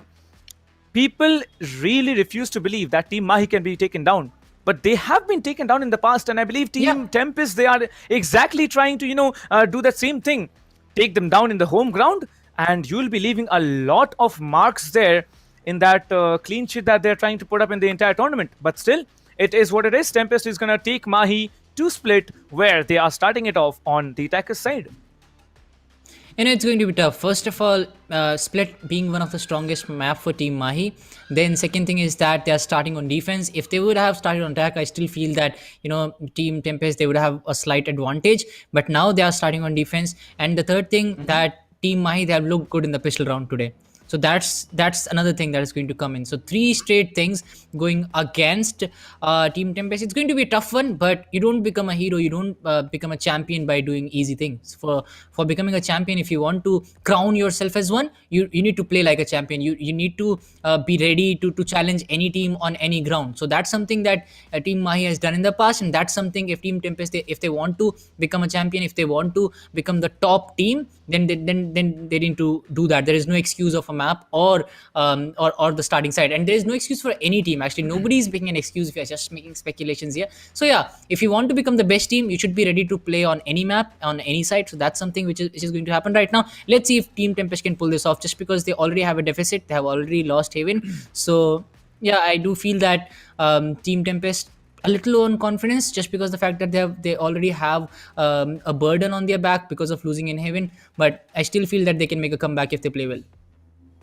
That's true indeed, and a comeback can be real or not. Well, I don't want to say it, but it's difficult to take this team down. This team is massive. This team is, like I said, if not the best team in India, and looks like Team Mahi exactly setting that example. 5 rounds were given off, and that's it. Not a single round was allowed to Team TempesT on the attacking side of Haven, which is an attack-oriented map. However, we move on to Split, and the agent selection screen is up here. Well, let's see what interesting picks we can. Well, I think, Koki will be definitely going on for a killjoy. He's mad on that Kubricks with the Reina. Trickshot definitely on the Raze here. Chobzi probably playing the Sage, as that's my... I'd say guess. Oh no! Don't tell me he's gonna play the Sova. Sova is basically not that useless. I mean, useful on this map, but still, who knows? Yeah, that's basically the scenario here. So, Dinker, what do you think about the picks from Team Mahi? I feel that they are going to change it at any moment, just because they have done it in the past as well. But no, yeah, Sage should be coming in from Chobzi. This is something that I did expect, and it should be coming in. Let's see if that actually happens, because Sage is kind of a default pick when it comes to split, because you want to block out that B side. You know, whenever there is a push coming in, you always want to do that. Even if the push is not coming in, you always want to do that on your side. The Raze also becomes a default pick. It's going to be Drixor doing the same thing which he did in the last round, so that's going to come up as well. Killjoy might be a pick coming in from Cookie. He's very good on that. We have seen that in the past few rounds as well. But let's see how that works out, as Hellfighter will be again going with that Cypher. Amit Rasu on that Breach will be trying to get some frags here, but right to Ace playing the Omen this time. Well, indeed, and looks like right to Ace will be having to play. He has to play the Omen, right? This map is not for the Sova, but there are players I've seen in compy games who come and play the Sova in this map and actually work out. But right to Ace thinks that not the scenario. It's a team game, and you have to function as a team. With that, Cypher, Breach, Raze, usual picks for team Mahi out here. Mitrasu's flashes are gonna come in. The fault line is gonna come in. There will be the aftershock. There will be 3 flashes to work with. Like, that's painful. That's painful because of the fact that a Breach flash, it's so very persisting to the eye. You basically, people who do not have proper vision, they might get, even what's it called? I don't know how to put it through, but it's going to be difficult for them to play, right? And a Breach and Raze combination, it's good. We saw it previously. Like when Team Mahi were on the attacker side, the Breach was going to use the concuss, clearing off B heaven. 1 flash to clear off mid, 1 flash to clear off vents, the Jet dashing in alongside the boom body from Excali, and that was their plan. They pushed in hard, but now they're on defense. I want to see how they defend, because I believe Team Mahi, they're usually not very passive, but probably just to judge the team of TempesT, they are going to be a little bit passive, it seems. Yeah, they're tending to go a little passive, as the mid control is going to be one of the most important thing here. Excali will be trying to hold that angle well, as the Boombot will come out. He's trying to gain some kills here. Drixor on the other end will get that kill onto Excali, completely denting the team Mahi side right now. This is the time for them to push. Hellfighter on the other end will be trying to wait for the right to push it. Drixor will get rid of him. That's the B side completely clear for Team TempesT. Can they go into that? Yes, Cubics comes up with another. That's a Mitras off the board. Right to Ace gets taken out as well. Antidote comes up with a couple, but unfortunately that won't be enough, as it is going to be Koki. Will get that kill on 20 road. Finally, the first special round going in the favor of TempesT, but can they recreate it? That still remains a question, because I do feel that they'll be investing huge in this one.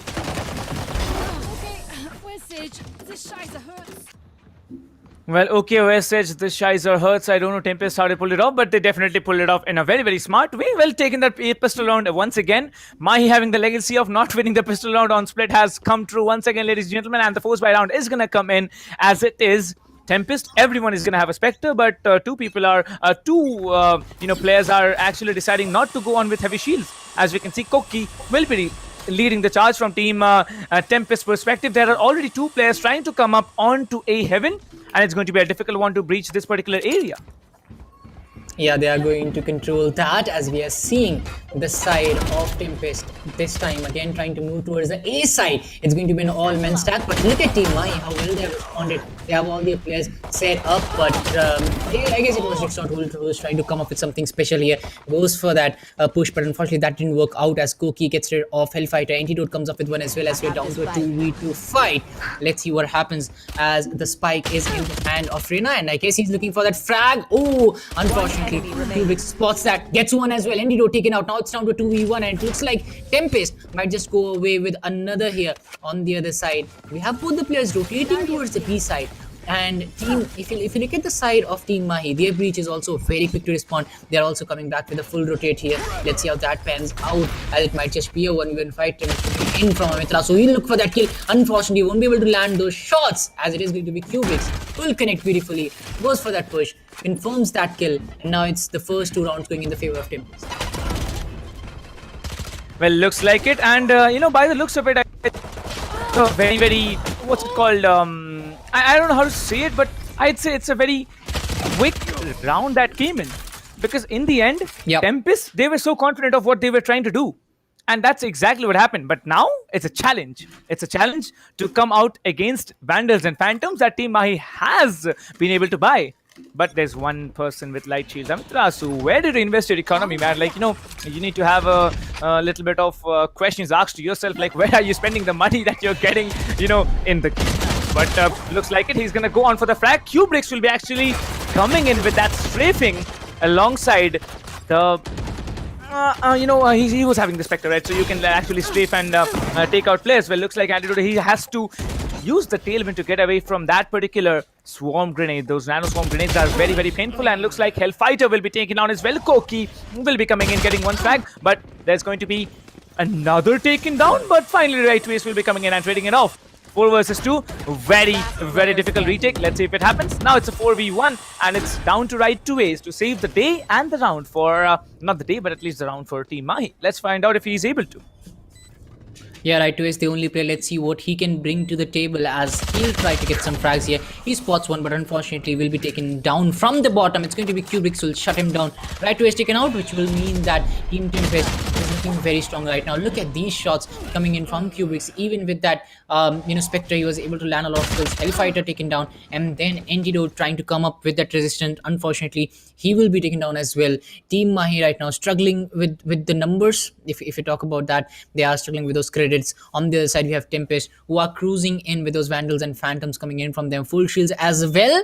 On the other side, we have Team Mist with those Sheriffs. Let's see what they can do as Team TempesT is leading with 3 rounds right now. Perfect play coming in, and that too on a defense favored map as Team Cook, as it is going to be Team TempesT with that Killjoy lockdown coming in. I do feel that this round might just go in their favor, but for that to happen, they need to push in a little aggressively as the shots are coming in. Oh, it's the showstopper from Rixo, but he will be slowed down by the orb. Right to his connects that shot beautifully. He'll shut down Rixo. And that was complete deletion of that guy with the showstopper. I mean, he was looking like he's going to get that kill.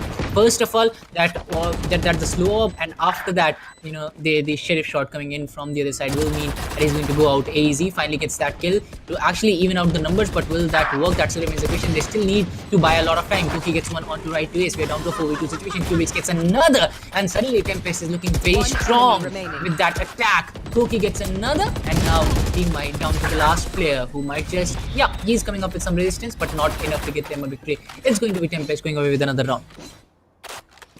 Well, TempesT getting 4 rounds off the bat, it's not surprising. Well, I remember in one of the previous tournaments, I always say this, there's so much knowledge that we casters get to gather, probably maybe more because we don't need to worry about how we play, right? The players need to worry about how they play, but us as casters, we can remember a lot of things. And I remember it was back in September, Team Mahi, that was the first time I actually saw this team play.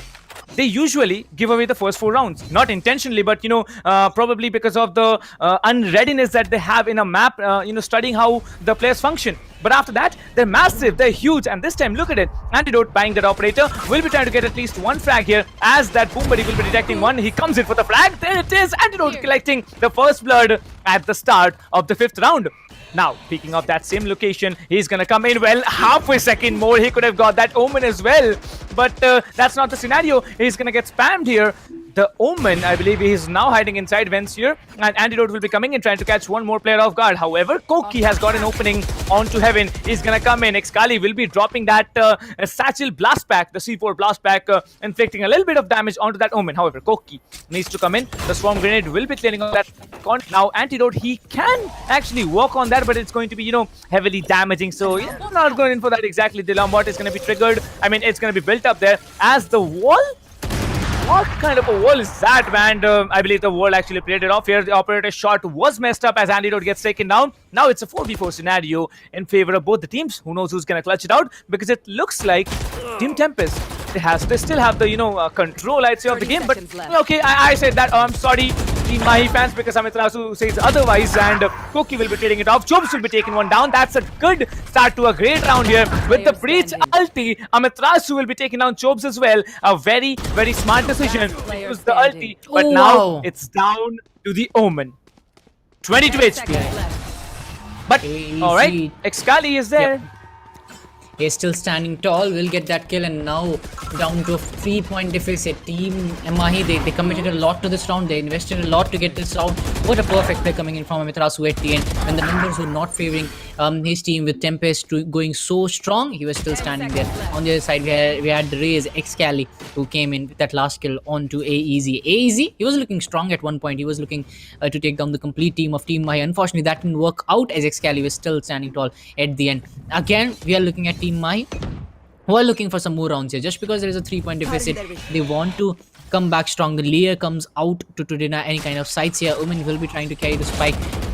It might just be a mid push coming in from the side of TempesT, and then maybe a B execute, which is on the cards right now. But looking at the current distribution of the players of Team Mahi, a 2-3 split might just work out in their favor, just because the rotation will be coming in from the mid side from the Jet and Omen, which will mean that the backstab will always be on the cards for Team Mahi to go on with TempesT. But it still remains the run here who will get the first kill, because look at Hellfighter, he's holding that angle really well.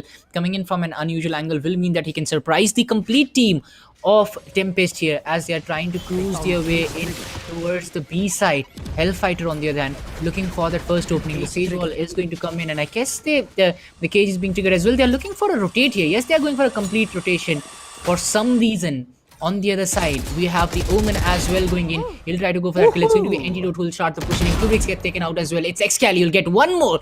And that's Tricksword off the boards. Now we are down to the last two players from Team TempesT. I guess going for the rotate was just not the right plan with the players of Team Mahi distributed so well.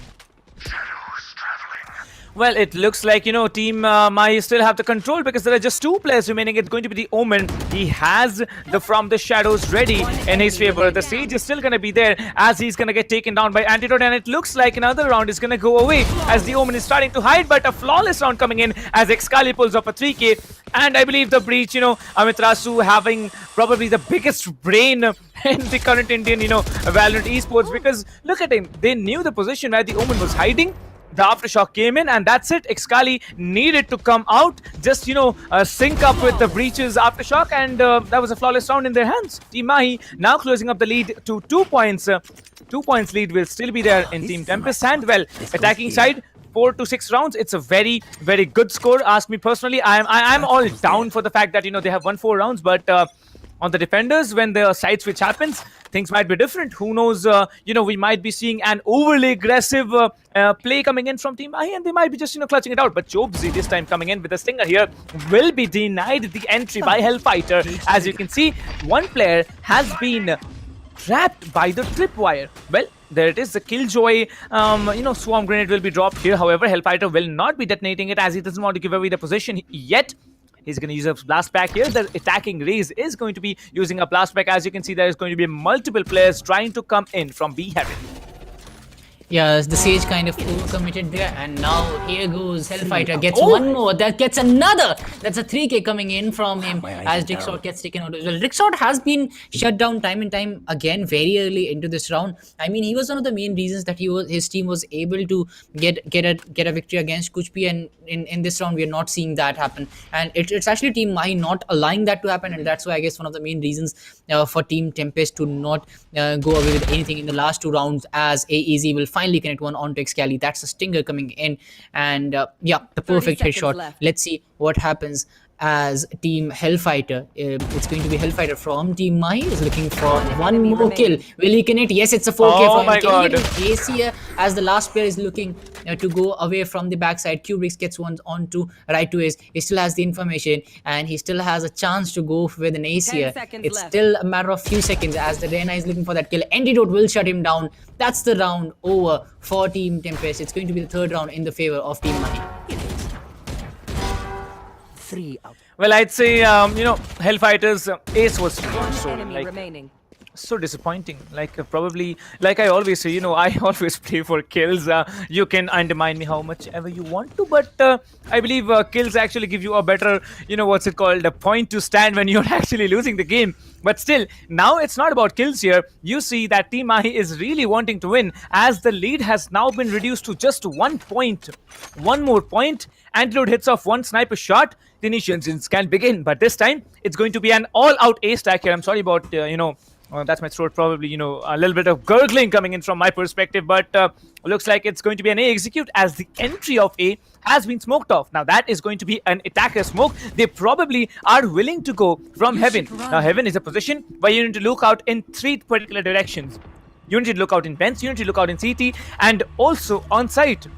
Antidote can be detained. He's still there. He has to get to a corner. Well, the attacker lockdown will be tried to broken down, and it's broken down.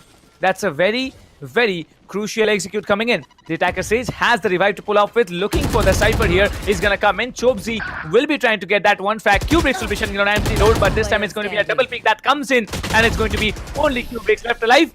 No information on the out of charges.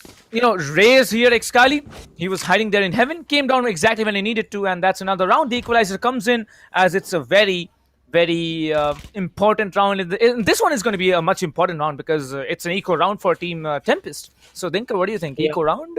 We have seen them pull it off once. Can they do it off again against Team Mahi? Yeah, 4-round on trot for the side of Team Mahi. Now they are looking to come back here. In the last 4 rounds, we have seen what Team Mahi can do and how they have executed those plans. But now with TempesT, you know, it comes in with a cost for them. Since they have lost the 4 rounds, it will mean that now they'll have to struggle with those guns. It's only AEC going with that Phantom. So this is something that, you know, I don't really think is the wise choice, just because the other players still struggling with those guns. So if Team Mahi is able to take down all the players, AZ won't have anything to actually go in with in the next round. So that's why I guess the right choice has been made now. He's going in with the Stinger.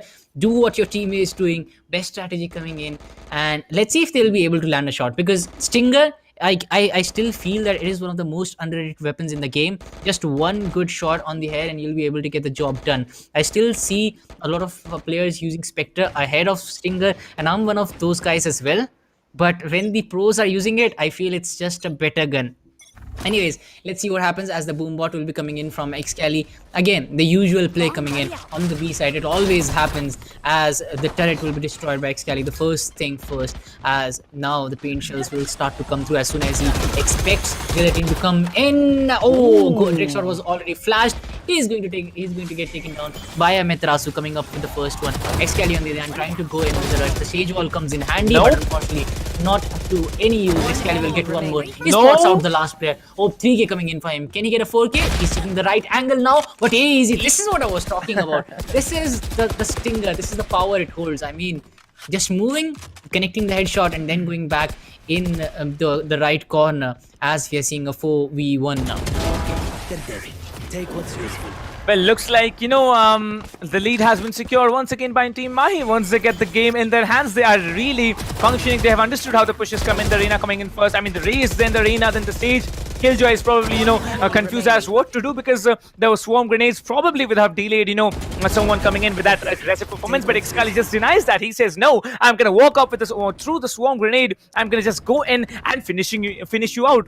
4K for him and a single kill for Hellfighter. But still, you can see the leaderboards here, 98764.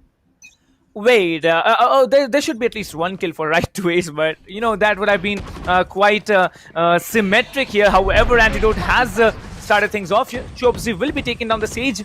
Kill is a very, very important one as the Raze Boom Buddy will be coming in, and it's the same push coming in.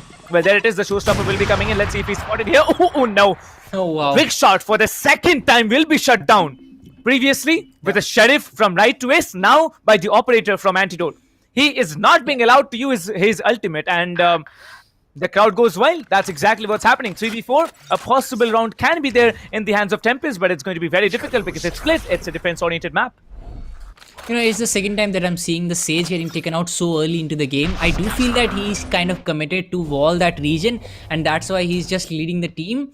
And all of a sudden, they're not checking the angles. Before walling that area, you need to clear out the site, and that hasn't happened in the past 2 rounds that we have seen, and that's one of the main reasons that he has to go down rather early. Anyways, let's see what happens at this down to a 4v3 fight. Amithasu will get one on the Q. Right to his gets one more, and that's the cleanup coming in by Amithasu. Koki goes down, and that will be done and dusted for the side of TempesT in this round as well, as we are looking at a 6-4 scoreline after TempesT had a 4-round victory in the first half. I mean, in the first phase of the game.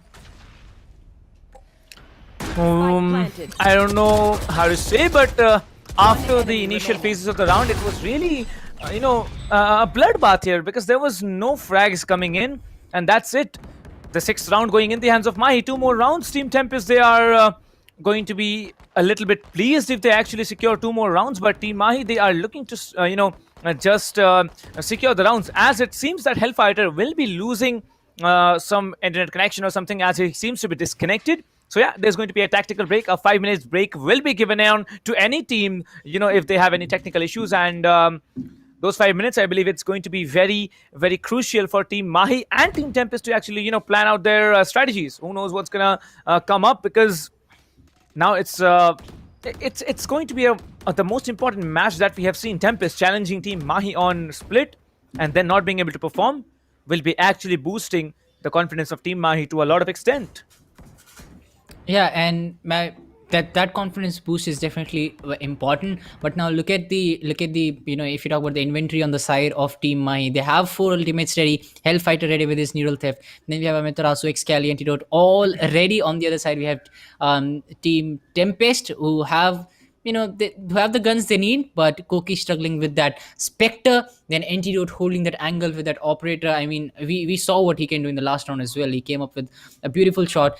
First the Sage, I guess, who was taken out, and then the next few players as well. So that is something which has happened in the last few rounds. Now we are looking at a timeout here, maybe a tactical timeout from Tempest, just because of the fact, no, it's actually a timeout from because Hellfighter is offline right now. We are waiting for him to come back, I guess. But Tempest, they definitely needed this time, just because the fact that they have lost the last 6 rounds on trot.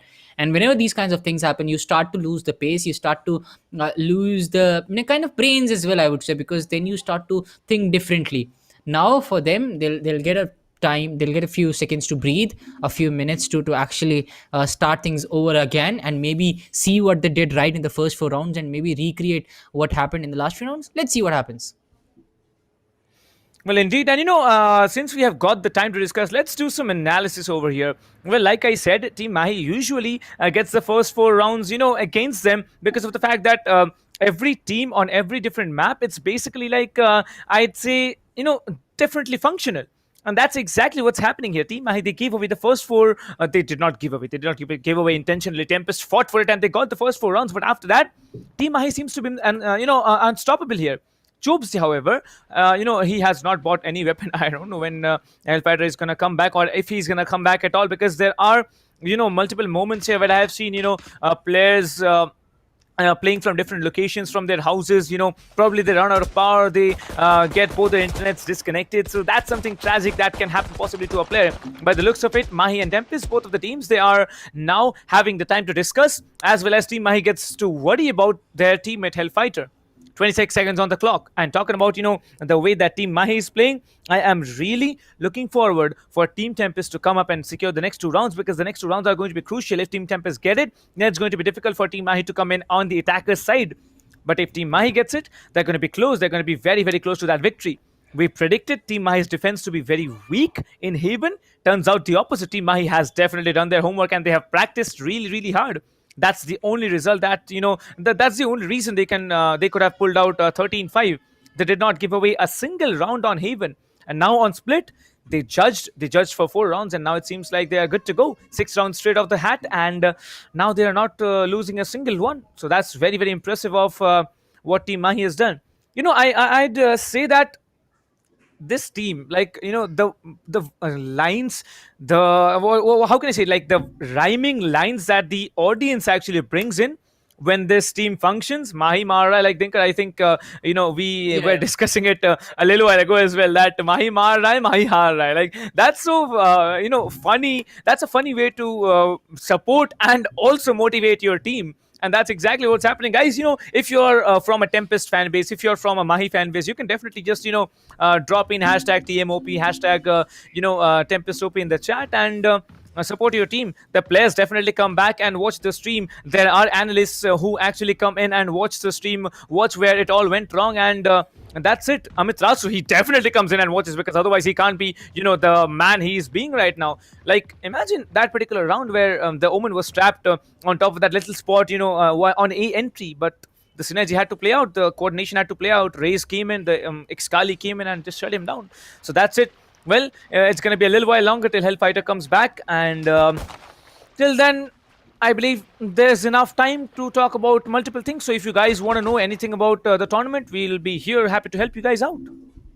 Yeah, you can come in the comments, you can ask your questions and we'll be sure to answer that. But again, we talked about this, the fragging game from Chubs hasn't been so good for Team Tempest. On the other side, they do expect a lot more from Drixor as well, and that hasn't been working out. You do expect Drixor, if you talk about the duelist, to do a lot more than just get 4 kills in the 10 rounds that he has played, but unfortunately that's not working out for them. On the other side, we have AZ, who is trying very hard to get those kills running. Kubrick's on the other hand as well, he's trying to come in with something special here. On the other side, if you look at Team Antidote, kills have been rather uniformly distributed, other than Right to Ace, who's kind of playing as the supporter role right now from the backside, trying to make sure that his team is functioning well. Still, if you talk about the scoreline, it's down to a 6-4 scoreline. It started with 0-4 against Team Mahi. Team Tempest had the 4-round advantage, and all of a sudden, Team Mahi, they went on to win the last 6 rounds on trot. Just not that, and they dented. First of all, they dented the scoreboard. Then, if you talk about the economy as well, look at the economy on the Team Mahi side. They have a lot of credits still left in the bag with those full shields, and then you have the operators, the phantoms, the vandals coming in as well. Then on the other side, if you look at Team Mist, a few of the players still struggling with 100 to 300 credits. Then comes 0 credits as well, with a half shield coming up from them. So that kind of tells you the picture of how things are going in for Team Tempest. And then if you talk about the ultimates as well, Right to Ace is just 2 short of his ultimates, and then comes all the other players who have it already. So even if things go bad for Team Mahi in the upcoming rounds, they'll still be able to come back with a very good retake just on the back of that the ultimate spree which can come in from them. Hellfighter, Neural Theft, we know how influential that can be. As soon as you need some information, as soon as let's say it's a 3v4 and you still have the Cypher ultimate ready, you can get all the information you need and then capitalize on that. So that's something we'll be seeing. But for now, I do feel that it's time for Tempest to apply the brakes on the winning spree of Team Mahi, which they are coming up with. Let's see if that actually happens after the break, which is happening right now. Well, it's not a break for Team Mahi, because if I were, right now, Anuj Bhaiya, he's like Amitrasu is popularly known in the community as Anuj Bhaiya. If I were him at this moment, I'd probably freak out. But that's Amitrasu for you. He's not going to freak out even if they are, they have to start the match at a 1-man down. They're still going to probably, be able to function, but not very well, because Hellfighter, if a sentinel is disconnected on defender's side, you're going to have a lot of problems, my friend. And you can see like his traps haven't been laid out. He won't be able to do, come back. He can join back anytime he wants to, but it's just that, I don't know what to say. Okay, please, come on, guys. The Killjoy, you can see the Killjoy. It's such a beautiful agent, right? He's just waiting here, trying to get into the corners. Like Scarlet dangling on the ropes. Like, the players are having the fun on their own. Like, that's so amazing to watch that even, when the game is paused, the players are just not, sitting in some corner. They're having fun. Like Scarlet dangling on the ropes here. The Sage actually looking at the Killjoy, probably admiring the cuteness that agent has. But, yeah, that's it. Let's see. Well, as you can see, I'll tell you what's going on, right? Like, there have to be discussions before you can actually start the match when a player is disconnected. And as the league ops and the admins will decide, the match will be proceeding according to that, whether Hellfighter is disconnected. If the timer is, going to be more than 5 minutes for a pause there, then that's it. You're not going to have that pause timer left, and you have to play a 4-man game. It would be technically fair, but what can we say? It's just luck. I remember probably it was, Global Esports playing on one of the previous games. Skirossi was disconnected, and that was tragic. They actually lost the match, just because of the fact that Skirossi was disconnected. But I don't think Team Mahi would be having any problem, because looking at the leaderboards here, I can still, vouch for them, and they're going to function properly. Think of what you think. Like, 4-man, 4 versus 5 on defender's side. It's going to be a little bit, I believe, beneficial on the defender side, but on attack, if you're not having the Cypher to watch your back, it's going to be very, very difficult. Yeah, and Cypher is actually providing a lot of information right now, not just in this game, but in the Haven game as well. Even if he's not getting a lot of kills, he has still managed to actually land a lot of information for his team, which has been the basic fundamental for his team to work upon. And that's why they have been able to land a lot of kills. If you talk about Antidote, they all feed on the information which has been provided by all of their teammates. So that has worked out in their favor. And then if you talk about the Hellfighter as well, if he goes out, whether it's defense or it's attack, 4v5 is still going to be a tough call. It's always going to hamper your journey. And you're fighting the finals right now, and teams, they all have the skill set, they all have the firepower and gunpower. So we do expect these teams to actually come back a lot more stronger, and to show what they have got. But 4v5, I do feel that it becomes kind of unfair, but sometimes you just cannot do anything. If he cannot come back, there is nothing which can be done, because there are a lot of people waiting. So we'll have to go in after a lot of discussion which is happening right now. Anyways, let's see what the result is. And we already have a lot of people saying Euphoria stop downloading. Like, do you know what's the reason for that? What? Like, I do not know, guys. I have also seen it, quite a number of times, but I am usually, packed into the world of Valorant right now. When I'm not casting, I'm usually playing or sleeping and eating. That's something different. But if you can enlighten me about what's the Euphoria thingy, so it'll be very, very informative for anyone who doesn't know. So do enlighten me in the chat if you know about what the Euphoria thing is. Yeah, people know, right? Anybody's internet goes down, it's either bill not paid or playing with the mobile internet, and then this comes in as well. A lot of times it comes in as well that if you just stop downloading, and there's not just single viewer doing that. It's actually a lot of people coming up with the same comment. Well, that's true. So yeah, whoever knows it, you might tell us. Well, what do you think about the buys, Dinker? Like, I can see that there's one Spectre buy and one Light Shield coming in from Team TempesT. How is that going to be beneficial, especially on, the pre-switch round here? In my opinion, it's not going to be beneficial in any way. Just because the fact, if you look at the side of Team Mahi, they all have those Phantoms, Vandals, and the Operator coming in as well. And they still have a lot of credits in the bag. Look at those numbers: 7,900 for Antidote, 6,200 for Amiterasu, 8,500 for Hellfighter. So that goes on to tell you that the kind of numbers they are carrying, the kind of guns they are carrying. So even if they go on to lose this one, their economy won't be hampered. But Team TempesT, they desperately need to win this one if they want to continue on a good run. Well, that's true indeed, but still, I'm worried about the things here. Well, I think the decisions had been made, and it looks like that Team Mahi, they have to move on with the match, as it is. Rules say that you cannot be disconnected for more than 5 minutes. That's why you need to have all the professional teams. They usually have internet backups, but I've just come to learn from the chat that Hellfighter is actually a person from Bengal, so I can feel the pain of losing internet connection here. Although Excali trying to be a little bit aggressive here, everyone is going to stack up mid here. The paint shell is getting cooked here. That little bit of equipment here can be denting a lot of HP. However, he is in turn reduced to 44 HP. Excali has the ultimate to work with, has those double satchel boost to come up in front, but when he's going to use it, I don't know what's going to happen. But it looks like 6-4. It might be just coming in where TempesT secure one round. Yeah, let's see what happens. It is still a 5v4 with the Cypher already out. Let's see what Team TempesT can do. They're looking for that kill, and I guess it's going to come in on Excali as he's been taken down. The slow, it's going to be Kubrick's trying to gain some more information, trying to move in. It's still down to 3v5 fight. Amiterasu gets one, but right twist will get traded out. Firedrixot is finally coming in. This is something that I did want to see, as Amiterasu will reposition himself, but the health was very low on Drixot. Antidote will make the best out of it, as we are down to a 2v3 situation right now. Human still carrying the spike, will be going for that plant. Amiterasu will be putting those breach utilities to good use. Spike being planted, Antidote ready with his Blade Storm. Unfortunately, we won't be able to land those shots, as Chobes will get rid of him. Down to a 1v3 situation where Chobes is trying to reposition himself. On the other side, we have Amiterasu not checking the right angles, will get taken out. That's going to be Kokui, will get one more. And suddenly Team TempesT is going to go away with one more, and finally, after a losing spree of 6 rounds, they're coming back with the 5th one.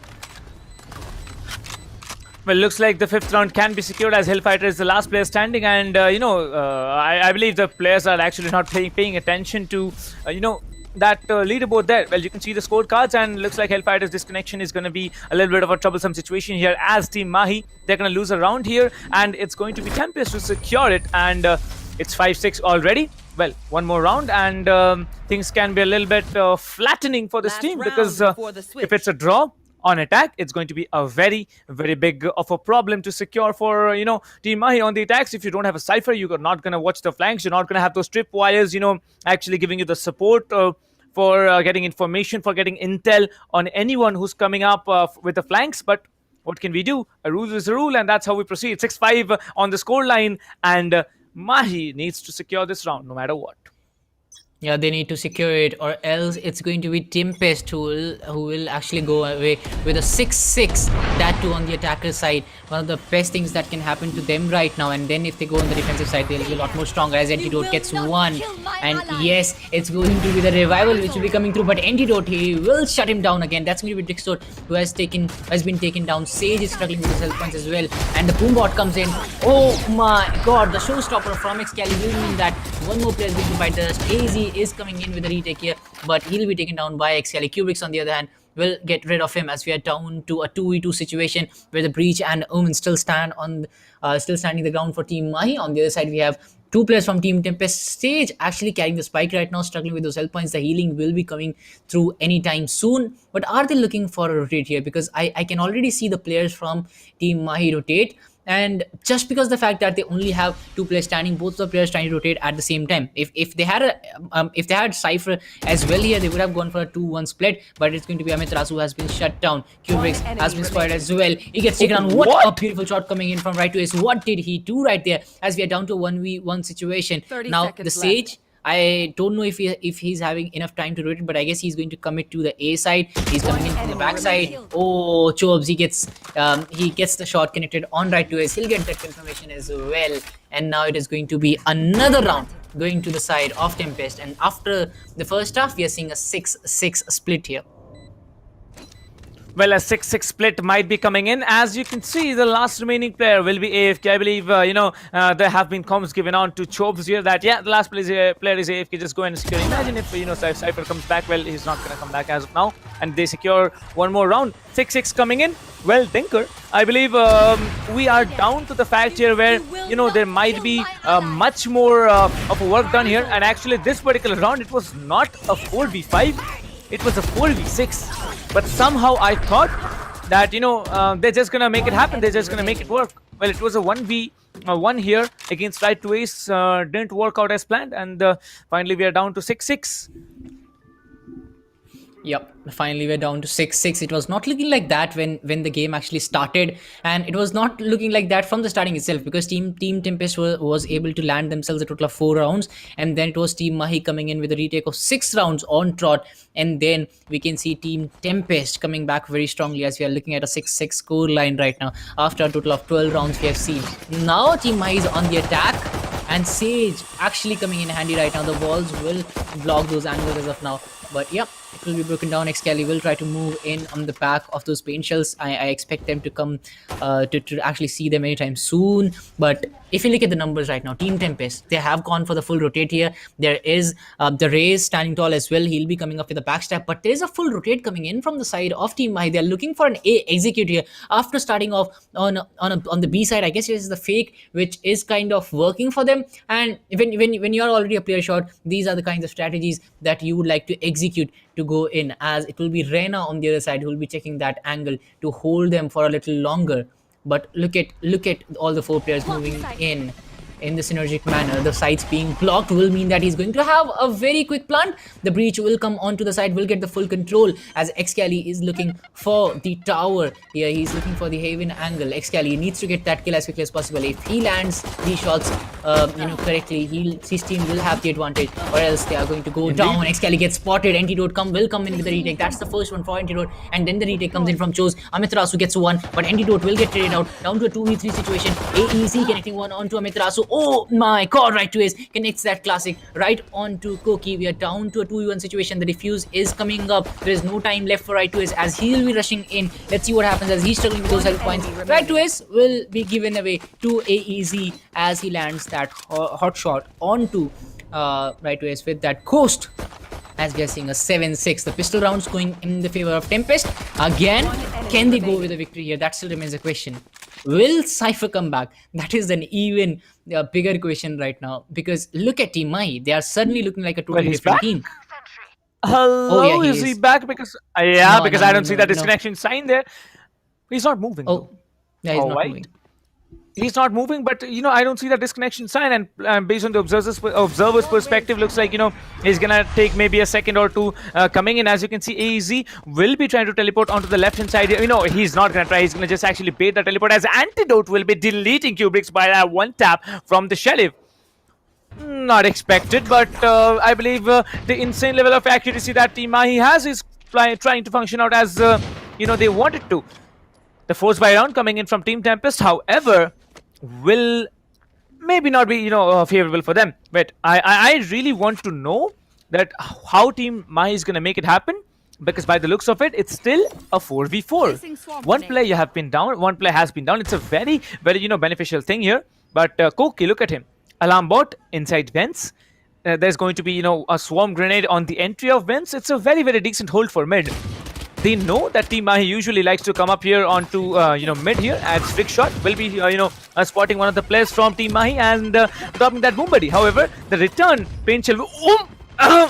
Wow. He was tinkered. He was cooking the paint shell. He could have given him time to drop it, but looks like Antidote is very frisky at the moment, moving and taking down another player. It's going to be a little bit of a beneficial position for him. Right to Ace. Oh, he really outplayed the Killjoy, having a big brain from this team. Antidote will be coming in, just training the crosshair onto the position where the Omen can possibly be walking into it, and you can see the Antidote will be coming in. He will be getting 2. He's trying to go for a double. Already gets a triple. That's a beautiful flick that comes in, but finally in the end, it's all down to the Sage. The Sage will be coming in for the heal, as he's gonna peek up, and it's going to be the last player standing, as the Cypher is gonna be disconnected and the diffusers will be coming in.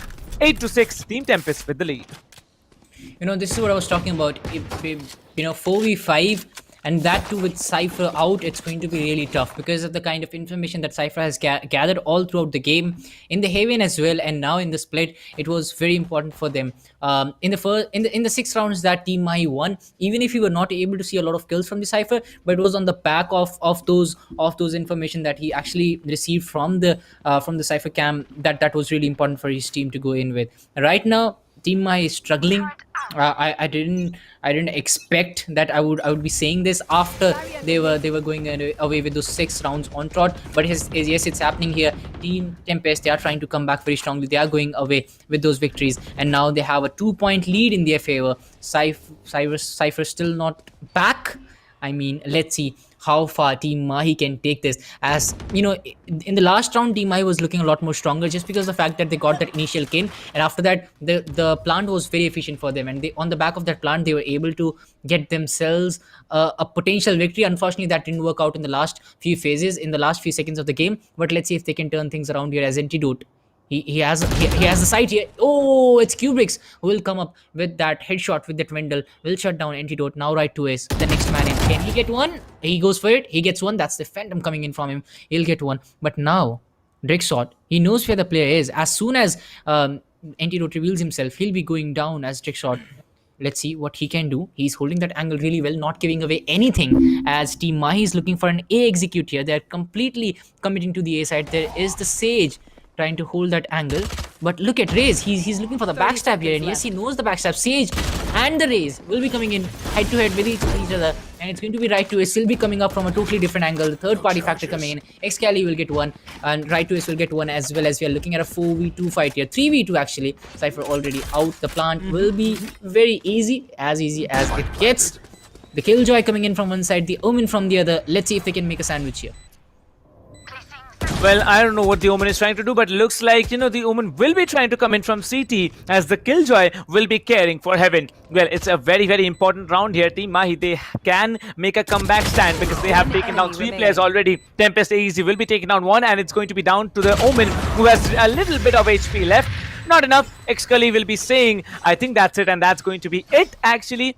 7-8, 1 more point. Mahi can have a comeback, but you never know what's going to happen, because by the looks of it, the Cypher is not yet back, and Hellfighter, I feel bad for him. I feel really bad for him because at this level of the tournament, if he is disconnected, if Team Mahi at all loses this round, it's going to be tough for them to move into the next game. They will be having a sub, that's for sure. It's a professional team, but Hellfighter is one of the best sentinels we have seen in a long time, pulling off 3Ks, 4Ks in the defender side. That's going to be huge here. However, the Concuss is going to come in. Right to Ace will be trying to get one flag off from that little space in mid, but not enough. He's going to come in. The Boombody is going to get rolled out as Excali will be bringing up his Elder Flame Vandal to catch off the Killjoy, who is just peeking off heaven. Yeah, and now the information has been revealed. The paint shells coming in as well, and the Killjoy will start to fall back. It's the right time for Excali to make the move and get that advantage over to his side. Get that first kill, and then on the back of that kill, maybe turn things down in your team's favor, as it is going to be Team Mahi again looking for the mid control, and then they'll be looking to get that kill, as it is going to be Chopsy who will get that first kill onto Antidote. Kind of the start that Team Mahi wouldn't have wanted. Very unfortunate start for them. Let's see if they can come in with a retake, as the Killjoy on the other side will be struggling with those health points. Excali will try to move in. He has the angle ready, he has the gun ready, but can he get the kill here? Can he land that shot perfectly, as we are looking at a 3v5 here? And Excali trying to move in, running out of patience. He'll spot that player, but he's very quick to rotate, as we are looking at a perfect setup coming in from Team Tempest. The Ghost, is it enough? Oh, right to Ace gets one onto Loki. Amiterasu gets one as well. Right to Ace lands another. And now, suddenly, Chopes is coming up with something special here. He's looking for that kill. He has taken out Excali down to a 2v2 scenario. Will it be Team Mahi's game, or is it going to be Tempest coming back as the revival comes through? No! Shot, he lands another. Right to Ace goes down. And all of a sudden, Amiterasu lands a 3K. Spike initiation has started down to a 1v1, but Amiterasu, look at those health points. Player standing. Nah, he's not gonna make it happen. The HP was against him. Amiterasu trying really hard to stand up strong, but looks like the eco round definitely playing in the hands of Tempest. Well, one player in a 5v5 FPS game is so very beneficial. I believe he actually got a collateral in that particular spree there. But the HP that was dented from him, that actually led to his death in the end. 7-9, 2 points lead coming in for Team Tempest. Well, many people are asking whether Team Mahi is going to bring in a substitute in the next round, whether VBoard is going to be playing in. Well, to answer those questions, you're going to have to ask League Ops if there's going to be what's it called, a substitute coming in, or you're gonna have to ask the owner of TM. Well, SkyEsports admins are now there online already, so you can have a chat with them in the comment section here, in the chat section. But however, this time it's going to be an A execute coming in, as Excali will be coming in, trying to shut down one. Ooh, Excali will be melting one player. However, Trickshot will be taking down two. Antidote gets downed, Amiterasu gets down, as Trickshot will be pulling off a 3K, now a 4K, and it's going to be only the Cypher who's left alive. Well, an easy win, and I believe Trickshot will be given that ace. Yes, I think he's being given that ace, as he needs to move in forward, and he's gonna get that ace. There's no doubt about it, as Hellfighter is not gonna come back as of now. Yeah, that's going to be the ace for him. And not in the best of the ways, but he landed those 4 shots perfectly. Look at that spray transfer. First this, and then going down to the tower side, to the Haven side, taking down him as well. It was just perfect coming in from the side of Trickshot, and this is something that we did expect from him. He was this Trickshot in the first game when it happened. I mean, it was, I guess, against Kuch, and now he's coming back strongly again. Chobes leading the charge for his team as a Sage. It's very rare to see on the top of the kills leaderboard, but that's actually happening right now. Let's see if we can continue with this, as Team Tempest, they are having a 3-point lead, a much needed need for them, as it is going to be AEC who will land that shot onto Excali, and the numbers which were already low on the side of Team Mahi, they are going from bad to worse for them. Right to Ace finally comes up with some resistance. He'll get one, but is it enough for his team? That still remains a question. Trickshot on the other hand is coming in for the rotate here. The Omen smokes will deny him the sights, but is that enough? That still remains a question. Trickshot on the other hand, the players are coming in, and yup, Koki on the other hand will be waiting for his chance, as the breach still standing. Alarm bot has been triggered, so that means the information has been revealed, and now it's going to be Amiterasu has been taken down. The Killjoy coming in handy right now. On the other side, the Showstopper is ready, but I don't know if he'll be able to use that. Gets it off right to Ace as well, and another round going in the hands of Tempest. Well, that's it. 11-7 down the line. They're collecting the orbs. They're now moving in, absolutely recharging everything that they have. And now it's a situation where one team is suffering so hard due to the absence of one single player. You see how catastrophic a disconnection. Maybe, you know, something big has happened. Who knows what's going on in the back end. But still, like, you can imagine what kind of a feeling that player himself might be having, that he was responsible for bringing up this monster of a team, and then it's his, what's it called, I'd say, you know, responsibility to come bring it up, and they're unable to do it. Well, pushing in for a force by this particular team of Team Mahi will be moving in with Spectres and with heavy shields. However, the Pain Shell will be coming in, trying to clear off Vents all on its own. As you can see, Antidote will be coming in, trying to shut down the Sage, but Chubs will be having much more accuracy at this point. TempesT, Koki will be taking down one, Trickshot will be taking down one. As it is, only two players are left alive. It's going to be Koki who's going to get taken down inside Vents. Amiterasu still surviving on full HP. Chubs will be having 100 HP to deal with, and the defending Reyna is also having that ult enabled on her. Well, that's something you need to look out for. Anyways, let's see what happens as Chubs will be trying to go in. They still have the numbers advantage in their favor. AEZ will get rid of the last player as well. So another round. The match point coming in for the side of TempesT, as I guess they are looking to run with that last kill as well. You can already see the Raze, I guess it is, who's cruising towards the last player. Yes, it is going to be Trickshot. We'll get rid of Hellfighter as well to finish off this round. And that's going to be another round in the bag of TempesT, as we are looking at the match point right now with Team Mahi falling apart here. 12-7. What is happening here? We didn't expect this with 6-4 on the board. But look at what's happening here. TempesT coming back very strongly on the back of those kills. AEZ, he has been tremendous throughout. Then comes the Killjoy, and then comes Chobes as well. He has been playing tremendously, but now the top fragger position has been taken away from Chobes. I mean, he has been one of the anchors of this game, if you talk about it. You know, he has been getting those opening frags when Team Mahi was in full flow. He was still fragging out. He was still making sure that his team is totally not out, as the operator has been dealing a lot of damage so far in this game. Let's see if that happens again. Well, looks like, you know, they are pulling in very, very hard. They're pushing in very hard as two players have been shut down. AEZ and Big Shot both have been shut down. 12-7. It's a very, very tricky and a monstrous performance that Team Mahi needs to pull up if they are at all willing to win the game. Looks like Excali takes down one. However, it's going to be a 2 versus 3 scenario as swarm grenades get triggered. No one's going to get allowed to move out of sight, as Chobes will be coming in with a beautiful position now. Amiterasu will be jumping and taking one down. However, from behind, Koki will be taken down Amiterasu, and a successful defuse is going to come through. 13-7. Team Mahi lose the round and the game, but it's not over. 1 point for TempesT, 1 point for Mahi. We are gonna move into the third game. Well, Dinker, not expected at all, but situations have led us to such a point, or who knows, even if Hellfighter's presence would have allowed them to actually function better than what they have now. I don't know, they would have probably functioned better than what they have now, but you never know what the scores could have been when Hellfighter would have been present. So who's won has won. Who has not been able to, they are going to have to try again in the next game. And we'll be keeping you informed, chat, about what's going to happen, who's going to come in, who's going to not come in, as we are informed about it ourselves. So I think this match is obviously done and dusted. There were multiple moments where we really saw that in the second half of the game, even although Hellfighter was not there, they made it happen, right? They pushed through. They pushed through hard. They actually had the man numbers advantage, but then it's done for. Like, they absolutely were not playing that brilliantly in a post-plant scenario.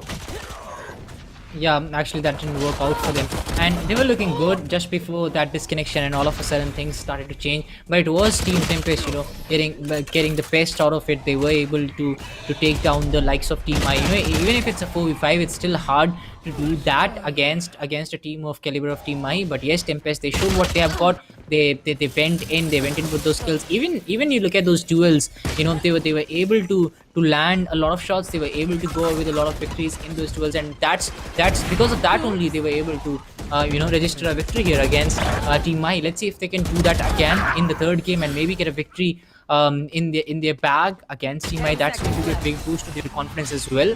But the gameplay from both the sides was just too good. The start was very good for Tempest, then the mid phases were very good for Team Mahi, and then the ending was just too good for Tempest to stop them. And it's going to be them going away with the round. It's down to 1-1 in the finals. Now we'll be moving on to the third round. Well, one thing's for sure, if Hellfighter doesn't come in, we are going to see Vibhor, probably, maybe, I don't know who else is there in Team Mahi, but still, Vibhor, that guy, I haven't seen him for a long time. Like, I believe I last saw him in a tournament in October. After that, I didn't see him in the competitive scenario. So if, Vibhor comes in, and if he's able to play as all the audience, as all the, fan base of Team Mahi is talking about, who knows what's going to happen. And, yeah, that's exactly what happened here. Team Tempest, they walked off with the second game, and it's going to be a third as the decider as to who comes in and who will be moving into the playoffs. Yeah, we'll have to see that. And this was the last, the final of Group B, the upper bracket, and we are seeing a turn of events here where Team Mahi was able to register a very good victory in Haven, and all of a sudden they were looking good in the split as well. But then they managed to come back very strongly. But all of a sudden it's Tempest gaining the pace and running with even better speed. They were able to land themselves a victory. Now the third map, I guess it was Asin, if I'm not wrong. Yeah, it was Asin. So we are going to move back to Asin again, one of the basic maps, where on the maps that both these teams are very well aware of. And now they're talking about Vibhor. I mean, he was one of the top Cypher, if you ask me, in India when he was at his peak. I'm not really sure, since I have not seen a lot from him in the past, in the past few weeks or months, I would say. So I'm not really sure about right now, but he was definitely topping the charts at one point. I saw him playing in I guess October, then in the December in one of the exhibitional matches. So let's see how that pans out. If he comes in, that still remains. That is still an if from my side, because I haven't been provided any information right now. Let's see how that works out. There's still a little bit of time left for that. Out of charges. Well, the next match is going to start as soon as possible, and I really want to, appreciate Team Tempest that, in spite of, like the sportsmanship that they had, in spite of knowing that the Cypher was disconnected from Team Mahi's perspective, that Hellfighter was disconnected, they never ever went in and knifed him. If it were, I'm sorry to say it this way, but if it were kids playing and not matured people here, probably they would have gone in for that knife. But it's just the true sportsmanship that brings in Team Tempest at the top here. And that's exactly what has happened. 7-13, Team Mahi not having their best day, but Team Tempest definitely, securing that 1 point which they rightly needed. You can see Team Mahi, they did not have, what's it called, the victory. 4 points differential. Okay, it's not 4, it's actually 6 point differential coming in favor of Team Mahi, but still, Excali and Antidote. 17-16 frags, average combat score 271 and 248. That's massive performance. Rest of the scoreboard is over to you, Dinkar. Yeah, massive performance coming in from all these players, and Hellfighter sitting at the bottom just because of the fact that he was not able to play throughout the game. Kubrick's on the other hand, I'm very surprised to see him at the bottom of the kills leaderboard, just because of the fact that he was one of the top fraggers in the Haven game as well. He was fragging out beautifully, but this time he was not able to recreate that. But it doesn't matter if your team is able to register a victory. That's what matters right now. And if you look at the team of Tempest, they were able to register a victory. On the other side, we have if you talk about the top players, it is still going to be Antidote and Excali. Antidote started off well. Unfortunately, the mid game didn't work out for them. But again, if you look at this, Tempest versus Team Mahi, nobody would have thought after losing 6 rounds on trot that Tempest is going to fight back, that they are going to come in and they are going to go away with the victory, because it was 6-4 and then 7-13. That tells you that 9-1 scoreline after Hellfighter went back. It was 7-1. So that kind of tells you the domination which was shown by Tempest, and they will be trying to recreate that in Ascent as well. Let's see if they can do that. Well, indeed, and one more thing, I'd like to point out is that this map, which we're going to have in the next game, it's basically an even score for both the teams. And I'm looking forward to see what the final match is going to bring up in front of us. There are people speculating in the chat that, Vibhor is coming. There might be Mirio coming in. Who knows who's going to come in? That's all up to the, managers of the team, of Team Mahi, the manager of Team Mahi, and also, there are rules for registered players as well. So, yeah, any registered player will be coming in as a sub or not, or even Hellfighter can be, probably traveling on a bike. Like if I were there, I would probably travel on a bike, visit someone else's house, and play from a system. But that definitely does not happen, because once you get accustomed to a position to play, once you get accustomed to a particular, what's it called, system to play with, you really need some time to adjust to a new setup or whatever you want to call that. And by the looks of it, Team Mahi, they did well. But Team TempesT, they definitely had the better half in the second half of the game. 7-13, 6-point differential, and that's the scoreboard in front of you. Dinkar, what do you think is going to happen in the next game? Let's see what happens, as we'll be going back to the third round, which is third match actually, which is going to happen. The first and second, we have already seen Team Mahi winning away the first one. Then comes the second one, which was won by first match was won by Team Mahi, the second one was won by TempesT, and now we'll be moving back to the third map. It all depends on this one. Whoever wins this one goes away with the victory as well. But the group stages, as we have told you a number of times today, it's going to start from the 13th Feb, which has already started, and it will be ending on the 21st of February. 7 to 8 days of non-stop action on your screens from ESPL India Valorant PowerUp.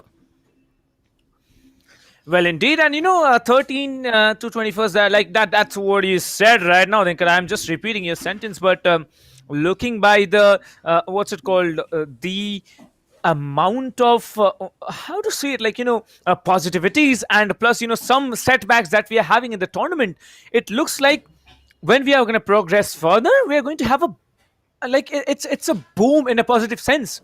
And by the looks of it, Team Mahi, they're going to come in. They're going to come in very hard. But Team TempesT, they're not going to give any chance. They have won one match.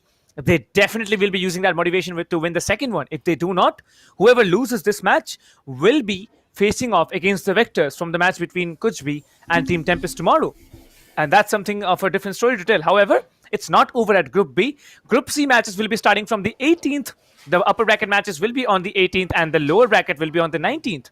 Group D, 20th, it's going to be the upper bracket days, a day, and the 21st is going to be the lower bracket matches, held there. Out of the 16 teams that are on your screens now, include Global Esports, Rat Syndicate, White Shadow Esports, Mahi, TempesT, Kuch B, Lag, Biryani Power, Enigma, Reckoning. Then we have Playground Esports, Fangs, Godlike, Mages, and Team Tamilas. Only 8 teams are going to move on to the playoffs. And that's the thing. Well, we are... I believe it's an official confirmation that we will be seeing Vibhor in the next game, and I'm looking forward to see this guy play after a long time into the competitive scenario. But let's find out. Well, possibly Vibhor is gonna come in, or maybe someone else is. But I think Vibhor is the registered legit player who's going to play in, because in the end, rules are rules, and you need to stick by the rules. Now, many people in the chat are also saying that it's unfair. Can't help it, guys. You need to understand that you need to stick to the rules no matter what. Otherwise, it's going to be a very unfair game, right, Thinker? Yeah, it is going to be. As we are looking at Vibo right now, he'll try to come back, he'll try to change the fate of Team Mahi. And as we talked about it, it's going to be Asian Fair. The mid control actually comes up with a lot of price. I would say it is one of the most important things, and yes, we'll be seeing that happen, because in the last Asian we saw we saw how important it is to get the mid side.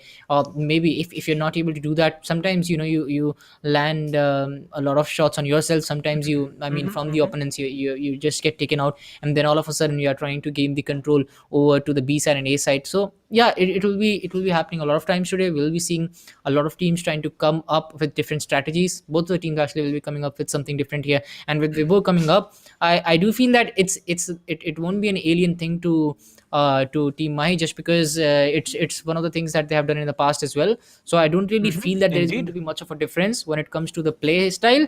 But yeah, let's see if TempesT can repeat what they did in the second game. Well, that's great, and that's a really, really like how can you say it? Like it's a very good thing that you've said, Dinker. Like they have done it in the past, and they might be able to do it again. And I don't think they are not going to be able to do it because this team is like everyone knows it's one of the best teams in India, if not the best, and they'll be trying and looking forward to the face of to face off against Team Tempest. But now Tempest, they are motivational.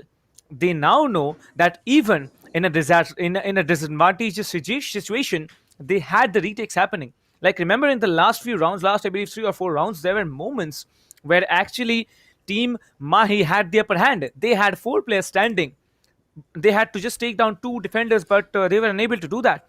And that should be very, very, motivational for Team Tempest. However, the next map, as it Ascent is going to be there.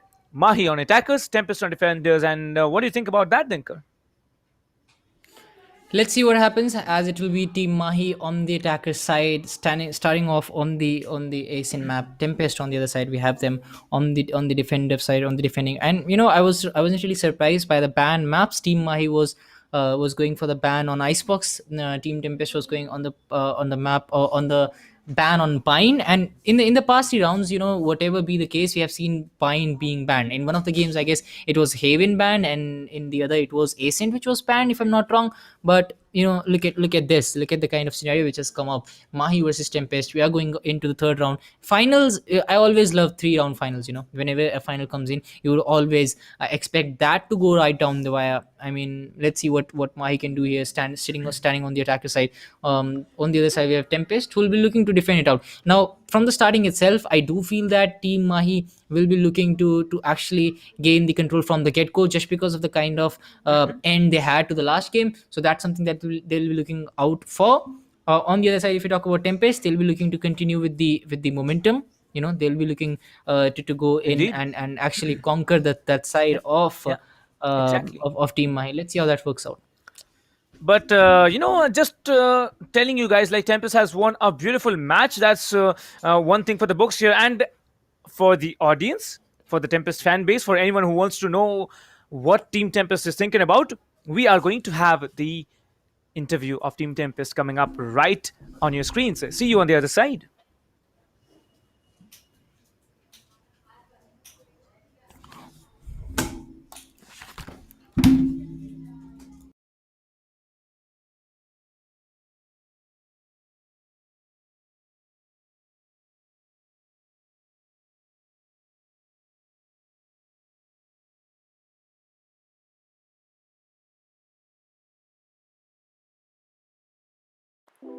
Hi, so give me a short introduction to the team. Greetings, we're Tempest, the best team down south, and here's my team. Hey, I am Praglad, also known as AEZ. I play for Tempest. Hi, I'm Drixod aka Bonish. I represent Tempest. I am Kubrix aka Sanjay. I'm from Tempest. I'm Ritish aka Koki Kumar. So do we collect the money or you all gonna GP it? Where's the team's home base? We're mainly from Chennai, but we're all over the south. What would you highlight to players from your home base on why they should be proud of the esports talent there? I think players from the south should really know that we're always here to help them out. We'll represent only the best down south. What is the team style? We are versatile and adapt our strats in accordance with whoever we are playing. Sticking to one style isn't a thing. What are the team strengths that will take you to the finals? We are all good friends and we have the same perspective of life, so we are connected personally and we trust each other during the action. What was your favorite moment from the ESPL Valorant PowerUp India tournament so far? I would say winning the semis in group qualifiers against Team Tamlas, and that too with a massive comeback. I think that was really a great moment, man. That was a favorite moment for us.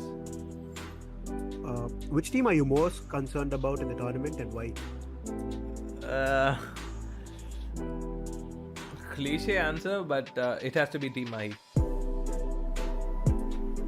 Which team in the tournament would you consider your rival? Team Mahi, of course. We wouldn't want to face anything but the best, so Team Mahi. Why is that team your rival? They are pretty strong with solid team experience. So in case we play with them and win, that would be super satisfying. How do you plan on beating your rivals? Can't really reveal our strats, can we? What would becoming Series 1 champions mean to the team? So I think we'll be carrying on our team's legacy. TempesT has been a pioneer in a lot of things. Like we were the first Indians to win the Fortnite Middle East Cup and the first Indian to step into top 16 in the World Cup series in FIFA and so on. So I think by winning this, we'll make our team proud by continuing the legacy. How important is it for you to win this tournament? No pressure, but a lot of eyes on us, so it's pretty important, I'd say. So, how does the team plan on using the prize pool? Sorry, can't be disclosing team details.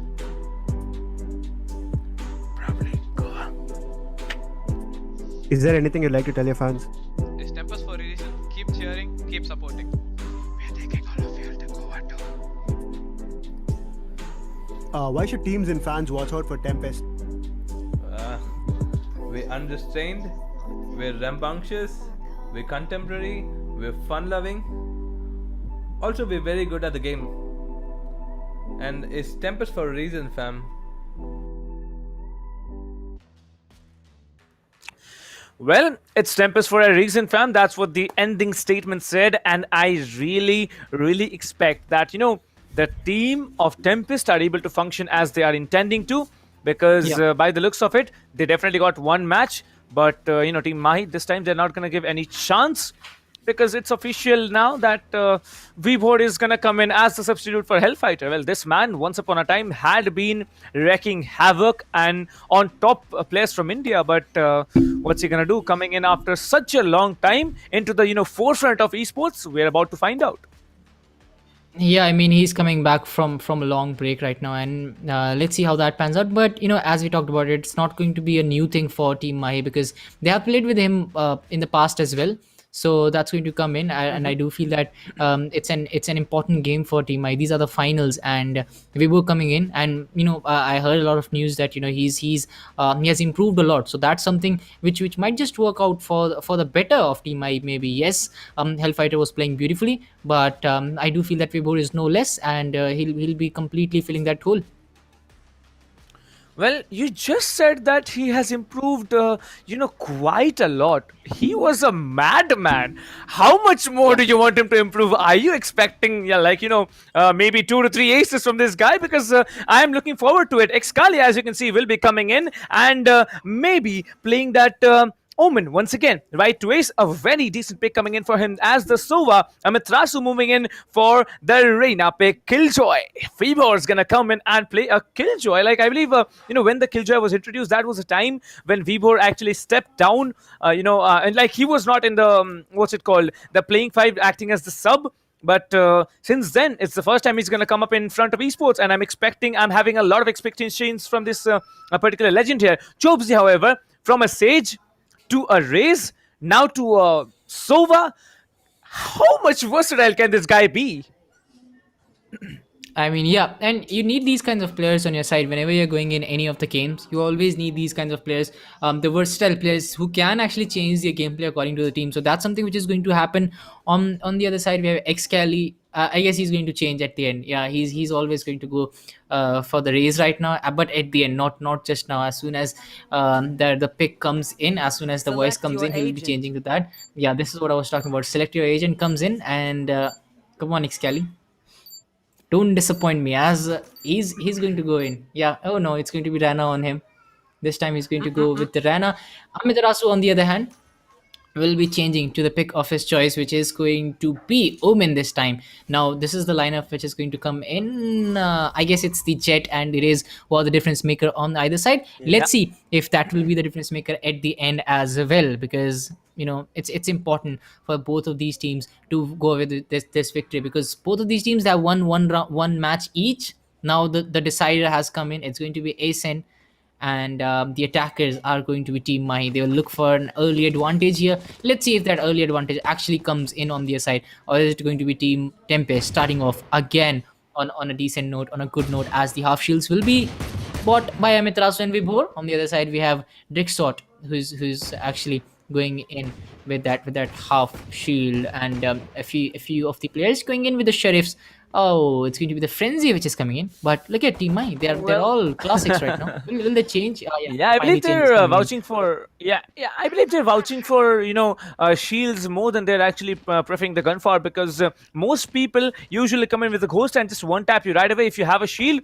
Usually that's not the scenario. But talking about the entire team of Tempest, like as we saw in the interview, I have made some conclusions of my own, which I would really like to share to the audience. Tempest, on a whole, the way Koki Kumaru, his way of speaking in front of an audience, so humble. Like, I don't know, probably he's the leader there, but that's some discussions we are gonna have to pull through later on, as Team Mahi are gonna push in onto A side. The Killjoy set up a very smart decision once again, and that's the default setup for the Killjoy from Team Tempest here. As you can see, they are gonna get stuck into that little position on the corner, whereas Rickshot will be taken one down.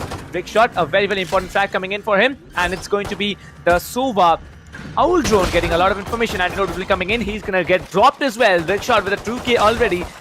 From a raise to an Omen, still doing good. Kubrick will be taken on right to Ace. It's going to be a 2v4 as the V4 falls, and it might be a flawless round, as the last remaining player is going to be our dear Omen, who gets whopped. Okay, not yet. Amethyst is not going to be so hard to, just give away a flawless round. He got one, but it was not enough. One round already in favor of Team Tempest. Yeah, they're going to go with a victory here, as we are looking at the restart here as we're looking at the second game here, second round here with Team Tempest going away with those Spectres. On the other side, we still have the players from Team Mai who haven't gone for the buy as of now. And yes, the Sheriffs coming out from Excali. Let's see if we can connect as we are looking at the second round, which might just go in the favor of Tempest. This is the usual Team Mahi we have seen on Asin, where they might just lose a couple of rounds, but as soon as the fullback comes in, we might expect a comeback from them. Kubrix, he'll be looking for the first frag here on the center control. The mid control is coming in from those sides. On the other side here, Jet, I still feel that they are going to go towards, that's a complete A push which is coming in from them. They're not even looking at the B side. Drake shot on the other end, he'll again hold the same angle. He was able to utilize this very beautifully in the last one, but can he do it again? That still remains a question, as Chobes will be trying to get those informations. Reconart will come in. Kubix will get one, get another as well. Amitarasu gets served, and right now the pistol round, it feels like it's not working in the favor of Team Mahi.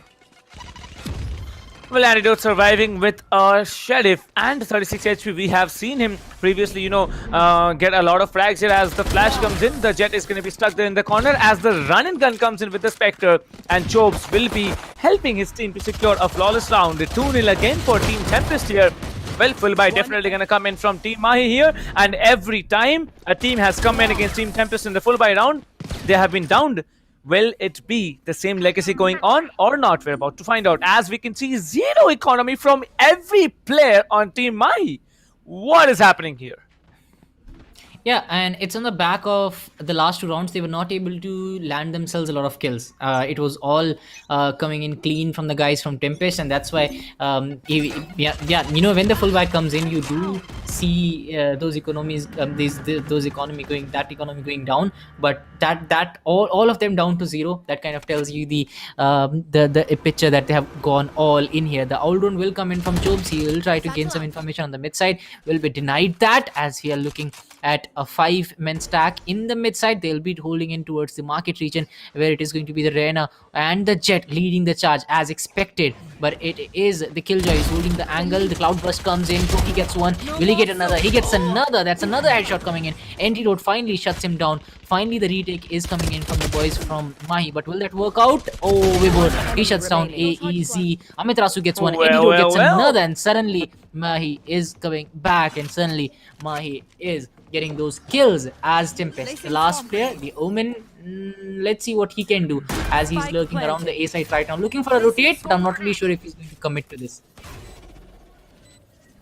Well, you can see Antidote is surviving with 21 HP, just 21 HP to work with, and I believe he can, actually come in and finish things off, because looks like the player from Tempest, the Omen, he has a lot of HP to work with. The smokes come in now. The smokes are so slow now. You can actually predict the prediction of the position of the player as the Omen Flash will be coming in. Brick Shot will be taking down one, but Vibor will be there to close things up, and the first round will be written in the hands of Team Mahi. Oh, beautiful round coming in for Team Mahi this time. But the perfect start came in from Team TempesT, you know. There's a kind of start that was given by Killjoy. Unfortunately, they were not able to capitalize on that, which was kind of not expected, just because a couple of kills in the start and you are on the defensive side, things kind of go easier for you. But all of a sudden you see Amiterasu, Antidote, all of them getting one kill each to ease out the tension. Antidote Vibhor, I guess it was, who also came in with one of his own, so it kind of went in a little easier. Let's see if they can recreate what they did in the last round. As we are seeing again, they are looking for that mid control. Chopes will be coming up with that recon dart to get some more information. The owl drone, which will be coming out anytime soon as well. Yeah, he's going to go in as the players from Team TempesT. They're looking for an early frag here. He's looking for, I guess, the players to make a mistake, and then maybe the kill will come through. But yeah, right to ace, going for the rotate here towards the B side. Yes, it is a B stack which is coming in. They need those early kills, and it is going to be Cubic. So connect a beautiful shot onto Vibhor. Amiterasu comes up with a retake onto Cubic, so that will ease the tension there. But Omen, look at the Omen on the A side. He's still unaware of the fact that it is an all-man stack. Amiterasu will take down A easy, and it will be too late when Omen will actually come on the side. Excali gets another team-wise standing, but Killjoy on very low health points. He's going to struggle, and then we have Omen who has come in but a little late as the owl drone comes out from right to ace. We gather some more information. Let's see if he can spot. I guess he'll be able to. No, he's not able to spot out any of the players. Antidote on the other hand, he knows where the Killjoy is just because of the utility that was used by Killjoy right now. But will Antidote come into this fight? I don't really think so. It might just be a matter of few seconds, and it will be another round to Team Mahi. One enemy remaining. Well, you know, I believe this round was a very important round for Mahi because they had to make the equalizer work, and that actually happened here. This time I believe TempesT might be switching on to an eco round because their economy is dented very hard here. Well, that's a very strong spray that came in, but you know, Excali coming back from behind, taking down him, taking Koki down. That was a very important frag. Well, 2-2, that's the scoreline now, and Vinker, the next round, I'm just gonna be, you know, switching over entirely to you. Well, the round, you know, I mean, you get what I'm saying, right? So, over to you for the next round.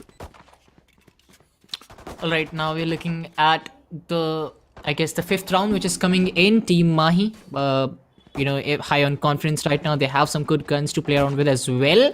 Now, talking about the economy on their side, it's kind of balanced, stable as well. After this round, they'll be, you know, running high on economy, even if they go on to lose this one. But look at Team TempesT right now. They have the frenzies right now. I'm not really sure if they are going in with if they are going in with that the forced special round for them, the eco round coming in from them. But I do feel that they still have the economy to go with either a Spectre or something like that. But that's not going to happen. They are committing completely to the frenzies right now. And if they can go with a victory with this one, I mean, that's enough to show what they have got. That's enough to show the kind of gunpowder they are carrying. As we are again seeing a break.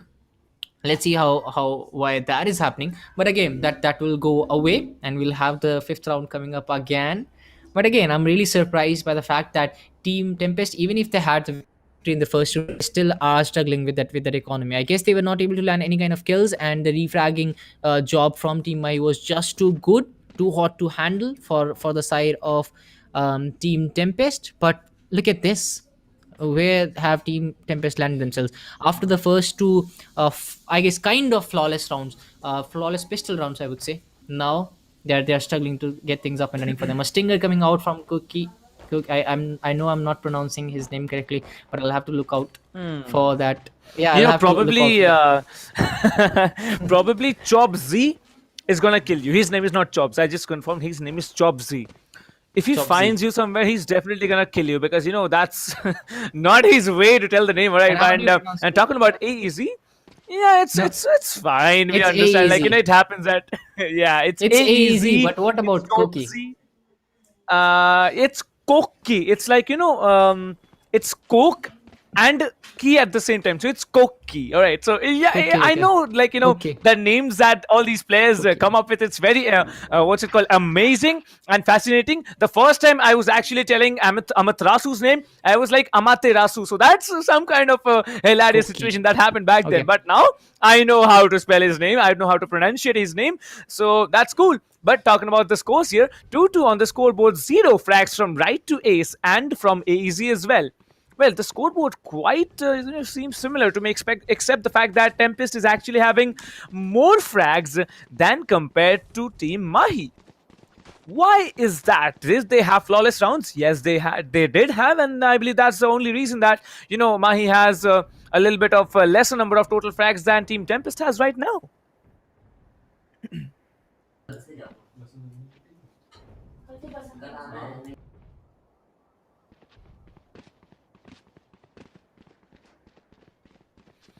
Well, looks like, you know, we are going to have to wait a little while longer as the match gets underway. Well, don't worry, you know, TM fans, don't worry. Nobody's disconnected. It's just a tactical break, all right? Don't worry about anything. I know half of you guys have already started panicking if, you know, someone else has got disconnected. But nope, nothing has happened of that sort, anything now. It's just a simple tactical break that's happening. Strategies needs to be discussed on such important matches. And when it's a decider whether you're going to move into the next stage of the tournament, then definitely a lot of the teams have to come up with strategies. However, Koki, look at him. He has an Aries buy. Like we were, you know, just saying something a little while ago from Excali, and there had to be answers, and I believe that's how Koki plans to answer, with an Aries buy and light shields as well. Well, they are the defenders. They're allowed to do whatever they want to. Riot has given these weapons to us to be used in the game, and looks like TempesT and, you know, Koki and Excali definitely using the weapons of the game to the fullest expenses. What do you think, Dinker?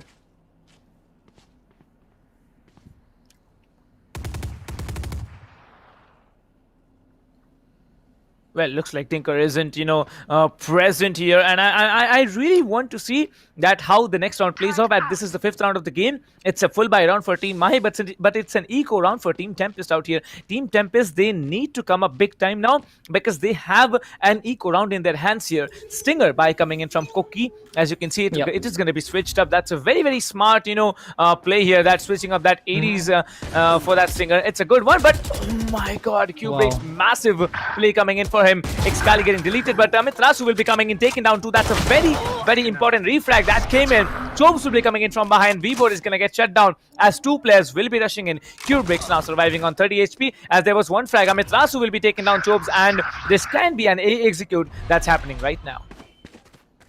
Yeah, it's going to be an A execute which is coming in, Omen coming in from the backside. I mean, since his sides have been blocked, I guess he's still unclear where he wants to go. But Antidote will get that kill onto Drixot, I guess. With Drixot taken out, I do feel that TempesT is standing no chance right now. The Raze is the only player standing, and he's also struggling with those health points. And Team Mahi, they still have 3 players up and running for their team. 2 rounds for them, and it might just be the 3rd round going in their favor. The retake looks very hard as of now. Amiterasu looking for that off angle which might come in, but I guess that's not going to come in. But I'm really surprised to see the Raze committing to this fight with those health points. What is happening here? As he's going to teleport himself. Cubrix, oh my God, Cubrix, what have you done here? He's going to fall to the shock dart of right to ace, planting that shock dart very beautifully. And that is going to be Team Mahi going away with the 3rd round. Well, it is another round for TM. As you can see, they are looking to function a little bit better than everyone else's, and the shock dart will be finishing things up. Well, a Vandal to the loss, but you know, in the end, it's another full buy round coming in for Team TempesT here, and Chobzi has decided to go in with an operator buy. Like, I understand right to ace playing the, you know, I can call him a supporter role because, you know, he just gets the information, then he usually doesn't do the entry fragging here.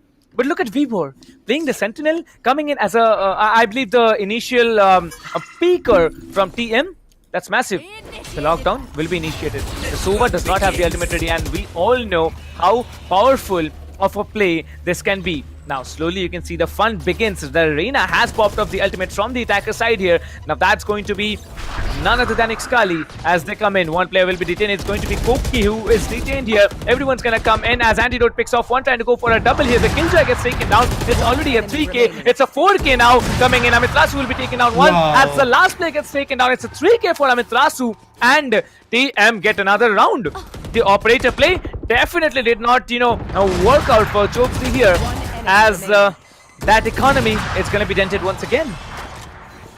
Yeah, a very good play coming in from Team Mahi on the back of Amiterasu. How well he is playing right now. 10 kills, 2 deaths. That kind of tells you the kind of weight he's carrying on his shoulders. Other than that, look at those numbers. It comes right down to 5 on Antidote, then 3, 2, 1 on Vibor, Xcali and right away. So that kind of tells you that the difference he's making. On the other side, the kills have been kind of uniformly distributed, I would say, just because 7-5-4-3, not much of a difference there, as we are trying to see Xcali comes up with 1 just at the start of the game to dent the Tempest side again. And the Omen is already low on health. Trickshot gets 1 onto Vibor, but Antidote will come up with a retake at the same time. It's down to a 4v3 situation where Antidote is looking for 1 more.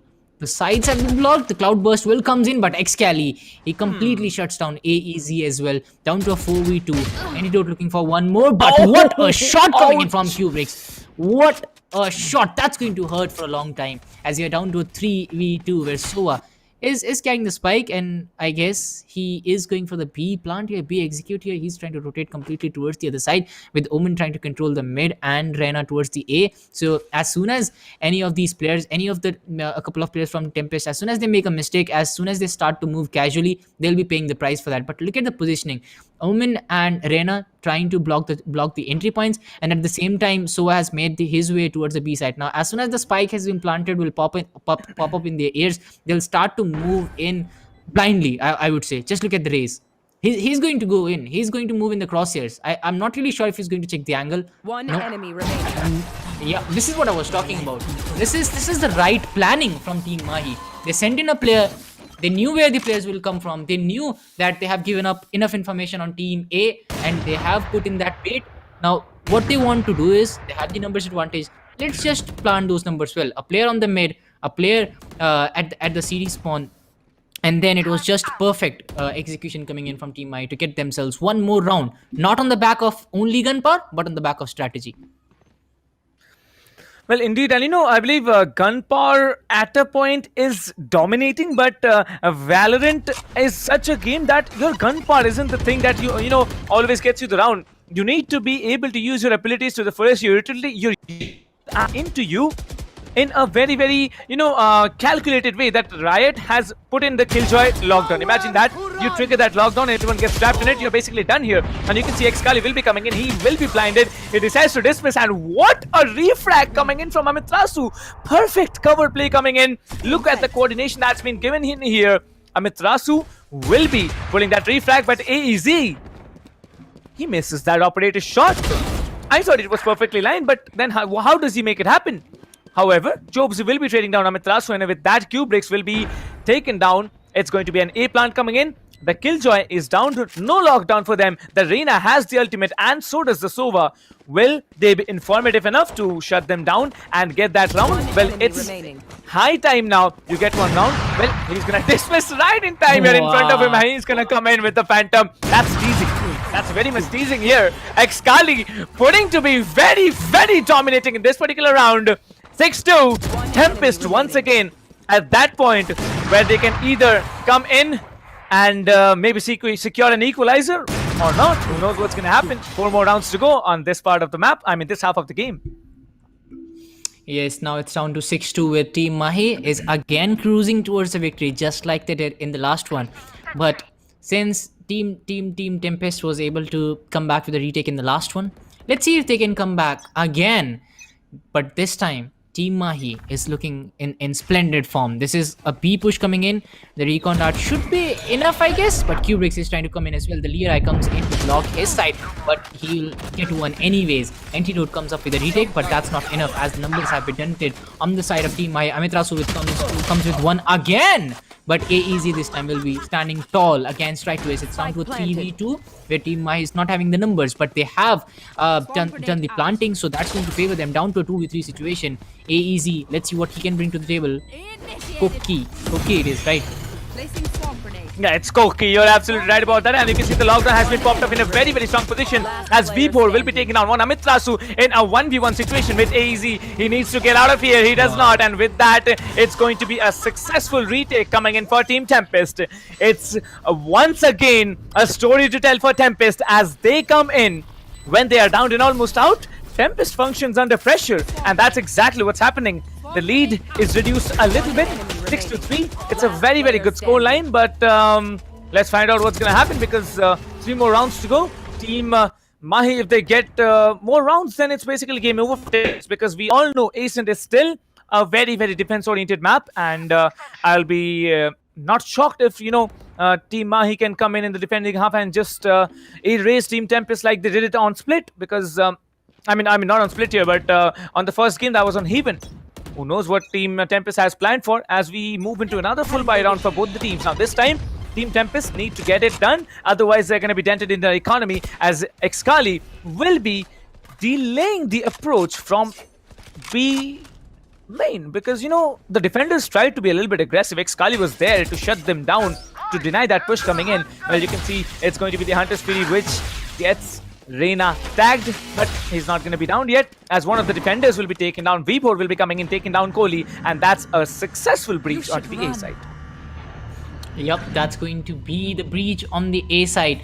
But the lockdown, it's going to actually make things tougher for the other side as we are seeing actually the defender side trying to wait it out, trying to wait for the right opportunity as the B side is completely empty. One of the players has been detained. That's the Omen on the side of Team TempesT, but not to any use as of now. It's going to be a 5v4 fight where Vibhor is actually going to get another onto Dixor this time, but he'll get tented. Oh, Vibhor comes up with another. That's a 3k for him. Right to his goes for the plant, and it is going to be a very efficient plant coming in from them. And the retake looks very tough. 5v2 situation. Killjoy is still struggling with those health points, but he's not going to commit completely as Excali gets one more. That's Gabrix, I guess.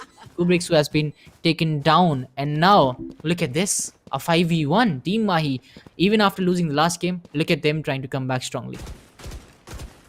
Well, I don't know how to put it through, but there's going to be only one player left alive from the defending half. It's going to be AEZ. He's just hiding around the corner. He gets one, but, I believe he has been spotted for really low on HP. And Excali will be coming in, eliminating the last player and securing another round. 7-3. Good start for them. Well, 2 more rounds, and who knows what's going to come up next. And think of what are you predicting? 2 more rounds, I believe. 1 for AEZ, 1 for Team Mahi. That can be the outcome of the remaining 2 rounds. Yeah, that can actually happen, but the kind of momentum that Team Mahi was carrying, it was kind of dented by TempesT in the second last round. But in the last round, Team Mahi was actually able to regain that confidence, to regain that momentum. And now look at the economy on the side of TempesT. So that's not going to make things easy for them. But if you look at Team Mahi, they're standing tall. They're looking at a very good finish here. I mean, this round as well, just because Team TempesT is not having enough guns to work around with, I feel that it is maybe going to be Team Mahi as Vibhor will be coming up with those utilities. On the other side, Vibhor will get the first kill. It's going to be Dixor taken out. The Killjoy is still standing. The utilities will be coming in from his side as well. Excali on the other side gets one onto the Sova on the side of TempesT, and the numbers are already dented. And even if the Killjoy is able to land a kill, I still feel that 2v1 it's going to be very tough with that shotgun. Cubics on the other end gets one on the phone. Medrasu, the shots come in. Antidote gets another. Down to a 4v2 situation. Right to his puts that last nail onto the coffin of TempesT. That's going to be another round going to Team Mahi. And look at Team TempesT. Their numbers are not in their favor.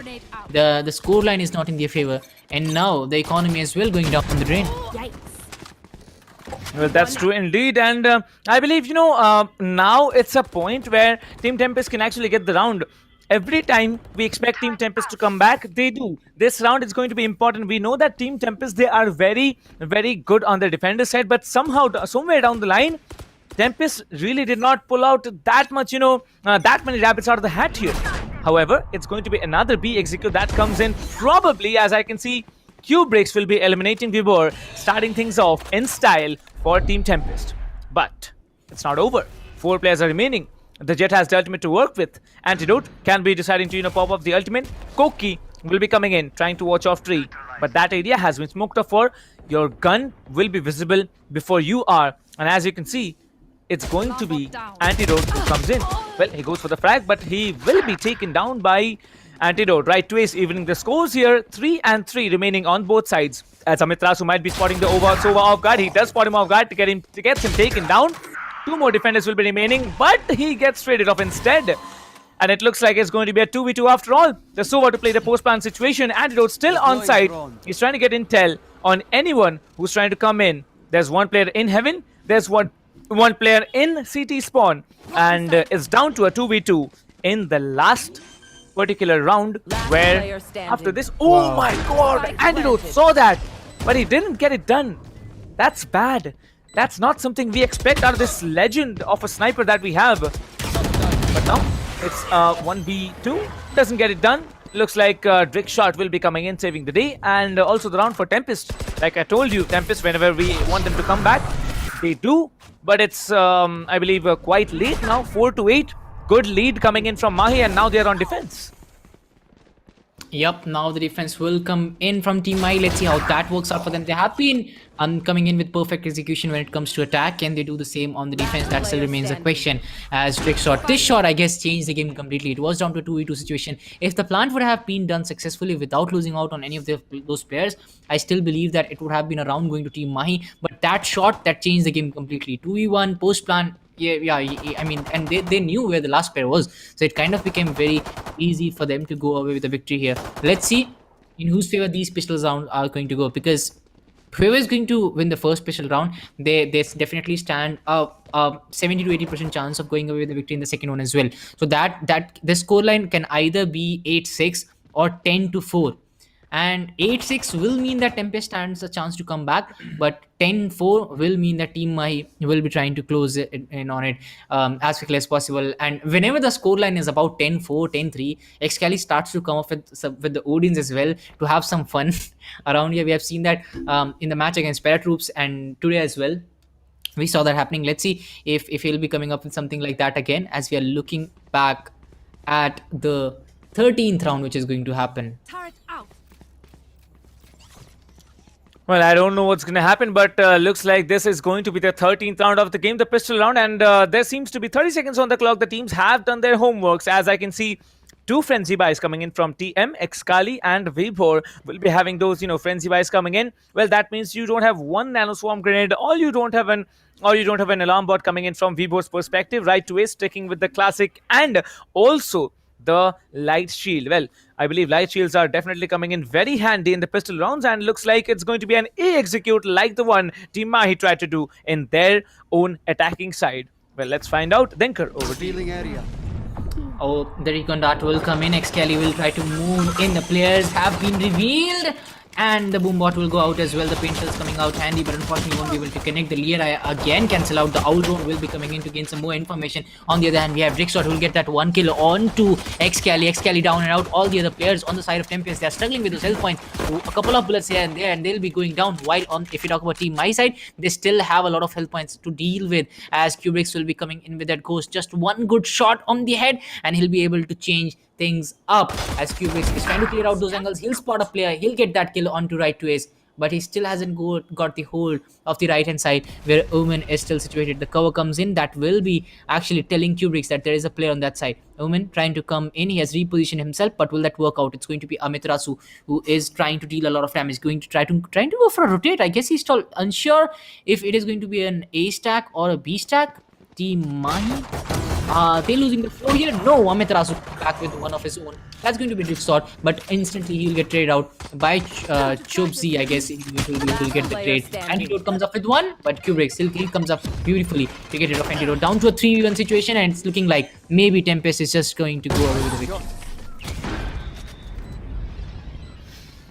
Well, one round for TempesT already. I believe they're gonna move in and also push in for a first buy. And if they do, it's going to be already another round for Team TempesT. But a very, very successful execute that came in from the side of Team TempesT. However, Team Mahi needs to be more careful because, one player standing in a 1v3 in this level of the game, it's not just possible, it's possible. Like it's not impossible. Like players have done it, players have done a 1v5 retake, but that comes with excellent luck.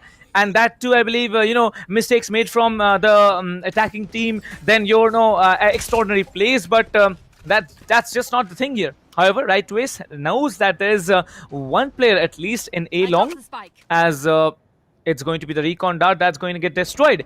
8-6, 3 more, 8-5, 3 more points to go. And TempesT, like I said, they are going to come in with a force buy.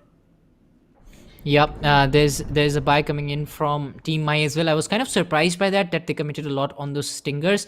Let's see if that actually is going to favor them, as Koki will be trying to come up with something special here. Let's see if he can get a couple as the stingers will be coming in. He exposes himself. Will he pay the price for it? Oh, wow, a beautiful jiggle coming in from Amaterasu as he's going to connect one onto the players of Team TempesT. And what about that? 3 players already down and out for TempesT. We're looking at a 5-2 here, where AZ is committing to this fight. Again, the same thing being done by Entry as well. Can he connect? Yes, he will. It's going to be Right to Ace coming back. And a flawless round by Team Mahi. Something I didn't expect just before the start of the game. We always, try and find out that the force buy round is usually in the favor of the team actually force buying, but looks like they were not the only ones who actually, decided to go for a force buy. I believe at least 2 of the players from Team Mahi, they had bought stingers, and it really turned out to be in their favor, as this time TempesT, they are going to be actually moving in, and they have their own eco round coming in. 2 sheriffs and 3 classics to play with, maybe 3 sheriffs now. Well, that's good. That's a good decision coming in. Sheriffs are the OP one tap to the head weapons here, and if Team Mahi can do it, then why not? AZ will be, however, taking down one player. He's going to dismiss in a little bit as he checks the position of that second player, and now the flash will be coming in. Well, he needs to be taken down immediately as he gets taken down. A very, very not necessary push coming in from Excali.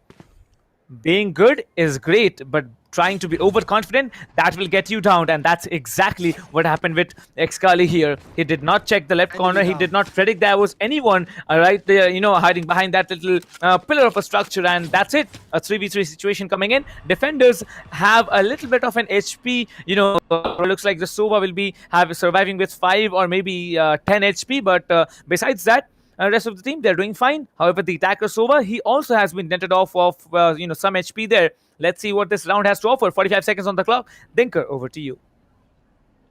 As Team TempesT will be looking for some kills here. Antidote will end Kubrick's. I guess it would have been much better for them to just go in with the spike and maybe going for a quiet plant at B, but that's not going to happen here, as Right to Ace will get another onto Chopsy this time, and he'll get the last kill onto Koki as well to get rid of the complete TempesT side. And Team Mahi, now they can go in with those full buys. I can feel the same for TempesT as well. Now the real game is about to start. Let's see how that pans out for both these teams. But Antidote, this retake was just too good. He spoiled out Kubrick's, got rid of him. Then the other player as well. He knows where the second player is coming in from. And then Antidote finishing it off in style against Koki. Amazing play coming in. Now we're looking at a 5-point deficit for Team Mahi right now. Let's see where the next round will go, because the operator has been bought by Antidote, so he'll be holding off an angle. So yeah, Antidote. Oh yeah, this is something that I did expect. Yep. He's going to get rid of AEZ. Yeah, he's trying to get some more, but I don't see any peaks coming from here on, as Right to Ace. Yes, he knows now the owl drone will be passing on that information to Antidote, and Antidote, he knows where the second player is coming from. Will he go for that kill? It's actually going to be Omen who might just peek, but no, it's going to be an mid control which is coming in from them, and then maybe an A execute. It might be an A execute after all, because you can see now that Vibhor will be getting one and another for Excali already. Well, 2 more players standing. It's going to be Koki Kumaru and Chobzi who stand from the attacker's perspective. Well, it's an A execute after all, as they have been pushed in. They have been allowed to push into the side here, and looks like, they're going to have a hard time to hold it down. 5 versus 2. TempesT, they have the controls in their hands now, as it's a fight against the clock. They cannot take forever. Team Mahi, they need to come up. You can see the shock that will be laid out here, trying to catch anyone on site. As you can see, they're going to be jumping down.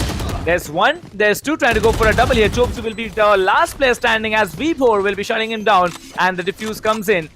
Excali with the defuse, Right to Ace with the defuse, but no, it's been given off to the Jet for, getting his ultimate ready. And there it is, the ultimate from Antidote has also been successfully readied, and I believe 2 more rounds. Team Mahi, they're gonna be, on their way to the playoffs. Yeah, let's see if that actually happens, because Team TempesT, they have the caliber to come back, they have the potential to come back, but will that happen? That still remains a question. Whenever it's a 2v5 situation, a post-plant situation, it's very hard to actually come back, and that too in the A side on Asian Fair, you kind of know that a player will be waiting under heaven, so that's actually already out. In a 5v2 scenario, I don't count that player in. Anyways, the last player, he was still standing, but he was not able to do much as Antidote. He has been denied sights here, and that's going to protect them for a little longer, as Vibor will be holding on to his angle with the Phantom. The orb being taken means that, the player, there is at least one player on that side. It is a P execute which is coming in. The Killjoy is coming in with the lockdown as well. Anyways, a lot of utilities being drawn out here from the side of TempesT, so they need this round desperately, as the Boombot will be taken on. Excali gets the first kill onto Chopsy this time, so that's going to hamper their way inside the B side, which they are trying to take. Antidote still ready with his operator. Right to Ace. Again, he has the information. Now, I guess Raze might feed on that information. A couple of good paint shells, and it might just be the end of Killjoy as well. But look at them still. The Jet is still holding the B side. I mean, I do feel that they have enough information that it's an all-man B stack. Vibor gets one onto Tuki. He held this angle really well. Antidote makes the best out of that mid peak that he was going in with it, and now it's down to a 5v2.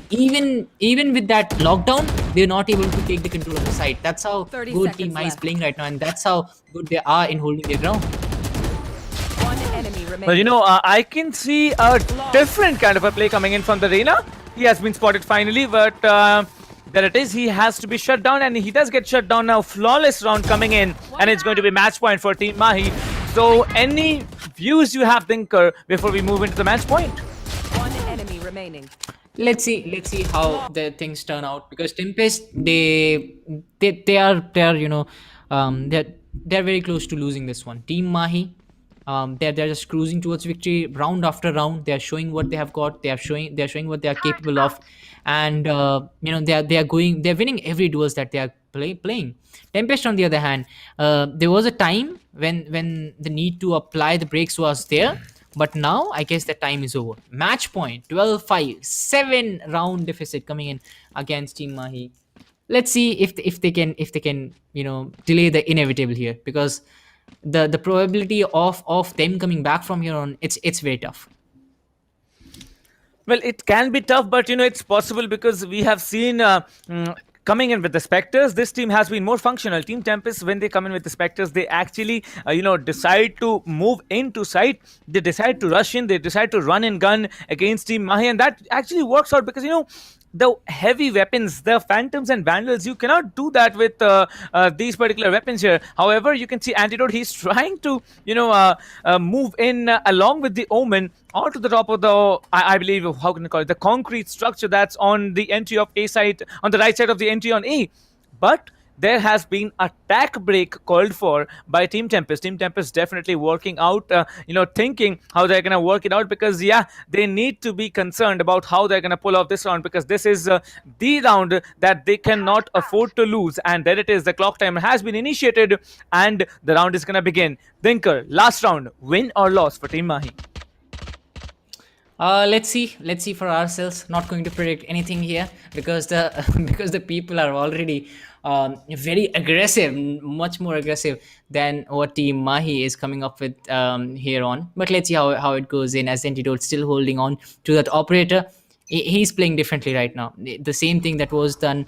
The same thing that was done by him on the Haven map. That's going to happen again. Anyways, let's see what happens. Antidote still trying to move in. Amiterasu holding on to his angle as well. They are waiting very patiently onto that angle. Antidote, let's see if we can get a kill here, as TempesT will be moving towards the A side. The mid control, let's see how important that can be, because there is still a player. That's going to be the Killjoy, still holding on to the B side. Anyways, Antidote, will he connect It's just a matter of a little peek. Oh, the peek comes in. Antidote connects, repositions himself, but unfortunately AEZ is standing on the other side. Who'll get him? Amit Rasu on the other hand gets a couple to dent the side of Team Tempest. It's down to 2v1. Excali looking very strong right now. Yeah, 3v1 actually. He's simply playing with him. Dekayu, did you see that? He pulled out the knife, just crouched in front of him, and the Reina, he wasn't able to spot him. Was he so distracted by the player from heaven? Well, looks like it. And what a game! Like Team Mahi looking to be so confident. And Vibhor, GG to you. You definitely have proved out, how the audience was expecting you to, and as I was expecting to, although I don't think that matters, but still, Team Mahi, GG's to you. ASIN has been your map for quite some time now. The third map going to Team Mahi leads us to a scoreline of 2-1, and it's going to be Team Mahi who walk off into the playoffs. Yeah, it's going to be Team Mahi going into the playoffs. Split was the map where it was Team Tempest who stood tall, but in ASIN it's going to be Team Mahi again winning it away in a 2-1 scenario, going away with the victory as well. And right from the start, Tempest was looking a little aggressive. Look at Koki actually holding this angle, but after that he was taken on it. This round actually went in the favor of Team Mahi. Even on the back of those first two picks, they were not able to hold on to the side. Anyways, Tempest, they look beautiful throughout, and I do have high hopes for them going into the final few picks as well. Wherever they are playing, the kind of play they have shown, I have got my high hopes for them. I have got my hopes actually very high. Let's see if that actually works out for them in the future, because they are a team who has the potential. To be honest, if they'll be grinding a lot more, and I can see the confidence. Even if you look at the even if you look at the interview, you can see the confidence bursting out of them. So yeah, let's hope for them to come back a little more stronger the next time they are going up against Team Mahi. They will prove to be a much more lethal opponent than what they have been here. But again, they won the first round. It actually felt like the finals that we were seeing. Well, definitely, we thought at a point that Tempest was going to come back, especially, from that point where the sixth round was in the hands of, Team Mahi there, and it was just 2 points for Tempest. That was something I really wanted to see, but the way Excali plays, like, someone in the chat also mentioned that Mahi is basically a meme creator in the game, and that's the scenario. Playing with the Reina there, like, okay, I understand your point that you have already decided to win the match. You know that you have won the game, but playing that way and the Reina not being able to figure him out, like, that's it. That's over. Swarm grenade out. Yep, that was over, and it was a perfect play from Team Mahi. And there was one of the games where Team Mahi, it was a 3v2 scenario, and how well they played. And I guess they were on the attacker side. Yes, they were, and they had a player situated right here on the CT spawn, and then there was a player who was holding the mid, and then the Omen actually went for the plant. This round, I did feel that that one shot that changed the outcome of the game completely. And in this one, he was just too good. If you talk about those ghost shots, too much to handle. Well, too much to handle indeed, and in the end, it's Team Mahi. GG's to you, but Tempest, they really tried hard. They thought of coming back, but it's Team Mahi. They are one of the strongest team in India, and they have proven to be why they are so. With the addition of Vibhor as the replacement for Hellfighter in the last game, it definitely turned out as they had planned to, securing 13-7 victory, if I'm not mistaken. Then just correct me if I'm wrong. What? 13? What was the score line that we had? 13-5, I guess. It was 13-5. Okay, so had they gave away only 5 rounds, well, that's massive. I believe after the first game, it was quite obvious that Split was going to be the map which Team Mahi will be dominating, but due to unavoidable circumstances, Tempest, they tried to do something, and be it luck, be it bad luck for Mahi, but whatever be the thing, Tempest did win Split, and I believe that's something that Split is going to be remembered for.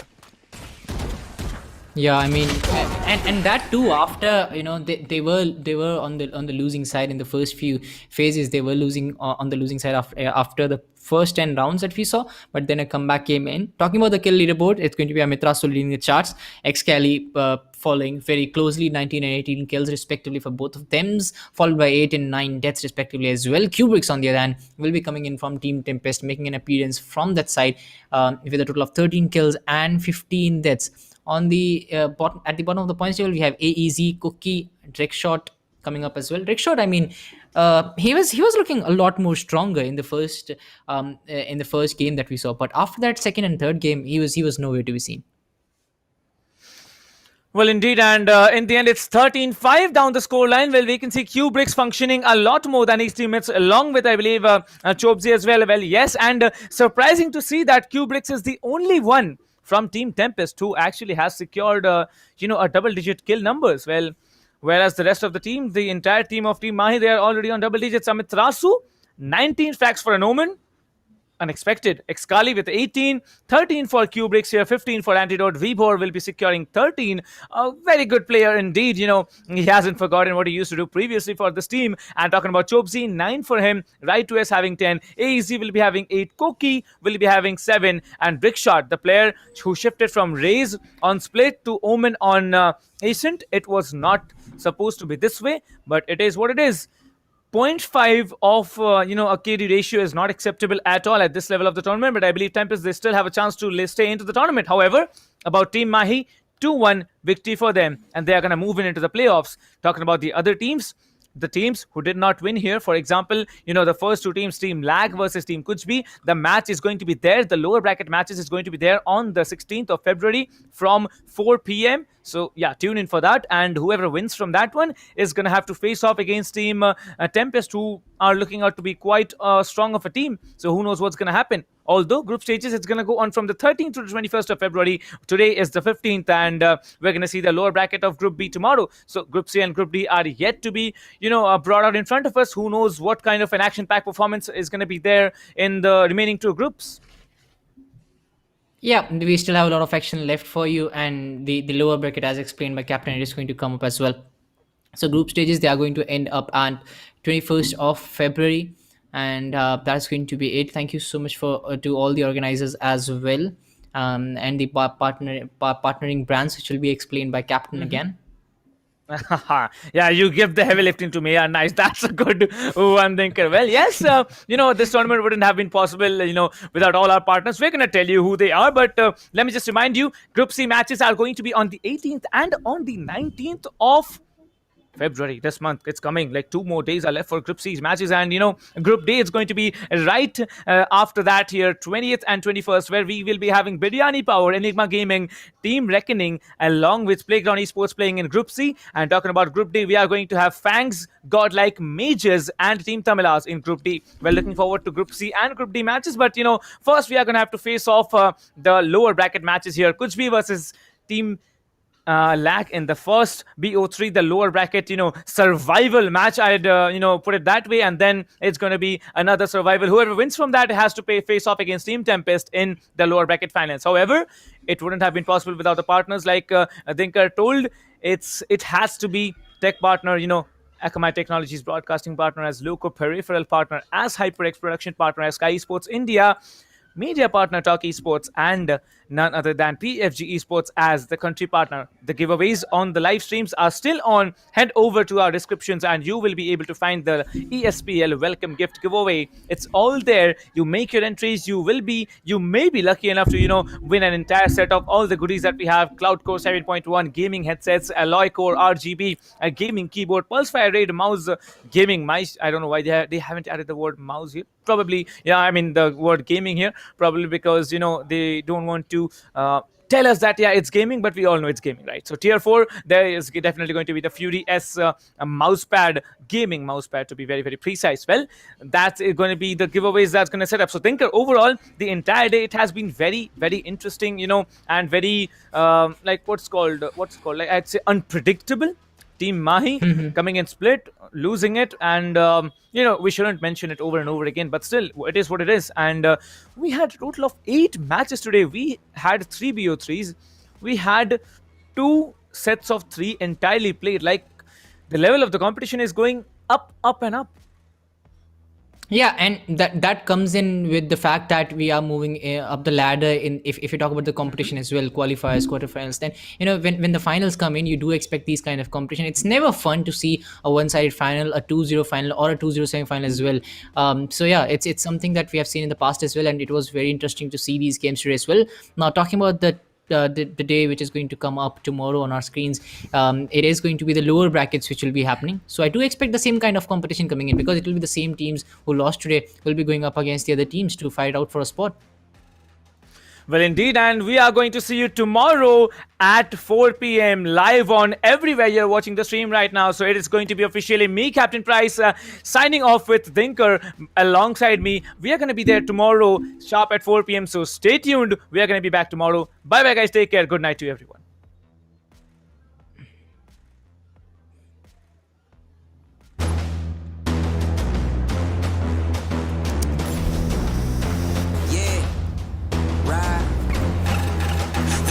Say, oh God, nothing to say. I ain't have words, I erupted in thunder and rain. If you're mad strong, then why call me running away? It's just a game, but nobody coming to play. I bless. Rise up, though.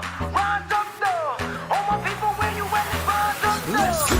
Yeah, let's go. Let's up. One time, go get it. It's yours. Let's shine. Come on. Yeah, let's go. Raise up. That's right. Ride with it. It's yours. Let's shine. Come on. With each day, we wake up. Stronger, it's our time now, yeah. Cause we warriors. Cause we warriors. Yeah, let's go, let's up. One time, go get it, it's yours, let's shine, come on. Cause we warriors. Yeah, we warriors.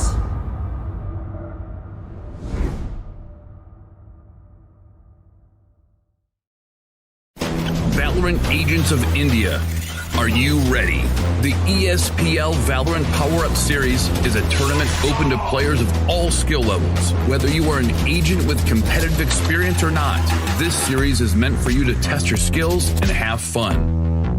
Agents will battle for a total prize pool of 7.5 lakhs and the title of Series 1 champions. It's time to power up. Let's break down the tournament format.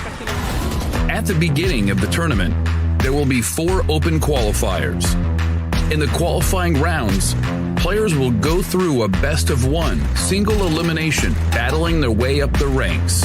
Those ranked top 16 onwards of the qualifiers will face single elimination in a best-of-3 match. The top 4 teams from each qualifier will earn a spot in the group stage, resulting in a total of 16 teams. These teams will then be split into 4 groups, with 4 teams per group. Teams will then compete in a GSL format, where 2 opening matches are played. The winners will then battle in the winner's match, which will determine who tops the group. The losers will battle for survival. The victor of this match will then battle the loser from the winner's match to determine who progresses further in the tournament. The 2 teams from each group move on to the playoffs, where 8 teams will compete via sudden death, single elimination, and a best-of-3. The quarterfinals and semifinals will be an exhilarating battle of skills, wits, and strategy to win through a best-of-3 elimination process. And finally, we reach the grand finals, where our final top 2 teams of the series will battle for glory through a best-of-5 elimination. Valorant Agents of India, will you and your team be the one that reigns supreme? It's time to power up.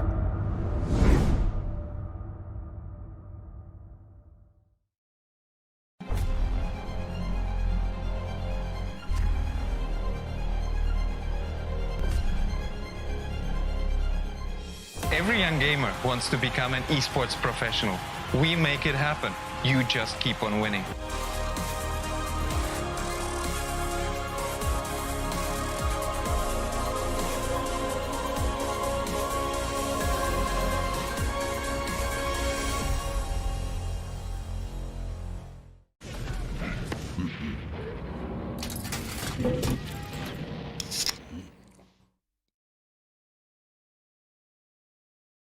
Users of Roblox are all around the world, and all of them expect the same level of experience.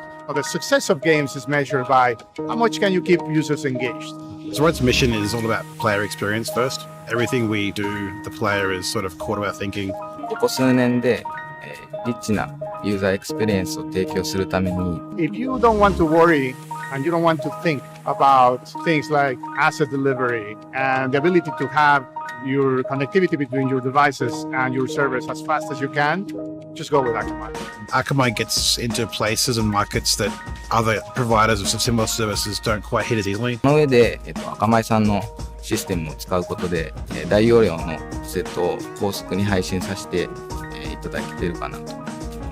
The workflow without that, I'd probably have a lot more CDN support because the amount of capacity we'd need from the others wouldn't be there. There's one less problem we have to solve. If Akamai wasn't around, we would probably have to multiply our team by I don't know what kind of factor and understand what we would need to do to replace what Akamai provides to us.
तो यार look at that mid market पे भी आप इतने मोहित वो अकेले M W1 एक kill 2 kill 3 kill he है but I think can he do it can he get the ace can he manage to kill this yes he can Mohit वो अकेले M लाइटिंग पास को डाउन करते हुए डबल ट्रेड का scenario यहाँ पर बनता हुआ ट्रिपल ट्रेड का सिनेरियो बनता हुआ स्किल स्कारगोट को एलिमिनेट करते हुए 1v2 की सिचुएशन है fake defuse fake it till you make it and he can make it yes he can निकाल क्या मेरे ख्याल से और ये एसके रोती का जलवा वहां पे देखिए he shot 2 people down through the smoke. This guy is insane.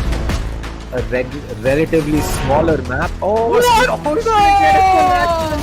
He's going to get a collateral. That shot.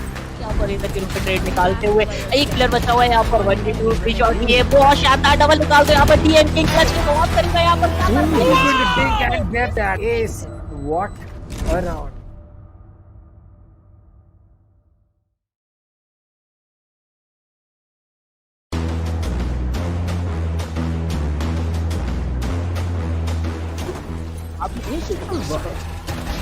बिल्कुल यहाँ पे एक बेहतरीन बैटल और यहाँ पे टेम्पेस्ट यहाँ पे जो डिफेंडिंग करके दिखाई एक प्राइम एग्जांपल है क्यों हम कहते हैं कि ऐसे का मैप कमाल का है but is gonna hold a very nice angle for himself. He saw one player there. Oh my god. Who's gonna knife him? Yes, he's gonna knife him.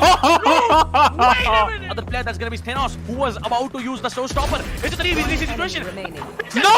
Take one down, and it's the last man standing. इनके पास double satchel boost जरूर रहेगा, क्या वो use करना चाहेंगे वही एक बड़ी बात है। सेज काफी डिस्टेंस से आ रहे हैं लेकिन कोई गलती नहीं होगी, तो प्लेयर को टेक डाउन किया जाएगा। तीसरा प्लेयर भी यहाँ पे आके आता हुआ बहुत ही शानदार तरीके से टेक डाउन किया जाएगा।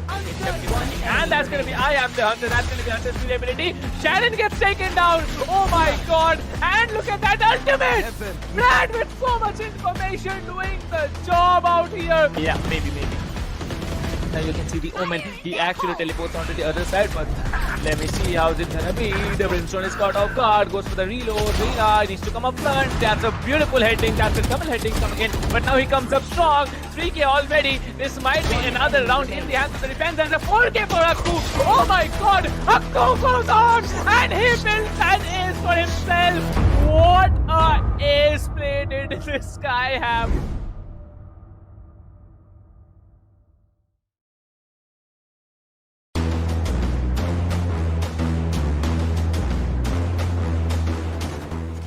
गुलाबी के लिए अगर देखा जाए तो होल्ड करते हुए येलो कंडर्स के पीछे और उनके लिए back to back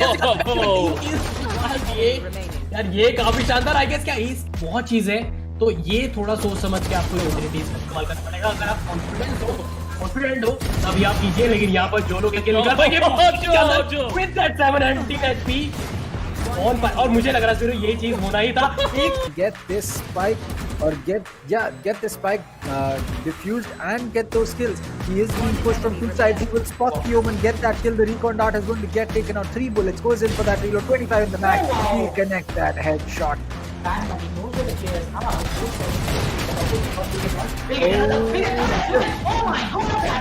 Out, but now it's all down to Dino as he will dink antidote once and get that kill. He'll get another one onto that. No, third one on Scally.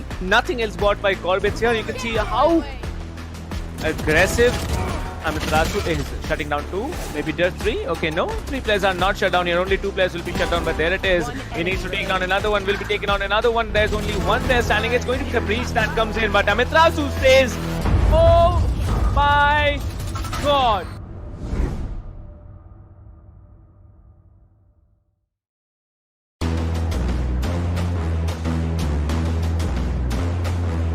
You will get the kill as well. Pasha साहिल यहाँ पे एक अच्छा किल निकालता है खोली के ऊपर आगे जाने की कोशिश है. एक चीज मुझे अच्छी लग रही है ये देख के कि बैंग्स भी यहाँ पे एक साथ खड़े हैं, स्टैक अप करते आपको नजर आ रहे हैं. Cactus is too spiky. By the specters you can buy the shields here, but you can see the arena being very smart here, checking that corner where Prophet was holding, takes down 2. It's impossible for Team Playground Esports. They have been shut down all week from sight. What was that, dude? You can't do that. That is manhunt. This guy is an absolute beast, dude. Going out there. He is pretty aggressive. Will he get the kill? He will get the kill. And right now, this guy is angry. He gets 3, and he might get even more. इतना ज़्यादा matter करेगा. बाकी हमारे जो neutral ये जो display दिखाया जा रहा है वो कमाल का है. स्मोकी यहाँ पे 2 किल निकालते हुए, that is really good. Smoky यहाँ पे 3 किल निकालते हुए. TOC Smokey is literally on fire. You can see the flames burning out of him, and he is just ripping things apart. अपने इसके लिए यहाँ पे बढ़ने की कोशिश नहीं भी सकते हैं. ऊपर कितना रीलोड होती है किस ले लेंगे. Smokey is smoking. And Spiro थोड़ा सा डिफरेंस कि यहाँ पर फॉर्म में नजर नहीं आ रहे अभी. Am I really pro? लेकिन कौन जब तक है यहाँ पर एक उम्मीद अभी भी रहेगी. KJL से यहाँ पर किल निकालेंगे. बिल्कुल है यहाँ पर. And every time there was a nice just deleting him. Oh, okay, now someone else got deleted. Things are much hotter in the finals, as you can see. Every time someone peeks the operator and he headshots him in mid-air. And he's gonna get the 3rd. Well, he's gonna get a 4th.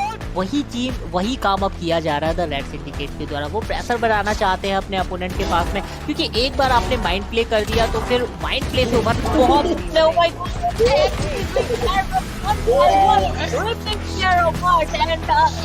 for him as well. Oh my God.